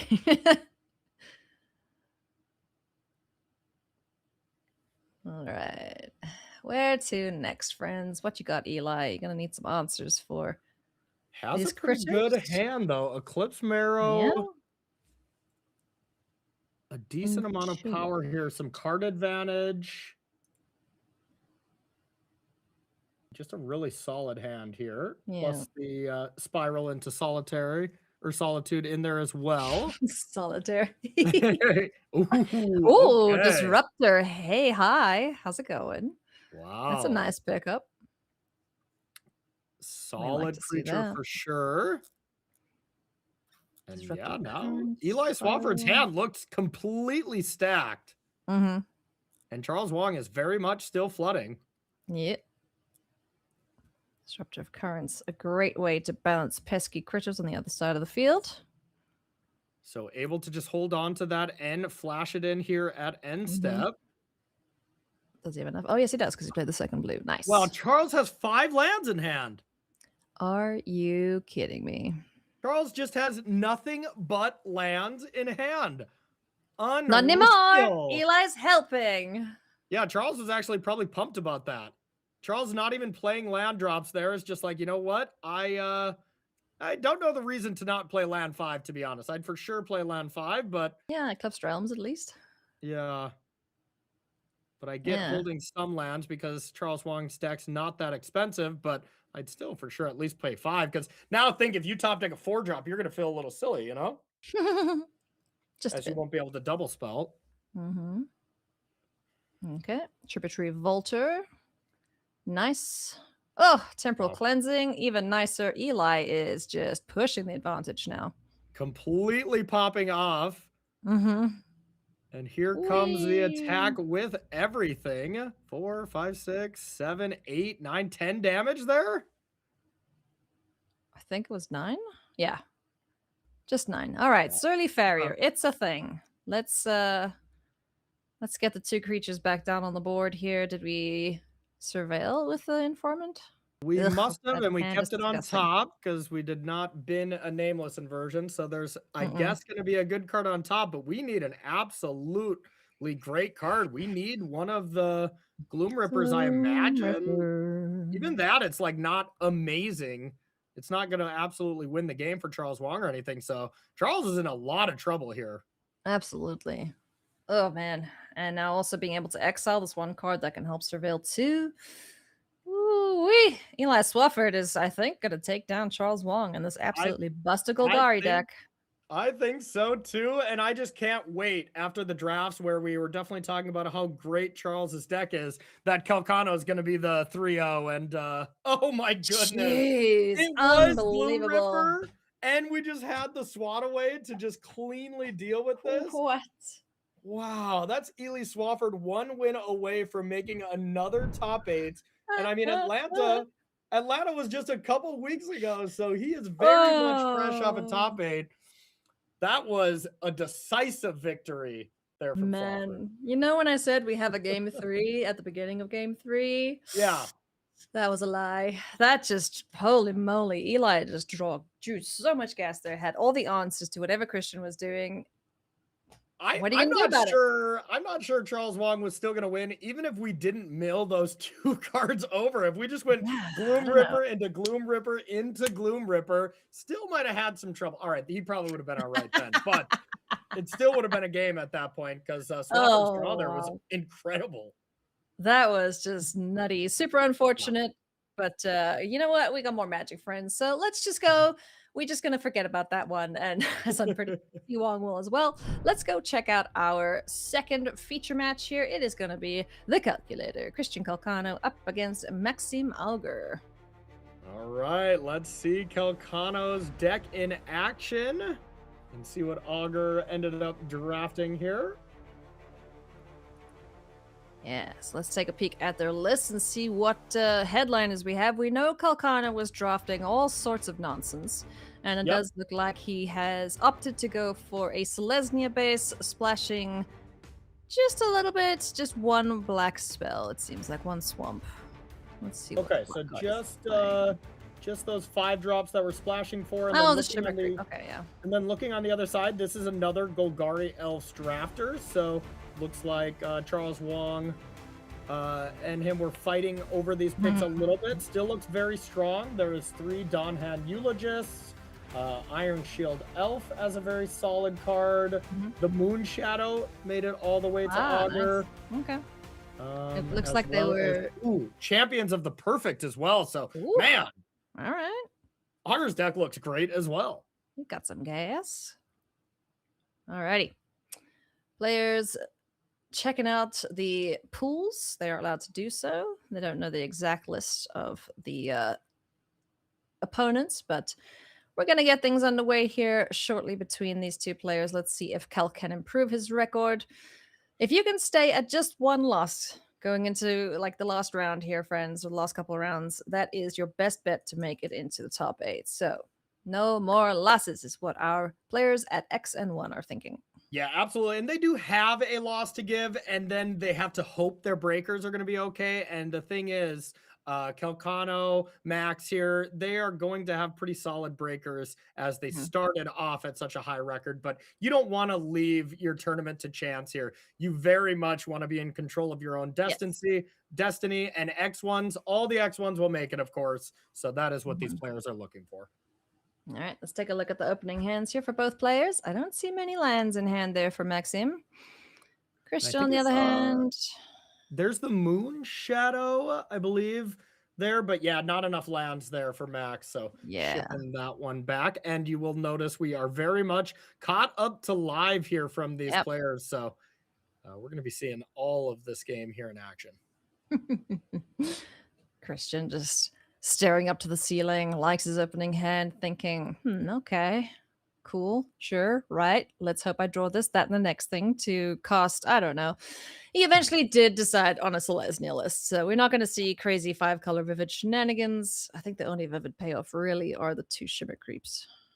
Yeah, well, we did have some of the blue cards that we had for payoffs. Maryland was in the pool that we saw Christian draft, so looks like he definitely went for a much more responsible deck here and not trying to go crazy with splashes and playing a much more normal deck, I would say, but still very much underpowered as far Boo. as looking at some of our other drafters here. Is this a hand we can keep on a Max inside? Where are the lands? Ugh. Who's on the play here? I guess that also determines whether or not he wants to keep a 1-lander. Now it looks like a 2-lander there, so we got a Where's the forest, we second got a one? Oh, there swamp. it is. Okay, that's much better. Yeah, All right. definitely keeping this and going on from there. I believe that was the Kithkin Eclipsed as well, but kind of awkward because you also have Moon Shadow that you want to Yeah. start with, so you won't be Eclipse Kithkining on turn 2 here. Calc getting into he's gonna be eaten up by this hoodie at the end of this round, I'm sure. Yeah. Getting cozy. Hey, it's cold. It's cold down It's here in Virginia, so I imagine it is still very cold up there in Toronto as well. So I feel you, calculator. It's warmer in Calgary, which is nice. Apparently it's minus 17 there or something. It's in Celsius. It's plus 10 here, so we sitting pretty in Calgary. A chilly afternoon for these gamers, that's for sure. All right. So, Moon Shadow going to do its best to get a little larger here. Just need some things to hit the bin to get those counters off of it. A really great card, you know, and it is, I believe, a permanent from anywhere. So if you're able to mill yourself over some cards, you know, that triggers as well. So a very powerful card, but it does start off very unexciting as a 1/1. Yeah. Also unexciting, a Mana Dork, Great Forest Druid here for Christian. Able to ramp ahead to turn 4 if he wants to do so. Yeah, the Tree Bug is not unexciting in Kalcano's decks. One of his better cards, you know? This is a solid card that Kalk needs, is to be able to ramp into some of these bigger threats and try to take advantage of the game that way. We do see our 5-drop here to be able to do some draining. Our sheep. Let's call that one Sean. Get the old Shimmer Creep. Yeah. What's another famous sheep name? Dolly? Okay. Sean and Dolly. We'll leave that to you. Okay. I am so the sheep Shimmer namer. Growth here, you are able to name one of your off colors since you do have the Tree Folk. So you could name red or blue, but then if you lose the Tree Folk, then you feel really silly that you don't have access to any black mana. Is he playing Puka's Eyes? Yeah, we're definitely playing other stuff, but the fact that we just don't have black mana now, if we name a different color and lose the Tree Folk. Right. So I read his lips there. He was saying blue. So he is taking the risk there. Now, if the Tree Folk goes away, you're not able to cast your spell, but it does add that extra power here to the Shimmer Creeps. Sean the Creep, precisely. It's the Krumir sheep if you want to spoonerism it. Okay, Eclipsed Kithkin hits the board now. Let's see if we're going to put a whole bunch of mountains to the bottom of the library. Yeah, like we saw yesterday with Daniel Weiser. That was a very wild game. That was rough. All right. Finding a forest. This is very much a Golgari elf deck. So the Kithkin very much trying to look at, do I have a forest on the top 4? Not too, or a changeling. Outside of that, not a lot of exciting hits. Nice. That's a good hit, though. Keep out, says Kalcano, and the Crossroads Watcher taken care of. Does boost that within combat, so you still get 2 damage across, but that was a very timely get out for sure. And now getting Shimmer Creep down, even if it is just drain 4, I have a 3/5 body, looks pretty good right now. Yeah, that's sick. Hiya! Nope. First foraging Wicker Maw. Now we can go for the full value next turn. 1, 2, 3. Yeah, the full value of getting a full drain for 5, as you can make that red. All right. What's that? Oh, that's the Kithkin Knight Friend, right? Yeah, going to be attacking for 5. Gets +2/+0 when you play a creature. Can't be blocked by creatures with power 2 or less. So going to be a big heavy hitter here, especially when next turn we go Shimmer Creep, drain 5, attack for 5. But that is actually one of the best cards here to brick wall that soon to be 5/5. Oh yeah. Stoic Grove Guide for Maxime. So definitely doing a good job here of gumming up the battlefield, and we'll be quite happy to chuck things under big buses to get this Moon Shadows counters taken off. How do we drain 5 with Shimmer Creep if we get... Yeah, would only be a drain 4 right now because we don't naturally have a white permanent. So it is just a drain 4. Apologies on that. But if we can get a white card into play, that's how we can get the full drain 5. Yeah. But even draining 4 here still looks excellent. Yeah. So we got blue, green, black. Where's red and white? Yeah, solid 4 here. The Scarecrow either turned red or it turned right. white, or I guess one of those. The Scarecrow does that? Yeah. Oh, it becomes a color when it makes that color, right? Yep. Yes, that's why. Really helps with Vivid strategies there. Yes. Outside of Vivid, maybe not the most exciting card, but definitely has its utility in a deck like this. Cool. Love to see it.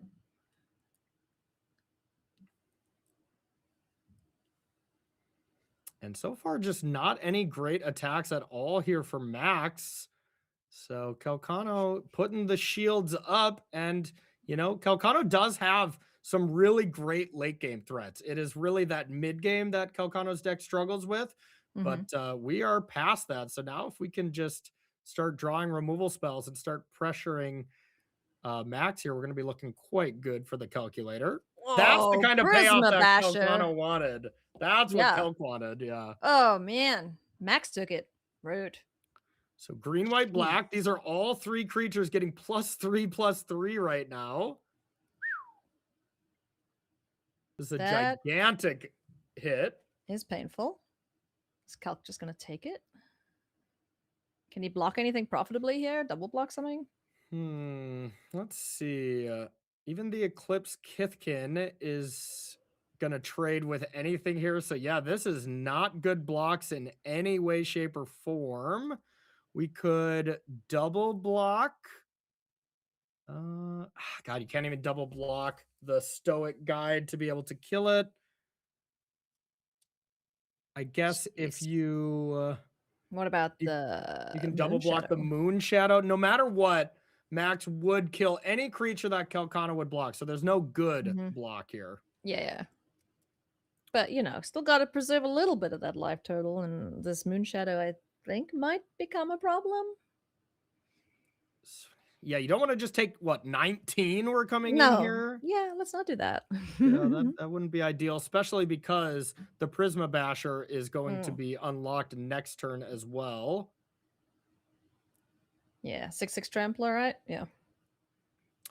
Yeah, you can double block the Shadow here, which is a 5-power creature, and lose one of your 3/5s. And you can actually choose which one. Now, I guess you do still have to block with both of the 3/5s. So, yeah, I think that is the only air quotes good block, and it's still not that strong by any means. Right, sure. We just Just took it taken, all. what, is it 18? Yep, just 18 Okay. points of damage. Holy moly. All right. That is very scary when you have a 2/2 menace creature and a 6/6 trampler. That's just a lot to have to deal with. But it would be Mhm. excellent if Kalcano can just play, what, second Shimmer Creep? That would be solid. Yeah, second sheep would be helpful. We'll try to see if we can spy what he's got there when he puts his arm down. Yep. Oh, Okay, there. okay, gotta keep out. Keep out is solid. Would have loved to have some mana open last turn to prevent Yeah. some damage. Actually, you really couldn't kill anything except the Kithkin with the keep out, so that wouldn't have been great. Jeez. Oh boy. If this is how he starts his turn, this is terrifying. Yeah, Puka's Puka's Eye. Eyes. It is definitely a card you can play, and it is very It is solid in the Vivid decks. a magic card. Replaces itself. That is helpful, but not really what you desperately want here right now. We got a sheep to follow up. If we can get a white permanent Oof. in play, though, you can actually draw a card here, though. Isn't Puka's Eyes count as the white? Yeah, I would assume we did red there, though. Yeah, that would make Okay. sense because Kalcano doesn't have any red cards. So, Sure. you know, you can turn the Scarecrow into a white creature here to get that value going as well. So we have that online. White, red, blue, black, green. Yeah. Okay. But that is just okay, to say the least. Yeah. Like, what do you do against this Prisma Basher? You just get bashed, it would seem. Yeah. And do get to take a counter off the Moon Shadow. Make that a little bit bigger. And the Moon Vigil looks excellent here, of course. Yeah, solid deck. Calx is doing its best, but geez, that hit with a Prisma Basher. Yeah, let's see. If we attack with everything, it seems like this is lethal on the table. You know, if Calc didn't have anything, we know that there's a get out. So it makes perfect sense for Max to attack all out here, as it is an air quote lethal attack. But with Christian's removal spell, how much does that change this? And are Christian's blocks even good if Max has absolutely nothing? I mean, one creature is trample. The Moon Shadow's got menace, you said? Yep, Moonshadow has menace, trample for the Prisma Basher, and then the other creatures are just as is, but that's difficult already. I think you pretty much have to get out the Moon Shadow, and then you know you can double block the Prisma Bear with your 2/3/5s, and then just go 1/3 to the Eclipse Kithkin, and then chump block the Guide. I guess that's Sure. seems like solid blocks, and then you lose the game if your opponent has, you know, basically anything. Yeah.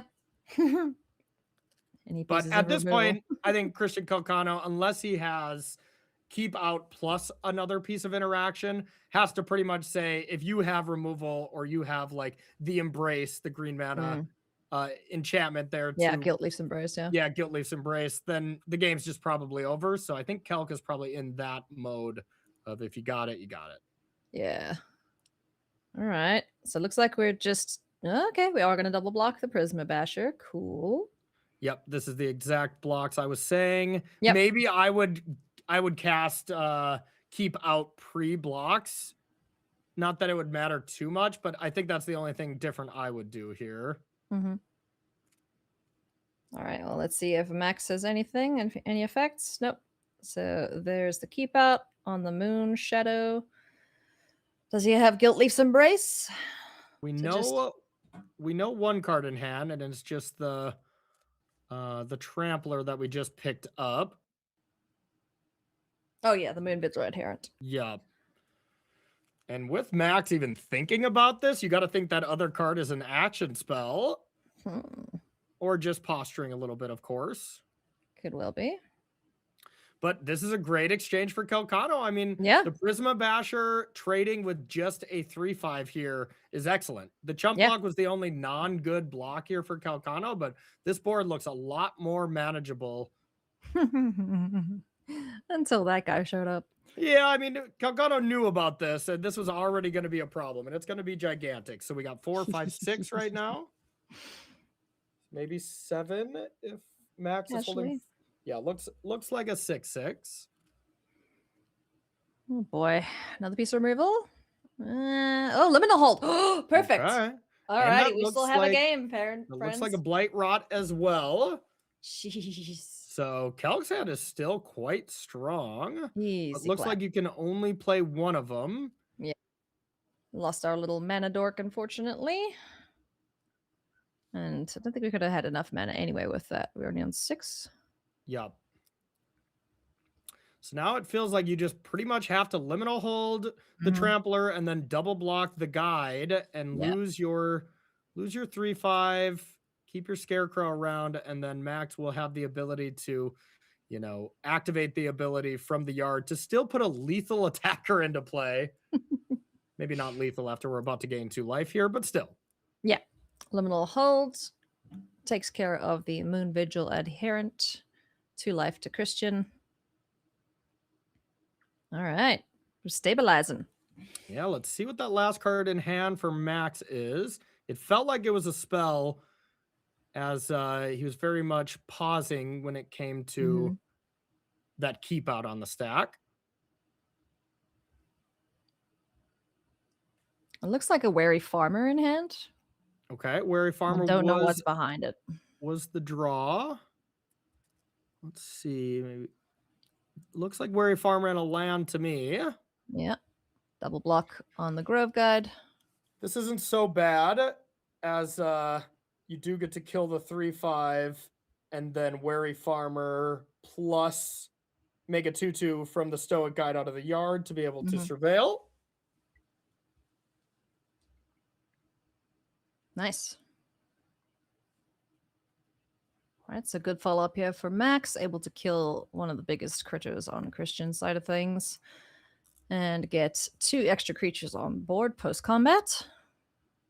Okay. And land in the bin. Cool. And Max has a land in hand, so Kalcano is pretty much stabilized here. Yeah. As we know, Kalcano has that Blight Rot in hand and can cast it on the Wary Farmer. So plus the Flock Imposter that can do something that I believe only picks up creatures. So you're not doing anything cool like picking up the Puka's Eyes or anything. That's Assert Perfection, though. Oh, okay. Ooh. Is that bad news, Bears? It's still not lethal because you we do Max have could 2/2. assert Perfection on the 2/2 to kill the Scarecrow, attack with both. We got Blight Rot though, right? Yeah, we have Blight Rod. Yeah, easy. Just kill the thing that's targeting your Wicca Ball. Yeah, so this is actually going to be quite the blowout here because we have Blight Rot and Keep Out. So right now, Kalcano can Blight Rot the token, and then when the farmer gets in, can cast the Keep Out. I don't believe we have cast that yet. No, that's still in hand, I believe. Yeah.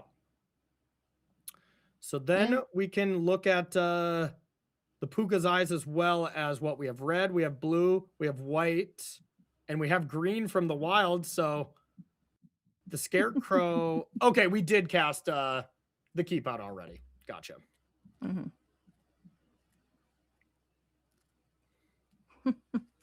now we can just block this. The 2/2 wants to get in here. It's got a Flock Imposter to deal with. Yeah, great line there from Kalk. Very nice.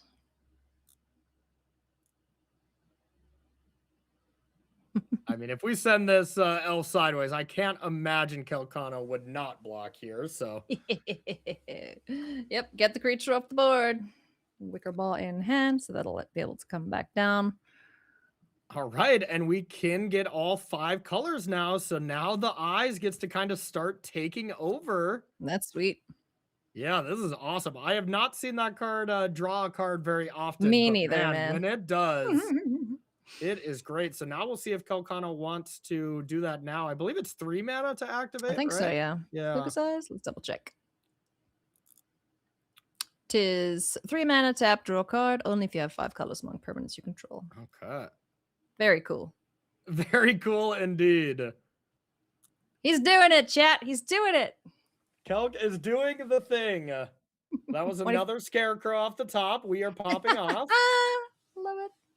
Yeah, get that land out of there. Man, these scarecrows are pretty good. Yeah. In the right deck, they're pretty good. This is definitely the deck for it. And that's just 2 lands here from Max. And wow, Kalcano assembling the comeback here. What do you got? Filter. Tap 2. Draw a card. Yes. Yes. So look at this value. Where's the black permanent? The black permanent is the Wickermall. Yeah, the scarecrow does turn colors when you filter the mana. It's something that you know isn't super obvious. Yeah, no, I if you missed that haven't as well. seen it on Arena when it would actually change color. Yeah. Ooh, are we fine? Oh, Wildfire Pummeler. Hey. And now Christian is turning sideways, friends. A 2 mana 6/5, no big deal. This is phenomenal. He's doing it. This is so cool. I mean, Kalcano gets to draw 2 cards a turn. That card is great here for Max, but looking at any kind of reach, Max has a decent amount of reach if Kalcano was still at 2, as there are a lot of eulogists in the deck. Yeah. I believe 3. But as far as trying to get Kalcano from 4 to 0, that's a lot tougher. Ooh, that is going to be tough. Oh, Moonlit Lamenter now 2. Talk about drawing cards. Have a couple more, why don't you? Wow, and we are absolutely doing it here. My word. Now you're able to activate Puka's Eyes. Oh, no way! Love it. Game over. And that is 100% game over. Giving your 6/5 flying first strike lifelink. Abigail is incredible. Abigail's also just so good at blocking the 3/1 as well. So those represent the flying first strike lifelink. And if this connects one time, Kalcano gets to, you know, have a sigh of relief and expect to be winning this game. I was just thinking, I was like, what play would Kalcano want to play there instead of just drawing a card with the Puka's Eyes? Yeah. That is one that you would want to play. Wow. Christian Kalcano clawing victory from the jaws of defeat there with some incredibly powerful synergies with his vivid deck. I mean, yes, it's Selesnya, but it's Selesnya 5 colors, man. That was sick. Yeah, that was awesome. Excited to see this next game in action. And a reminder here for the store, here if you want to do some shopping here for Lorwyn Eclipse, face-to-face-games.com is the place. Go check it out. Thank you so much to Face-to-Face Games for bringing us coverage of this event, as well as Ultimate Guard. Y'all are the best because we love seeing magic like this. Yeah, absolutely. We need to get a sponsor of whatever scarf Kalcano's wearing as well. I would buy that. That's nice. Yeah. Yeah, it looks cozy. Solid hand there from Max. I don't think we saw a forest though, so that is a double swamp hand. No other green mana, but Moon Shadow on 1 looks very solid. Yeah, that's what we saw in the first game. So let's see if it can pull out a victory here for Maxime Auger.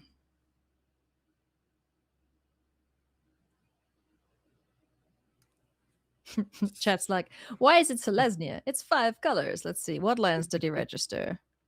It is just Abzan. That is the only cards that we have, but of course, it's 5 color in the sense of activating Puka's Eyes, but Kalcano didn't end up playing blue as far as playing Maryland or playing our 6 mana draw cards equal to the Vivid that you have. Kalcano went for a much more tempered approach. Yeah, no Shine Striker. Double blue, too tough. If he was just like goldfishing, playing by himself, yeah, sure, he could get to the double blue needed to get that thing on board. Yeah, and I mean, you could play a couple islands in the deck as well, but splashing for a double blue card is very, very risky, to say the least. Anti-sentence, taking a look at the hand. What's it going to chuck here? Corey? I mean, I think the number one card that you want to take is the one that you can't take, and that is the keep out, because keep out just dealing with the moon shadow might be something that Kalcano prioritizes right now, but we will see. Nah, I don't think he's too scared of it just yet. You don't have to really worry about it quite yet, and if Kalcano has any other play, we're almost assuredly doing that, but definitely something to keep in mind, as those moon shadows can get out of range of the 4 damage. Yep. And yeah, I don't think he registered any islands or mountains in the deck, so it's Abzan, I suppose. Just a light sprinkling of black for the sheep. Yep, Sean and absolutely. Dolly.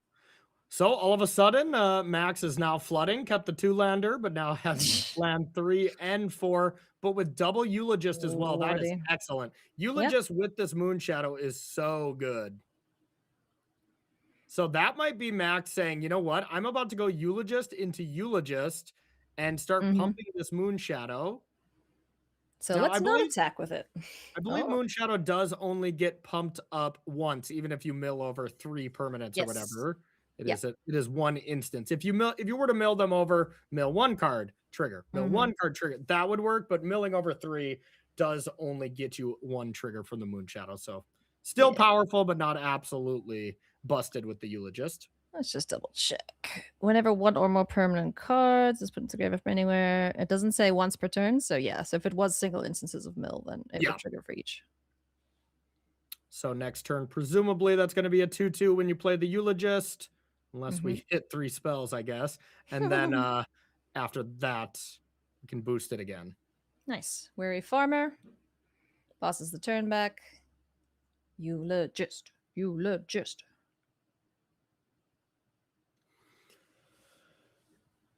Alrighty, Max. Let's see if the top of your deck behaves for you. Eulogist number 1. Whoop, whoop, whoop, whoop. Gain a life. Hit an elf. Yep, sweet. That was huge. Being able to, of course, hit an elf so you can do some draining, triggering the Moon Shadow, but also hitting the Stoic Guide to be able to create a free 2/2. Kind of got to draw yourself a card there from Max. Yeah, missed a life there, bud. You gained a life? Yeah, or was he at 19? Not 100%. I don't know if he gained the life off of the Dawn pendant thingy-majiggy. Gotcha. Yep. Dawn Bless pendant. You gotta remember here. Unless he was at 19 already. I don't know if that Wicker Maw got in points of damage. Wicker Maw getting feisty. So it looks like Kalcano just has nothing but removal here. Really needs something to pressure, as Max is going to be deploying threat after threat. And Max at this point is not going to attack with, let's say, a 3/3 Moon Shadow here when you know about the removal spell. At least knows about 1 keep out. Yeah.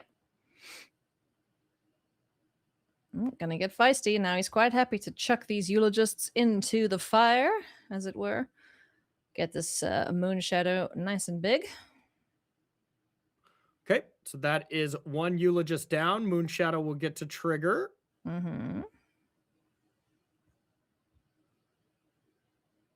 And I believe you can sack that banner at instant speed. And if so, that is a nice little piece of interaction that Max can do. Let's say if this Moon Shadow was already a 4/4 and Kalcano points a get out at it, in response, sacking the banner would create an additional trigger. But Liminal Hold is probably about to be aimed at Moon Shadow, as this is starting to get out of hand. It is. Sure is. With these Eulogists back to back, this Moon Shadow is losing all of its counters and getting rather large. So Christian will turn to a Liminal Hold to get this off the board. I think that was another land off the top. So I think Christian has Liminal Hold as well as another keep out. So nothing exciting in hand here at the moment.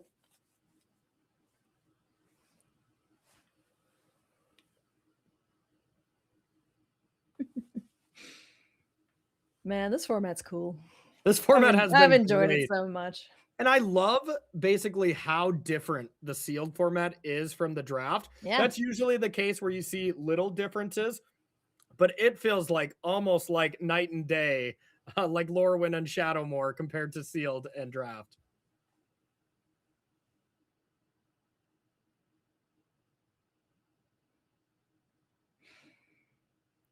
And Calc we with got to a look at the big think here, yeah, yeah? big think. We, I think we all collectively look down at the clock as Yeah, Kelp same. went into the tank here and realize that 18 minutes left is not a lot if Max is going to, win this match 2-1. Yeah. Okay, Okay. great draw. Shore Lurker, nice. Surveil, one in the bin. We'll get to do that again on the end step, courtesy of the Weary Farmer. End step, trigger. Do we like that? No, in the yard. All right. Okay, so Max gets to untap here. His Moon Shadow survives another turn. Oh, Unforgiving Aim. That's a great draw if that was the card picked up to get rid Yeah. of this Shore Lurker. Plus, Eulogist number 3 here is going to crank this Moon Shadow all the way up to a 5/5, which is going to be out of range of the removal spell that Kalcano has for Keep Out. Still has Liminal Hold as well, though. So let's see if Max has the wherewithal to hold back this Unforgiving Aim and just play the Eulogist, because, well, if you go to Liminal Hold, like let's say a 5/5 or a 6/6 Moon Shadow, you just destroy the enchantment with the ability on the stack, so you don't have to restart with the counters. Yeah. Good point. Moon Shadow and Dawnhand Eulogist getting frisky. Yep. And you gotta think, if you're Kalcano, like, I can't be just double blocking this Moon Shadow here. It feels way too risky. That's suspicious. Yeah, almost any block feels too risky when you have Keep Out in hand. Like, just think if your opponent has Guilt Leaf Embrace here and you go to double block, you feel terrible. Talk about a blowout. Christian Kalcano falls to 7 now as Maxime Auger pushes the advantage here in game 2. Dawnhand Eulogist number 3 hits the board. Let's see how many permanents we get. Oh, Moon Vigil Adherence, so definitely going... Oh, and the Iron Shield Elf. Good gravy. Man, I've never seen a Moon Shadow lose all of its counters before. Yeah, the card is extremely powerful if you can get to this game state. It is really, really good. So another Scarecrow. Woo! MVP. MVP. Has to be Liminal Hold on Moon Shadow. It has to be now, yeah. And now the Liminal Hold will do some nice work because, well, even if we point this Disenchant at Liminal Hold, it starts back as a 1/1. Still might be something that Max might do, but I kind of doubt it. And it's enters with, right? Doesn't, So you can't even, like, bring it back from the graveyard with an Unburial type effect. No, not really. As a 6/6. I believe Max does have one Unbury as well. And here an Unbury for the 2 elves we just flipped over would be awesome. I mean, one of the Dawnhands is also in the bin, isn't it? Yeah, I believe so as well. Yeah, that got blocked earlier. I think. I could be wrong. Yeah, and this is just saying I am not going to be blocking with this farmer, and not attacking with the flyer is very telling that Kalcano is planning on blocking this turn. And I agree. I think he has to, even though he did not find the untapped land 6 to also be holding up. This double block is gonna hurt though, man, because I don't think we're gonna have the chance. If we just kill the flyer first, then we attack for 6 and force the action. Yep. Down to 1. So that attack with the farmer was maybe a little too spicy there from Kalcano. Yeah, maybe just a little. I don't think this is a game Kalcano was winning if we leave that farmer back or we attack, but still. Yeah, I think advantage was definitely to Max here, especially with the ability to resurrect something on end step with a Dawnblessed Pennant, so. Yep. I mean, at this point, all you have to do is banner back a Eulogist and win the game, I imagine. Yeah, essentially. And that's, I bet you, is what Max is going to go for. Yep. So let's go to game 3 here before we run out of time, Christian. I would imagine as well. And these players at X and 1, we have 2 rounds left after this. The winner of this is very likely playing a win in next round. Yep. And the loser has to win the last 2 and hope the tiebreaker. Alrighty, friends. Huge game between these 2 players. Absolutely. A very streamlined deck from Maxime, and on the other side of things, we've got Soup, which Kalcano is brewing and stewing very well, but just not finding the out there in that game. Elves, man.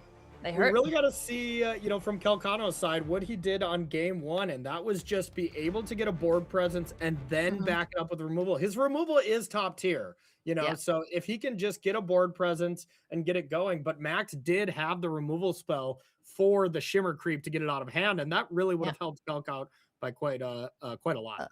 Absolutely. All right, game 3 underway. Playing for all the marbles here.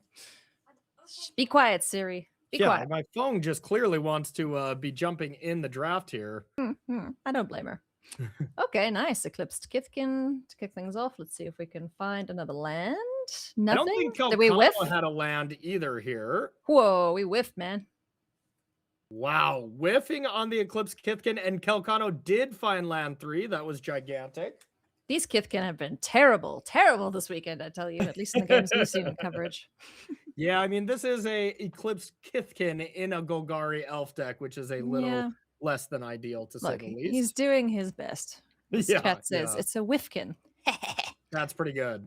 Moonlit Lamenter is also pretty good here for Cal, card draw, and it is a lifelinker, right?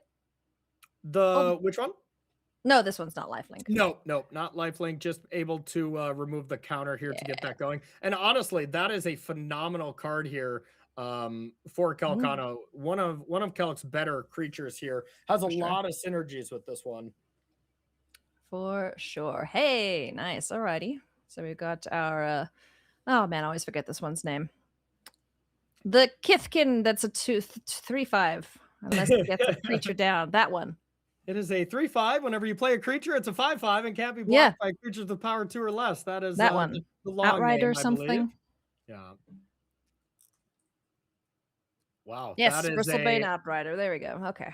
That is a interesting attack, to say the least here. Getting in with the Kithkin with 2 creatures that would have good blocks for it. So that is very telling that Max has something. Dream Caesar now. Or if it's a bluff, that would be awesome. Christian chucking out the keep out. Now we're going to draw a card. No. A more gas. We like it. Shore Lurker. Doesn't like what's on top. Sends it to the yard. That was a bluff. Max didn't have anything there. That was just an attack, just saying there's no way you are going to block this. I love it. That is a froggy attack. Yeah, froggy. What does that mean? Amazing. Yeah, I don't know. That was a cheeky attack. You're just making things up now, man. I'm like, okay, I've heard about goldfishing, but what's a froggy attack? And we're gonna do it again. I still don't think there was anything there. I saw an archer in hand, but I don't think there was actually anything here. I mean, Embrace is in his deck list, right? Yeah, if the Embrace is here, that is for sure a great option, but I didn't think I saw it in his hand. Maybe I missaw. Let's see if we can get a look at the hand so we can allay our... Yeah, Guilt Leaf Embrace. Okay. All right, there's a Guilt Leaf Embrace. I did see the rooftop as well as the archer in hand before, so I really hope that Max just top decked it. That would have been awesome. That would have been funny. Mind tricking his way into combat there. And now we're going to see the Guilt Leaf Embrace on the Kithkin, taking out the Moonlit Lamenter. It didn't draw its card, did it? It did not draw its card, and that was a huge exchange there for Max. That is devastating there for Kalcano, and Max on the aggressive. Yeah, but I mean, these creatures on this side, they're large. If we could play another creature here, that's what, 8 damage coming in? Yeah, no kidding. And this rooftop is going to mitigate the damage a little bit, gain some life, but the archer is not able to be cast this turn, so that's a little less than ideal. And Kalcano did... even if you didn't block the last turn and you blocked this turn, you did prevent Max from just playing the rooftop this turn by having to play the trick. But of course, the trick was still pretty brutal for Kalcano. Yeah. 3 mana. Hey, J-E-D, J-E-D. Jean-Emmanuel Depraz, formidable speaker hits the board. We're chucking a plains. Oh, excuse me, that's not a plains. That's a swamp. And that was Kalcano's last card in hand, though. Yeah, it tells me we don't have a sheep. So what are we fetching then? Yeah, I mean, something that costs 4 that you're happy with playing here next turn, because you don't outside of that, you don't want to pick a 5-drop and, just hope to top deck a land here. So I don't think Christian is that desperate just yet. So let's see what we find. Yeah, losing the Lamenter here was Liminal. so Oh, wait, I can't finish brutal. Liminal Hold. It's a creature. Creature card. And now I feel like Kalcano is going to have to just get aggressive here. Even though maybe Kalk isn't necessarily winning the race right now, you just got to go for it. Nice. Oh, yeah, Abigail is Oh, great I here. love this. Ooh. Okay, that is huge. It kind of neuters the 3/5 because it won't get that buff, Yeah, but it's pretty solid. it would indeed make the 3/5 just a 3/5 flying first strike or lifelink instead of a 5/5 for next turn. That is Yeah, absolutely that can't be correct. blocked by 2 powerless, you know? You could also make Formidable Speaker the 2/4 flying first strike lifelinker to diversify your threats a little bit. That looks good as well. And yeah, Abigail looks awesome here. It does. Christian doesn't know about the archer, right? We haven't been looking at Max's hand at all. Nope, I don't think so. So doesn't know about anything there, but I would assume Max just gets the rooftop percher here. Yeah. And then, yeah, 3/5. How big is this birdie? Is it the Caesar? I want to say that's a 3/2, I believe, and becomes a 2/1 flyer if you do put the counter on it type thing. Yeah, it's a 3/2. Okay. Yep. So you can attack with your Eclipse Kithkin. That's a decent attacker. And you can attack with the flyer as well.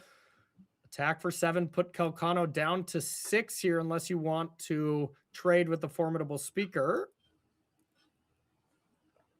Chewy. And It's we been a top pretty decked close the matchup. Eulogist. So as far as Oh, being nice. mana efficient, what Max really wants to do here is play the rooftop right now for 5. If you draw land 7, then you get to play Archer and the Eulogist on the following turn. Okay. And I think that's the best way to get the most out of Max's cards here. Yeah. Pad the life total a little bit. Let's see if there's critters in the bin there for him to jump on. Are there? Yeah. Okay, good. Yes, the Lamenter. And the Wicker Maw. So that gets got 3 life for Max, up to 9. Right. This is going to be the couple of turns that are going to dictate this. Oh, this is stressful, man. I'm not even in there. Stressful. Abigail is almost assuredly the play that you have to make to start. And, you know, not pumping up, not putting the counter on your now 5/5 might make a lot of sense because, well, that 5/5, the only good blocker in air quotes is the rooftop. So, wow, putting it on the already flying creature here. Flying, lifelink, first strike. So, yeah, lifelink. now we do get to attack for 8 here. This would put Max down to 1 if he's going to take it. But I think down to 1, Kalcano would go to 9. And then how does this attack look on the crackback? He takes it. Jeez. All right, Max. Whew, no block. What does the top of your deck got for you, friend? If you can clear the flyer. Oh, that was a Prisma Basher off the top. Okay. We've got 2 blockers behind. So Prisma Basher off the top, that's green, white, black, so that you can give 3 creatures the buff, and you'd want to give it to probably the Guilt Leaf still gives it trample, I imagine, right? It's not when it just comes Guilt into Leaf's play. Embrace? Yeah, I think so. So you'd want to give it to the Trampler, and then whatever the biggest flyer is, Abigail would get in front. Oh, no. It's trample and indestructible until end of turn. Okay. So it's just +2/0, so no trample. Gotcha. Okay, so that is a big deal because Abigail is a great block on the Eclipsed Kithkin right now, unless you boost it up. Yeah, nothing has trample right now, so we still have blockers. Yeah, nothing will have trample, so Abigail will negate one of these flyers, which will negate 7 damage. 6 from the power, plus Abigail itself has lifelink, so you would negate 7. So the other flyer would deal 6. So that would be Kalcano at 4. And then, oh man, this looks like 1 short. Jeez. I think I'm counting one short. I think it was lethal if the changeling did not have a counter on it. Can Formidable Speaker untap something on Max's turn? Oh yeah, and of course it can. Formidable Speaker can untap, and you can have a first strike blocker here. So yeah, I think That's funny. Kalcano Okay. is looking great right now. Yeah, Calc's fine. Prisma Basher, you're cute and all, but sorry, bud, you're not getting it done. I think this is going to be Kalcano winning this. Looks like it to me. I mean, Abigail doesn't even need to block then if Max gets in there with both flyers, right? Because then that's just kills him next turn. Like if you pump the 2 flyers here, you throw Abigail in front of one of them, and then all of a sudden you're only taking 5. Kalcano goes to 4, so I think you have to leave the flyers back. I think you have to leave both flyers back. Wow. So that you can block Abigail. Abigail's a lethal threat. Yeah, he's working out all the blocks now. And Now we're in we are turns. in turns. I think it's going to be a non-factor. This game is ending one way or the other. One way or another. I'm going to find it. I'm going to get you lethal, lethal, lethal. So, God, I don't know if you can really attack with either of the flyers. It doesn't seem like. I would think maybe you could pump the Eclipse Kithkin, pump the Changeling, and just attack with the Eclipse Kithkin and leave the other 4 creatures back. Oh my. This is such a tough spot to be in. This is such a tough. Yeah, you can't even attack with this Kithkin because you can just untap the first striker here and double block it. I think this is Kalcano blocking Abigail to the rooftop, and you can just untap another creature and block, and I think Kalcano is going to win. I'm with you there, friend. Calc just making sure he understands what all the attackers are. And before we go to blockers, Formidable Speaker can untap the Flyflinker with the first strike. Yep. So this is a 4 toughness Eclipse Kithkin, so you can just untap the first striker here. Looks like we're we not are even doing that? going to blocks. Oh, we just do that on that. A plethora of answers. That's here. the other way to do it. Yeah. All right. So 4 damage dealt to the Kithkin. That'll take care of that. I really wanted to see Kelk not even too. have that card in hand just to be able to, I think, still win the game by untapping a creature. Yeah. He would have been able to because the 2 first strikers block the 4 toughness friend, gain 4 life. Kelk has taken what, 6 damage now? Yeah, not enough. Definitely taking not enough. enough. And now the flyers on the crackback is going to be well and truly enough.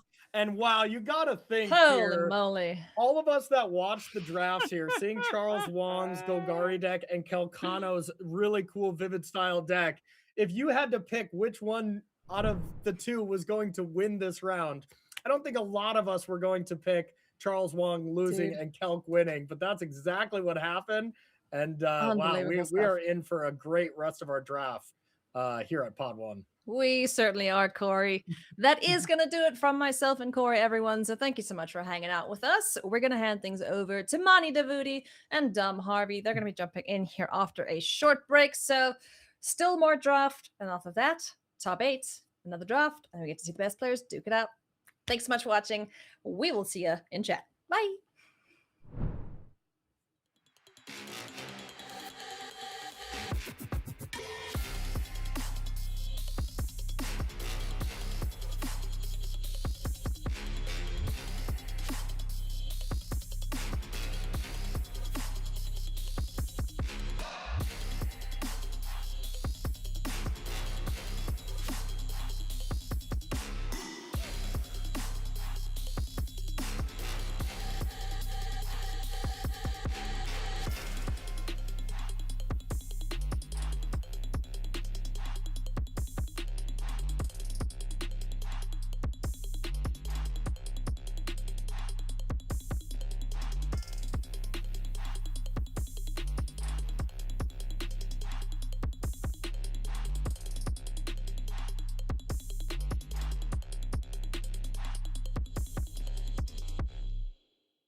Good afternoon, and welcome back to coverage of Spotlight Eclipsed from Toronto. My name is Mana Devuti. I have the pleasure of being joined once again by Dom Harvey, and we are going to be bringing you the rest of the action for today. Dom, how are you feeling? I'm feeling good. Yeah, we started with almost 1,800 players here this weekend, and we're about to whittle that down to 8. Top 8 very much in sight. We saw the second draft there, and a first round full of fireworks to start us off in this home stretch here. And yeah, these are now the high stakes matches. Everything we're going to see from this point forward is a win and in for at least one player involved, and we're going to see the top 8 start to take shape, and then we're going to see those 8 players. They've already locked up a nice chunk of change and their Pro Tour invites, but they want that trophy and they want the glory. So we'll see them draft, and then we'll see that reach its conclusion as well. So a lot of fun ahead of us this evening. Yeah, so let's take a look at our schedule and see exactly what is ahead of us here, because day one yesterday, it was sealed. 8 rounds of Swiss, all players with 18 match points, that's 6-2 or better, came back for day 2. That's today, where we started with Lorwyn Eclipsed Draft, and that's the name of the game all day long. Draft 1, fully in the books. Draft 2 has happened. 1 round of it has played, and that's where we currently sit. So we have 2 more rounds of Swiss for Draft 2 left. And then we have our cut to top 8, where we'll have our top 8 draft and we'll work towards crowning a champion. But what are they playing for, Dom? So our players are competing over a $50,000 prize pool here. 10,000 of that up top for first place, then 5,000, 2,500 for top 4, 1,000 for top 8, and then a nice payday as well for top 15, top 32, and top 64 there, as well as that beautiful shiny Vendilion Clique promo. Everyone who took part in this event gets a copy of that. Top 32 get a nice foil to take home as well. I know that one had a lot of people excited that maybe that card was being reprinted and finding its way back into standard. No luck there, sadly, but can definitely relive some nostalgia from original Lorwyn with that one elsewhere as well. And you see there the fine print at the bottom, top 8 finishers receiving invites to Pro Tour Secrets of Strixhaven in Las Vegas in just a few months. And the invites are not passed down, so if you're already qualified and this is an extended victory lap, which I guess if you top 8 again, you get to continue that further and further. But there are a lot of players here who, in some cases, very recently fallen off the Pro Tour, and they are eager to get back on. We saw Christian Kalcano, who started the tournament X-No atop the standings. We watched his second draft, and we watched him win an absolute barnstormer of a match there last round. He was a Pro Tour mainstay for many, many years, and only fell off as of Pro Tour Edge of Eternities. And if you know that man, he has the fire to get back on and compete at the highest level, and that is just within reach for him this weekend. Absolutely. So, speaking of this weekend, of course, we have to give a huge shout out to face2facegames.com, Canada's Magic store. Spotlight Eclipse is brought to you by Face2Face, partnered with Ultimate Guard. So for all of your Magic needs, whether it be Lorwyn Eclipse singles or sealed product or anything else really, you can head to face2facegames.com.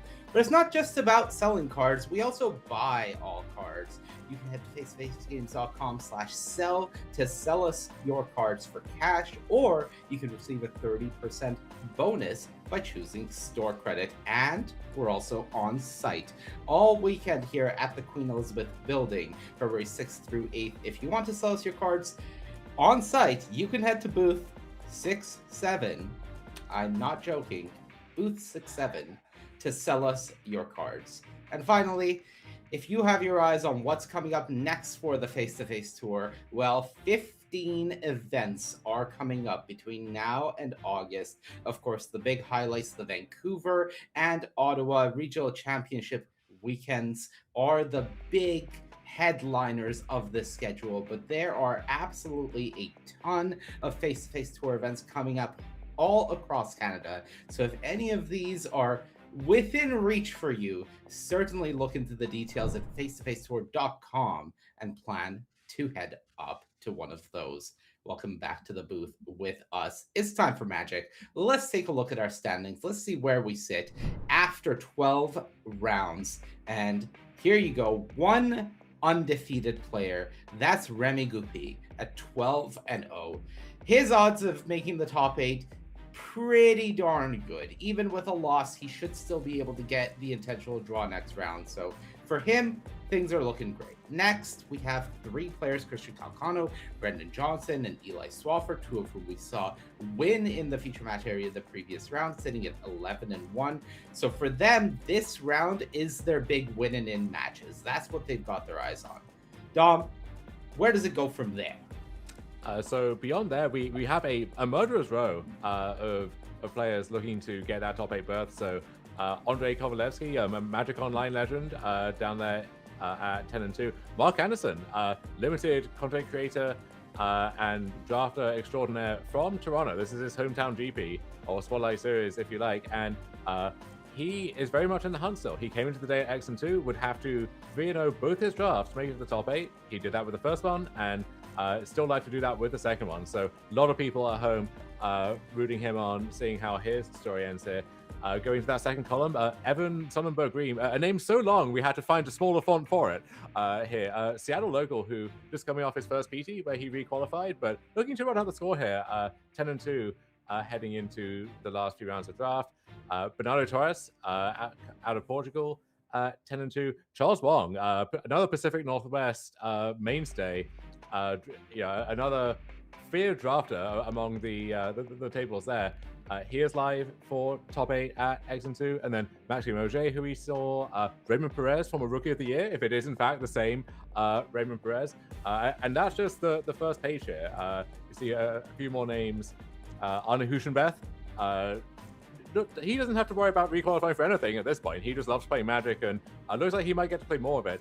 And then Sam Pratt, someone who, if you're looking for limited content for self-improvement, he's one of the mainstays there as well. And even Johan Sadoko, that's a blast from the past, man. We spoke about dinosaurs roaming the earth yesterday.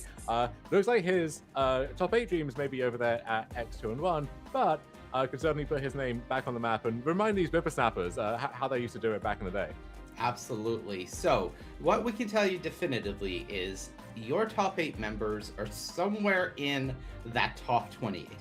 10-2 is the bare minimum record you need at this point to make the top 8. So somewhere in those 28 players are our 8 players that we are going to be watching late into the day. But we have to figure out who those top 8 players are. So I think it's time to head down to round 13 of Spotlight Eclipse and bring you some Magic action.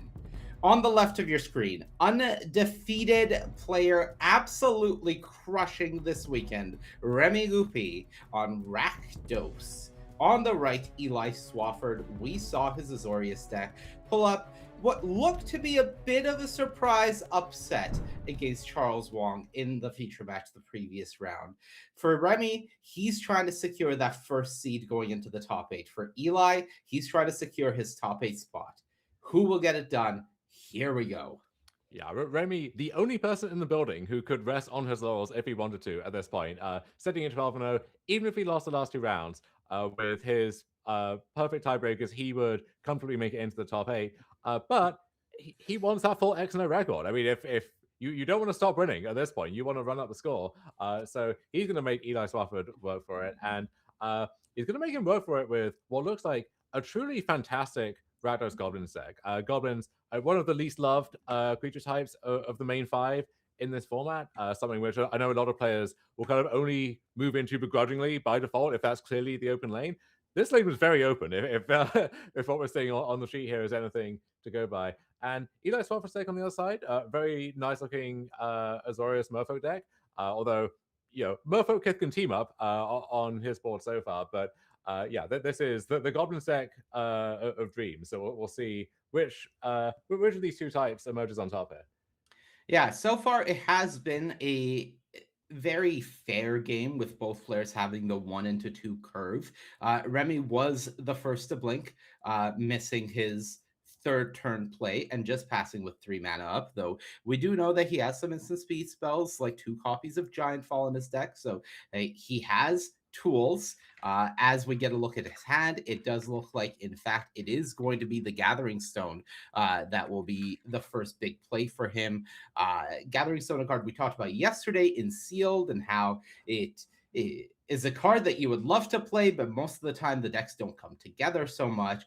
In Draft, it is very much one of those premium uncommons that every deck is hoping to not only get but be able to play around and build their deck around. So Remy, very happy to have that. Currently looking to feed the Flames Dom. Yeah, Gathering Stone is one of those cards in this draft format where it almost gets better the better your deck is. So if you have a nice looking elf deck or Kithkin deck or really whichever type takes your fancy, then the best version of that deck is also going to be the best home for Gathering Stone. And Remy has not one but two of those to give him a steady stream of the very very powerful goblins that he has managed to monopolize in that draft board. Yeah, So 3 copies of Sourbread Auntie in yeah, this deck. That's how you know he just got all the oh, goblins. Is and that's just the uncommons. You know, once we start looking at the rares, that's where the real fireworks start happening. But Eli off speak of to the devil. yes, Eli off to a fast start as well. Gold Meadow Nomad into one Rhine Preacher into Tributary Voller. So a nice 1-2-3 curve to start things off here. But Remy curving out quite nicely in his own right on the left there. Yeah, hit the Sourbread Auntie, of course, off the Gathering Stone, has a copy of Bile Vile Boggart that he drew for his turn. So missing that turn 3 put him a little behind on board, resulted in taking some damage, but I think he is very quickly going to remedy that with the rebuild of this turn. So taking a look at what's happening on Eli's side, I believe one thing we do know from the match that he played against Charles Wong is that from the 2 copies of Wild Unraveling in his pool, he is playing at least one of them. Taking a look at his hand, I see a copy of Liminal Hold in there, and it looks like he may have one of those Wild Unravelings, but in fact, it is actually Swat away that he is going to cast in response. Yeah, nice tempo play there for Eli. So again, that will only delay the inevitable though. And with Gathering Stone, that card is going right back in Remy's hand next turn. But you would much rather have this than have the Sourbread Auntie come down right now and lock up the ground. So Eli's going to be looking to use that temporary advantage to move ahead on this turn. But other than that Liminal Hold, which a nice premium piece of removal, don't want to minimize that, but doesn't really have a way to amp up the pressure right here.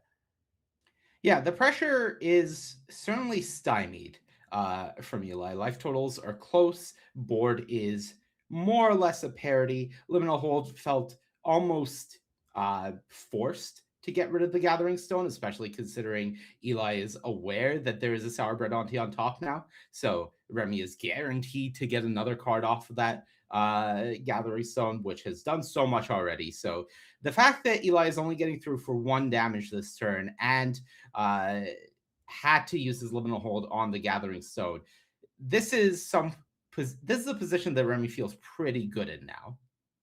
Yeah, if you just look at how the creatures on the board in both players' hands line up against each other, then I don't think either player is especially far ahead. But Remy really wants the game to bog down like this because as the game goes along, I mean, the second Gathering Stone might materialize. He can piece together those goblin synergies, which really make the deck tick. And his deck just has a lot of individually very powerful cards, especially these on-theme goblin rares that can really push him over the top. Right. And I do believe the other unknown card in Remy's hand may be his copy of Unbury. So the fact that the game is now progressing into a position where Remy is getting these creature trades from these creatures that have the death abilities means that the value is just going to start building up further and further on his side. Oh, and just beautiful line here. The Sourbread Auntie just blights onto the goblin, killing the flying merfolk from Eli and setting up the Unbury for full value. So Remy just fully in control of the game now. Yeah, and whenever you notice your opponent just letting something go when they had the option to keep it around, part of you wonders if they made a mistake. Part of you sitting at table 1 against the 12-0 opponent thinks, okay, yeah, Unbury is coming down the pipeline sometime soon. Yeah, and there's the Unbury, picks up both of the goblins in the graveyard. Board still stacked, and for Eli, last turn played a land and passed just a 1/1 on the battlefield. This game just shifted so much over the past couple of turns, Dom. Yeah, and you're seeing part of why a lot of players have Merfolkers, maybe their least liked tribe of the main 5 here, along with Goblins, where when all the Merfolk are lining up perfectly and everything goes to plan, it feels great, but these cards are not as good on defense, and if you don't have the right mix of the cheap creatures and the payoffs for having all the cheap creatures and your removal and lands and so on, then it's easy for your draw to just look a little anemic here. But Eli has some nice moves here in combat, flashing in Disruptor of Currents to block 1 token, jump in front of the bug up Prankster there. So a nice swing for Eli, but Remy has, thanks to that on Berry, has the ability to rebuild very quickly. Yeah, Disruptor of Currents, a absolutely massive top deck here from Eli, as it does provide a clean 1.5 for 0 essentially during that combat step and leaves him with a bigger body. I do believe he may have missed a free-ish 2 life by not convoking his Wonderbrine Preacher to cast the Disruptor, but is able to go right back to it and become the aggressor. So to me, that signifies that Eli drew something there. And yeah, Eli, no stranger to the bright lights, coming off a Spotlight top 8 in Atlanta just to start the year in Standard with the Mono Green Landfall deck. So showing he's no slouch in Limited either. And I believe that was his second Spotlight top 8 in Atlanta. Wow. I believe he may have top 8'd the previous Spotlight, the very first Spotlight Foundations in Atlanta last year as well. So from what we hear, he has been sort of grinding the Spotlight series across the US, has been playing in all, if or most of them, and 2 top 8s to his name so far, with being in position for a 3rd here. Very impressive stuff from him.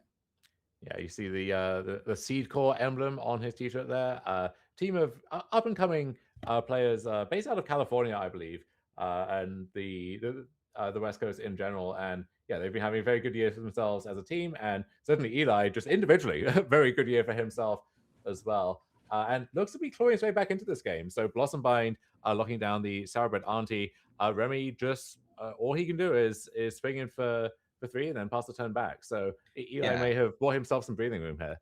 The Curse Tosser not being able to block here means that Remy is incentivized to continue attacking. And now we're seeing the Flood sort of go both ways. I believe just a pair of lands and a Boxler's Embrace in Remy's hand. So does have the ability to get a little reactive when he feels like there is an appropriate threat from Eli. But at the moment, it's 3 power against 3 power. Yeah. And the fight is just going back and forth. You have to wonder when Remy will feel obliged to just fire off that Boxler's Embrace. I guess the Wonderwine Trapper, the Dressoin, that might make the ideal target, actually. But in a race this close, when both players in the low single digits, usually anything that moves is a real threat at this point. Yeah, I think Remy's logic, which makes some amount of sense to me, is that at the moment, Eli's attacks are not lethal. So if his 3 is lethal in 2 attacks, and Eli's attacks are not lethal next turn, that he's incentivized to just continue passing. Now with this Giant Fall draw, he has the ability to remove a creature in combat should Eli go all in. And the end goal is to use this Boxler's Embrace to remove the final potential blocker and push lethal through. So I do love this line of play from Remy, which is an understanding of the math and essentially riding the margins to the most extreme in order to maximize his win percentage. It's a line that yesterday I think I would have liked to see more from some players in Sealed with recognitions of their spots. And we're seeing Remy, our unsurprising 12-0 player, make moves like that. Yeah, and the Boxler's Embrace gives him some interesting options. He can cast it for 5. He has more lands and he knows what to do with. Or he could decide to cast it for 2, blight onto the 1-drop, and then have that take something else down with it on the way out. If he really wanted to just simplify the board and kind of cancel everything out in that way. Does Eli have an answer? Because this is what Remy set up. If he just embraces the token here, and Eli's last card is not an answer. This is a lethal attack from Remy, and this is exactly how he drew it up. He put himself in a position where Eli was forced to go for that lethal attack. Remy had the instant speed answer. Eli even played it safe by leaving back a blocker, but this is the math. Remy confirms with Eli, one card in hand. Is that card an answer? And that 2 life that Eli maybe missed earlier off the 2 drop earlier in the game could be all the difference here, right? It turns Yes, this is an a safe exact attack. lethal. It could go back Yeah. to exactly that 2 life, as you mentioned. And the draw for the turn as well, Grub's command. Well, if it wasn't going to get the job done previously, the job is certainly getting done now. Yeah, this is. I think really any permutation of 2 of these modes would be massive overkill on this board. And Grub's command very good at breaking close games wide open or getting you back in a game that maybe you'd lost otherwise. When you're ahead, this card is just absolutely devastating. And Remy has not 1 but 2 copies of this card. As Okay. Eli All right. will have, I see. his eyes may have jumped out on stalk seeing that one on the sheet here because. As a reminder, both players do have access to their opponent's pools here in the featured pod, but not to the final deck list. So some uncertainty over exactly which marginal cards will have made it into the main deck. No doubt at all about those Grubs commands. Those are the centerpieces of Remy's very beautiful Goblin deck. Well, do you have too many copies of Grub's Command? Are you having trouble holding all these Grub's Commands? Well, let me help you out. We buy all cards here at Face-to-Face Games. Head to face2facegames.com/sell to sell us your extra Grub's Commands or any other cards you may have for cash or a 30% trade-in bonus with store credit. Okay, back to the match. Remy Goupil in the dream position. You're at 11-0, now 12-0. You sit down for draft pod number 1. And you get perhaps the most incredible Goblin deck I have ever seen in the format. 2 copies of Grub's Command, 2 Gathering Stones. Essentially, every creature you have in your deck is a Goblin. Does it get better than that? It really does. I guess in his spot, you don't want to waste your luck if that's a thing that happens in the universe. Going to the top 8, you'd much rather have the picture perfect Goblin deck there. But hey, you'll take it. Go for that nice 14-0 and just annihilate everything in sight. You know what? I think for Remy, he's decided he makes his own luck. And unfortunately for Eli, Remy's luck looks good because we have a hand full of blue spells and it is a pass. And you can see the disappointment on Eli Swafford's face because that is going to be a very fast clock coming out here from Remy Goupil, and it is not going to take much for the match to end after Gut Splitter Gang hits the board. And with no pressure on you, Remy is happy to pay the 3 life to keep his creatures at full size and get the pressure train going. And notably, if he does want to blight, that Boggart Curse Catcher locked down out of combat thanks to Spout into Solitude, but perfectly happy to just load up some counters on it as well if he wants to preserve his life total that way. And Eli with no blue mana and no creatures couldn't even blight that away to exile it if he wanted to. So yeah, nice big attack for 6. And okay, well here is Grub's command yet again.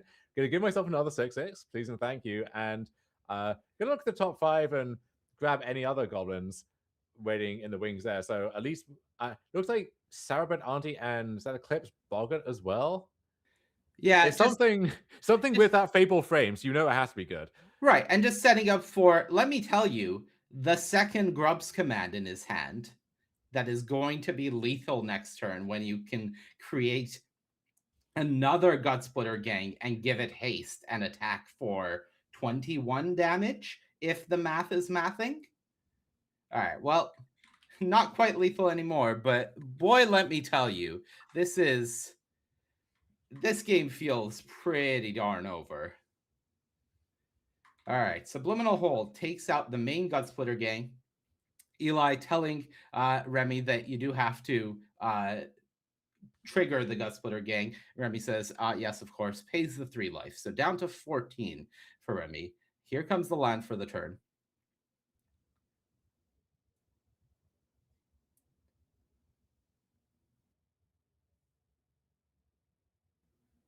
All right, so just a quick little judge call, or a judge looking in at some point.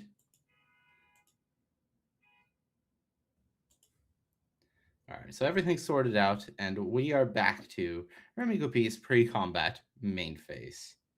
Yes, the gut splitting will resume momentarily, I'm sure. And it will continue until morale improves. Yeah, I'm not sure Eli's morale is going to be that high if this keeps happening, though, because this is an incredibly fast clock. And again, we mentioned this Merfolk deck not at its best playing from behind, and he is very far behind at this point. Yeah, here comes the Sourblade Auntie. Blights, of course, onto the pacified creature, as you mentioned earlier. Pass the turn back to Eli. Another planes drawn for Eli, which means with the hand full of blue cards, he cannot double spell, and you can see the smile on his face. As it does very much look like Remy Goupil is going to be our continued lone undefeated player here at 13-0 and guaranteed first seed in our top 8 if he is able to get the intentional draw next round, which I would guess is very likely. He can get it if he wants, or he can shoot for 14-0. Because how often do you get a chance to shoot for the perfect record in a tournament, Manny? Look, I understand that. I respect that. I'm just saying I would love an hour break to grab some food or just relax before my top 8 draft. Just strut and peacock around the venue, bragging to all who will hear you. Yeah, look, you have a lot of options. But if Remy wants to keep his head in the game and shoot for the perfect record, then yeah, max respect for that on my end. All right, so the turn starts with the Curse Tosser. And here we go. Grub's command number 2. And that's going to get the job done. Eli with a slight raise of the eyebrows. There's not much amusement here, mostly disgust. But what can you do, right? It is nice that you can find the second Grub's command with the first one if you're fortunate enough to have all the stars align there. And there is the handshake. So Remy Goupil, nice and clean, getting the job done with Rakdos.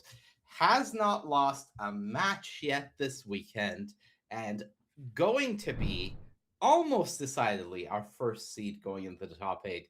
Fantastic stuff from him. Yeah, he will be in our top 8. The only question is where and what he wants to do in the meantime to steel himself for that. Until then, though, we have a lot of people who are clawing for one of those remaining 7 stars. And we have some nice feature matches to send you to. So who else do we have in store for you, Money?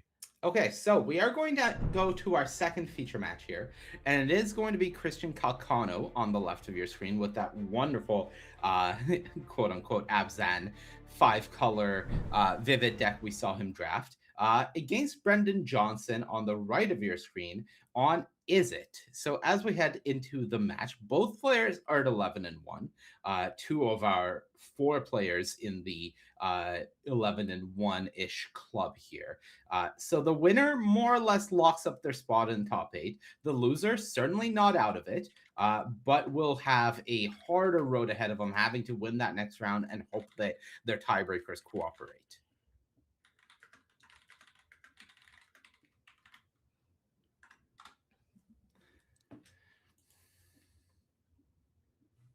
If anyone in the room is familiar with this situation, it might be Christian Kalcano, who back in his prime was the ultimate road warrior, just traveling to every GP, every high-level Magic tournament he could, at first to get on the Pro Tour train and then to stay on it and to continue that for as long as he could. And now he's just fallen off, but he wants to get back in the saddle, and a win here or next round will help him do that. And he has a lot of fans at home who will be watching avidly to see if that can happen. All right, let's see whether he can pull off yet another spectacular win, because in the previous round, we saw him come back from what looked to be nigh unwinnable spots to win games, and here he might need to do it again. Already a decent bit behind on board, but that is not an unfamiliar position for him. Previous turn, a Flock Imposter was flashed in to make the trade with Brendan's Elemental.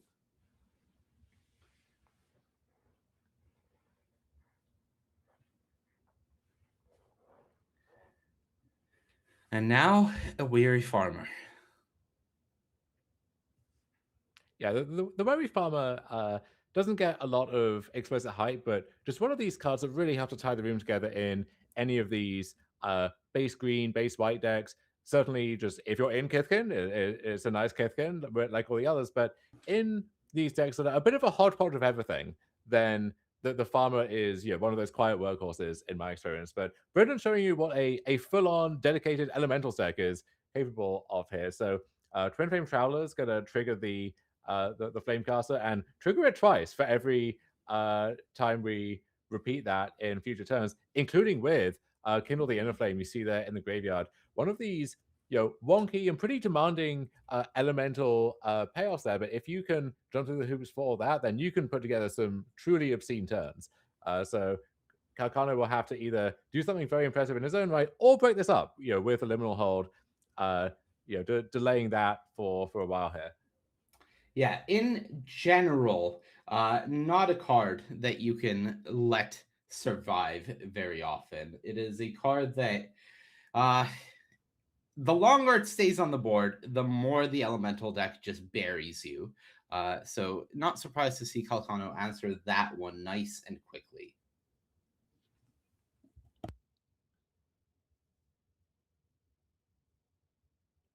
Back we go Kalcano's way after it was a sizzling changeling deployed from Brendan.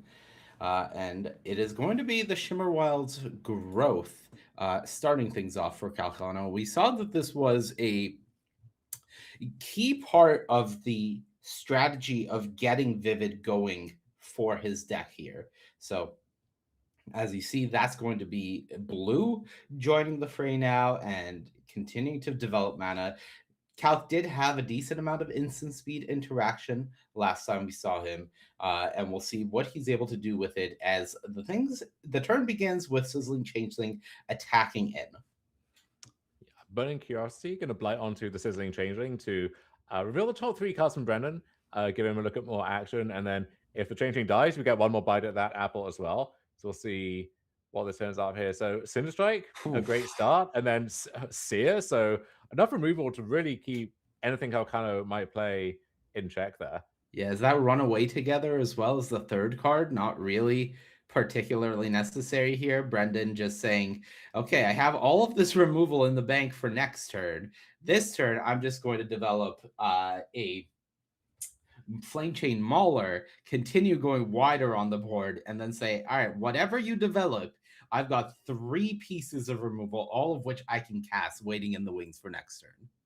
So depending on Kalcano's hand, this might actually be a decent turn of events, right? Because if, any creature you play will just be removed on site. So don't want to do that just yet. But if you have the kind of reactive hand that we see that he has, a bunch of these removal spells, then you can just weather the storm this turn, point those at an attacker or two, and then let all of those removal spells get exiled. Turns out Brendan just drew another one anyway. So that we'll see more of that before long. But in terms of what could have happened with that Burning Curiosity, this looks scary, but might actually be one of the better outcomes for him. Yeah, because of the exact way that Kalcano's hand in the game has progressed, this may turn out to be the best possible Burning Curiosity outcome for Kalcano. Now for Brendan, another copy of Cinder Strike joined the hand, as well as the Kolrath Zealot that was in there, but currently doesn't have a 6th land to play it, so his hand is essentially dead, and that means he's playing with what he has on the board here. And what he has on the board is somewhat impressive. So I think it will tease out at least one of those removal spells from Kalcano. But yeah, he's going to take this chance to use the Cinder Strike to blight onto the Weary Farmer.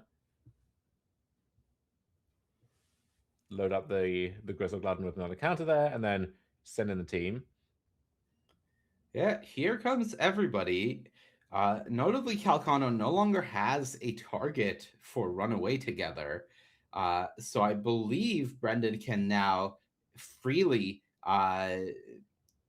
sorry, excuse me, Kalcano can freely use his removal spells potentially if he wants, without worry of Brendan having access to that save in the runaway together. So there is keep out on the Flamecaster. We'll take that down.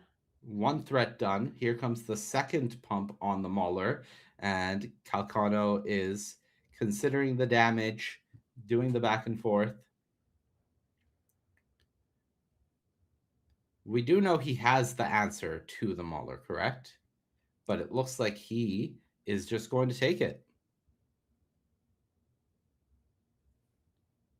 So as far as he knows now, if he can land some big creature to help stabilize the board, that will, barring some unknown draw from Brendan, that will get to try to stabilize. And we'll see that here with 5 Shimmer Creep. mana. Okay. Of 4 colors. White, black, blue, and green means a 8-point swing here. Pretty good from Kalcano, and he has 2 copies of Shimmer Creep in his deck, so that's a great start. Yeah, the Shimmer Creep is a nice mix of quite hard to kill with the red removal, right? So all of those examples we saw, the 2 Cinder Strikes, the Sear, the Runaway together, don't really want to use any of those on the Shimmer Creep. And then even if it does die to maybe one of those plus damage from blocking, well, you still got 4 life out of the bargain there. So, great mix of good stats and good text. Abigail now drawn for Kalcano means that he can send the Shimmer Creep to the skies if he wants to. Yeah, Shimmer Creep might be about to gain some even better text, as it turns out. Yeah, menace no more, but a whole new kind of menace as Kalcano can promote his Shimmer Creep to a flying first strike lifelink and start getting a 6-point life swing every turn. Brendan did find the 6th land for the Kolrath Zealot. Unfortunately for him, the exile from that trigger was an island, so not further gas. And we see the attack from the Shimmer Creep followed up with a Druid, and things go back to Brendan Johnson, but Kalcano has shifted the tide of this game considerably. Brendan Johnson has a mountain in hand. Fortunately for him, has the Gristle Gluttons, so is able to rummage away extra lands at the moment. The Cinder Strike can deal with the Abigail if he wants here, but there's still a lot of trouble coming out from Kalcano's side.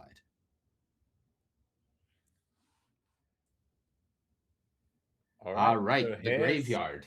Yeah, here's a big move. So Kindle the Inner Flame on Kolrath Zealot. Going to copy that with haste as well. And if this is something that can remove a blocker, then Brendan will get to attack him for a very nice chunk of damage.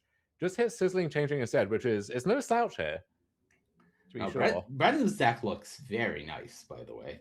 There is a lot of gas, a lot of card draw, which means that for the elemental deck that is looking to never run out of ways to compete, that is very nice. And with that Cinder Strike, he has now taken the protective response that Kalcano was representing in his hand with his 2 blockers plus Convoke off the table, which means that now he just has to chump with the Druid and still take a lot of damage.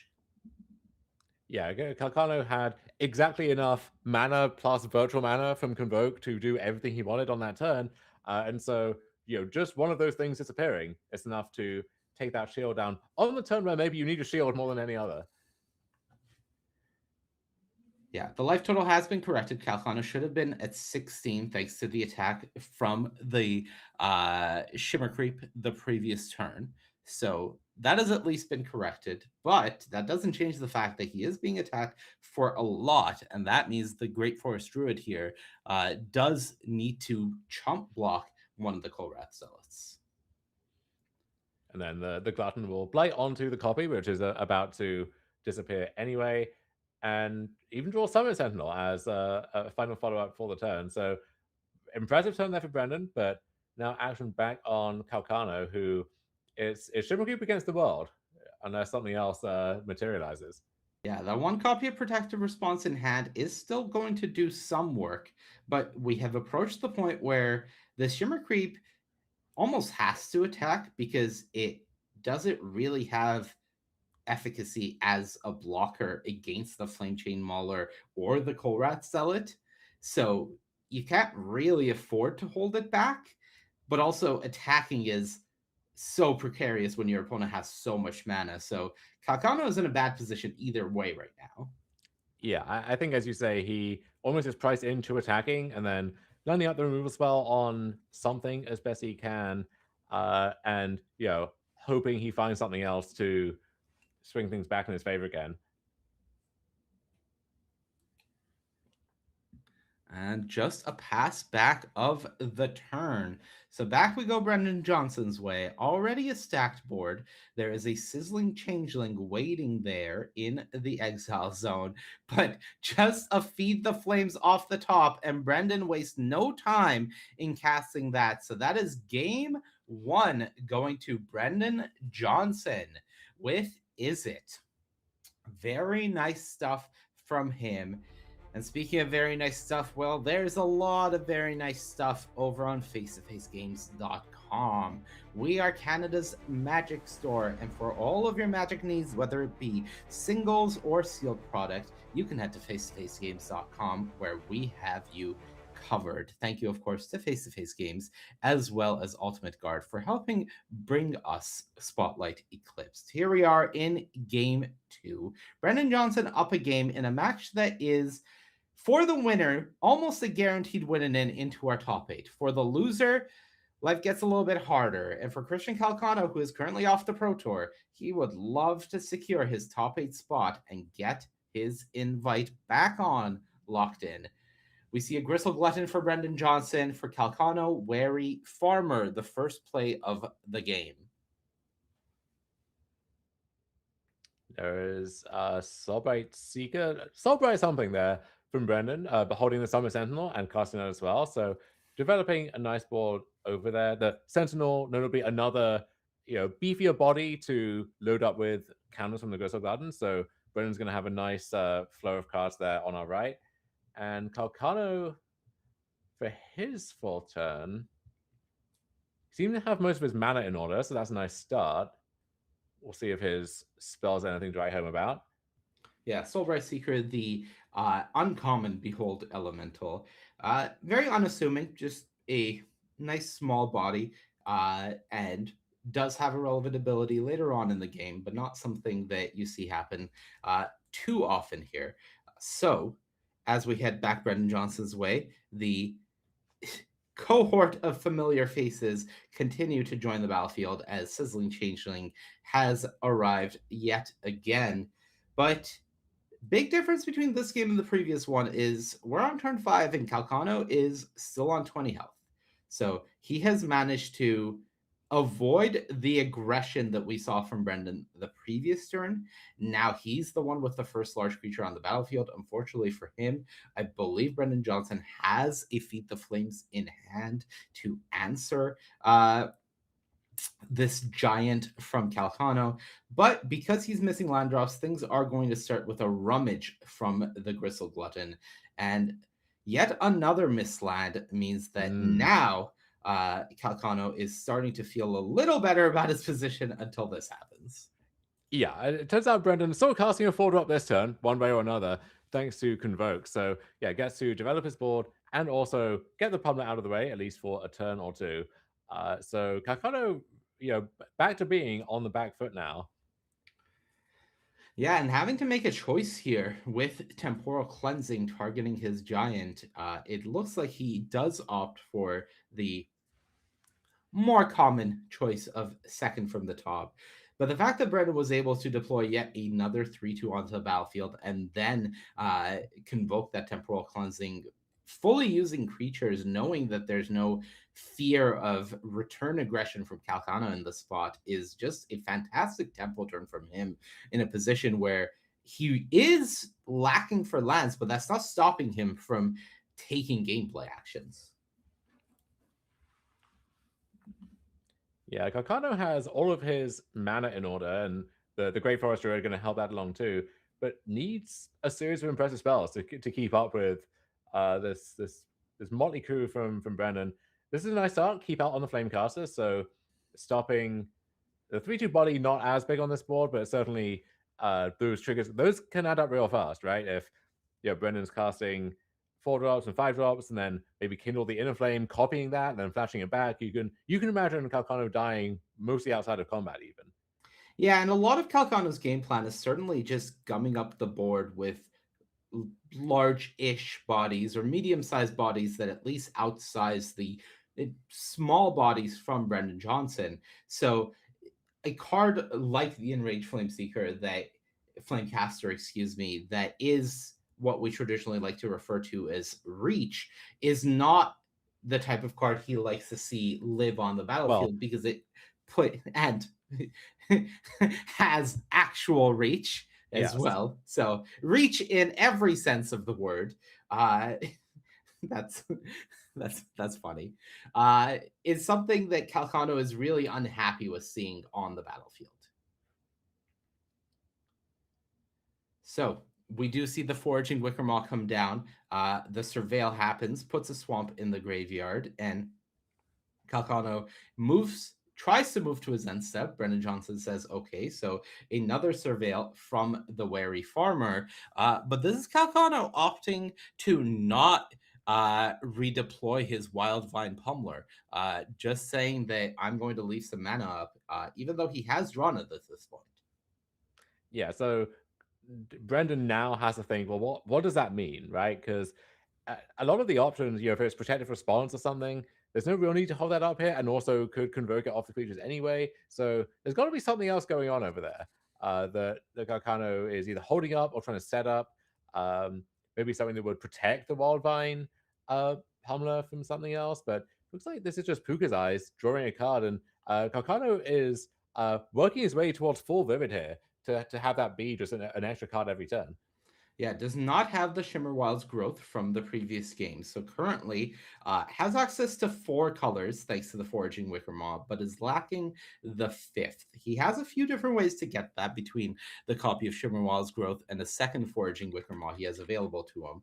But right now, Kalcano is recognizing that Brendan is not doing much with his turns.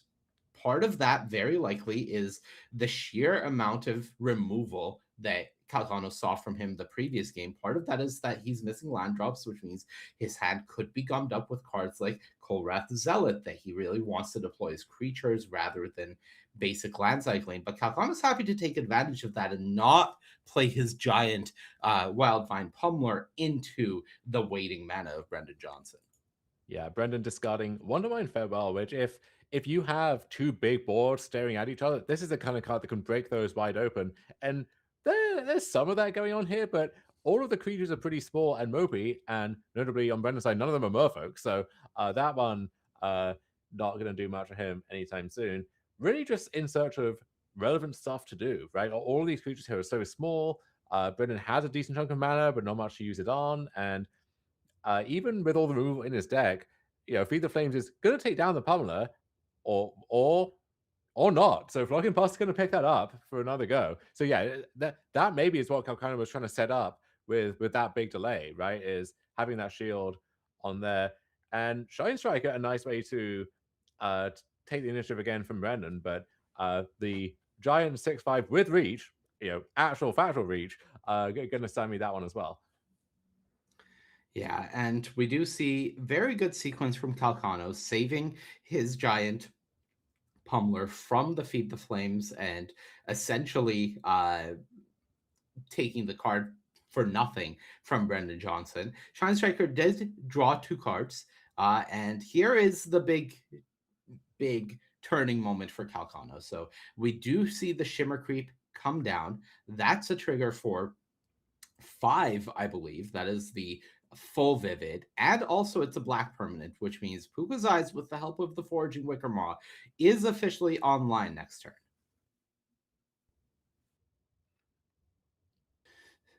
So Pummeler comes back down. Back we go Brendan Johnson's way, but this is the power of Kalcano's deck that we've seen time and time again, is when he turns the tide very quickly. Between Shimmer Creep just getting the full drain, having menace creatures, having large tramplers, having flying, he does start getting across for damage, and he starts getting across for a lot of it.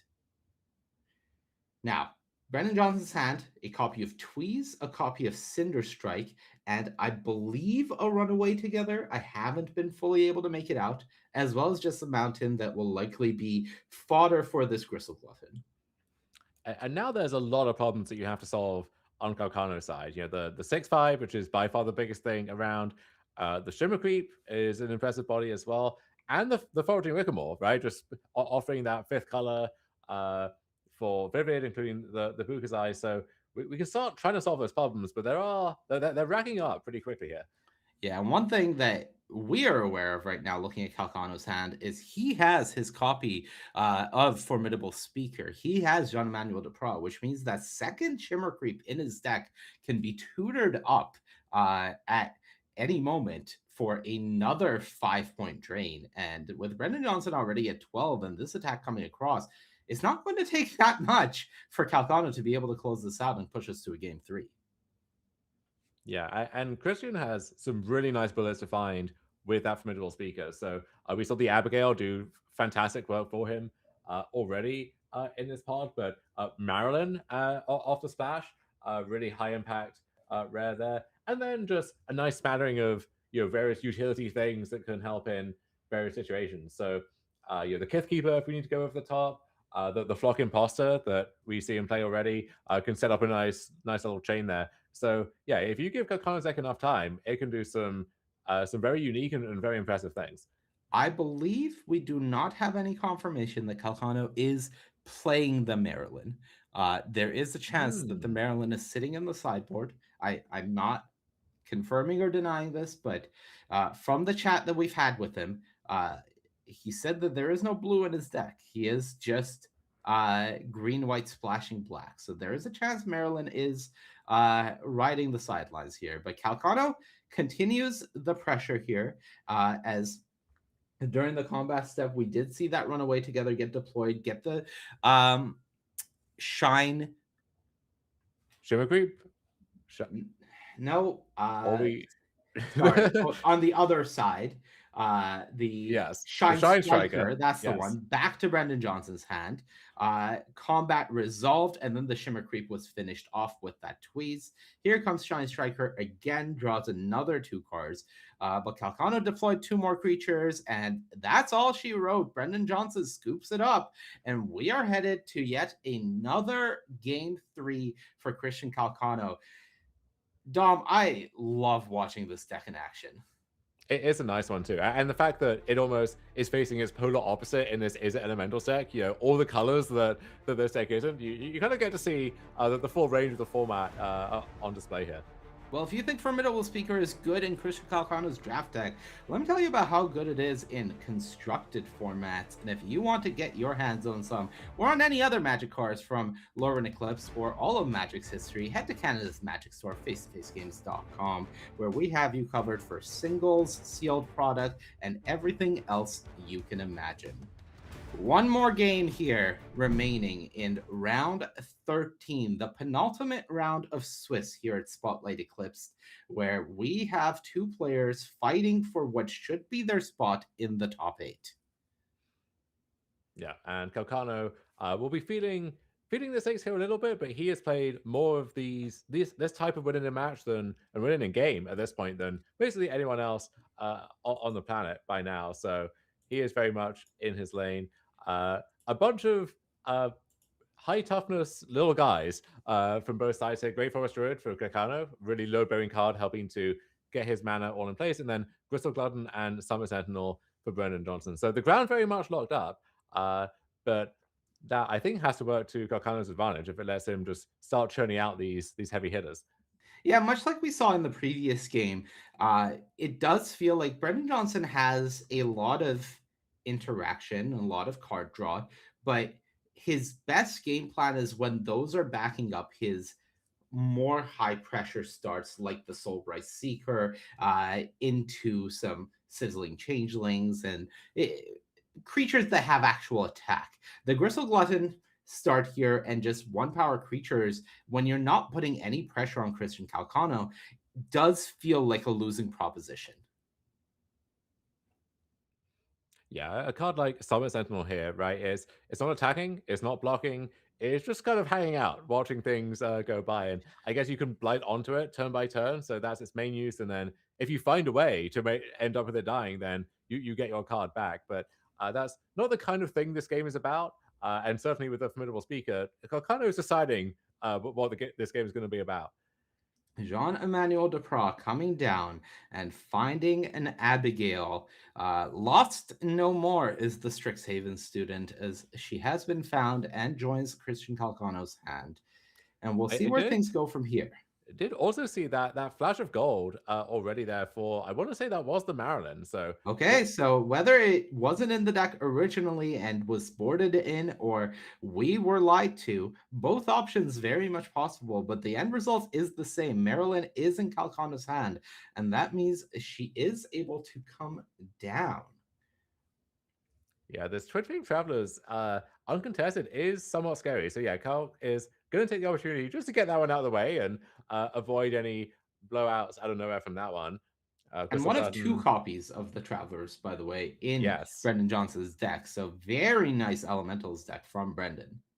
And it is the kind of payoff which every type has some of these, right? So you have your Thor Lieutenants and your Morkan's Loyalists and so on, but those are pretty heavily contested, and people will often take those speculatively, thinking, well, if I end up in Kithkin or I end up in Elves, then those are going to be some of the pillars of my deck. The Travelers, you only want it if you're in Elementals, and you basically know already if you're in Elementals or not. So often if that ends up being the open lane, then you can have all of those that get open in the draft there. So a much less impressive turn here from Brendan, just looting away, wandering farewell yet again, passing back to Kalcano, who the hits keep coming here.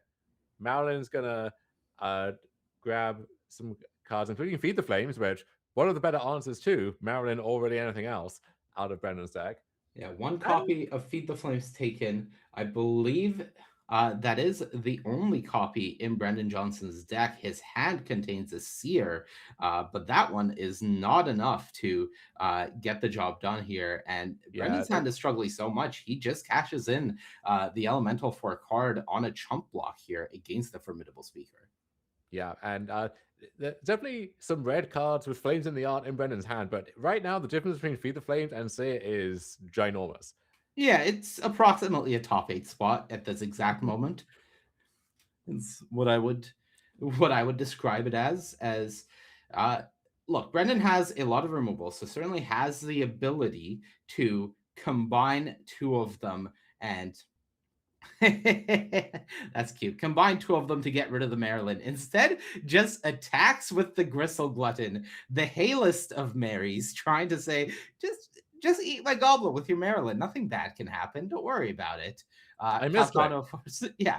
Kalcano, of course, does not fall for the dangled bait in front of him. And after a Flame Chain Mauler hits the board, a Convoked Temporal Cleansing returns Marilyn to second from the top from Kalcano's deck. So the next draw step will give it back. Yeah, maybe in the world where you cleansing the Marilyn, and then if you can kill the Great Forest Druid and cut off Kalcano's ability to cast it, well, even if you could, that plan now a lot less appetizing against the Wickamore, and pretty sure that Marilyn is staying right where it was. Yeah, no, that was just, an anxiety, emotional support Marilyn check. Just, yeah, my emotional support Marilyn is still there. We're good. Foraging Wickermaw, of course, coming down allows you to discount this Wildvine Pummeler, get it down as a 6/5, and this is the portion of the game that you like to see if you're in Kalcano's position. Yeah, so Korra Zealot coming down, so impressive, but I think Cal can go over the top of that one unless Johnson has a nice follow-up, which I guess to kindle the inner flame that was rummaged away a few turns ago, that might qualify. But it's gonna have to be an impressive turn at this point because Calc is firing all cylinders. Right. Calc has the 6/5 ready to attack. Brendan is certainly on the back foot currently, and he can still follow it up with Marilyn.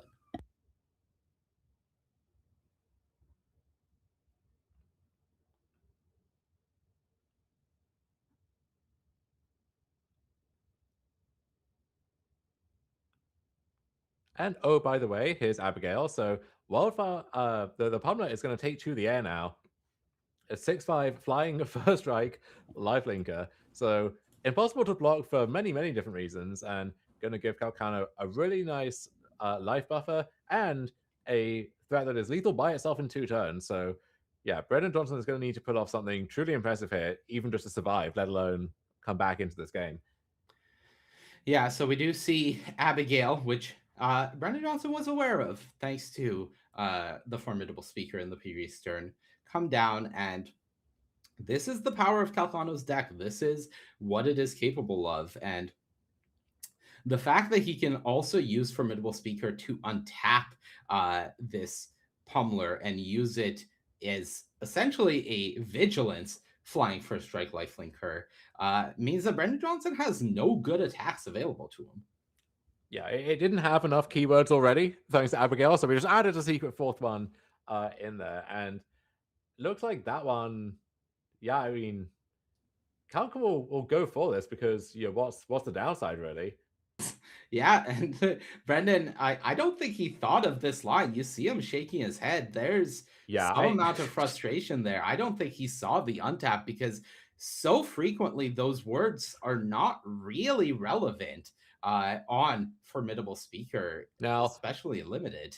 I don't think Brendan will be beating himself up too much about that. I think his proverbial goose was somewhat cooked already, and Marilyn just going to add insult to injury. But yeah, certainly any hope of, you know, getting a nice attack in and maybe getting back in the race somehow is well and truly over. And I think we're about to see Christian Kalcano lock up a top 8 berth here and lock up a spot back on the Pro Tour. Just another day at the office for him, but one that I know was very heavily invested in. Yeah, second Kolrath Zealot drawn, but that Seer, I believe, is still in hand for Brendan Johnson. And look, far be it from me to call that a misplay, because I think that these games are so complicated and so difficult to say. But he could have killed that Formidable Speaker 8 turns ago with that Seer, right? At some point, Kalcano fully playing around it, he could have dealt with it. But ultimately, it is Christian Kalcano, the small fist bump, the wide eyes. He knows that he is very likely now, just needs an intentional draw to lock up his spot in the top 8 and get himself that Pro Tour invite that he so desperately wants. And massive congratulations to him. Hey, Kalk is someone who he wears his heart on his sleeve. Often if you catch a glimpse of him while he's playing his match, he looks like the weight of the world is upon him. He's agonizing over everything. But when he wins, you see that cheeky grin pop off. You see him. He's in his element and he knows it. So yeah, love to see it. We are fully impartial here in the booth, of course, but good to see Kalcano back in his element there. And Brendan Johnson on the other side, his day is not over yet. So he has one more shot at it. His tiebreaker is very good. So he should be playing a clean winning in next round in round 14 to keep his top 8 hopes alive as well. All right. Well, speaking of that, we're going to go to a 5-minute break. On the other side, it is going to be that all-important round 14. We will bring you the final round of Swiss from Spotlight Eclipsed. Don't go anywhere.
Welcome back, my friends, to coverage of Spotlight Eclipse. My name is Monty Davuti. I'm joined by Dom Harvey. We just watched the penultimate round of the Swiss happen, and that means we have one more round before our top eight. Let's take a quick look at the standings and give you our best breakdown of what is going on. So Remy Goupy at 13-0, our lone undefeated.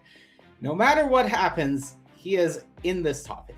That's the easy answer. Christian Kalcano, the only 12-1 now, he should be able to get an intentional draw by facing off against Remy in the feature pod, if that is how things break down. And that means he will be in that top eight. And then things get a little complicated, Dom, because from there we have 13 players at 11-2 trying to fill what should be 6 spots. Yeah, we have this big scrum of players all the way from 3rd down to 15th there, vying for those other 6 spots in the top 8. So the best you can do, win your round, and then cross your fingers and pray to the tiebreaker gods. And there will be people who just miss out narrowly at X and 2 here, and that's going to be heartbreaking for them. But everyone we're going to see towards the top of that pack here, and then we're going to see in the feature match area this round, they have winning it. So if they win, we will be seeing more of them in some capacity over the rest of our day here. Yeah, ultimately, with 13 players, as we take a look at the second page of standings and show some of the players that are playing for that top 32 and that full promo, but their top 8 hopes have been extinguished. With 13 players sitting at X and 2 right now, the end result is all but one of them are going to make the top 8 with winning in this round. So it is going to be one person missing on tiebreakers, unfortunately. But that also means no draws for any of them. Draws are essentially completely off the table here if you do not want to put yourself in a position of risk for missing the top 8. So with that said, all we can do is watch the magic play out. So here we go into the feature match area for some familiar faces.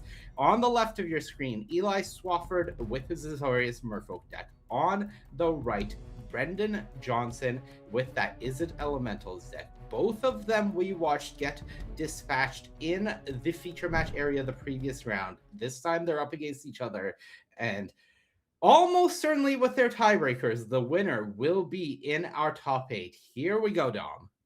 Yeah, we've got a nice Merfolk deck for Eli there on the left, and a very good Is It Elementals deck for Brendan on the right. And when we think about the draft metagame, if you like, between the different creature types in this format, I think Elementals tends to line up pretty well against Merfolk on account of you have the cheap red removal to break up the Merfolk synergies, keep that in check, and then you're doing some pretty powerful stuff if left to your own devices in your own right. And Eli, again, having some mana issues that we saw bedevil him in the prior round. So Brandon, with a window here to land Twin Flame Travelers and really get off to the races on the right.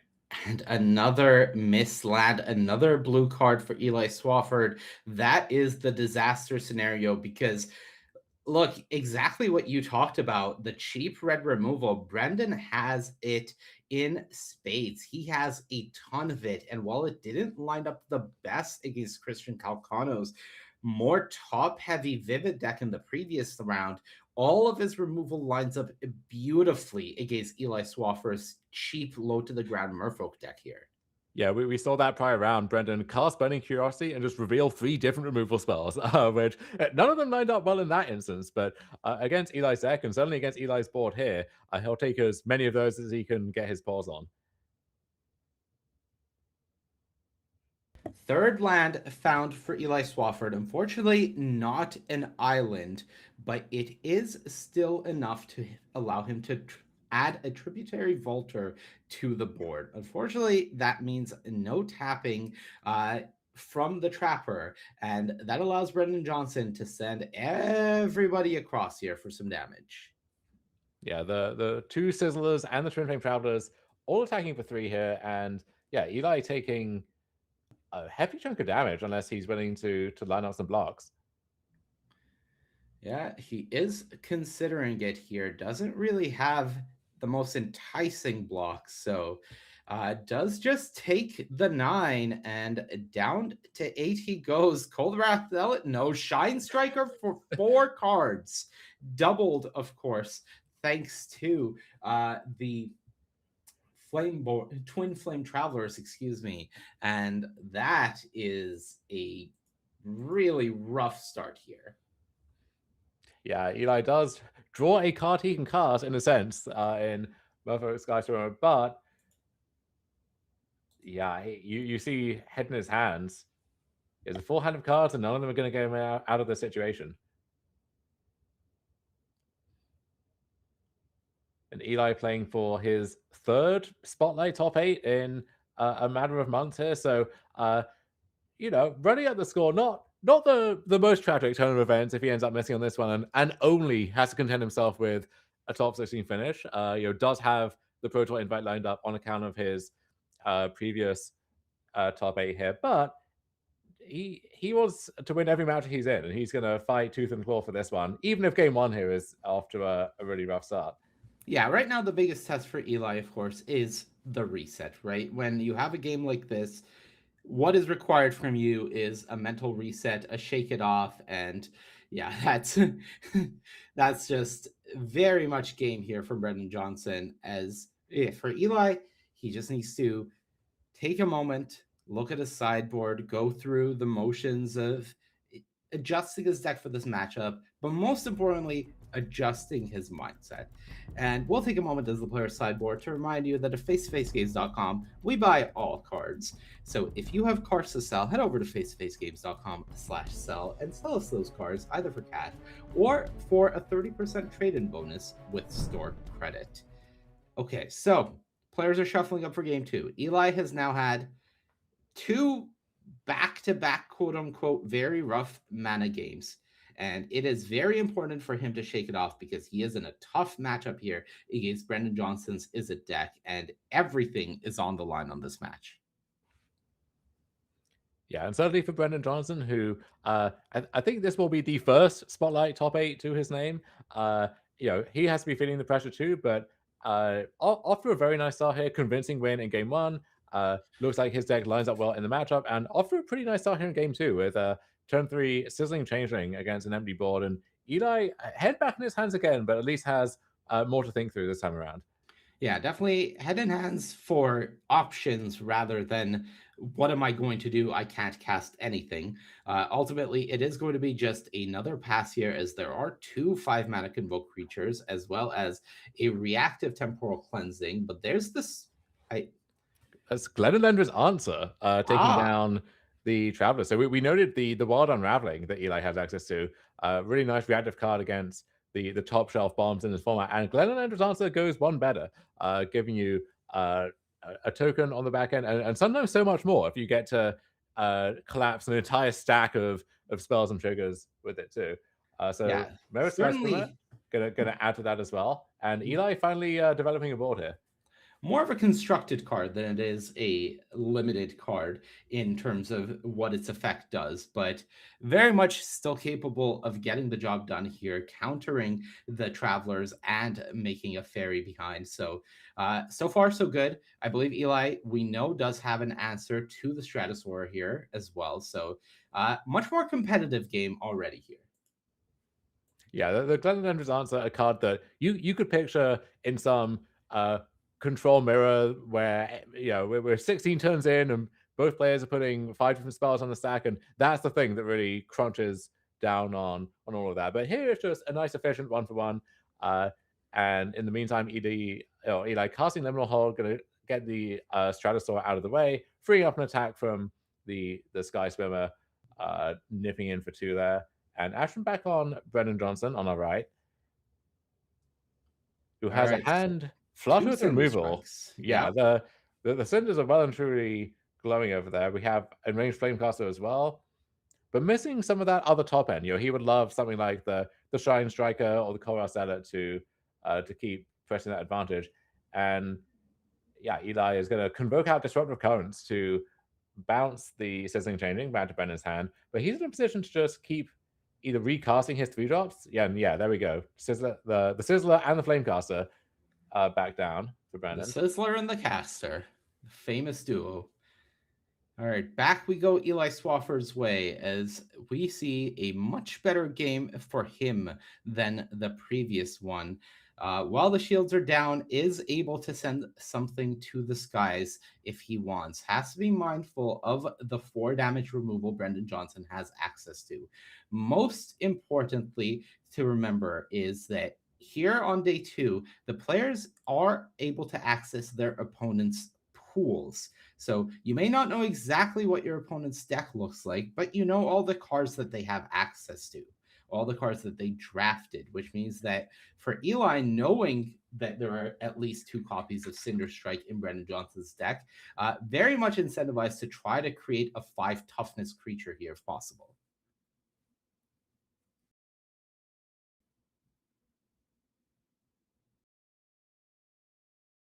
And here we go. 5 power flyer created here from Eli Swafford coming across.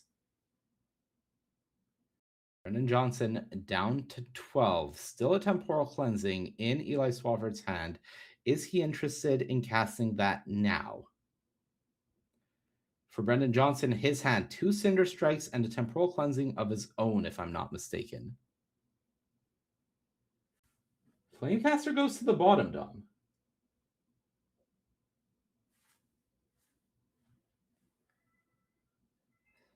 So, what will this turn look like? Step 1, temporal cleansing. Get the Disruptor of Currents out of here. That's second from the top. Step 2, Cinder Strike. That gets the 2/2 flyer down. 1 damage coming across. Eli Swafford doesn't have his Disruptor of Currents, but the draw for a turn was another Marrow Sky Swimmer. Yeah, so no one individual highlight over on Eli's board, but building a pretty wide strike force quickly here, and Kindle the Inner Flame from Brendan is going to make yet another Sizzler.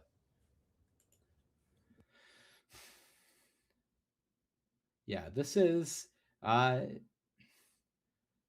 not going to say desperation from Brendan, but it kind of is. You do see that he uses Cinder Strike to blight onto the copy after it has gotten across, clear off that Sky Swarmer and give himself access to a card. But this is Brendan Johnson just trying to use his resources to find more cards in the face of this aggression from Eli Swafford. Yeah, you're seeing Eli's deck finally kind of do its thing on camera here, where you get a sense of why he was happy to move into the strategy and have this deck be the thing he's taking his top 8 berth on here. Yeah, his deck is certainly more than capable of putting up a fight, and we did see it get that win against Charles Wong's deck. And yet another good draw here. Unexpected assistant, but 2 lands, not what he wanted to see. At least found a creature, but not exactly what you're looking for in this spot.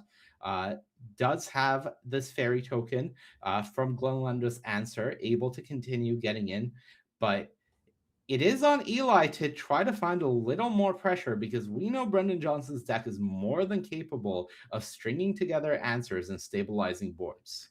We are getting to the point now where Eli can just attack with everything and happily, throw 2 creatures into the more of those chump blockers because he's getting through enough damage. But the Remy and Recluse that Brendan just found there are going to answer the fairy token, add to the board, and now we can flashback Kindle the Inner Flame to make another copy of either the Recluse gobbling up another token, or maybe of the Sizzling Changing if he wants another card back. Looks like it is going to be the Recluse. The answer was Changeling.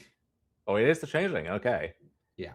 And that will turn up your boy, Manny. My boy, Chitinous Changeling. I have been learning. Chitinous. Chitinous. They keep correcting us. I have been evolving. I have been learning. Chitinous Graspling. Come at me, Twitch chat. I'm ready for you. Chitinous Graspling is the exile from Brendan Johnson.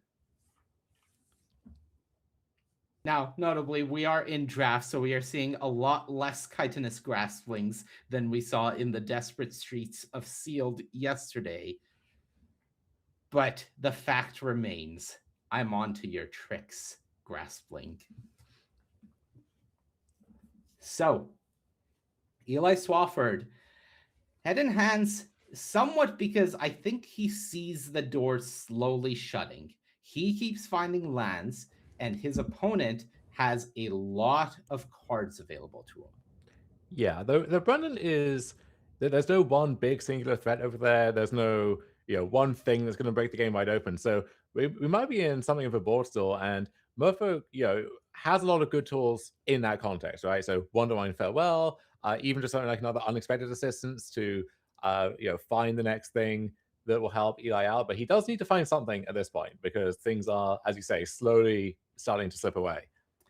Yeah, definitely the door closing here for Eli is not that the game is ending necessarily. It's the fact that each turn that I think Eli is not getting damage through, he feels the game slipping from him. The Trapper, certainly a very good draw, especially with the Wonderwine Preacher here. Wonder Brine Preacher, excuse me, allowing you to start gaining 2 life while tapping the relevant attacker from Brendan Johnson, and potentially using it as a way to finish the game with the famous end step plus pre-combat main phase tapping that we have seen time and time again from tappers in the past. All right, a nod of the head from Eli. Looks like he may have drawn a spell here. We'll see what it is. All right, I believe that is his copy of Swat Away in the back of the hand. That may be a Silver Guild Peddler, if I'm not mistaken, in the middle. Chat, I'm doing my best for you, I swear. Maybe not. That doesn't look like the art I just saw. Oh. Hey, he's still got it. All right, Silver Guild Peddler joins the board, and now there's options for Eli. He can gain life or loot if he wants. A land drawn, a Flamecaster from Brendan Johnson, and that's a bit of concern for Eli because he's gummed up the board fully, but now Brendan has reach. Now Brendan has a way to get across.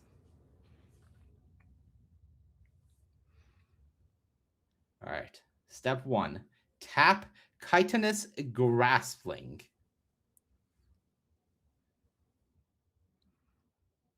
Planes discarded. Goes back to Eli Swafford. Eli must be feeling some pressure about closing out the game here. Not maybe this turn, but as soon as possible, ideally. Yeah, very nice to have the way to tap the peddler outside of combat, so it doesn't have to go, march to its certain death just to find Eli a new card. Can just guarantee that every single turn. Eli doing the math on blockers. Doing the math. What happens if I tap something? How can I close out this game? Reading Swat Away is able to clear off 2 blockers here. Tributary Vaulter in hand. That's a way to add some damage to the board by tapping that to the Trapper.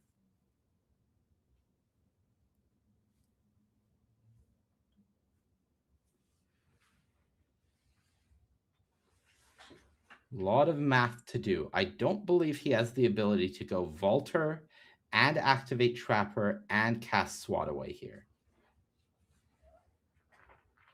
Likely taking another turn off and hoping Brendan is not able to finish him off here because I think Eli should have lethal next turn.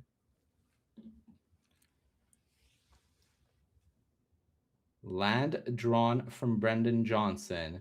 Land played from Brendan Johnson. No attacks available to him. Yeah, both players with their heads in their hands here. They know this is a big turn in either direction. So the grasping will get tapped again. Eli will loot again. Step 1, tap the grassling. And discarding Spiral into Solitude, you do not like that if you're Brendan Johnson. Yeah, that's not a good sign.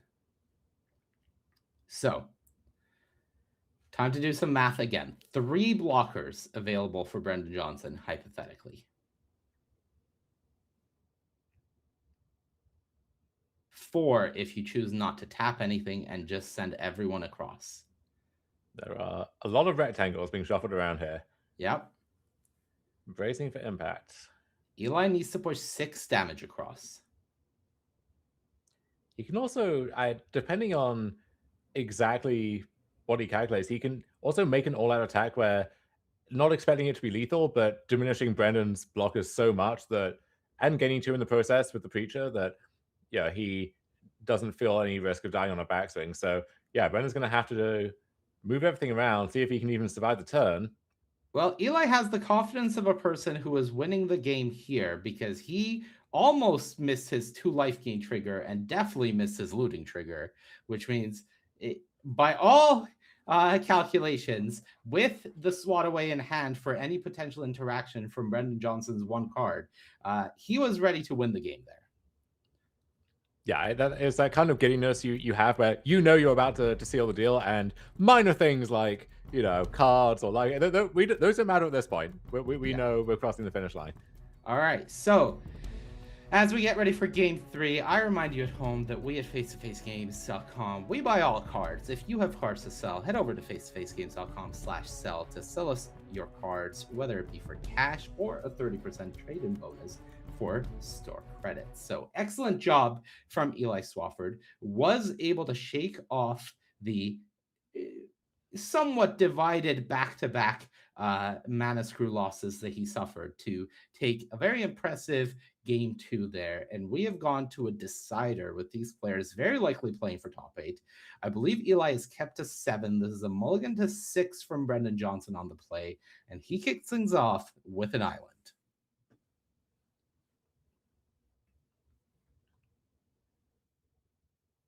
Gristle Glutton, the first play for Brendan Johnson. Back we go Eli Swafford's way. It is Wonder Brine Preacher for him. Yeah, so both players coming up the ground again, and the 2/2 Preacher looking a little embarrassing against a pair of 1/3s on the other side. Notably, we haven't seen either player have the signature 2-drops for their creature type, right? So no Flame Braider or anything like that on the other side, and no gold uncommon 2-drop or Deep Channel or anything Duelist. else over no Gravel Scoundrel or anything Right. for Eli. But we are seeing a signature uncommon here now from Brendan. Twin Flame Travelers making an appearance once again, and if Eli can't deal with that right away, then that one will strike fear into the hearts of anyone. Yeah, the only one of the Lord uncommons that isn't actually a Lord in that it doesn't buff your elementals, but what it does provide, that ability is so powerful that even as a 4-mana 3/3 flyer, the card is just a lightning rod for removal. So back we go Eli Swafford's way. Question number 1, can you answer the Twin Flame Travelers? Question number 2, would you like to? There's that Deep Channel Duelist. I was going to point out that even though we haven't seen it, he does have a copy of it in his deck. Can follow this up with a Marrow Sky Swimmer, gaining 2 life if he remembers the trigger. Yep, so 22 for Eli. Big board amassed. Does get an untap on the end step for the Duelist. That'll be the flyer untapping. Gristle Glutton goes rummaging. And as we have seen so many times over the last 2 rounds, Kindle the Inner Flame, the value discard here. Believe Temporal Cleansing the draw for Brendan Johnson. Joins the hand of Island and what I think may be Shine Striker. Still a turn away from that. Cleansing goes after the Deep Channel Duelist. That'll stay on top. Island played. Brendan Johnson needs a land to be able to draw 4 cards next turn. Yeah, and with him running out of cards so quickly, he can't even use the Glutton to keep digging towards those. And he would love to just have the Summer Sentinel disappear somehow, take one for the team, and find him that card. But again, it's just kind of sitting there on the front row, just being a nuisance. Yeah, you can't blight onto it if you don't want to discard that card in your hand. And Brendan Johnson taking a moment to think about that. Does he draw the land? No, he does not. Has one more shot at it, maybe, if he wants to use the Glutton on his main phase, which will remove it as a blocker. Yeah, Korath Zealot. That's not the kind of land you were looking for. The risk was taken. The risk does not pay off. No land drawn. Enraged Flamecaster, the draw. That joins the board. And on the end step, oh no. Oh, the Disruptor of Currents being fully convoked. Returning the Twin Flame Travelers, adding more pressure to the board. And this is the turn Eli Swafford will draw his Deep Channel Duelist again. This is a disaster for Brendan Johnson. He needed to resolve that Shine Striker before he was under any pressure, because drawing 4 cards, if you're just going to die on the swing next turn, is not going to get the job done. Eli Swafford has the posture and the pace of a man who feels like he is going to win this game and make yet another spotlight top 8. Yeah, Eli, you almost saw the head back in his hands, but for good reasons this time. He has a lot of combat math to do, working in his favor, and yeah, you can see some of that excitement, and Brendan can only just watch on and hope that this turn it isn't too disastrous when all is said and done. Well, here comes across everyone. The buff from the duelist is so backbreaking here because half of that stuff has flying. So let's see, the Rooftop Percher and the Sky Swimmer and the Tributary Volta all attacking in, all get buffed, and then the Volta's going to buff something else. So Brendan can just chump block the Disruptor here, but can't even trade off with it because the Flamecast is too small. So yeah, a truly disastrous turn here for Johnson, who draws another, draw his card, but this is where you would need an Action's Command, a Soul Immolation, like one of these really souped up mythics to answer every single problem there is right here. Sunderflock, perhaps? That's it. Eli Swafford, you can see the relief and the elation on his face from going the previous round, looking in such great shape potentially after winning the first round of draft, to losing to that incredible Goblins deck from Remy in pretty heartbreaking fashion, starting this match off with yet another Mana Screwed loss. And then back-to-back games where his Merfolk deck finally did his thing yet again. And he is very likely, not guaranteed, but very likely into our top 8 here, Dom. At this point, you can just pencil him in at the start of every spotlight, and then the other 7 slots maybe are up for grabs. But yeah, Eli Swafford, another top 8, really generational run coming together here. And let's see who's going to join him. So we do have a backup feature match that we can jump to here. Absolutely. So on the left of your screen, a former victim of Eli Swafford fell to him in the first round of draft. Charles Wong was able to pick up the win in the previous round to put himself at 11-2. On the right, the opponent, Brian Bunnell. One of these 2 players very likely playing for a top 8 spot. Who will it be? It is time to find out.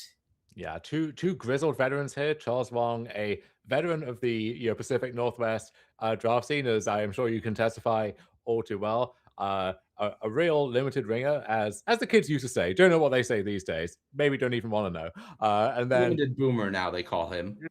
Sure. And then Brian on the other side, someone who, again, older player who he has results dating back to the early 2000s.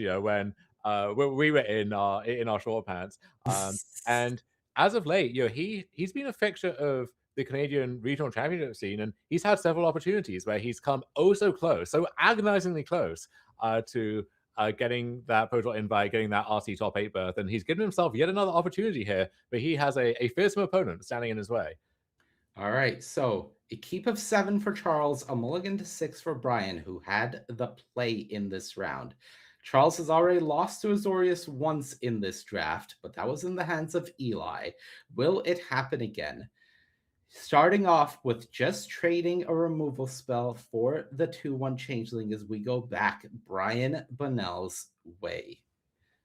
And as you mentioned, I have drafted many times with and against Charles Wong. He is an absolute master of the 40 card formats.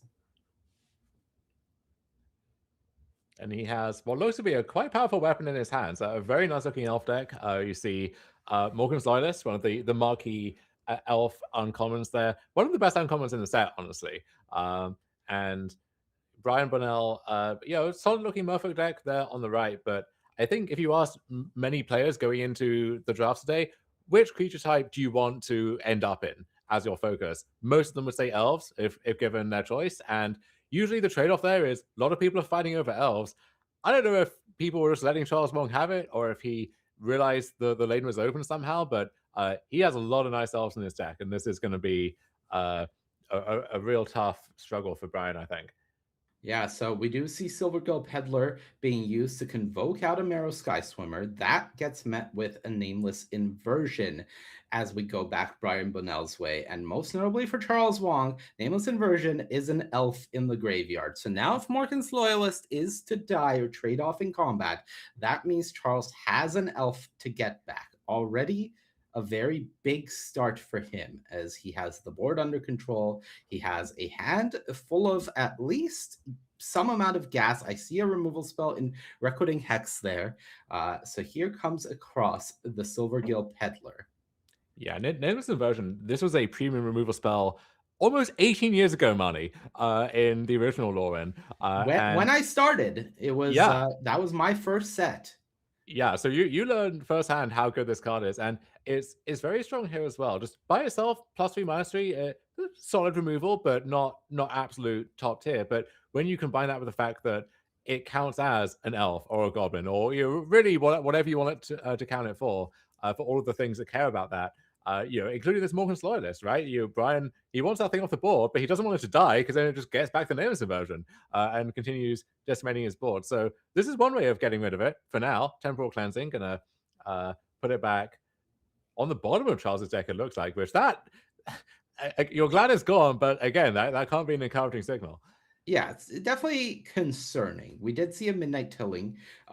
Didn't quite get a good look at what it picked up. But after Charles took the damage, it was Temporal Cleansing, getting rid of the Morgan's Loyalist. So here is Brian taking a good look at the card that he's drawing. Yeah, a relatively small Moon Vigil adherence there for Charles Wong on his 4th turn. But that one's only getting bigger over time. But small enough that the Peddler can attack in, let Brian Bonnell loot, and follow up with Meander's Guide. Okay, so this is a card which it's hard to line it up properly. It often will trade off in combat, or it's easy enough to remove. But given enough time, it can help to rebuild your board and help go over the top. However, a Gloom Ripper for Charles Wong is going to take that down. And you'll notice, Money, I didn't say the Gloom Ripper. I said a Gloom Ripper. Yes. One of several in Charles Wong's deck. These things tend to travel in pairs, in my experience. Yeah, we do seem to have a odd number of pairs of the best cards in their respective colors in these decks. 2 Grubs Commands for Remy, 2 Gloom Rippers for Charles. Concerning. Yeah, concerning for the opponents. And this is actually a fact that people who did their homework will be aware of. So the way the packs are collated in the set, you have that slot that can be a fabled copy of a card, or it can be a normal copy of a card. For example, another Gloom Ripper. Yeah, that one came right off the top and right onto the battlefield. So yeah, you can easily have. Realistically, you don't want to ask for too much. You could have maybe a normal Eclipse Elf and a Fable Eclipse Elf, or you can have one of the best rares in the set, in perhaps the best creature type, and another copy of that card just hanging out doing their thing. Yeah, and that's all she wrote as game one goes to Charles Wong. I believe Brian Bonnell had a copy of Appeal to Urdu in hand, but that's not really going to do much once your board has been cleared. Gloom Ripper into Gloom Ripper. Very hard to come back from. Urdu's impressive, but you might have to appeal to a higher god than that one to get out of that spot. Yeah, I don't know if the god you need to appeal to is currently on Lorwyn for that one, but you can always appeal to face-to-facegames.com and they will have you covered for all of your Magic the Gathering needs, whether it is singles or sealed product. Face-to-facegames.com has you covered, as we are Canada's Magic store. So, one game up for Charles Wong. Of course, his deck is absolutely incredible. It was quite the upset when Eli Swafford was able to take him down in the first round of this second draft. So unsurprising to see him having won that middle round and back here up again playing for the top 8 spot. Yeah, and we've seen the other Merfolk deck, right, in Eli's hands. So you see where a lot of those premium Merfolk cards that Brian would love to have access to here to try and put up a fair fight, those were heavily contested in a way that seemingly the elves were not, which is a rarity. But the other side of that coin is elves may be the deepest creature type as well. So even if you have 2 or 3 people all trying to fight over them, you can end up with a pretty nice elf deck, or you can end up with maybe the best elf deck I've ever seen in Charles Wong's hands. Who knows? Hard to say. And yeah, and this is another platinum hit here, Lewin on turn 2.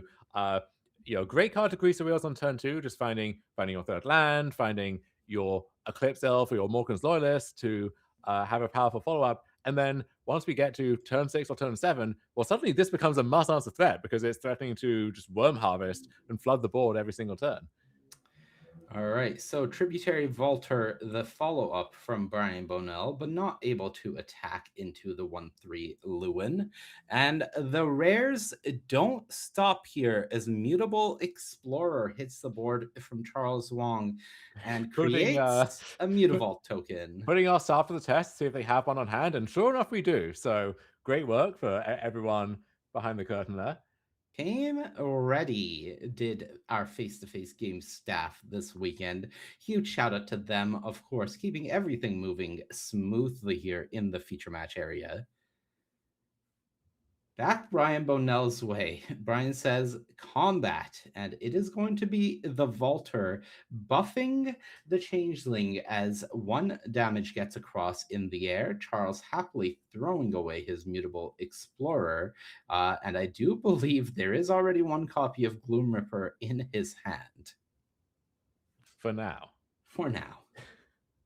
What is the follow-up from Brian Bonnell? Okay.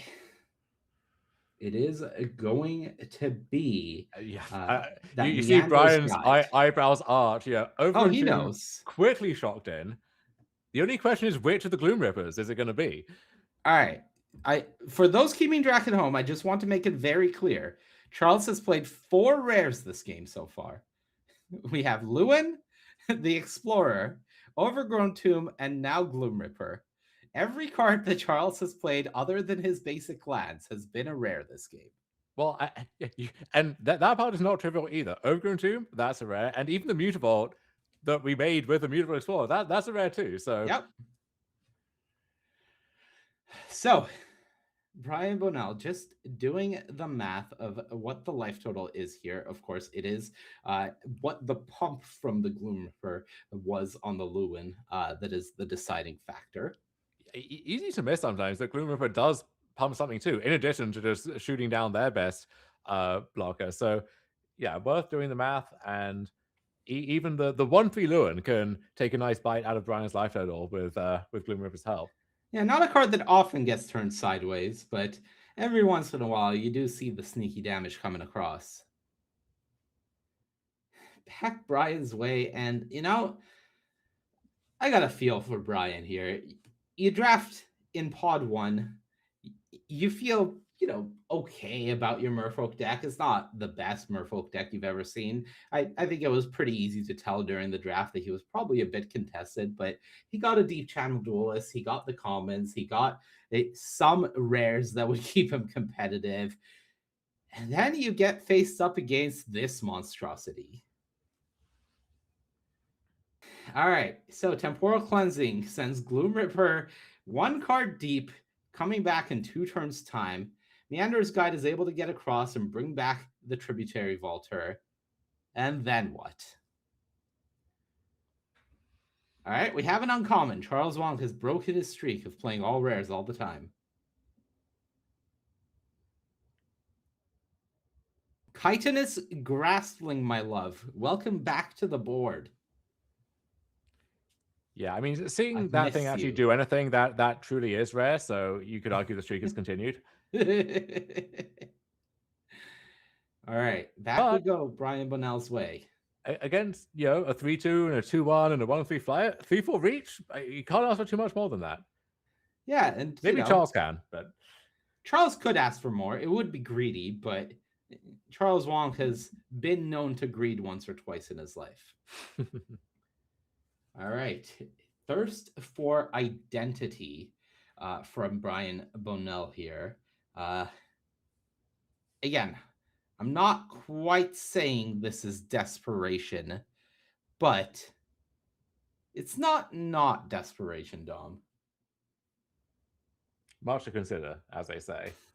Yeah, knowing that there is a copy of Gloom Ripper waiting on the top for Charles Wong to come back down, and Necrotal, yet another creature, as Brian does his best to just maintain some form of board state. Is he forgetting about the reach here? Well, the grasping gets a lot more broken if you forget about the reach. I think maybe this is, knowingly sending something to an early death just to make sure he gets that Timid Shield Bearer back. And then that, in turn, can maybe set up some good attacks on a future turn. Yeah, Charles prioritizing just getting rid of the Meander's Guide here, taking less damage, knowing that he has access to the Gloom Ripper on the top of his library anyway, so getting rid of this recursion engine that is allowing Brian to push across damage every turn, which Charles's life total is at 9. That is absolutely not irrelevant. Brian is finding his avenues, or at least doing his best to find his avenues. Gloom Ripper comes back down, and Tributary Vaulter down. Counting the number of elves, the buff goes back on Lewin. Lewin comes back across, and the board state remains stable. Notably now, Mutavault is also able to get activated as yet another blocker. So the entire board is pseudo answered. What can Brian Bonnell do in the face of this absolutely disgusting elf deck? Now, it's very important for the people at home. If you have multiple Gloom Rippers, make sure you only play the one that your opponent has seen already if it's a closed Xless tournament, because you don't want to leak information that you have too. Or maybe you do. Maybe you just want them to know and have the fear of God in them for every subsequent game. Yeah, if I had multiple Gloom Rippers, I think that I would just get a shirt printed that says I have multiple Gloom Rippers and just wear that to every round. Yeah, you're shuffling up before the game. You accidentally drop both of them. Oh on no! the table. How did my clumsy hands? Ah. Let me just shuffle Always those unlucky. back into my deck. So, high roll. So this is a nice attack, courtesy of Glisterbear pumping Feisty Spikeling, getting into 6 first strike there. But funnily, 4 colors thanks to these hybrid cards. That is the lifeblood of the Vivid decks, of course, in this format.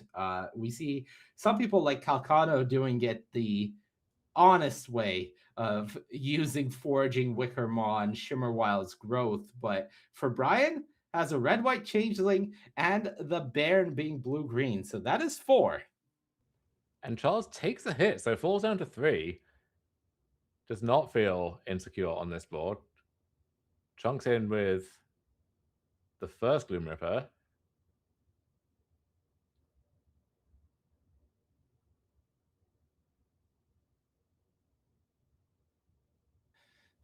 All right. 2 mana being tapped. What is the start?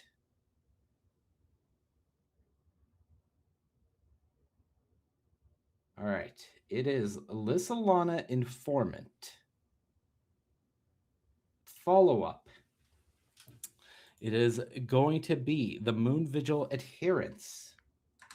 Count 8. 8. All right. Brian draws a second copy of Marrow Sky Swimmer. Charles won down to 3 life. This is absolutely not irrelevant.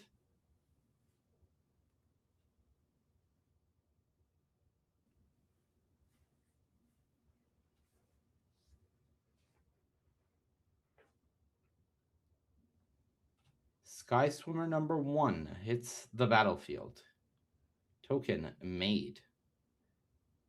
Charles could very much lose this game. There's about to be a lot of creatures against someone who is at 3. Now, notably, Brian is at 10, and that is an 8 power trampler. So Brian has not won by any means. He still has to get through this attack phase, which is going to be difficult. But 8 power so far as well. So even just yes. activating the Mutavault, we'll grow that by 1 more, and then any self mill. Activate Lewin. Oh no! Oh god, yeah. Or play Morgan's Loyalist, so everything gets at least +1. The Adherent gets another one on top of that, and that might just be the beginning. It might be the beginning of the end. Charles's hand.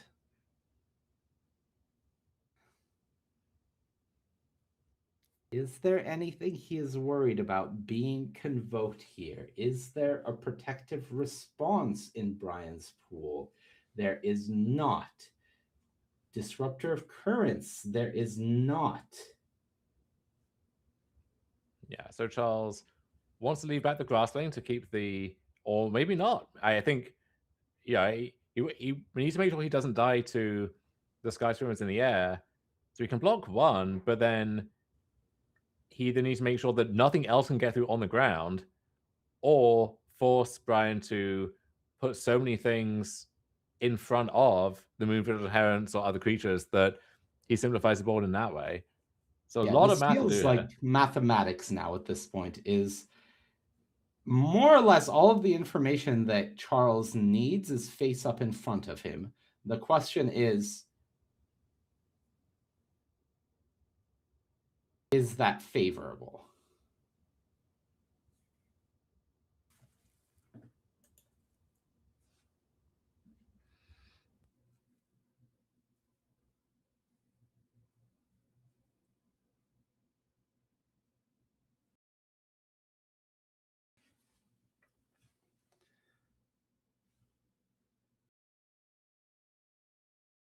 So just, this is the attack, I believe. Now doing the math.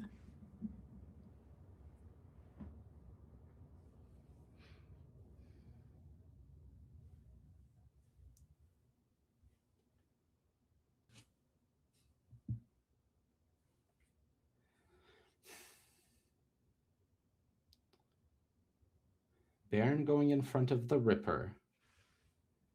The Ripper is a 10 power trample, I believe, 9 just from its static size, and then an additional 1 from the Morgan's Loyalist.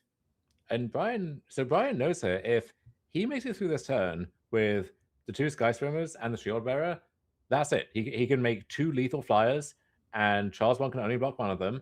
So unless Charles has something to change that equation, then Brian might actually steal this game where he faced down 4, 5 res in a row. Nameless inversion. Yeah, Charles isn't going to give you that one for free. So Sky Swimmer down, but now we're back in that same spot where there are a lot of things Brian could draw to remove that blocker or to punch through in some other way and actually snatch victory from the jaws of defeat.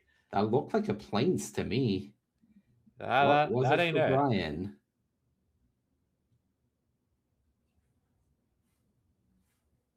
He will be exactly 1 point short of his dream once again. Head in hands, doing the math. Is there anything he can do here.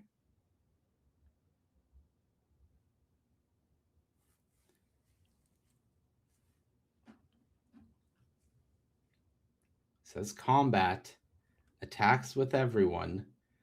Charles just has to block every 2-power creature. Brian gains 2 life up to 8.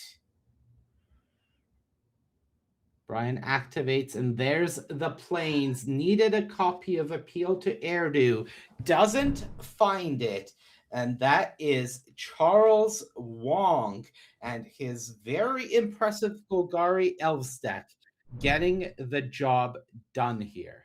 Yeah, heartbreaking finish for Brian Burnell, who has Saskatchewan all behind him, rooting for him. Another oh so close, but yet so far moment. But he'll be back in the saddle, I'm sure, at the RCs and other places before too long. Meanwhile, one of the best drafters in the entire room, out of the 1,800 who started here, if you had to pick someone, let's say, who could make it to the top 8 and be lethal when they do, I mean, Charles Wong will be very near the top of that list, and sure enough, he's here in the top 8, back on the Pro Tour. After he had a great start at Worlds just a few months ago that quickly went south for him, but he shrugged that off, and he's back, and he gets a draft again, and I'm sure he is very much looking forward to that. Yes, absolutely. We need to take a break, but on the other side of this break, we will have our top 8 for you, and we will start getting set up for our top 8 draft. So the most exciting part of Spotlight Eclipsed is yet to come. Don't go anywhere, and on the other side of this break, we'll have the top 8.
Hello, everyone, and welcome back to coverage of Spotlight Eclipsed here from Toronto.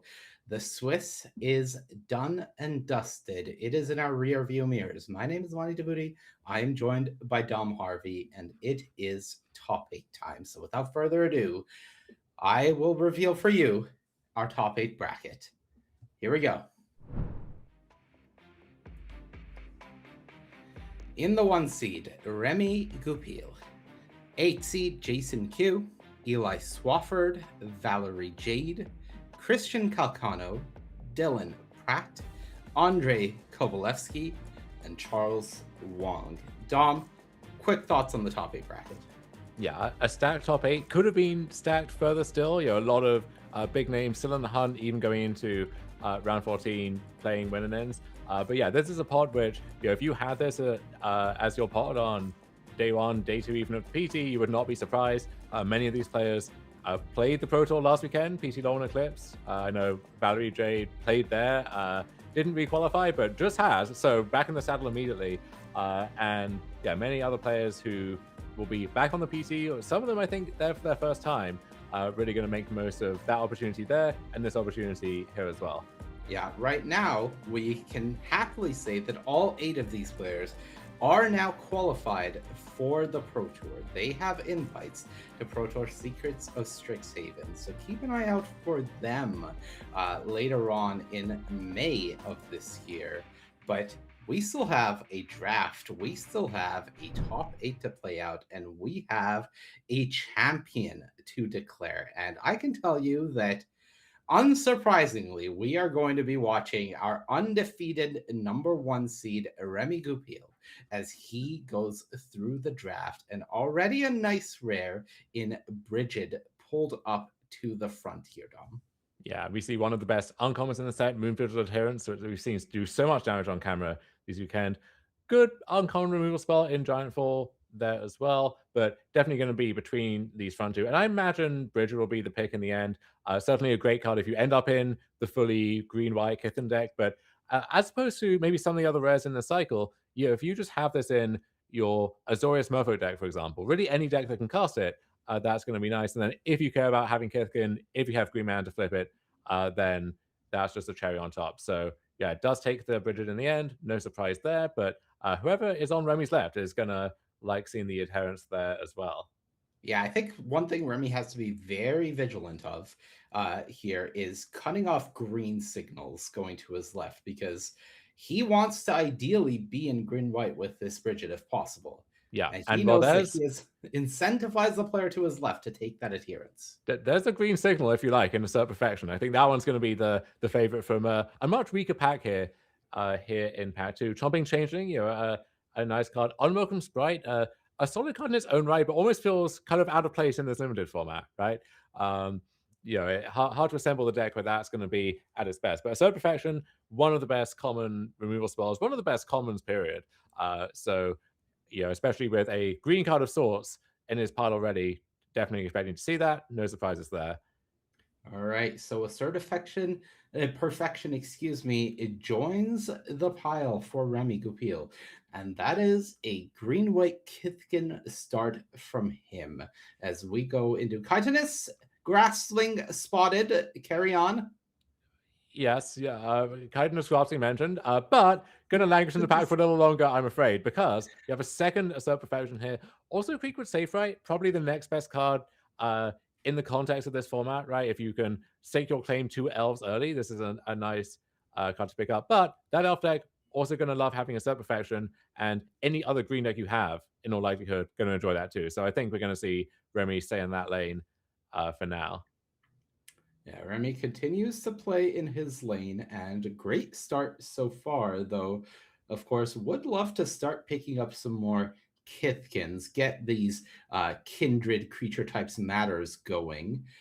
All right, Morning Tide's light in this pack, as well as Wary Farmer and Liminal Hold. So what looked to be a drying up of white, certainly not the case here, as 3 potential white cards here. What do you have your eyes on? Yeah, Wary Farmer, good workmanlike card, but you don't want to take it this early. Very happy to pick up either Morning Tide's Light or Liminal Hard. I imagine he'll take the Liminal Hold just as the solid, dependable removal spell. Also going to note though, Boggart Cursecrafter, the Rakdos Goblins 2-drop uncommon. You know, this isn't, you're not surprised to see it this late perhaps, but just noting that cards like that are floating around. Even though you're unlikely to pivot yourself at this point.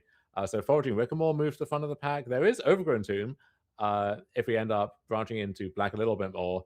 And Blossom Bind is, solid blue removal spell, but we have removal in two of our main colors at this point. Not going to branch out into a third, probably. So, going to see which of the utility creatures Remy decides to stake a claim to here.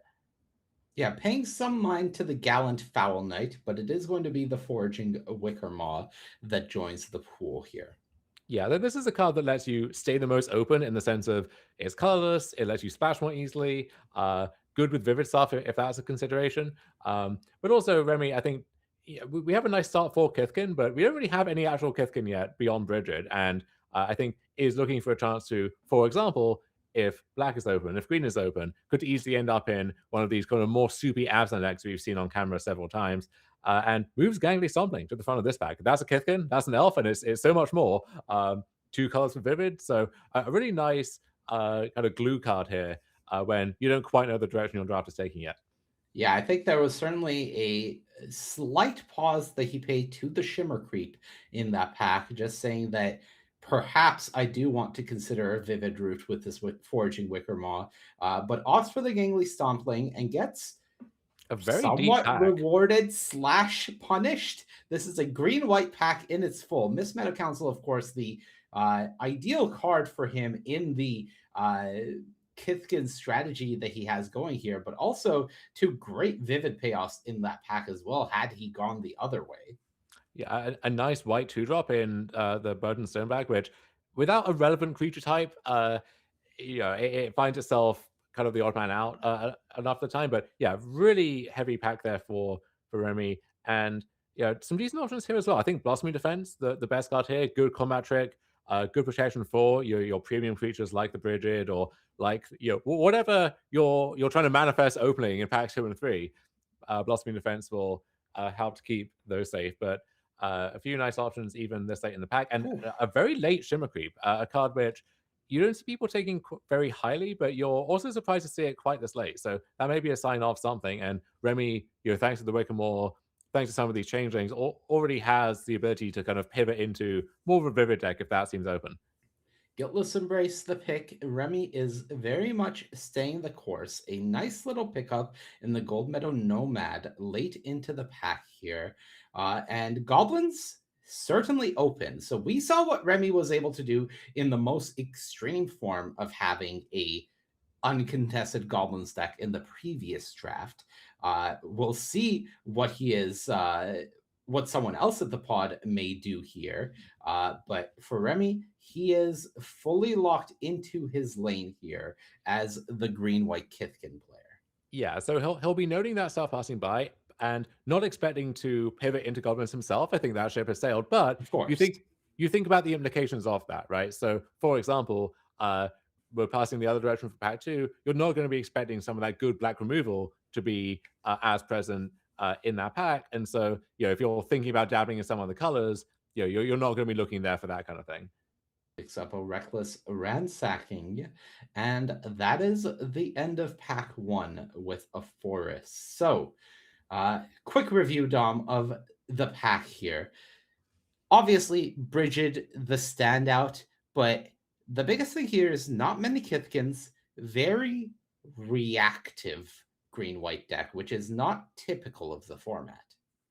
Yeah, it is typical of the green decks I've had in it, though, and these decks which kind of want to be Kithkin, but they're not seeing many of the actual Kithkin cards materialize. So I think pack 2 is going to be quite decisive in terms of, do you see stuff like Eclipse Kithkin, Thought Lieutenant, the reasons to be a Kithkin deck with a capital K, as opposed to just a green-white deck or a soupy green deck that happens to have some Kithkin in it. Okay, so far, Brigid is our highlight. Going into pack 2, Adept Water Shaper pulled up to the front. There's some nice Kithkin cards. Thoughtweft Imbuer and a second copy of Miss Meadow Council pulled up to the front. I feel like the green card is a distant third in consideration here. Where are you feeling between the two white cards? So Adept Water Shaper, very solid, generic white creature here. The Imbuer, though, has the highest upside. So this is where you stake your claim to. If I end up in Kithkin, this is going to be one of the best cards in my deck that I want to see every game, that I want to be digging up with my Eclipse Kithkin if I'm lucky enough to pick that up. But what I found is Imbuer also very solid just in most of these decks, even if you don't have a ton of Kithkin anyway. So I think I would have lent towards the Imbuer, but I would have agonized about it too. So Remy makes perhaps the safer, more predictable pick with the Water Shaper, which, regardless of how this deck ends up looking, is going to make the deck and it's going to be pretty solid in it. Goes back and forth on it and ends up there as we look at pack 2. Pummeler for Hire, Wanderbrine, Preacher, 2 cards that stand out to me. Not really much in the green and white strategies here, Dom. Yeah, was that a Flittering Nuisance at the back for There was, yes. any fortunate blue drafter on Remy's right? So there's I also think, a Ramkin Recluse, I believe. Yeah, one of the premium blue uncommons. So some real gifts there. I think probably too late to branch into blue, maybe. And you do have Sigrid Argent yourself. Pummeler for Hire, I like the pick here. Is a very solid card, right? You look at it and you think any limited format, and we've seen this template in a lot of them. This is one of the best green cards. A little out of place here, just without that relevant creature type, but still very much worth taking. And this is a really interesting pack. We have Spell into Solitude, just yet another perfectly solid removal spell. And we have another fantastic rare, but without the obvious typal hook in Bree. So I think I like the Bree here. I mean, that card is tremendously powerful if it gets going. And we're early enough that Remy can now look to prioritize all of the good fixing in green, maybe cards like Wickamore, which he has a copy of already. And yeah, he goes with the high upside play, which I like a lot, especially when you have 3 solid removal spells already. Yeah, this is a cool question of philosophy here as we think about it for a moment. In a top 8 like this, are you looking for the higher upside deck that can get the job done because of how big the win is? Or are you looking for the consistent deck? Yeah, it's easy to go back and forth on that. I think Protective Response going to join the removal roster here. Of course. Another nice addition. I think that cuts both ways, right? Because you want the high upside deck, but it's also going to be harder to get the best version of whatever you're imagining in a pod with a lot of these like focused, accomplished drafters. So you have to just really kind of stay in the moment here, and I think Remy's doing a good job of that so far. Yeah, Protective Response happily joins the pile. So we head into the next pack. Deepway Navigator, as well as a Deep Channel Duelist in the previous pack. So Merfolk's looking open, going the other way. But for Remy, it's looking like just a Surly Farrier might be the pick here. Just a, bread and butter common for a Kithkin strategy. Yeah, perfectly solid 2-drop, especially if you care about the Kithkin side of it, but really hurts to be passing this much good blue generally, to say nothing of this Merfolk specifically, through your hands here. Well, that is a gift. The Clocken Festival, exactly what you're looking for in a Kithkin strategy. And for Remy, exactly what he would like to pick up. He would like to make his curve a little cheaper if possible, but this is the type of card that gives you at least some feeling that you are in the right spot.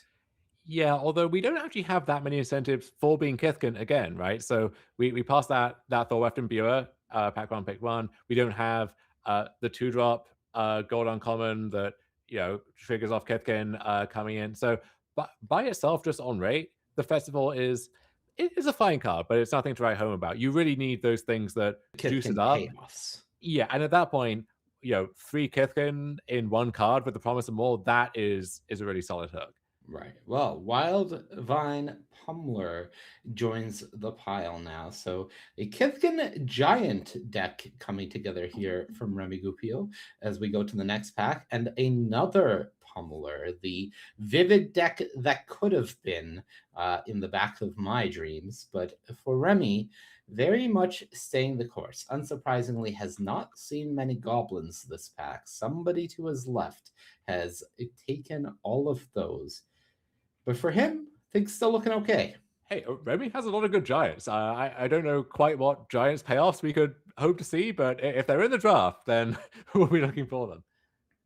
All right, a Great Forest Druid able to join now. That is a 2-drop, not the aggressive one that maybe Remy would be hoping for, but still fills a spot on the curve all the same. Not complaining about that as Pack 2 starts winding down. A late temporal cleansing that I wouldn't be surprised to see Remy just pick up away from the draft pod. Though Springleaf Drum, perhaps he sees some use for it in his deck. Yeah, the Druid also going to help casting that Bree on the splash, or if a second splash opens up in pack 3, it just lets him stay flexible. And then with the direction this deck is taking, where it looks like the typal component is not really coming together yet. So if we end up in these 3.5-ish colors green decks, then the Druid is a real cornerstone of those. Right. Lofty Dreams, a late pickup, not for his deck, but away from someone else's.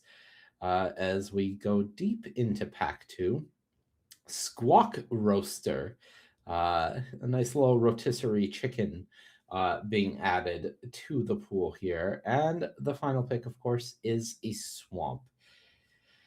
All things considered, I would call this pack disappointing for Remy. Yeah, well, we're the ones doing the squawk roasting here, criticizing from the peanut gallery where we can. But yeah, I think Remy, this pack started off very nicely and then kind of dried up towards the back end. But that depends on how you're grading it, right? So if you're thinking, I want to be in Kithkin, yeah, this is not such a great pack. If you just want some really nice generic green-white plus cards in your deck, there's actually a lot to like in this pack.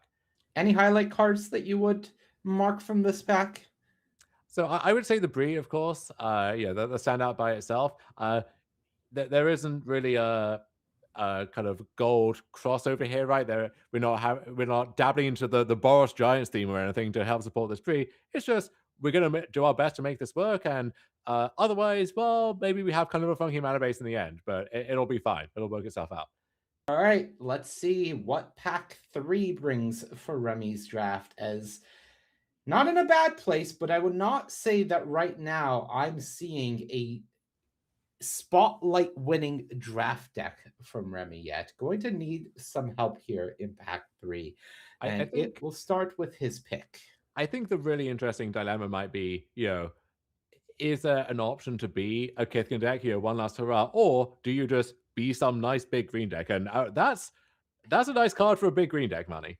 Yeah, there's a lot of questions now here, because that's, of course, wistfulness. That is very much incentivizing you to be a big green deck. But there's also a second protective response, and there's an Eclipse Kithkin. So if you are deeper in the Kithkins, which Remy is not, then those are some considerations. But as things stand, he is looking between the wistfulness and the Kithkin. What is your feeling in this spot? So these mythic rare evoke elementals, they're kind of hard to pass because some of them are good if you can only get one half, and some of them, you're happy with either half. If you get both, that's great. And then some of them, like wistfulness, maybe, the blue half is so much more just generically appealing than the green half. The green half is fine, and there's a lot of good targets to blow up in this format. But if that's all it is in your deck, then maybe it starts to be lost in the shuffle. I think I would like the Eclipse Kithkin there. Just, even without many Kithkin in my deck, I'm very happy with that. Just casting down to finding a land, finding maybe my Bridget or something. And here, no cards you're really thrilled to be taking second pick. Although the Virulent Emissary, more so in elves, but just generically in green decks, I found to be quite impressive. Shout out to my boy, Chitinous Graspling. Of course, looks like he is considering Furdock Core, if I'm not mistaken. You can shout out that guy again when it wheels. So there'll be many chances for that. How dare you? Yeah, the Furdock Core, a card that really has risen in my estimation over time. Just the fixing is nice. The body when you turn that thing into a 4/4 is nice too. And then just hooking into really any type of thing you care about. So, for example, Miss Meadow Council, you get the discount there. That's a nice kind of 3 into 4 curve. Just a really nice load bearing card. Yeah, and now another Miss Meadow Council pulled to the front. Some of the meat and potatoes of this potential Kithkin deck that Remy is considering, as well as a Virulent Emissary. So this is the I'm not getting the Kithkins. I'm not getting the Kithkin payoffs. I'm going to bring my curve down a bit because, I think pack one, when we saw Remy deciding to not take a Morning Tide's Light, he was aiming to be an aggressive Kithkin deck. I think at this point we can fairly say that he is Selesnya mid-range. There's nothing Kithkin or aggressive about this deck. He has a lot of removal, he has larger creatures, and now that means that his whole philosophy in the draft is changing on what he's prioritizing. I really like the emissaries here, and he gets a chance at a third. He takes 2 out of 3. Hard to come by 1-drops of any kind in this format, let alone good ones. This is often a very good one, and also he has a high curve already, right? He has all this good top end coming together, plus 2 copies of Assert Perfection, and this is the perfect thing to start shooting down things with those as early as turn 2, even. All right, a unexciting pack here. Could pick a third copy of Wildvine Pummeler. There is an Everstrike's Gift, but again, he is not that aggressive to consider that. So it is the Pummeler pulled to the front. Yeah, so he does triple down on the pummeler. So that's accounting for most of his top end at this point. We don't quite have some true bomb that we're building towards in those games, but just a steady procession of pummelers is going to be enough to get the job done. And an interesting look into elves here with Tristan as the rare, which this is one of those rares that even without a ton of elves in your deck, this is still going to do great work. And 3/4 Death Touch for 3, I mean, those are perfect stats by themselves. So I think he'll happily add that one to his pile. Yeah, not a stat line that you are passing, certainly, in this position. So Tristan, Callous Cultivator, now picked up. And, I think Remy's deck is coming together here. Not what we expected from the beginning of the draft, but I don't dislike it. I'm going to be honest. Another Furdock Core or Midnight Tilling the options out of this pack. Yeah, I'm not quite sure at a glance if he'll want to play a second Furdock Core. He might decide, well, you want some amount of fixing, and this is good fixing and a threat, kind of, and does so much more.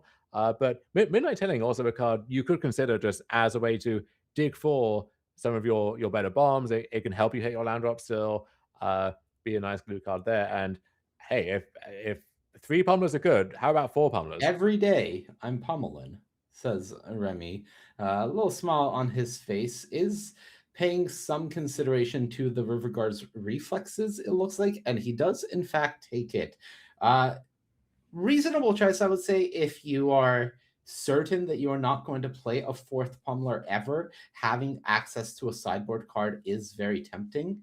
Now has the choice between a 2-drop in the Farrier or the Changeling, or just to take a keep out here. Yeah, I think this. I thought that might be the keep out there. You see how the philosophy of the deck has kind of changed over time, right? Where if you end up with this very assertive Kithkin deck, you'll happily take either of the 2-drops there over the keep out. With this bigger, beefier deck Remy's putting together, just maybe having more removal is the way to go. But he opts for the Farrier nonetheless. All right, a reluctant Downguard joining the pile here in the late stages of the draft. And now Attend the Springs. Is there any consideration for that for him? Oh, absolutely, yeah. Apparently not. Well, I think Attend the Springs, you can often get them quite late, as we're seeing here, but certainly in a deck like this, in a way, they compete with the Furdock Cores for that 3-mana round slot, but they also work very well with them. That does boost your Trifo count. And yeah, that's a card I've been really impressed with just in my green decks in general, and in the green decks like the one that Remy is putting together here. Okay, so The draft has been rounded out for Remy. Dom, how do you feel about this? So, given some of the early potential, I think we missed a ceiling there. This isn't the best version it could have been, but I think given the packs we had and the options we were presented with, this is the right lane, and there wasn't really like the siren song of, oh, do we want to switch into something else? This is kind of the lane that our seat gave us, and we can be pretty happy about it, I think. Okay, pretty happy. If you had to give this a score, where would you land? I, as always, Manny, it's about a 7, right? As everything is, but maybe on the upper side of that. I think this is a pretty solid deck. I could see this winning the spotlight, depending on what else is going on in the pod, and we'll get to see another view of that. Maybe where all of those Merfolk ended up in the end, when we look at Charles Wong's perspective from this draft in just a moment. Yeah, I definitely think that drafted the seat is the right way to look at it. I think he wanted to be more aggressive. Certainly, he tried to be aggressive, and he wasn't given the tools to do so at the right positions. I don't think there's many choices that I adamantly disagree with. And overall, just ended up in a solid deck that certainly has the potential. But we have another draft to show you from this top 8. So we are going to take a look at Charles Wong's draft. And we'll figure out Charles was a few seats away from Remy. We'll see how his draft went. So, taking a look. Well, that's a familiar sign in the adherence. Yeah, solid removal spell and liminal hold, but one of the rares you daydream about in the Goliath there, as well as technical Rhyme Speaker, like a very solid blue uncommon for the elemental deck specifically, but also some of the slower, grindier convoke decks. So a lot of good options here. This is a legitimately tough pick, I think. I imagine I would go for. I mean, Daydreamer is the best card, but it's in a color that it's kind of hard to get a consistent deck out of sometimes, whereas the adherence is a premium card in maybe the best color and the best creature type. But Charles is dreaming big. He's going for the Daydreamer. Goliath Daydreamer, the pick here for Charles. So we'll see where the draft goes from here. Requiting Hex, a Auntie, as well as a Tweeze. What are you looking at in this pack? So I think Tweez, it's the on-color card, and certainly any removal spell like this looks so much more appealing when you get to pair it with the Daydreamer. I mean, Unassistance, no slouch there either.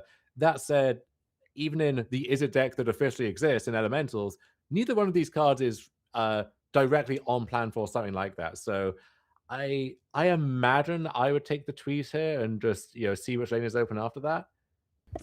Charles looks to have at least eyed the unexpected assistance, but of course, Tweez does end up being the pick. So 2 picks, 2 red cards for Charles Wong, and here we go into the next pack. So Blightrot and Bridger's Command moves straight to the front of the pack. That's an interesting one to see here. Third pick. I say this late. It's only third pick, but it's a highly committal card, of course, and it gets so much better when you can be copying Kithkin with it. So this wants you to be in Kithkin. But if you are, I mean, this is why you would end up there. I mean, this could easily tempt you in there by itself. So a tough pick here. None of these cards really directly combine with where he's at currently. Takes a Norbach Helm, just most generically good black card. That makes some sense to me. But you'll notice no goblins in sight so far. This is maybe one of the more kind of subtle archetypes in this format. Lovingly dubbed Mardu Trees by some, or just this more kind of grindy, controlling, good cards Rakdos deck with some of the more defensive cards in those colors.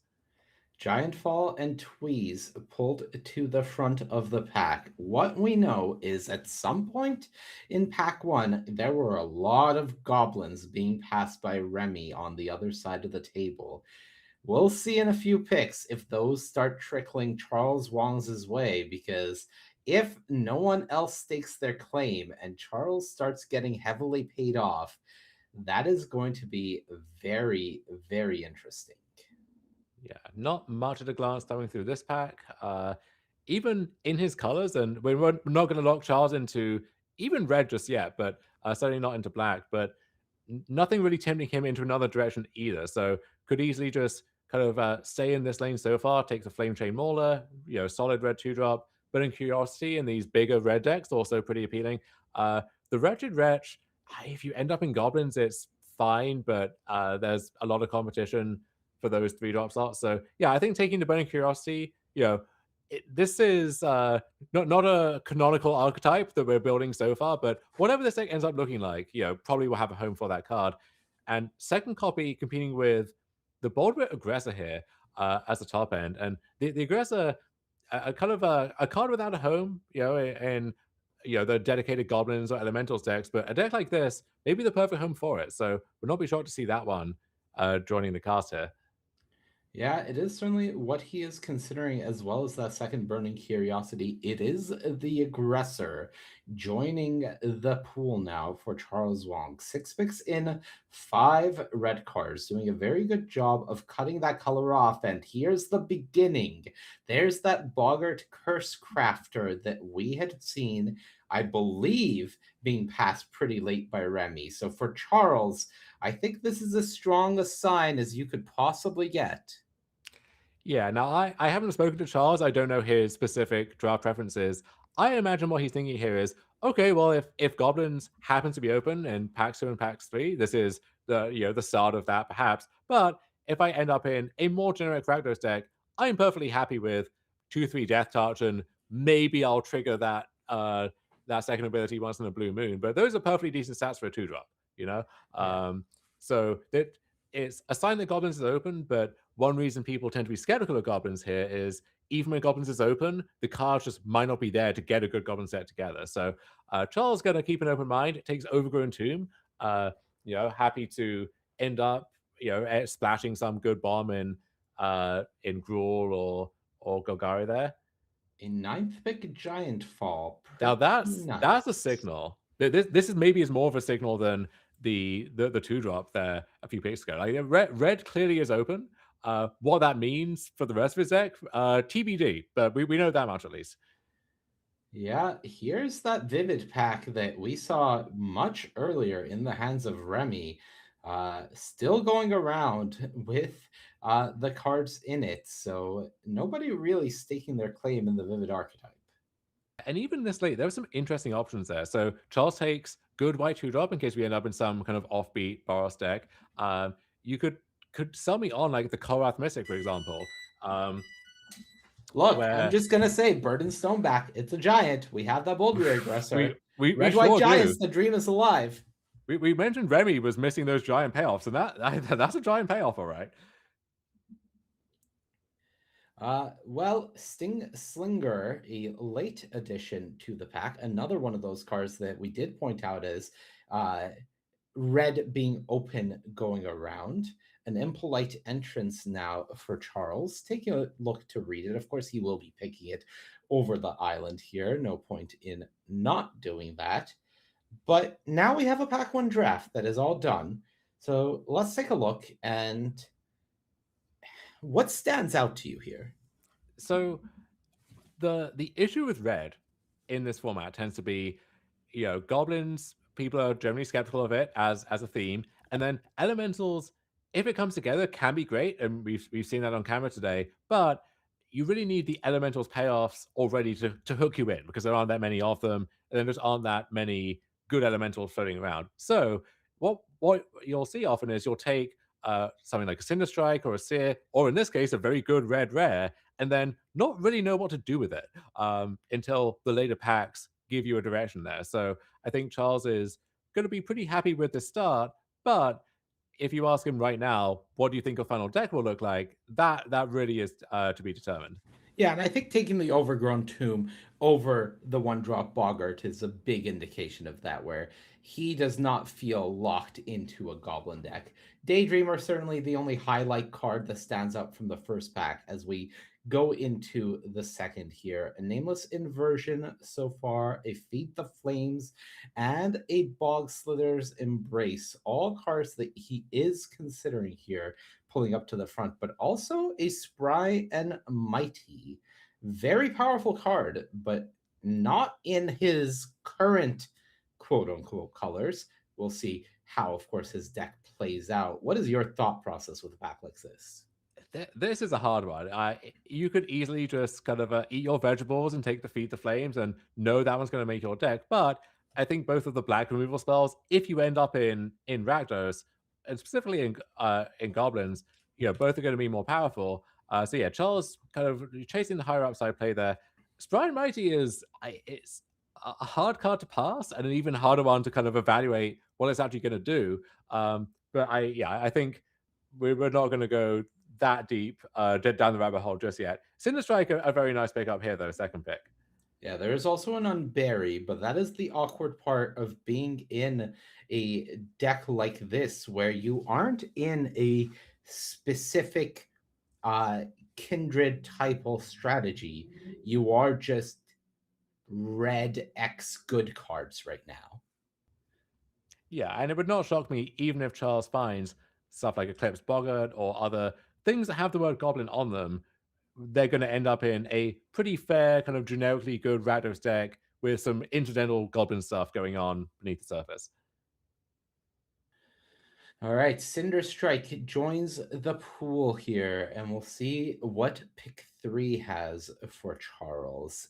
A Catharsis, a second Boldweir Aggressor, as well as the Iron Shield Elf and a Tweeze. What is the thought process here? I think you want to take one of the bigger things because at this point, small removal is not the choke point. You have a lot of that already, and you're probably going to pick up even more. You want the stuff that can reliably close games at the top or at the bottom. The elf is good for that too. But something like Catharsis or another Boldweir Aggressor, that makes more sense with the shape his deck is taking, I think. But the elf is a perfectly sensible pick as well. Yeah, I do think one big thing that makes me excited about the elf is the 2 copies of Giant Fall.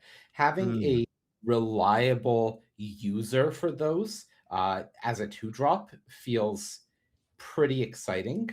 A pretty unexciting pack here, as it looks like Charles is considering the most exciting card in the Kith Keeper. No real ways to splash it just yet, but that's never stopped Charles Wong before. Yeah, and those chances will come. You can pick up stuff like Furdock or Changing Wayfinder, maybe a little bit more premium. But if you're determined to play the Kithkeeper, you can make it happen. And that is the kind of top end card which, once you've traded off all your resources and you force a long game, you want something that can actually win that game. And the Kithkeeper certainly qualifies. So here, the last call, maybe, if you want to go into Goblins with the Bogus Mischief versus, Feed the Flames as yet another just perfectly solid removal spell. Train is leaving the station. Will you get on board, Charles Wong?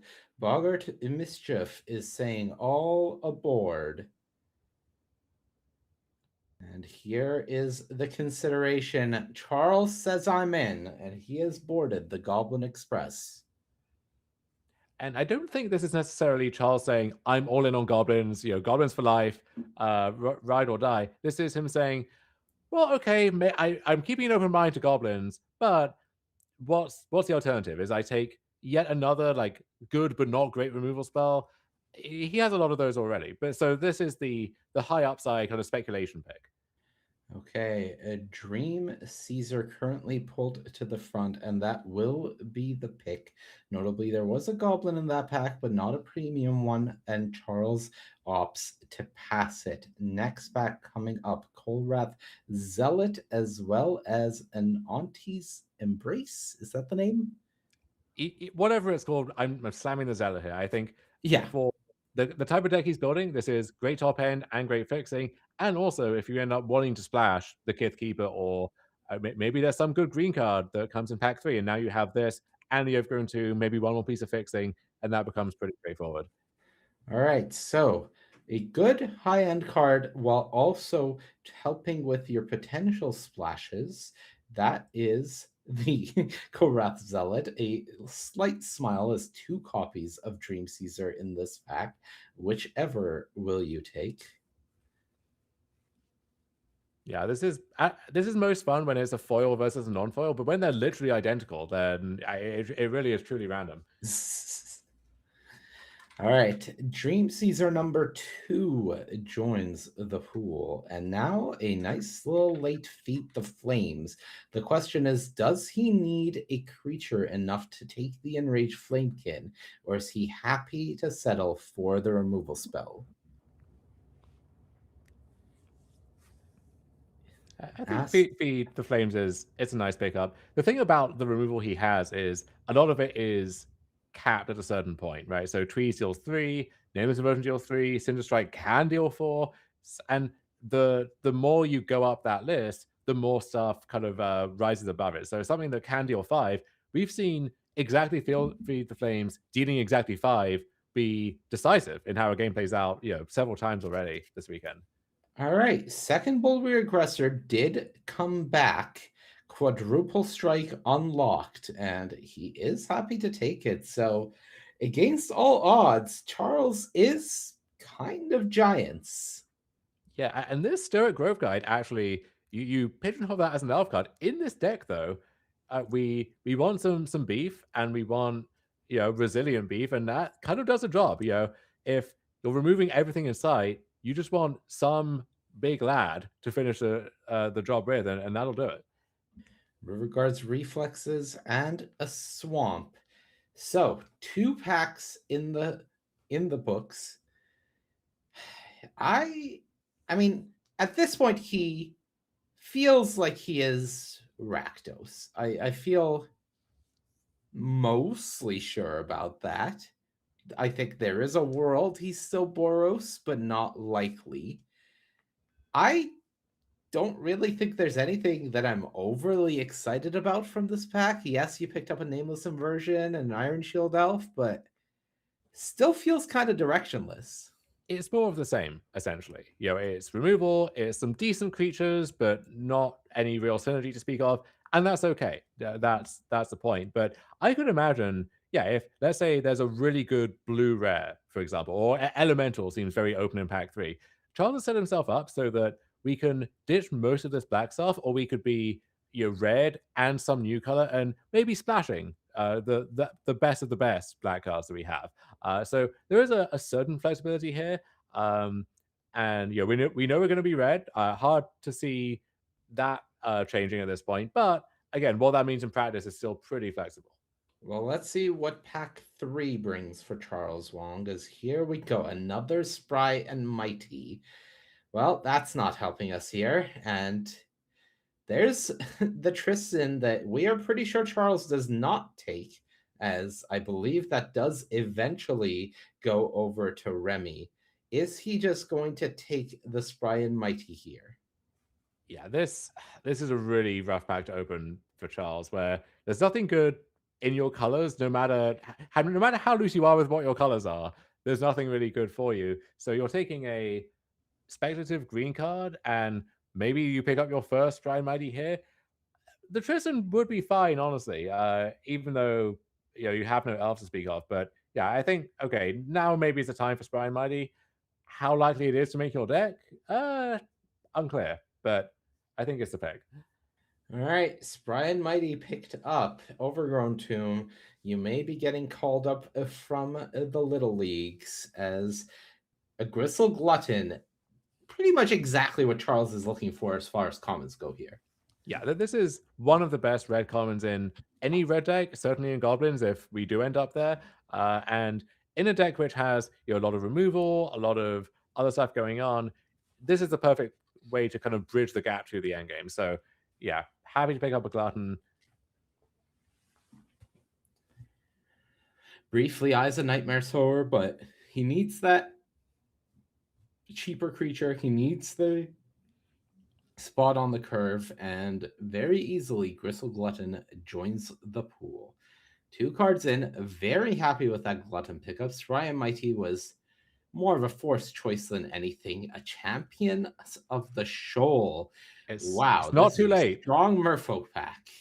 It probably is too late, It but is too late. we can dare to dream. If we have enough gangly samplings, anything is possible, Manny. Look, you and I here from home can absolutely dare to dream. We have nothing on the line. Charles Wong here in the top 8 of Spotlight Eclipse. I'm not sure if he can afford to dream.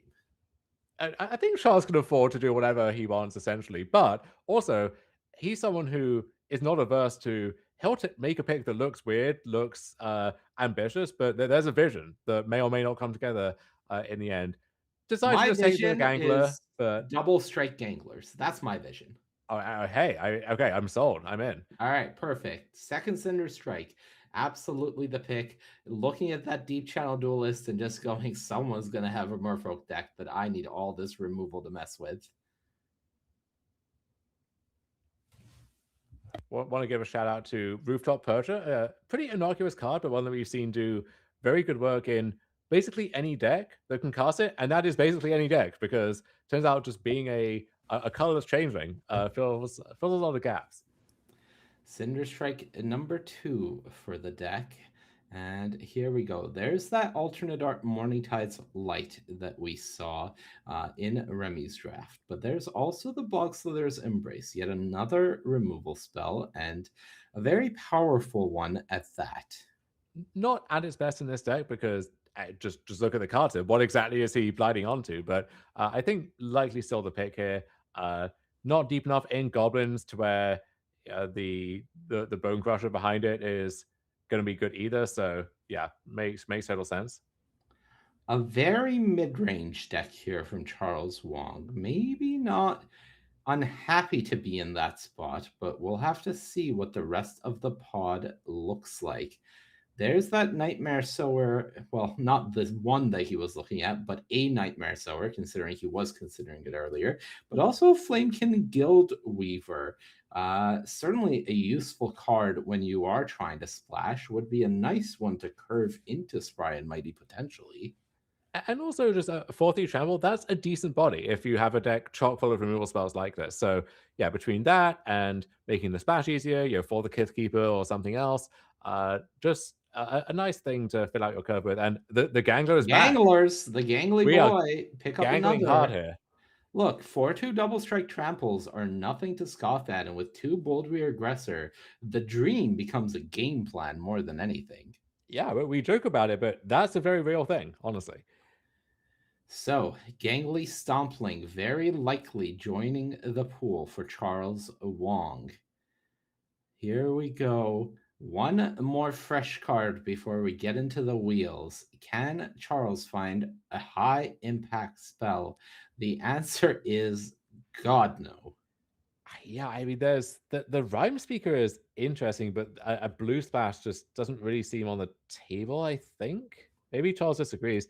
The Flaring Cinder is kind of in the same space, and he knows he could cast it, and it would make his deck, but he's dreaming bigger. I wonder if that is just a hate draft. I wonder if that's just him saying, I don't want someone to have this. I do not need the other cards for my deck.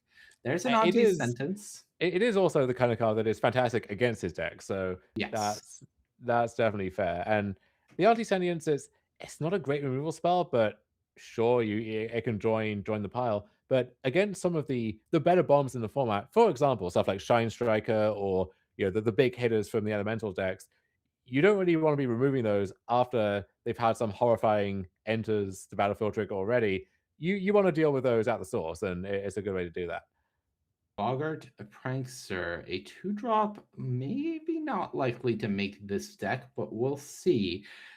It is a very fun combo when you put the Prankster with a Gangler and the Bold Reaggressor. That's 10 damage right there. And here comes a Wildvine Pummeler. So, final picks of Pack 3. Big question for you, Dom. Did Charles pull it together? He was in a very tough seat, and I think this is almost exactly the kind of deck you would expect when someone first picks Goliath Daydreamer, honestly. Like, this is how things go a lot of the time. But yeah, I actually think he did assemble a coherent deck out of it. Now, whether it's good enough on raw power to hold up against the rest of the pod? I don't know, but he has a ton of removal. He has some decent creatures, and he has not a lot of synergy, but there's a little bit. You know, we got some Rakdos Giant stuff going here. So I actually think, given his seat, he did a very good job at this. Okay, we'll take a very good job. And worth noting, you know, back when we saw that Bogart Cursecraft at middle of pack 1, maybe it's a sign that Goblins is open, or maybe, as we speculated, it's just a solid Rakdos card in your, you know, Rakdos stuff deck. Yeah, I would say that both of the drafts that we watched were unconventional and also pretty difficult decisions to make. But in pod play, that's something that can happen. My biggest concern right now for the two drafters that we watched is there's a Merfolk deck that neither of them have any eyes on. And if all of that went to one person, the rest of this table is in a lot of trouble. But that is a question that we'll have to figure out and answer on the other side of this break, because once we're back, we are going to be watching some top 8 gameplay. Don't go anywhere.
welcome back, my friends, to coverage of Spotlight Eclipse. My name is Mani Devuti.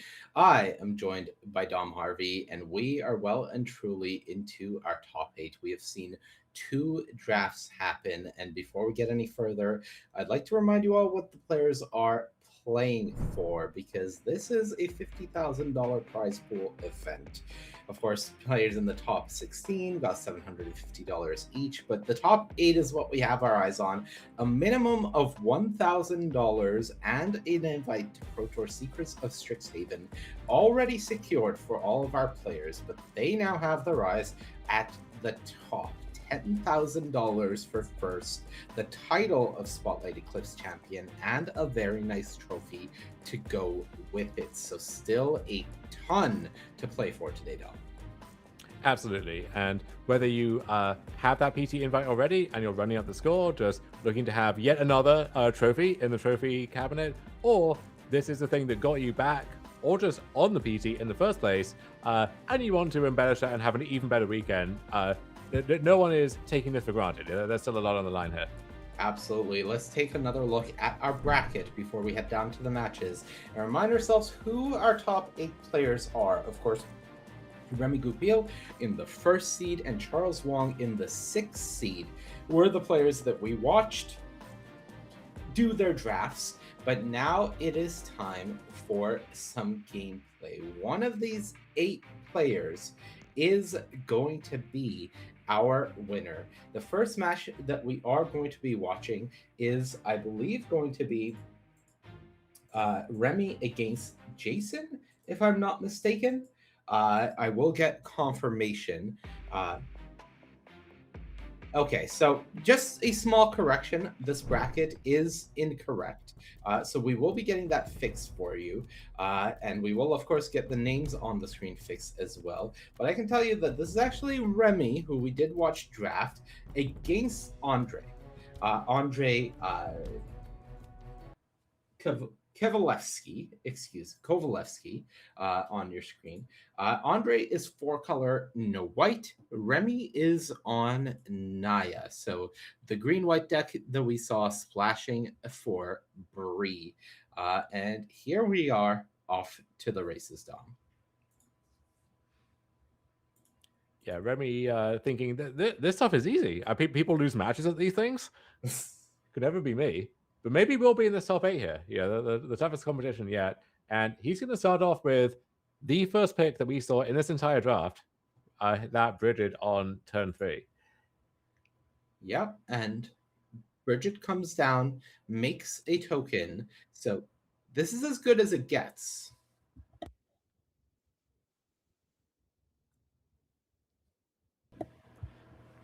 All right, so Bridget on the battlefield. Andre with his 4-color deck just pops an Evolving Wilds, gets a Swamp, already has a Mountain in hand, so 3 of his 4 colors potentially on lock here already. Auntie's Sentence does send Bridget to the graveyard, so at least 1 threat answered, and that may be good enough because the brief glimpse I got at Remy's hand, there were a lot of lands and 1 copy, I believe, of Assert Perfection there. So if there's no follow-up here, which there looks like there's a pseudo follow-up in the Furdock core, then yeah, the remainder of... Oh, no. Okay. All right. So there's Assert Perfection, but there is also the Giant in the Pummeler for Hire in Remy's hand. So he does have a nice pressured follow-up here. There's a Tenor Rhyme Speaker for Andre. Finally, a deck that can use that to its full capacity.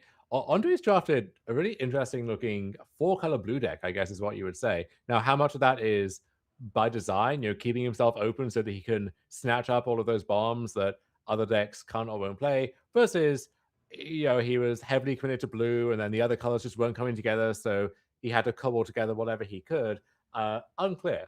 But he has a lot of interesting stuff in blue and then kind of branching out into a bunch of different things after that. And the Rhyme Speaker, a great bridge to the late game here.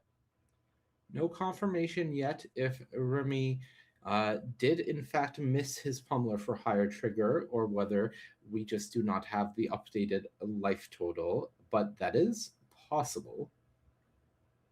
So we'll see if that comes into play. Back Andre's way, I believe I saw a copy of Thirst for Identity in his hand, and it is just going to be a pass with 5 mana up. Usually Pummeler for hire saying X is the greatest power among giants you control. You could just say you gain 4 life, but in Remy's deck, you can't take that for granted. There are a lot of giants looking to to punch above their weight. Yeah, there are a lot of ways to gain 6 instead. So, Remy, just eyeing his hand here. We do know he has that removal spell available to him, but it is a liminal hold that was drawn that he will deploy instead. So, there is a Feed the Flames in Andre's hand. Cannot pay the ward if he wants to send that the Pummeler's way. Yeah, everything is lining up quite awkwardly on this turn where Andre can't kill the thing he wants to kill, and he can't get the value he wants to get from his Rhyme Speaker on the way out. So doesn't really get to use his mana as intended here, although we see him thumbing Thirst for Identity to the front. So it looks like he'll take his beatings this turn. Remy not able to fire out the Ferdok core because his mana was tied up casting the Liminal Hold. So Andre has a window to resolve Thirst for Identity and hopefully come up with a nice way to kind of claw back the initiative. Found Maryland, but I don't see a green source yet, as far as I can tell. We'll see what the discard may be.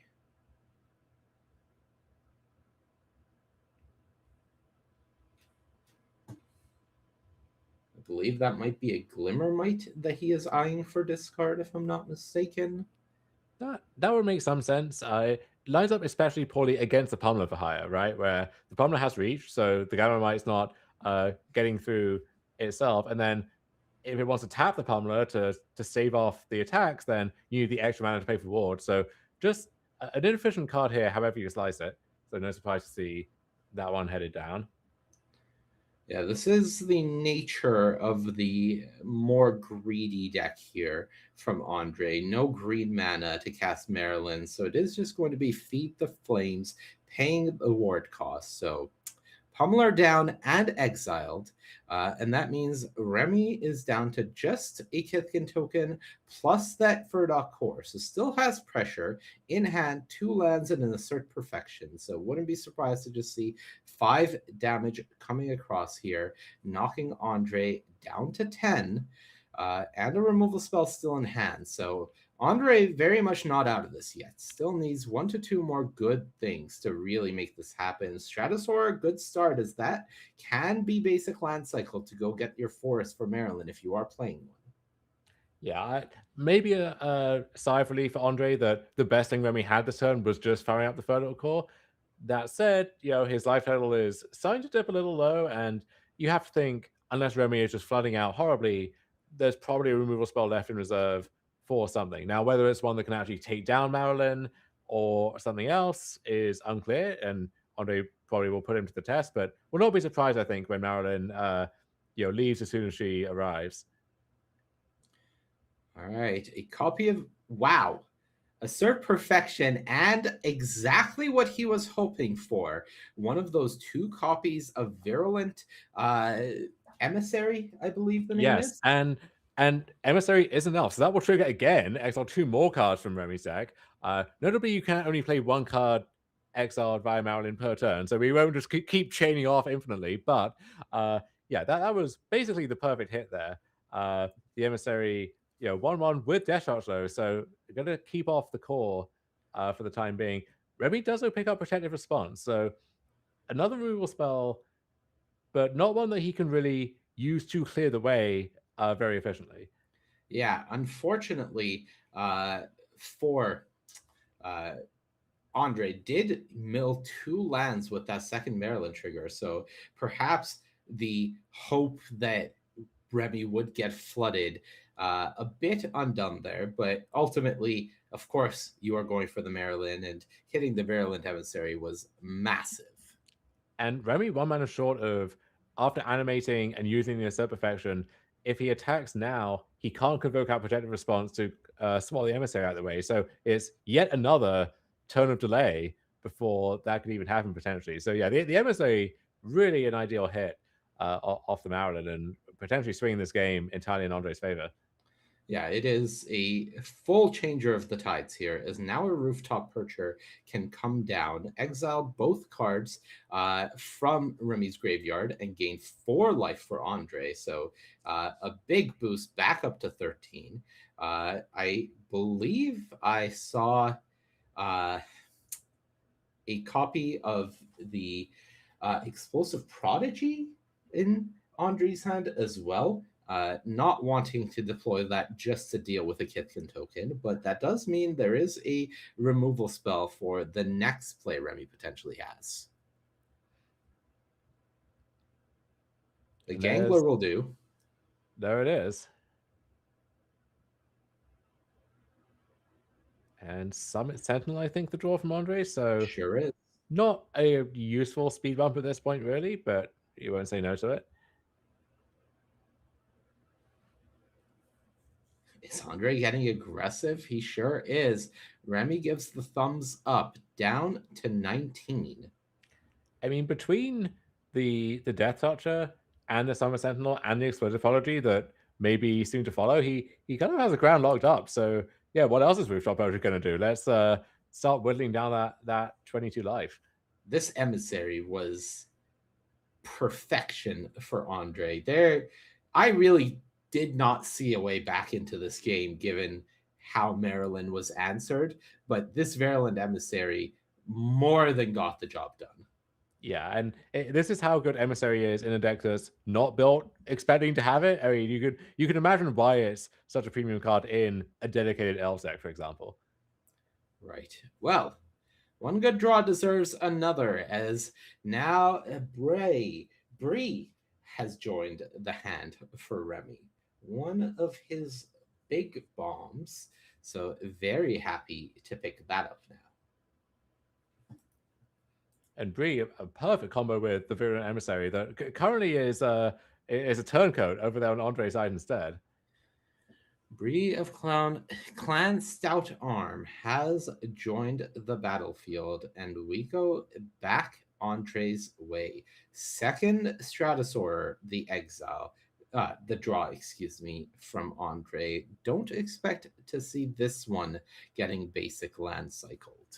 No, and no clown Stout Arm on Lorwyn. Luckily, those are terrifying enough already.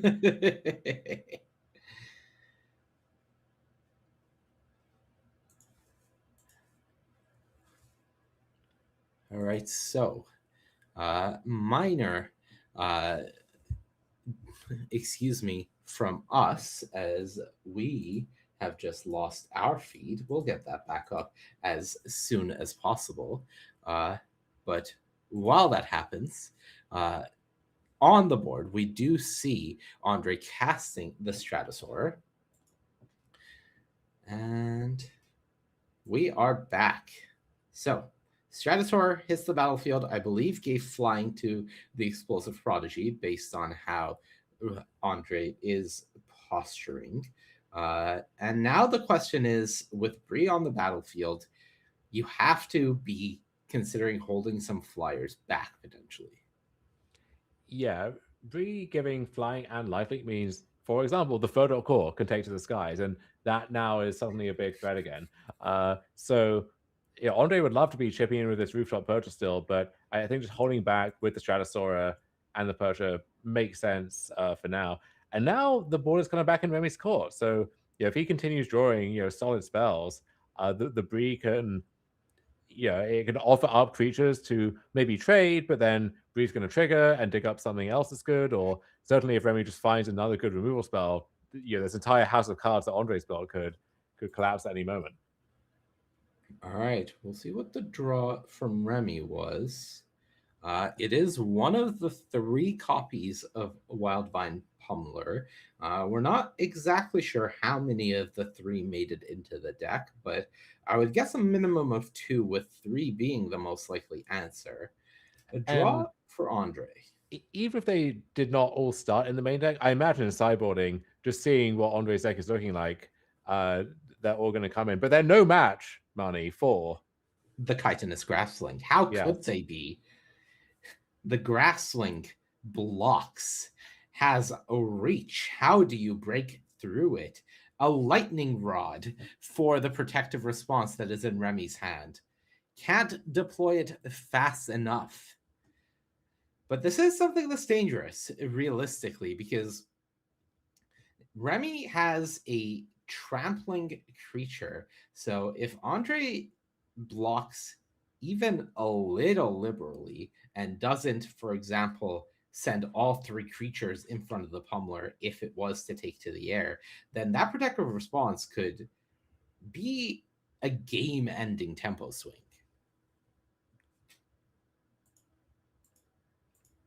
Okay, the pummeler, not just reach now, but flying as well. Not something you often get with a green creature, but we found a way. We have found a way. And coming across, all 3 creatures block. Andre is not falling into that trap.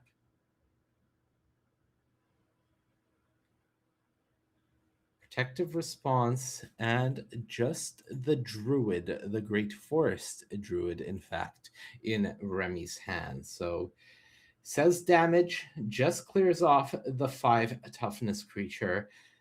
Doesn't respect the chitinous graspling enough to get it off the battlefield. We'll have to hand this one to Remy, unfortunately, as it is ultimately the correct choice. Just a disappointing one.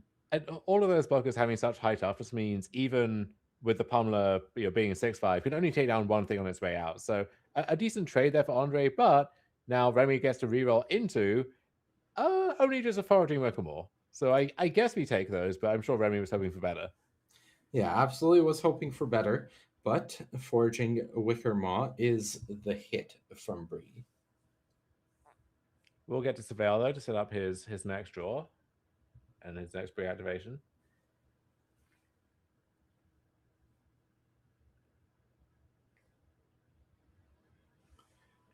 So here it's really Bree against the world. If Bree dies, then maybe Remy's hopes in this game die with her.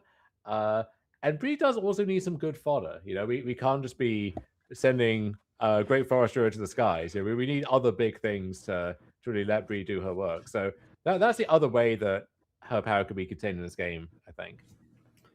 Well, I can tell you one card that actually did make it into Andre's pool. The Champions of the Shoal is somewhere in this pool. So away from the terrifying Merfolk deck that we could envision as the draft was happening, this is one out that Andre has available to him, but he does not have infinite time. I know a perfectly mediocre and expendable Merfolk that we could behold to that thing real fast. Rooftop Percher, get in the Champions. Yeah, sure. Yeah, surely Dom could not be talking about the greatest changeling to have ever walked Lorwyn. Surely. Does that thing even walk? It's hard to say. There's a lot going on there. Yeah. Anyhow, Miss Pedro Council, a nice roll from Remy, gonna give him a card and give him another big body to send to the skies with Bree. Yeah, but not this turn. And the Squawk Roaster too, yeah. So the board getting wider for Remy, the targets for Bree to send into the air expanding. Yeah, and we get a good look at the rotisserie chicken elemental over there. Andre cracking Evolving Wild is going to dig out basics from his deck. There's not a lot left there though, so I'm starting to wonder if decking is a real concern in this game. Yeah, so when I discovered the Champions of the Shoal was when I'm looking at Andre's deck, one thing that I'm somewhat concerned with is I don't actually know how many ways Andre has of winning the game. Well, there's Blightrot, so that will deal with Bree. That will deal with the big problem. But now we got to turn the tables and figure out a plan to close this game, because Bree gave a lot of life on the way out. And Rooftop Poacher can, it'll do the best job it can, but it's only chipping away 3 at a time. And that's if it gets to attack at all. All right, so Rooftop Percher coming across. Remy still holding on tight to that protective response at a very healthy 24 life. The draw for the turn looked like a plains, if I'm not mistaken, so not much help there. For Andre, right now, all of his hopes are riding on this Rooftop Percher. And it is going to be Squawk Roaster coming across. Double strike, Vivid giving it 3 power currently. But of course, with that Foraging Wickermaw on Remy's side, that can be 4 if necessary. So, we do see the Summit Sentinel jump in front just to draw a card. At least one of the cards in Andre's hand is a land. Here is a follow-up in the Korath Mystic. Not overly exciting. What does Remy have to work with?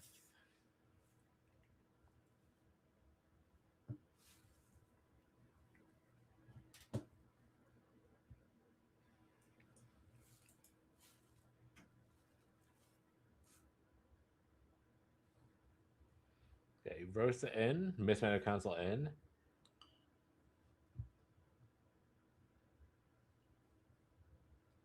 And Double Strike actually very pivotal on this board. I mean, Andre can't even try to force a trade with the Villain Emissary. He just has to actually put enough power in front of that, which easy said than done at this point against a fully vivid board over there. Yeah, I do see a decent amount of weakness here in Andre's deck. I think his pool has some power on the high end, but there is definitely a lack of it running deeper. So when we get into a board stall like this, where you're hoping to grind late, there is a point where if you aren't able to close out the game or enough of your things get answered, I do think Andre's deck might just run out of ways to take care of things. Not to say we're there yet, but we're also not there, as Voracious Tome Skimmer is the draw. Chitinous Grassling, we salute thee, as it did trade for a Miss Meadow Council. And here comes the Tome Skimmer, gaining a life.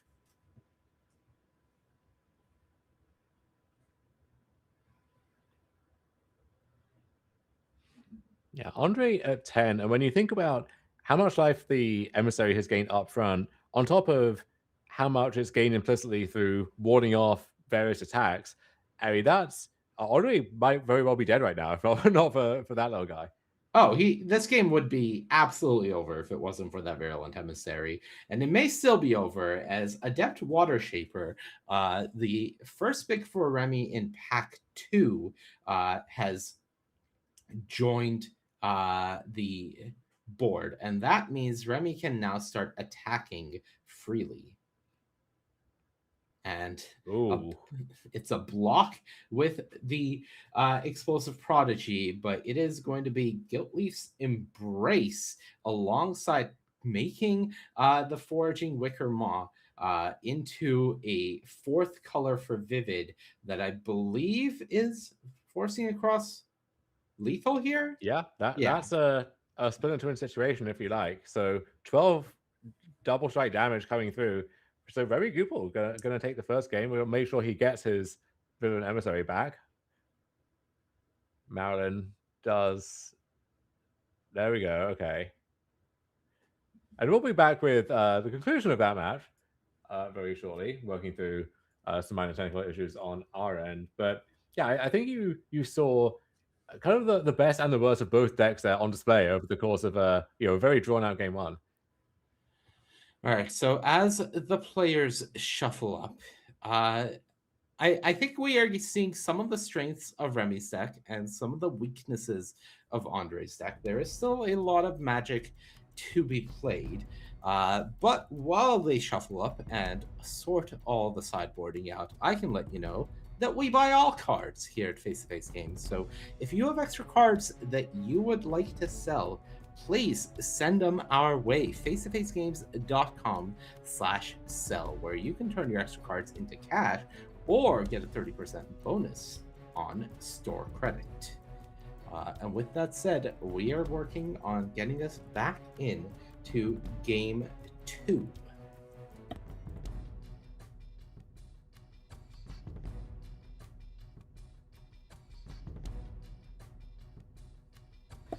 So, as we get game 2 ready for you, Dom, thoughts on the game we just watched and the general state of how both the decks played out?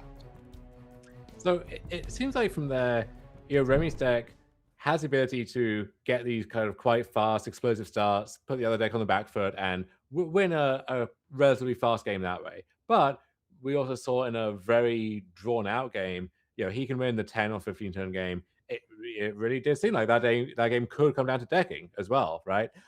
So I think Remy's deck, it has these unique angles and can kind of go toe to toe on whatever axis the game is about. Now that said, looking at the list that for Andre's pool, there's a lot of stuff there which didn't really come out to battle in the first game. We didn't see the champion of the shoal, which maybe could have flipped things around at some points. So there's a lot of stuff there, but I don't know if it adds up to enough in the right way in a matchup like this. All right, well, I am hearing that we do have game 2 locked and loaded. So here we go, as the players are finishing shuffling up.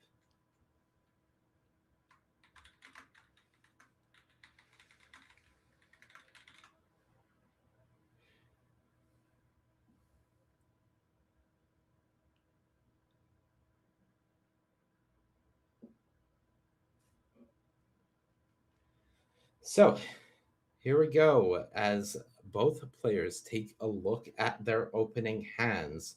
We will go down into the act.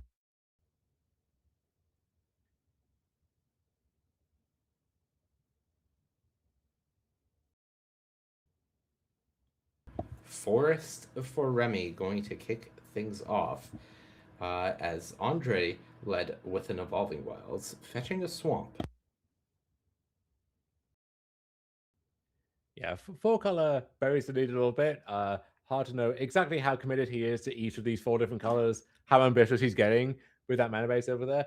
Did not seem like he had many mana issues, so to speak, in game 1. Just on the spell front, didn't have everything he needed to keep pace. Yeah, there was, one turn where he couldn't cast his Marilyn, and would have wanted to. I don't think that majorly changed the tide of the game, but certainly stumbles are never fun. So this game hopefully won't have the same issues, as both players have led off with a foraging Wicker Maw. And the big question is, can Andre take advantage of the play here? I do believe I see one of his other more powerful cards in hand in Sonar. And now is able to get a 5/4 on the battlefield using the body of Foraging Wicker Maw as a holder for the blight counters from the Chaos Spear. Yeah, a 5/4, so much bigger than a 3/2, although all the same against the mighty Gangler coming down there from Remy. But yeah, Sonar is one of those things which really runs away with the game quickly without much support. And especially on this board where, Chaos Spear, that's 2 colors, Sonar is blue, and then Wickermore can be whatever you want it to be. So that's 4 right there. And if Andre gets even a turn or 2 with Sonar, like that could be a insurmountable advantage. Yeah, Andre says, I want this trade, and Remy happily accepts. So now the board is clear. I would guess that attack is at least somewhat a nod to the 2 copies of Assert Perfection that we and Andre know are in Remy's pool. Just knowing that if I can clear off the 4/2, then the Sonar is not checked by those, and that ups the likelihood of me getting a turn from it, because looking at Remy's removal suite, there's 2 Assert Perfections, there's a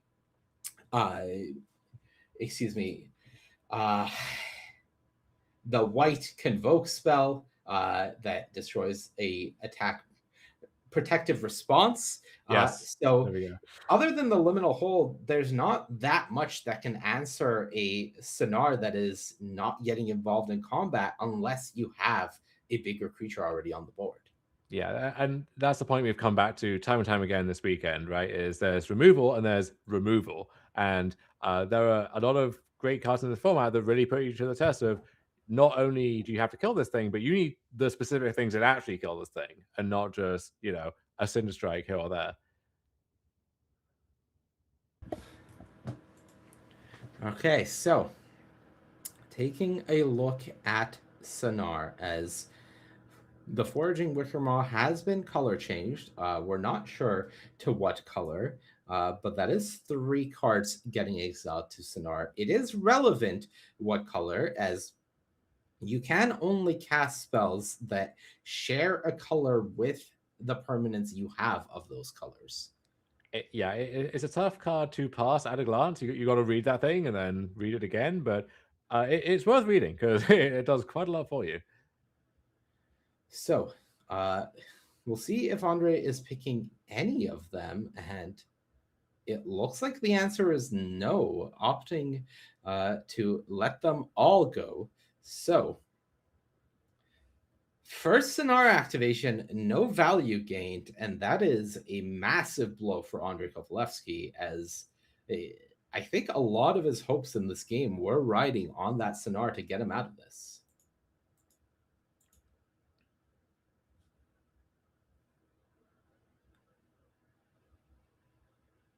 All right, and the follow-up, the Voracious Tome Skimmer, a bit of a greedy card in this deck, but I do think that Andre may have struggled a bit getting enough playables to bring this deck fully together. So we'll see what happens here, as Remy now has access to Wistfulness, and is able to play Wistfulness for the double green just to get this Wickermaw off the board and get a large creature for himself.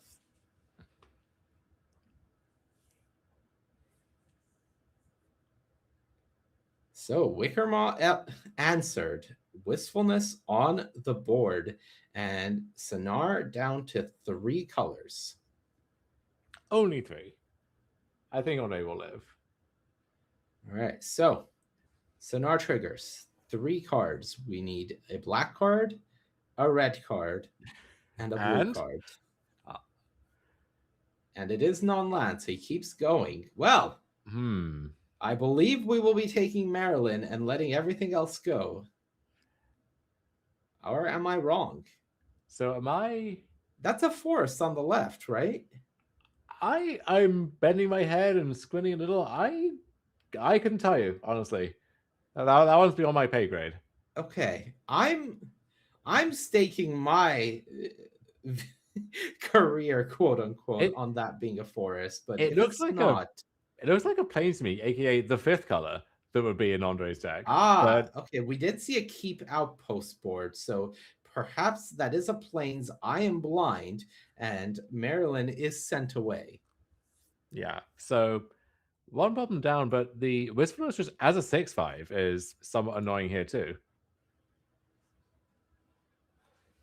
Yeah. Okay, so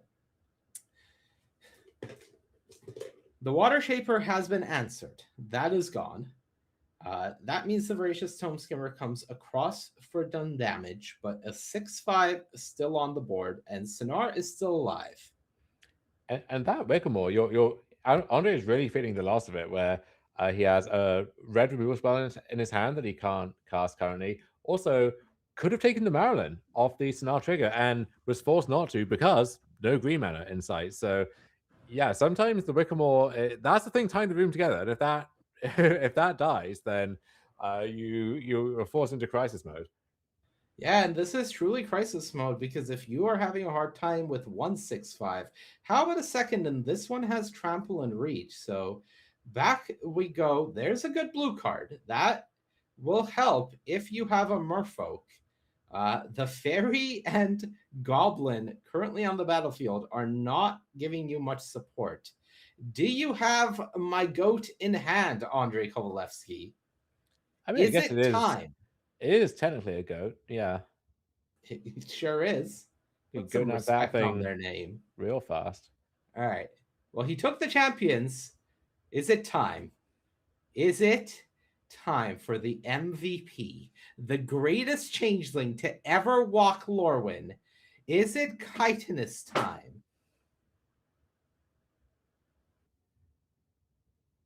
Boom! Have you ever seen a greater merfolk than the chitinous graspling? Some would say the champion of the show, or the champions, No, plural. No, it's chitinous graspling doing all the work here. All right, Wildvine Pummeler tapped. Another 2 damage coming across. Andrei Kovalevsky absolutely not out of the woods here, but has at least gotten his foothold back in the game. And, it has to all be credited to Sonar, just seeing so many extra cards every turn.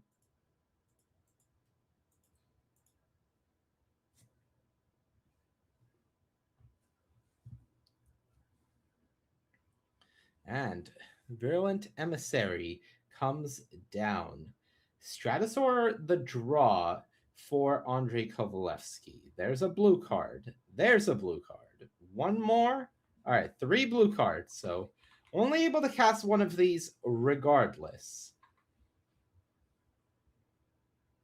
No red mana in hand.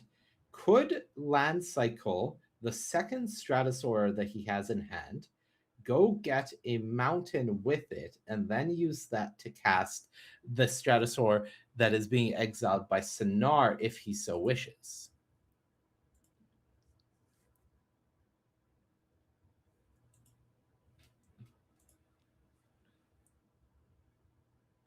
We'll see what the line is going to be for Andrei Kovalevsky here. Offers the deck for cutting.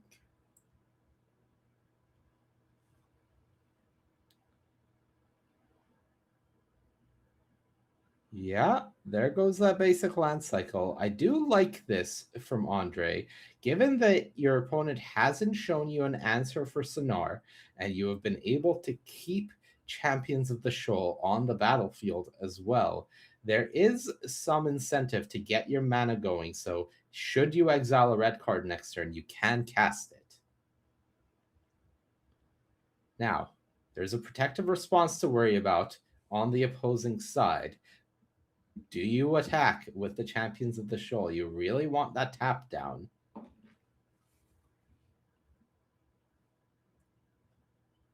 Here we go. It is flying thanks to the Stratosaur. And flying extremely relevant there. So Stratosaur really coming in clutch, going to lock down the Wildvine Pummeler for a turn. So Pummeler going to get stunned.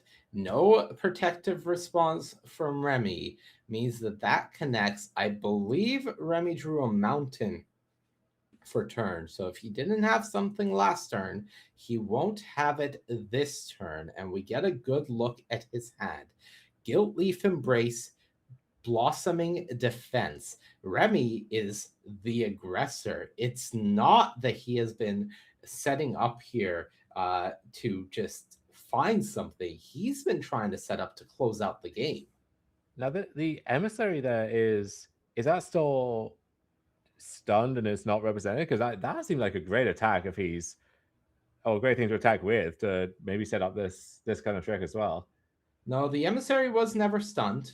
It is just on defense. So just the attack with the Wistfulness. It is the double block and the Gilt Leaf's Embrace that takes that down. Feed the Flames the draw from Andre. Sonar triggers. 2 colors. We need 1 more non-land. All right. Blue is castable. Not a great one. Not a great one.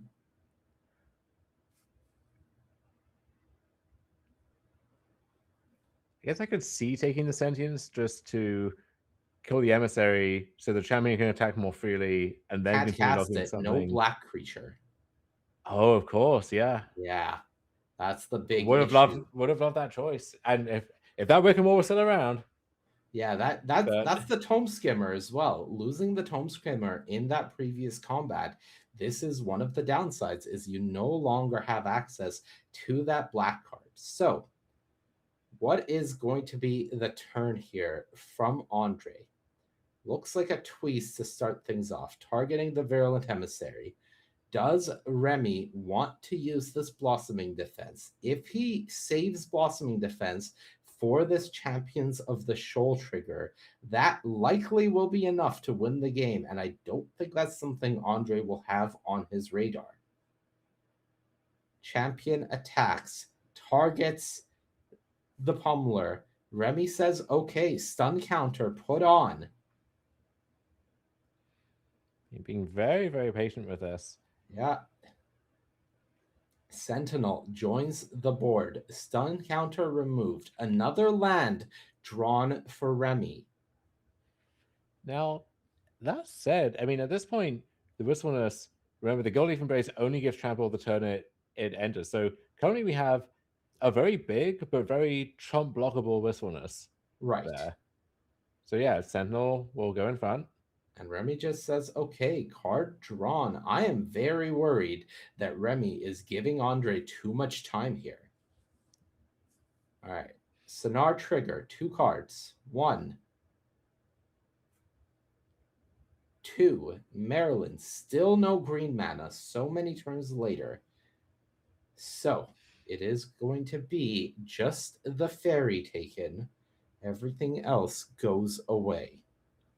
This has been a truly bizarre game. I don't mean that as an insult at all. It's been fascinating, but also perplexing. Yeah. Yeah, Sonar has lived for so long, and yet it doesn't feel like it's done that much, if that makes sense. There was a load-bearing foraging Wickermaw that was answered by a wistfulness and limited, and that's dictated a lot of how this game has gone.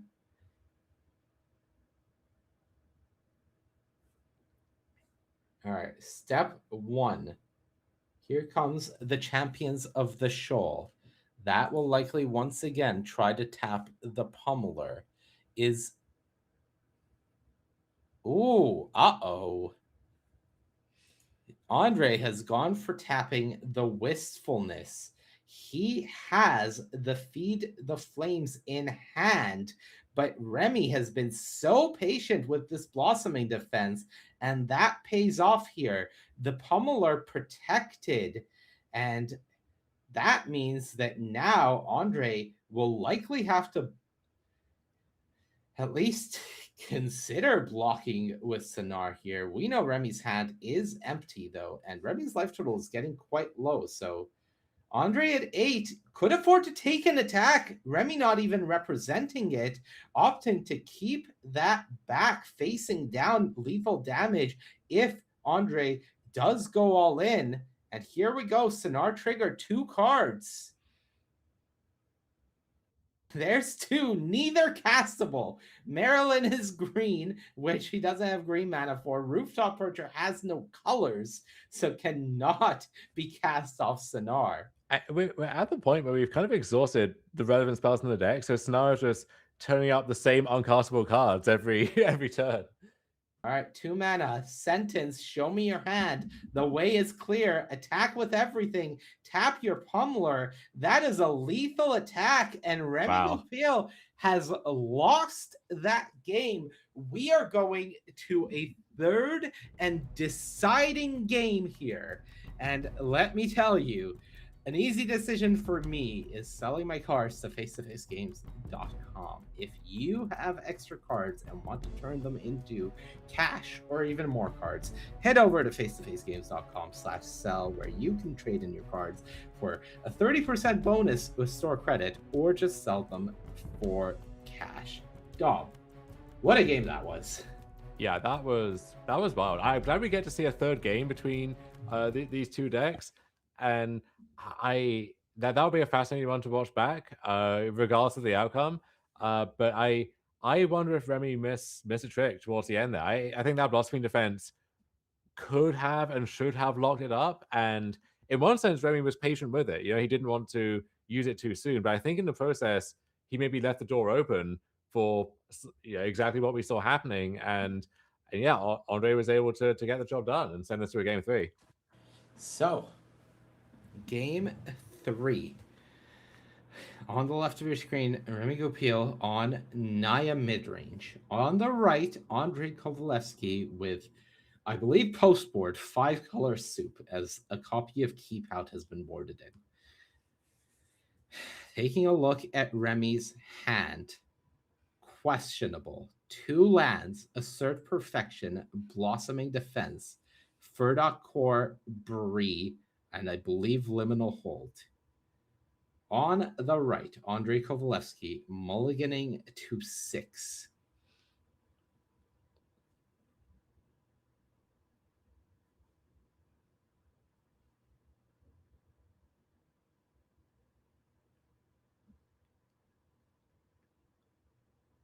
We still didn't get a good sense of what that planes was for in Andre's second that game. I mean, we saw a Keep Out. Yeah, we saw a lot of cards across a lot of colors, but unless we're missing something, would you splash just for the one Keep Out? Yeah, it's an interesting question. We did, of course, see the Liminal Hold from Remy. So at least part of my thinking is from Andre's side, we identified one problem his deck has, which is win conditions, right? And if Remy's answer to his big win conditions is going to be a Liminal Hold, then Andre might just need it, expecting this to be a longer, grinding match, and I need a way to get back one of my very few win conditions. Right? That's the first level I can come up with, because the 4 damage to a tapped creature, really not that relevant against Remy's deck. There's a lot of 5 toughness creatures running around. I guess it could also be another answer to Bree if you think that Bree's going to be tapping to jump or something a lot of the time, and then I mean she's still done some damage at that point, but maybe you can sneak it in the right window. Right. We did see how costly that planes was in that game, so we'll see how this game goes. As it was a 6-card keep for Andre, didn't lead off with Evolving Wilds, notably.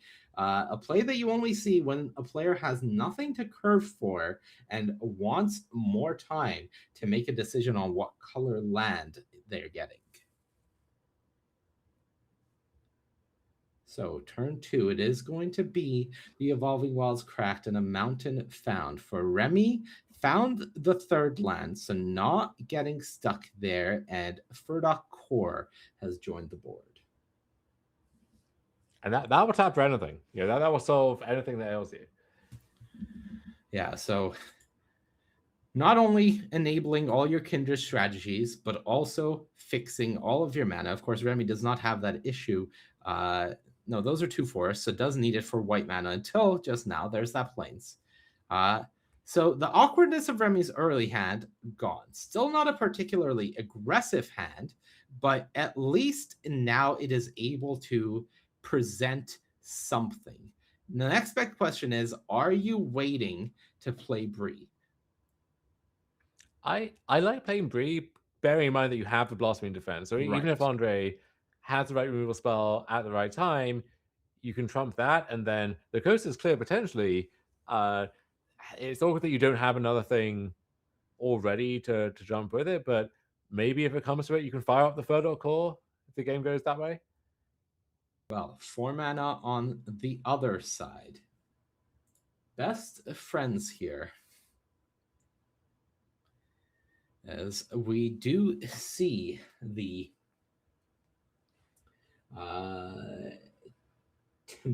Tenufel rhyme speaker, is that the word? Yeah, close enough. Yeah, close enough. The rhyme speaker join the battlefield and trigger the Kolrath Mystic. So getting an attack in there for 4, passing the turn back to Remy.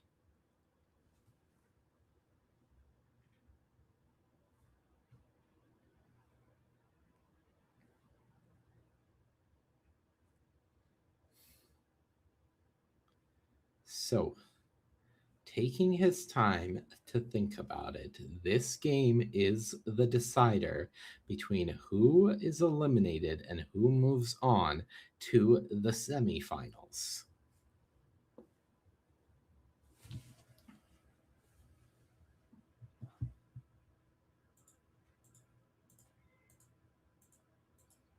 So there's a hold. That will take down the rhyme speaker, as expected.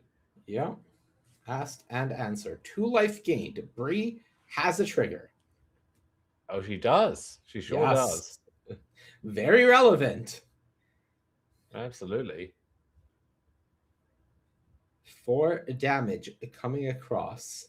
Andre down to 16. I think without that little bonus on the liminal hold, it would make more sense to use an assert perfection, for example. But instead, now, yeah, we kind of get to have our cake and eat it too.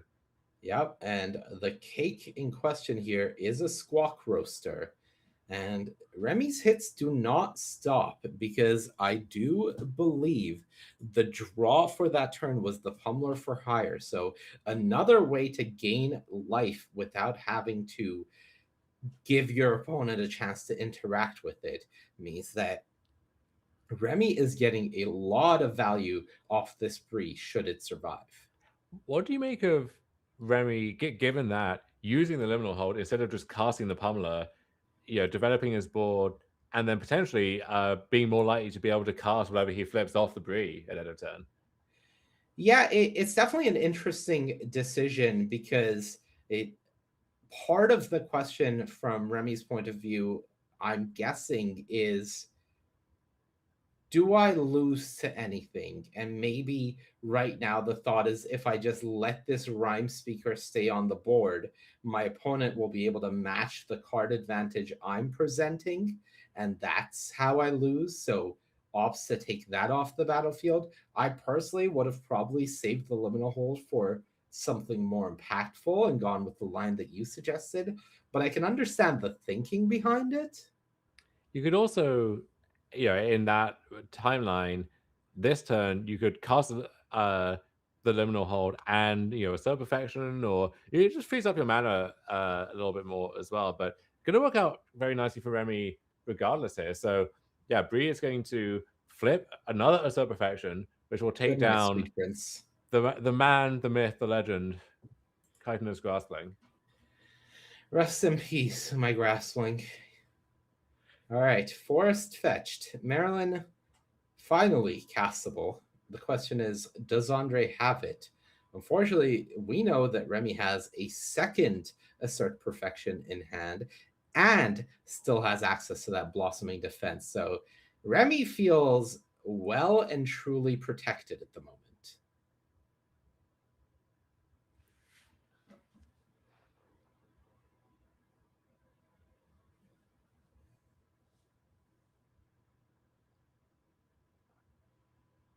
We'll see what things look like from Andre's side as he is in a lot of trouble. Is that a second copy of the greatest changeling to walk the earth? Boom. Just when you thought they were dead. 4 damage coming across. Remy brushes it off. I don't think Grasslings are going to be enough here. Remy's hand utterly stacked.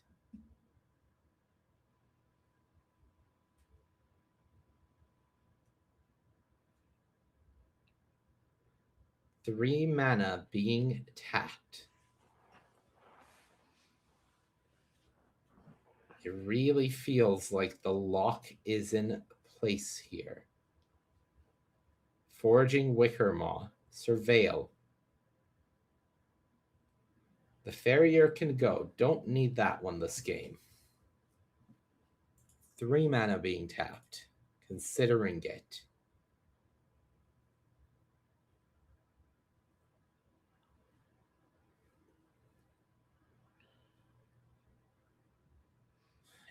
Looks like it's just going to be a Bree activation, sending the pummeler into the air and across the board.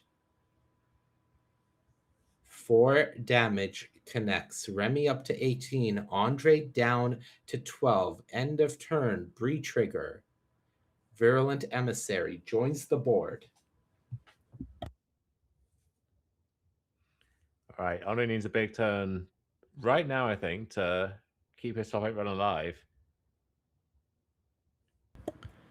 Draw for the turn. Was that Spry and Mighty? Is that where the second one ended up? No, that's not in his pool. Whatever that was, it was not Spry and Mighty. Chaos Spewer drawn as well.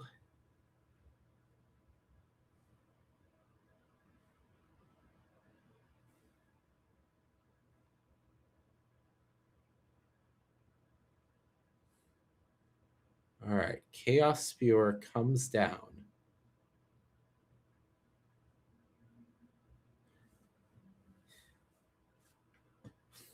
I'm getting notes from our very trusty floor reporters, aka Twitch chat, that was in fact a Dundulan Weaver.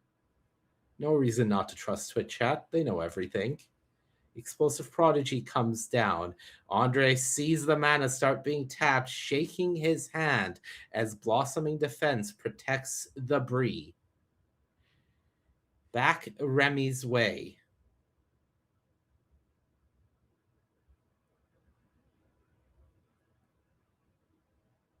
Adept Water Shaper coming down. 1 life gained. Attacks are free for the most part. Pummeler for Hire, funnily enough, has Vigilance.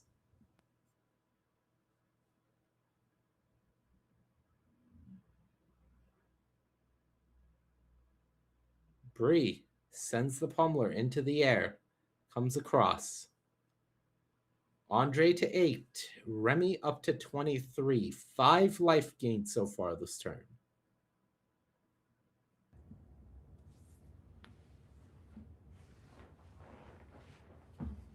Exile is Protective Response. That goes to the hand.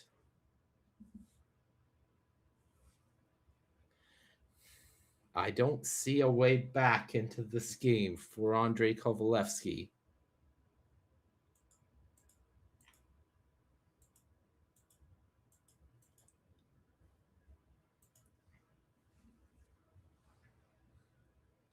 So, likely has 1 more turn. What can Kovalevsky do in this spot?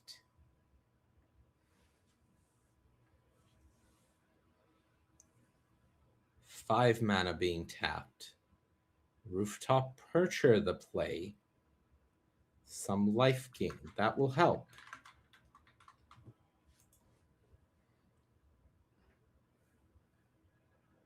Andre up to 11. Passes the turn back to Remy. Remy moving a little faster, not too fast. Doesn't want to get ahead of himself.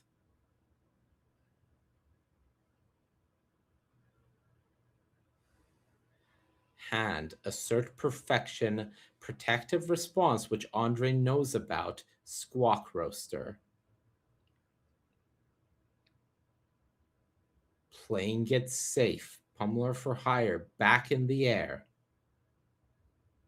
There's now 2 blockers for it, but one was shrunk. Andre says, okay, down to 7. Remy up to 27.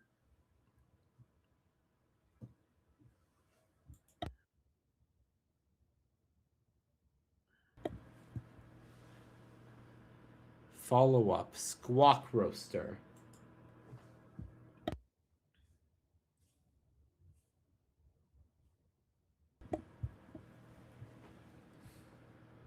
Great Forest Druid comes down, turn past. A truly unexpected assistance there of all 5 creatures.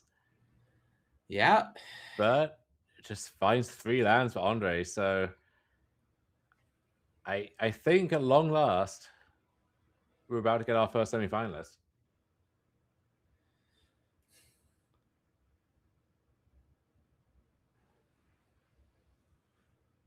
draws Champions of the Shoal. Doesn't feel like enough. Feels like far too little, in fact.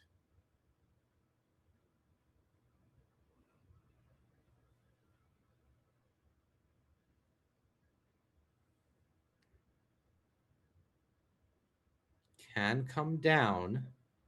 Can keep the Bree tapped. Behold the Graspling if necessary. Yes, Graspling, goodbye.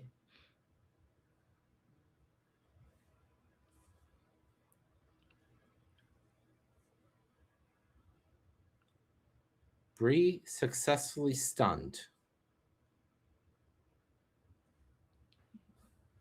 Considering an attack with the Mystic.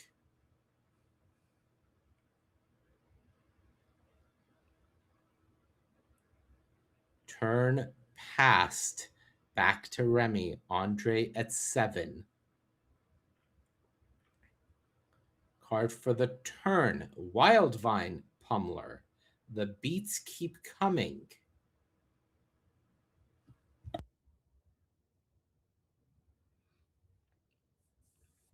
And they don't stop coming, I assume? Oh, I do not believe there is any stopping of this giant train from Remy as continuing to add more and more pressure to this board.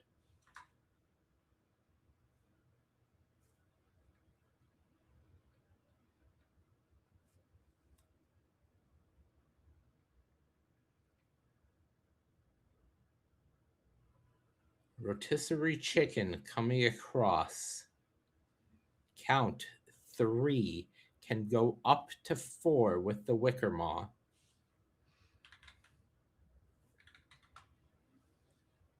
Andre knows about the protective response in hand.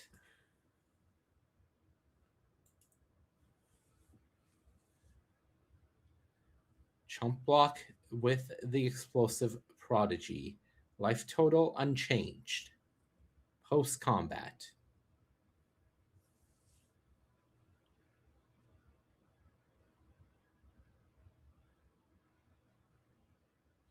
Wild Vine Pummeler joins the board.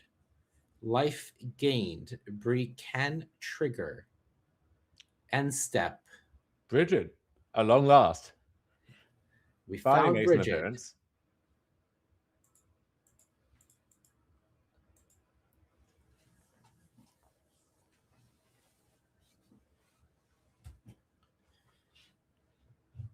Andre holding on for dear life here. The fact that the tapped Bree is indestructible is yet another nightmare for Kovalevsky. Oh gosh, yeah. So there's Dundee and Reaver. That gets back the Prodigy, and that can deal 4 to something, but not Bree. And that something that's not a problem. tapped probably has to just be the Adept Water Shaper. Yeah. There's so many problems being presented by Remy, and taking care of any single one of them is not enough. Water Shaper targeted. Okay, Water Shaper down. Water Shaper down.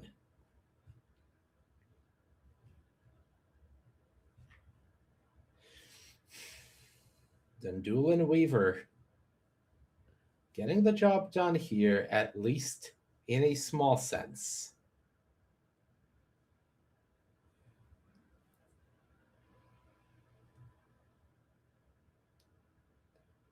Pass of the turn. Remy gets to untap with Bree.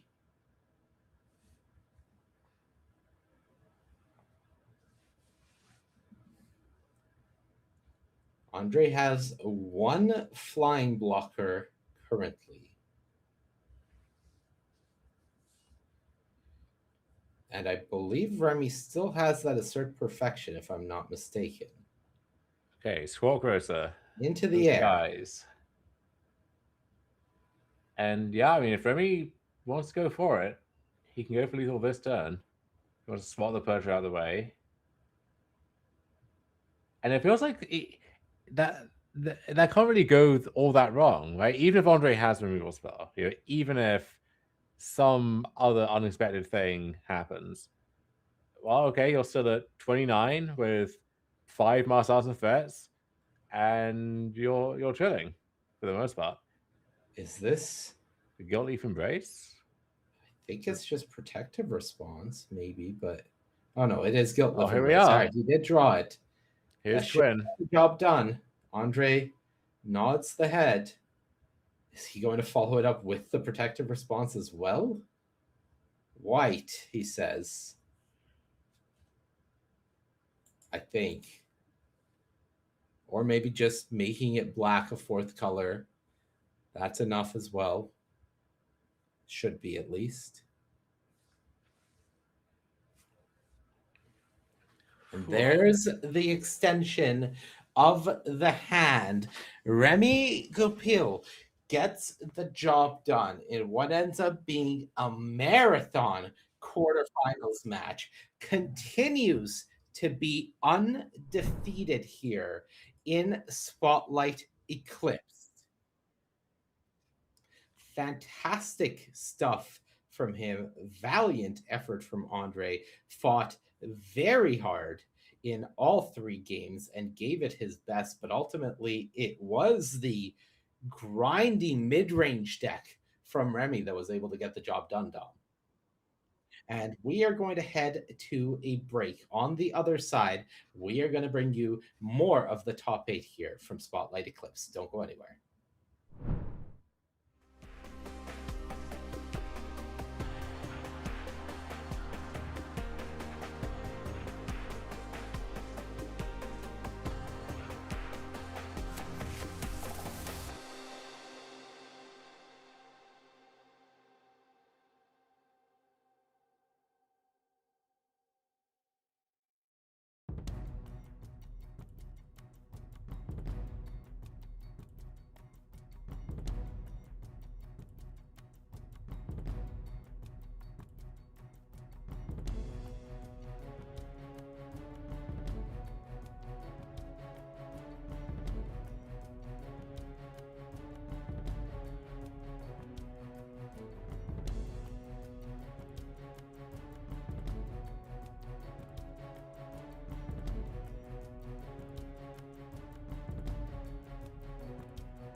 Hello and welcome back to coverage of Spotlight Eclipse. My name is Mani Devuti.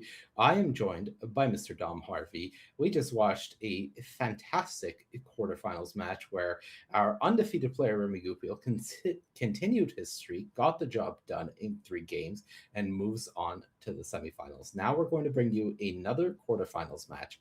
It is going to be a couple of fan favorites, Christian Kalcano versus Charles Wong here, playing in our quarterfinals. So let's head down to the game as we tell you more about what their decks are. Of course, Charles, we watched draft his deck. Kalcano, we know nothing about his deck. Yeah, a nice mystery box here on the left, and we'll, of course, update the names for you real fast here. So we saw Charles piece together this very grindy, kind of more generic Rakdos deck. A light Fate into Goblins at one point, but that never came together. So that we're just Rakdos cards over here, Rakdos trees, if you will.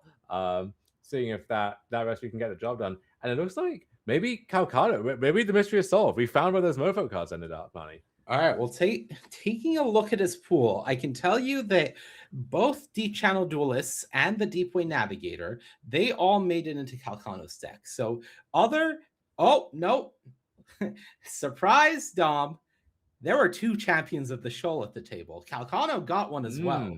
So all of the Merfolk cards that we saw in the draft going around, including a Champions of the Shoal, have all made it into Christian Kalcano's Azorius Merfolk deck. Yeah, so I think if you know you're going to be up against the picture perfect Merfolk deck, something like Charles' deck, it maybe actually is what you want, right? Just heavy interaction, can break up those typal synergies, and then once the game is going at your pace, you'll figure something out. But that's the first step. Is if you let the Merfolk deck do its thing, it will run you over, and no deck will be better at stopping that than this little this brew that Charles has put together. Right. So Cinder Strike did take care of the first creature played by Kalcano. No follow-up so far. Charles goes for the Gangly Stompling, and it was met with a Wild Unraveling. That is gone. Back Kalcano's way. Yeah, and I don't think Charles is really expecting the Gangly Stompling to go the distance by itself there, but this is the first feint, he's throwing the first punch and just seeing what comes of it.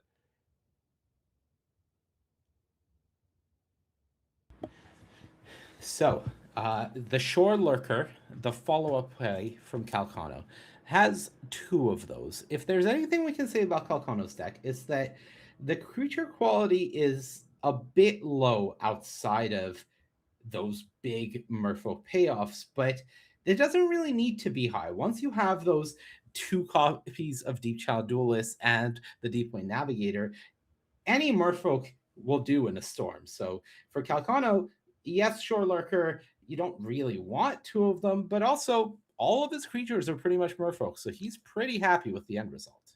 Yeah, the Shore Lurker is an unsung hero of this format, I think.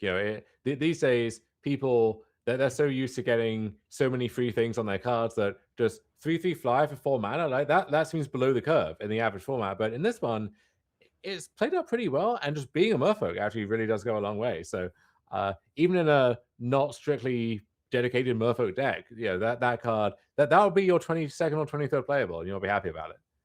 Well, this one is your very first playable. Champions of the Shoal hits the battlefield, beholds a Tributary Volter, and 2 removal spells down. Calc is hoping Charles is out, but Charles has a Bog Slither's Embrace ready to go. But 6 mana at the tap, and Coldwrath Zealot will be the initial play. Mana efficient Charles Wong, they call him. Don't question that too much.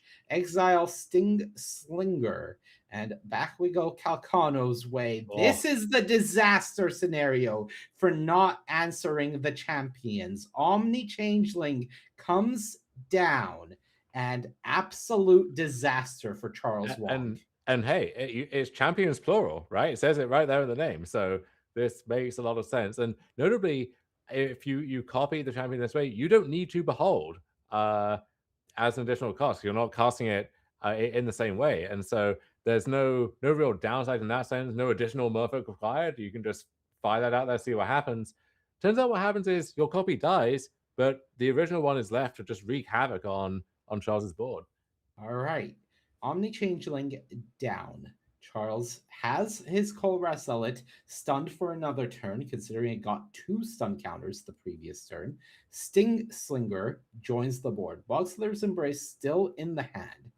Deep Channel Duelist number 1 hits the board. 5 damage across, both creatures stunned. Champion untapping, of course, at end of turn as well. So the Coldwrath Zealot is finally free. Or no, excuse me, both of them will remain tapped. But us Free and now of Charles counters. getting ahead of ourselves. But okay, Cinder Strike. Here's the first volley. Can we take down the duelist? Yes. Now Embrace. 5 mana box others embrace. Champion All right. down. Charles has braved the storm and made it through to the other side at 11 health. The board is still his, and Kalcano's most powerful cards have been answered. Can he rebuild? Because if not, Charles is going to close out this game very fast. His hand, 2 lands, Tributary Volter, 1 card I haven't made out yet. And you see, is that 4 removal spells in Charles's graveyard there? And just at the bottom of the ocean on the other side, a whole school of dead fish, wondering what went wrong. Yeah, so the Volter here in hand as you get a look at it, but here you see exactly the dream matchup for Charles Wong.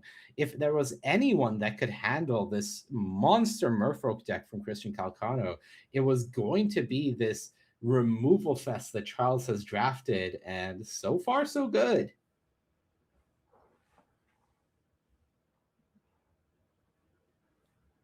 All right, Volter deployed.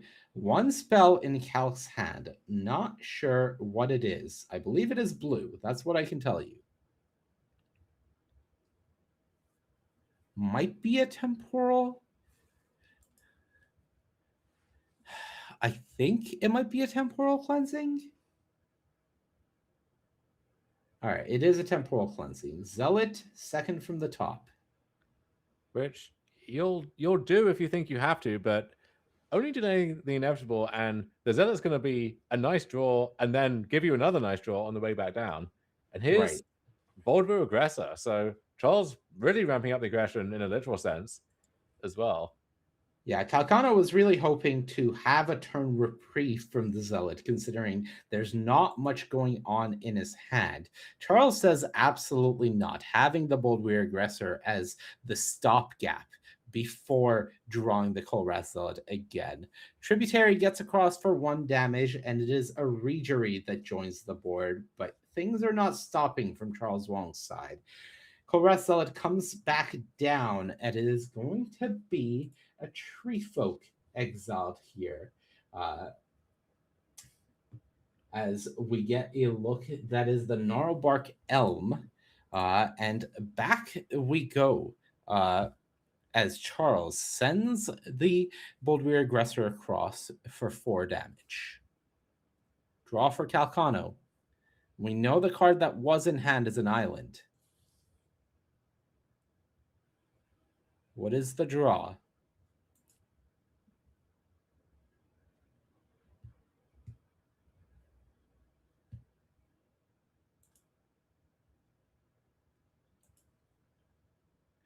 Deep in the tank.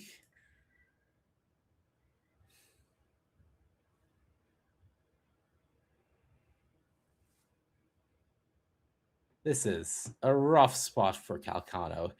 You have to have felt like you were in a commanding position with 2 champions of the show out, but oh yeah, Charles, a limited master, perfect understanding of the limits of the game and his deck, just plays it cool and calm and really maximizes efficiency, knowing that he can take the hits and the literal definition of using your life total as a resource, Dom.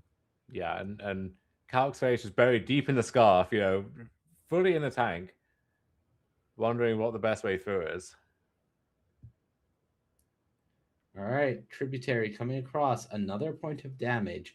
Charles Wong down to 9, perhaps? Yes, that's right.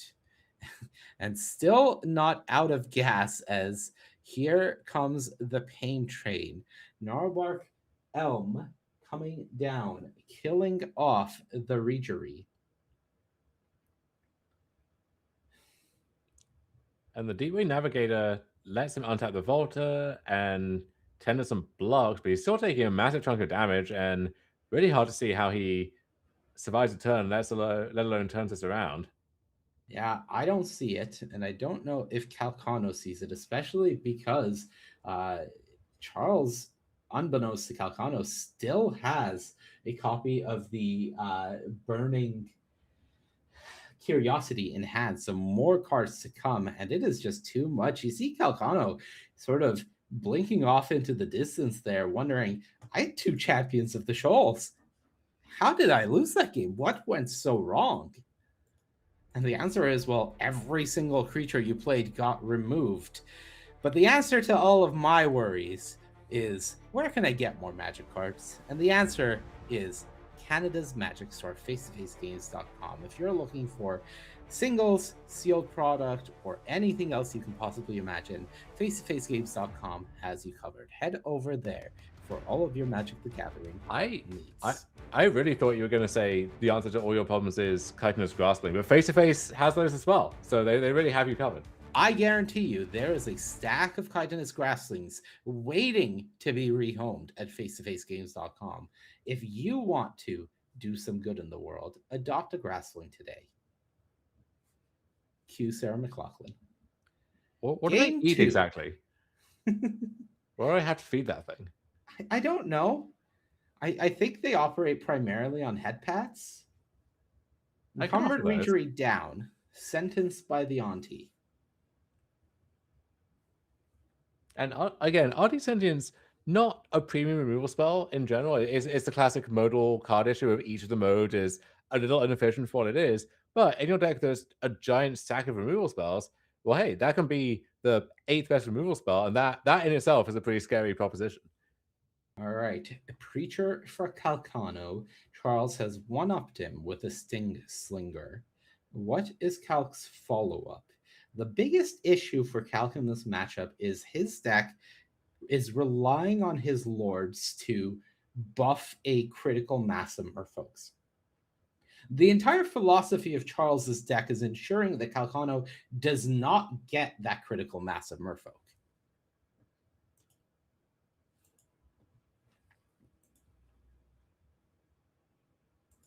So, 2 mana being tapped. Deep Channel Duelist hitting the board. 3 damage across, 2 life gained.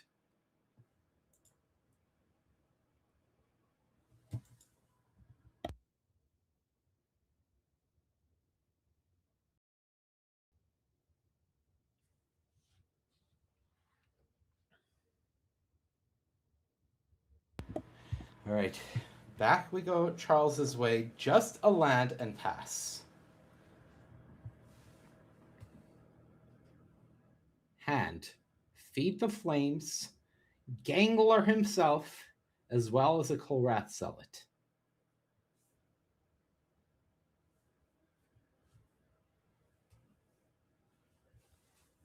Calc tapping 3 here for Volta? Or Moonlit Lamenter. Okay. Moonlit Lamenter joins the board. One of the few non-perfect that we've seen out of Calc's deck so far, but exactly the kind of card you want in, I think it's safe to say, grindy matchup. I know that term is used a lot, but I don't use it lightly here.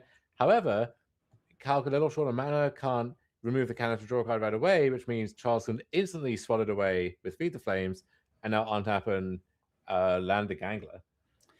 Yeah, it's really interesting seeing the understanding of matchup dynamics from these 2 players. The Deep Channel Duelist is certainly the scarier card in a vacuum, but considering this is a mid-range deck from Charles where his goal is to run Calc out of resources, the extra card that is posed by the Tree Folk just offers to be that much more valuable and ultimately makes it the target of the Feed the Flames from Charles. Temporal Cleansing, gonna send the Goblin back for now. Does go second from the top. Charles is happy with it. Now, does Charles have the 6th land? I'm not sure if we have confirmation of that because he does have a Kolrath Zealot in hand. Trade offered, trade taken. Gangler down. Christian gains 2 life. There is the land. All right, so here we go. There's the Singslinger exiled Kolrath Zealot on the board. No stumbling for Charles Wong. Kalcano with an island and 2 islands in hand. I'm getting flashbacks of the previous game, and this one has been much easier for Charles Wong.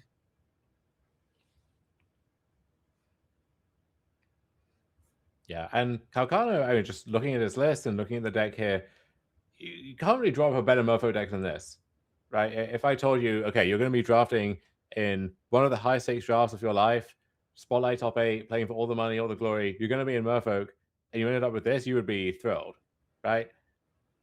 Conversely, if I told you you're going to be in Rakdos stuff, don't think you'd be as thrilled about it. However, matchup wise, this has been just an absolutely convincing performance, but here by Charles Wong. Yeah, it's so rough because I feel like when Kalcano drafts his deck, if I was in that room and I go up to him and I ask him how to go, I think he would tell me, bro, my deck's like an 8.5, 9 out of 10. I think I can win this thing. And then he gets this matchup and you can just feel his face sink as the reality of the absolute nightmare he has in store for him sets in. Yeah, and that said, if Merfolk is a good matchup, there are much worse matchups out there. You know, you don't want to go up against the perfect elf deck with Morgan's Eyes and all these recursion loops and everything else like that. That could grind through your pile of removal spells and middling creatures. But you know, you play the matchups you have, and what might otherwise be a championship winning deck from Kalcano here gets felled in the quarterfinals by the other most accomplished drafter at the table on this little brew. Well, luckily for us, both of the decks that we saw get drafted have won their quarterfinals, which means that we can continue watching their progress through the tournament. I can let you know that our quarterfinals are all done. We are going to take a quick break. On the other side, semifinal magic for you here from Spotlight Eclipsed. The sun is setting, Shadowmoor is here, and we are trying to crown a Spotlight Eclipsed champion. Don't go anywhere.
Welcome back, everyone, to coverage of Spotlight Eclipse. My name is Monty Devoody. I've had the pleasure of being joined by Dom Harvey for the afternoon shift here, as we like to call it. Corey and Ailey did a fantastic job of bringing you all the action this morning, but we are now deep into the top 8.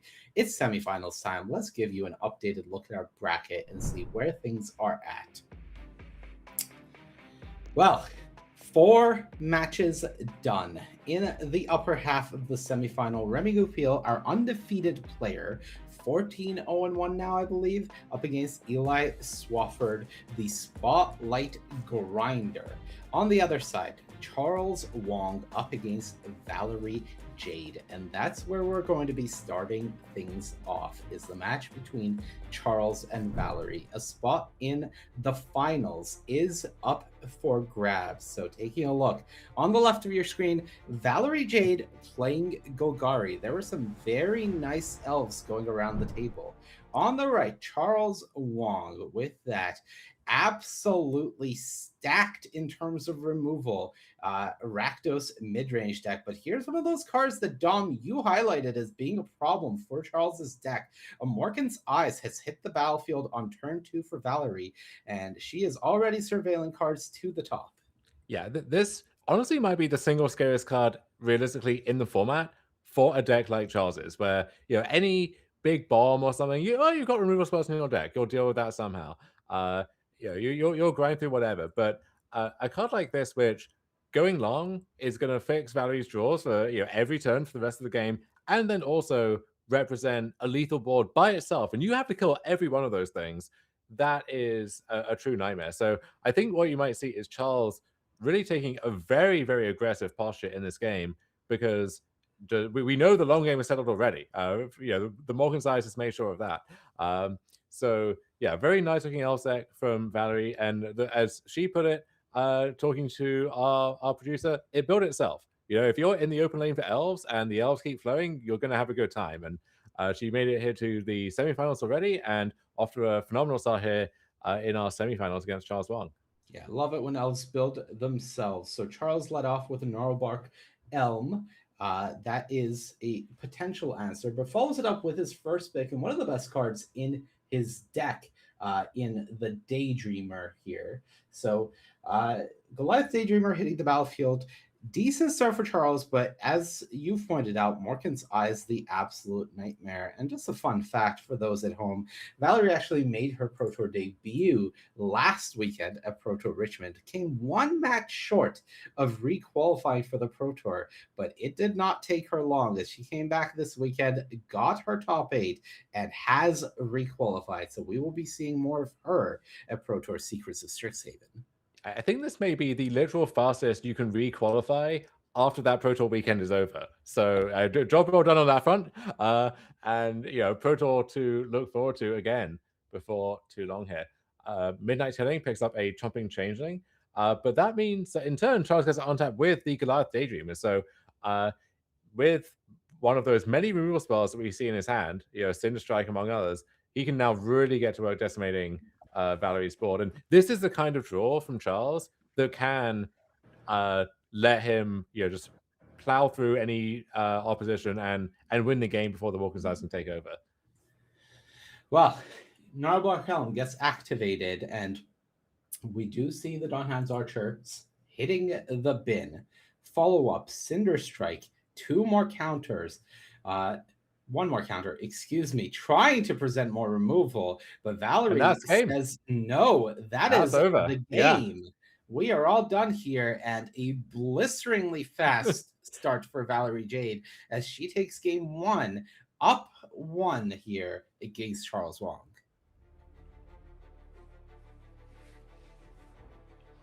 And this event, of course, is brought to you by Canada's Magic Store, face-to-face games. Who they put on the spotlight for us. They put on our regional championships, which I'll be seeing you at, I'm sure, Manny, in Vancouver in just a few weeks, along with all of their other events dotted across Canada. And they are your go-to source for Magic singles and Magic supplies. So head over, no longer to our booth. I think that one's being dismantled as we speak, but definitely head on over to the website to satisfy all of your needs there. And Valerie doing us a solid, saying, "Look, we've been here long enough. You know, we got dinner plans, got places to be. Let's get this over with, people. Let's get out of here." Yeah, Valerie trying to get the job done and get herself a trophy as we are back here into game two. Unfortunately, I will not be at that regional championship weekend as I am slated to be in wonderfully cold Milwaukee that weekend.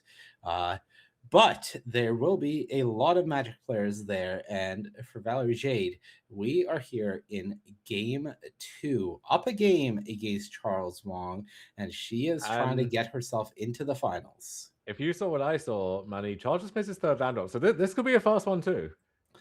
Yeah, we do get Lewin coming down, but for Charles, missing his third land drop and the Dawnham's Archers coming down on the end step means that the pressure don't stop. And look, I have never known Charles Wong to stay in a Magic game longer than he needed to. So if the writing's on the wall, we may see a handshake as early as next turn.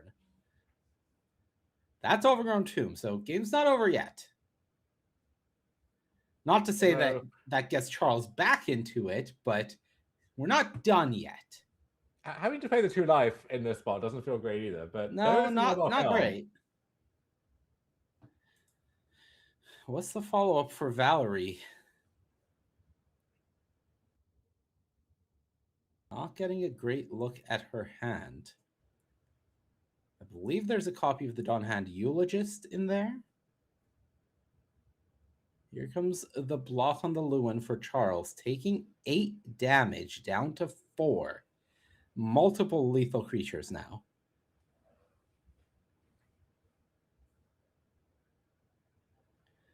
Lizana Informant and the Morkin size. Card drawn. Hand looked at. Forest played. Activate the Elm. Stomper down. Cinder Strike. Dawnhand's Archers likely down. Has a blocker for the Informant. This keeps him alive. Thinking about the counter. Can he afford it? He says he can. Lewin down. Okay.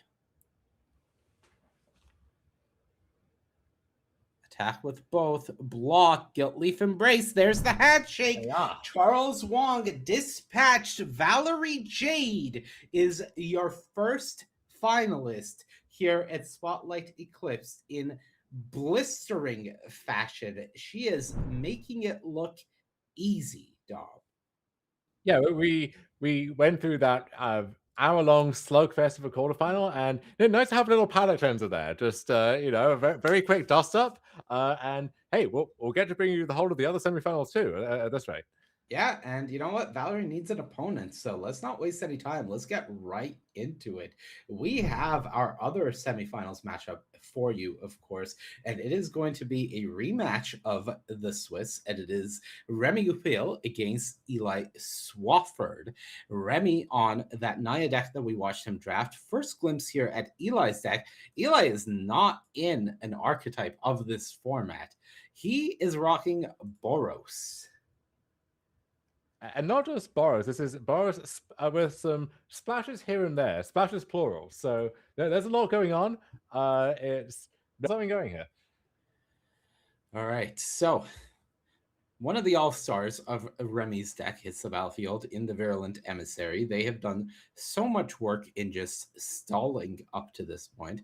For Eli, maybe flashbacks of his Swiss loss to Remy as no white mana. Oh no, there's a place there. Just hiding, trying to get a good look at it. So no mana screw this time, which is fortunate. And getting down onto the board with a Brambleback Brute.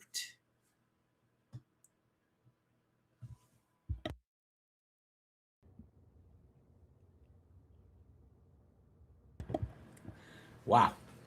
So, Furdock Core powering out a Pummeler for hire here. 5 life gained, and Remy says, no fear, I am attacking with my Virulent Emissary.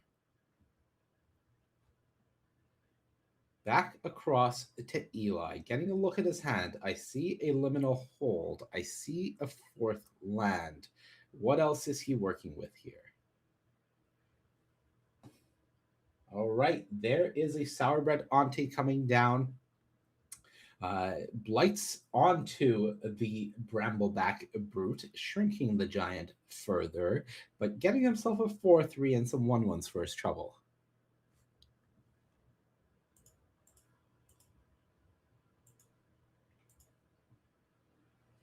So the answer from Remy is to go wide himself. Brigid, his very first pick, comes down, creates a token, and gains 2 life. Pass back to Eli. Yeah, for all the talk of the drafts that help to, or the rares that help to start the draft for these players and define the shape that they took, we really haven't seen much of Brigid or the Goliath Daydreamer. You know, it made a brief appearance, a cameo in that match against Valerie there. But yeah, Brigid has mostly only shown up when there's so much else going on that, you know, no one even listens to her anymore. Well, she's not long for this board as Liminal Hold comes down from Eli and takes Brigid out of the equation. Back we go Remy's way. Minor error there, just picked up 2 cards accidentally. We have a table judge, of course, so we'll quickly get that sorted. So that's the card that needs to be drawn, and I believe the rest of the library needs to be randomized, if I'm not mistaken.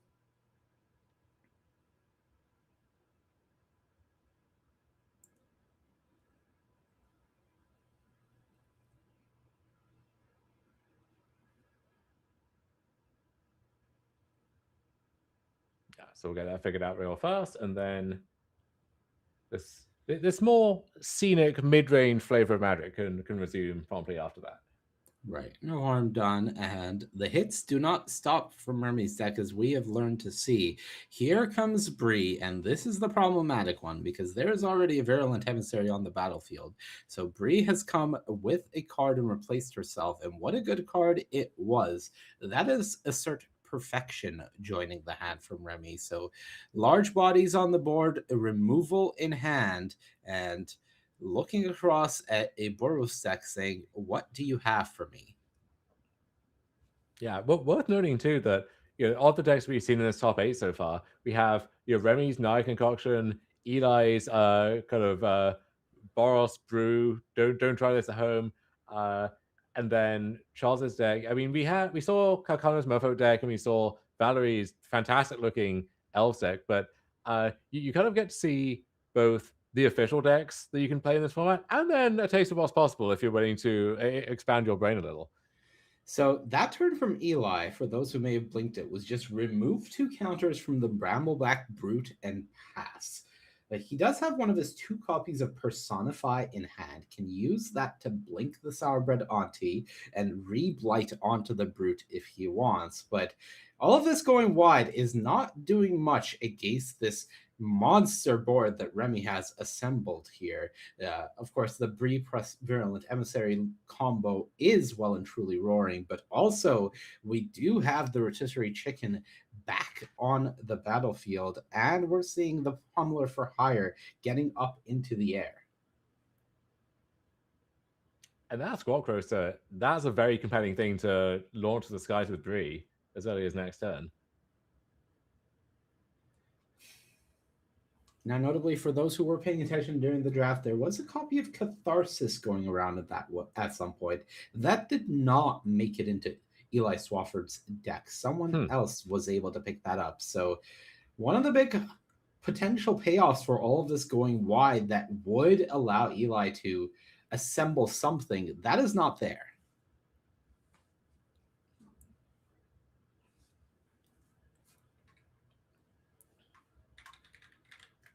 So what is the play here? It is going to be the Flame Chain Mauler, followed by a second copy of Brambleback Brute. Personify still left up, but the problems are mounting. Mountain the draw from Remy Goupil.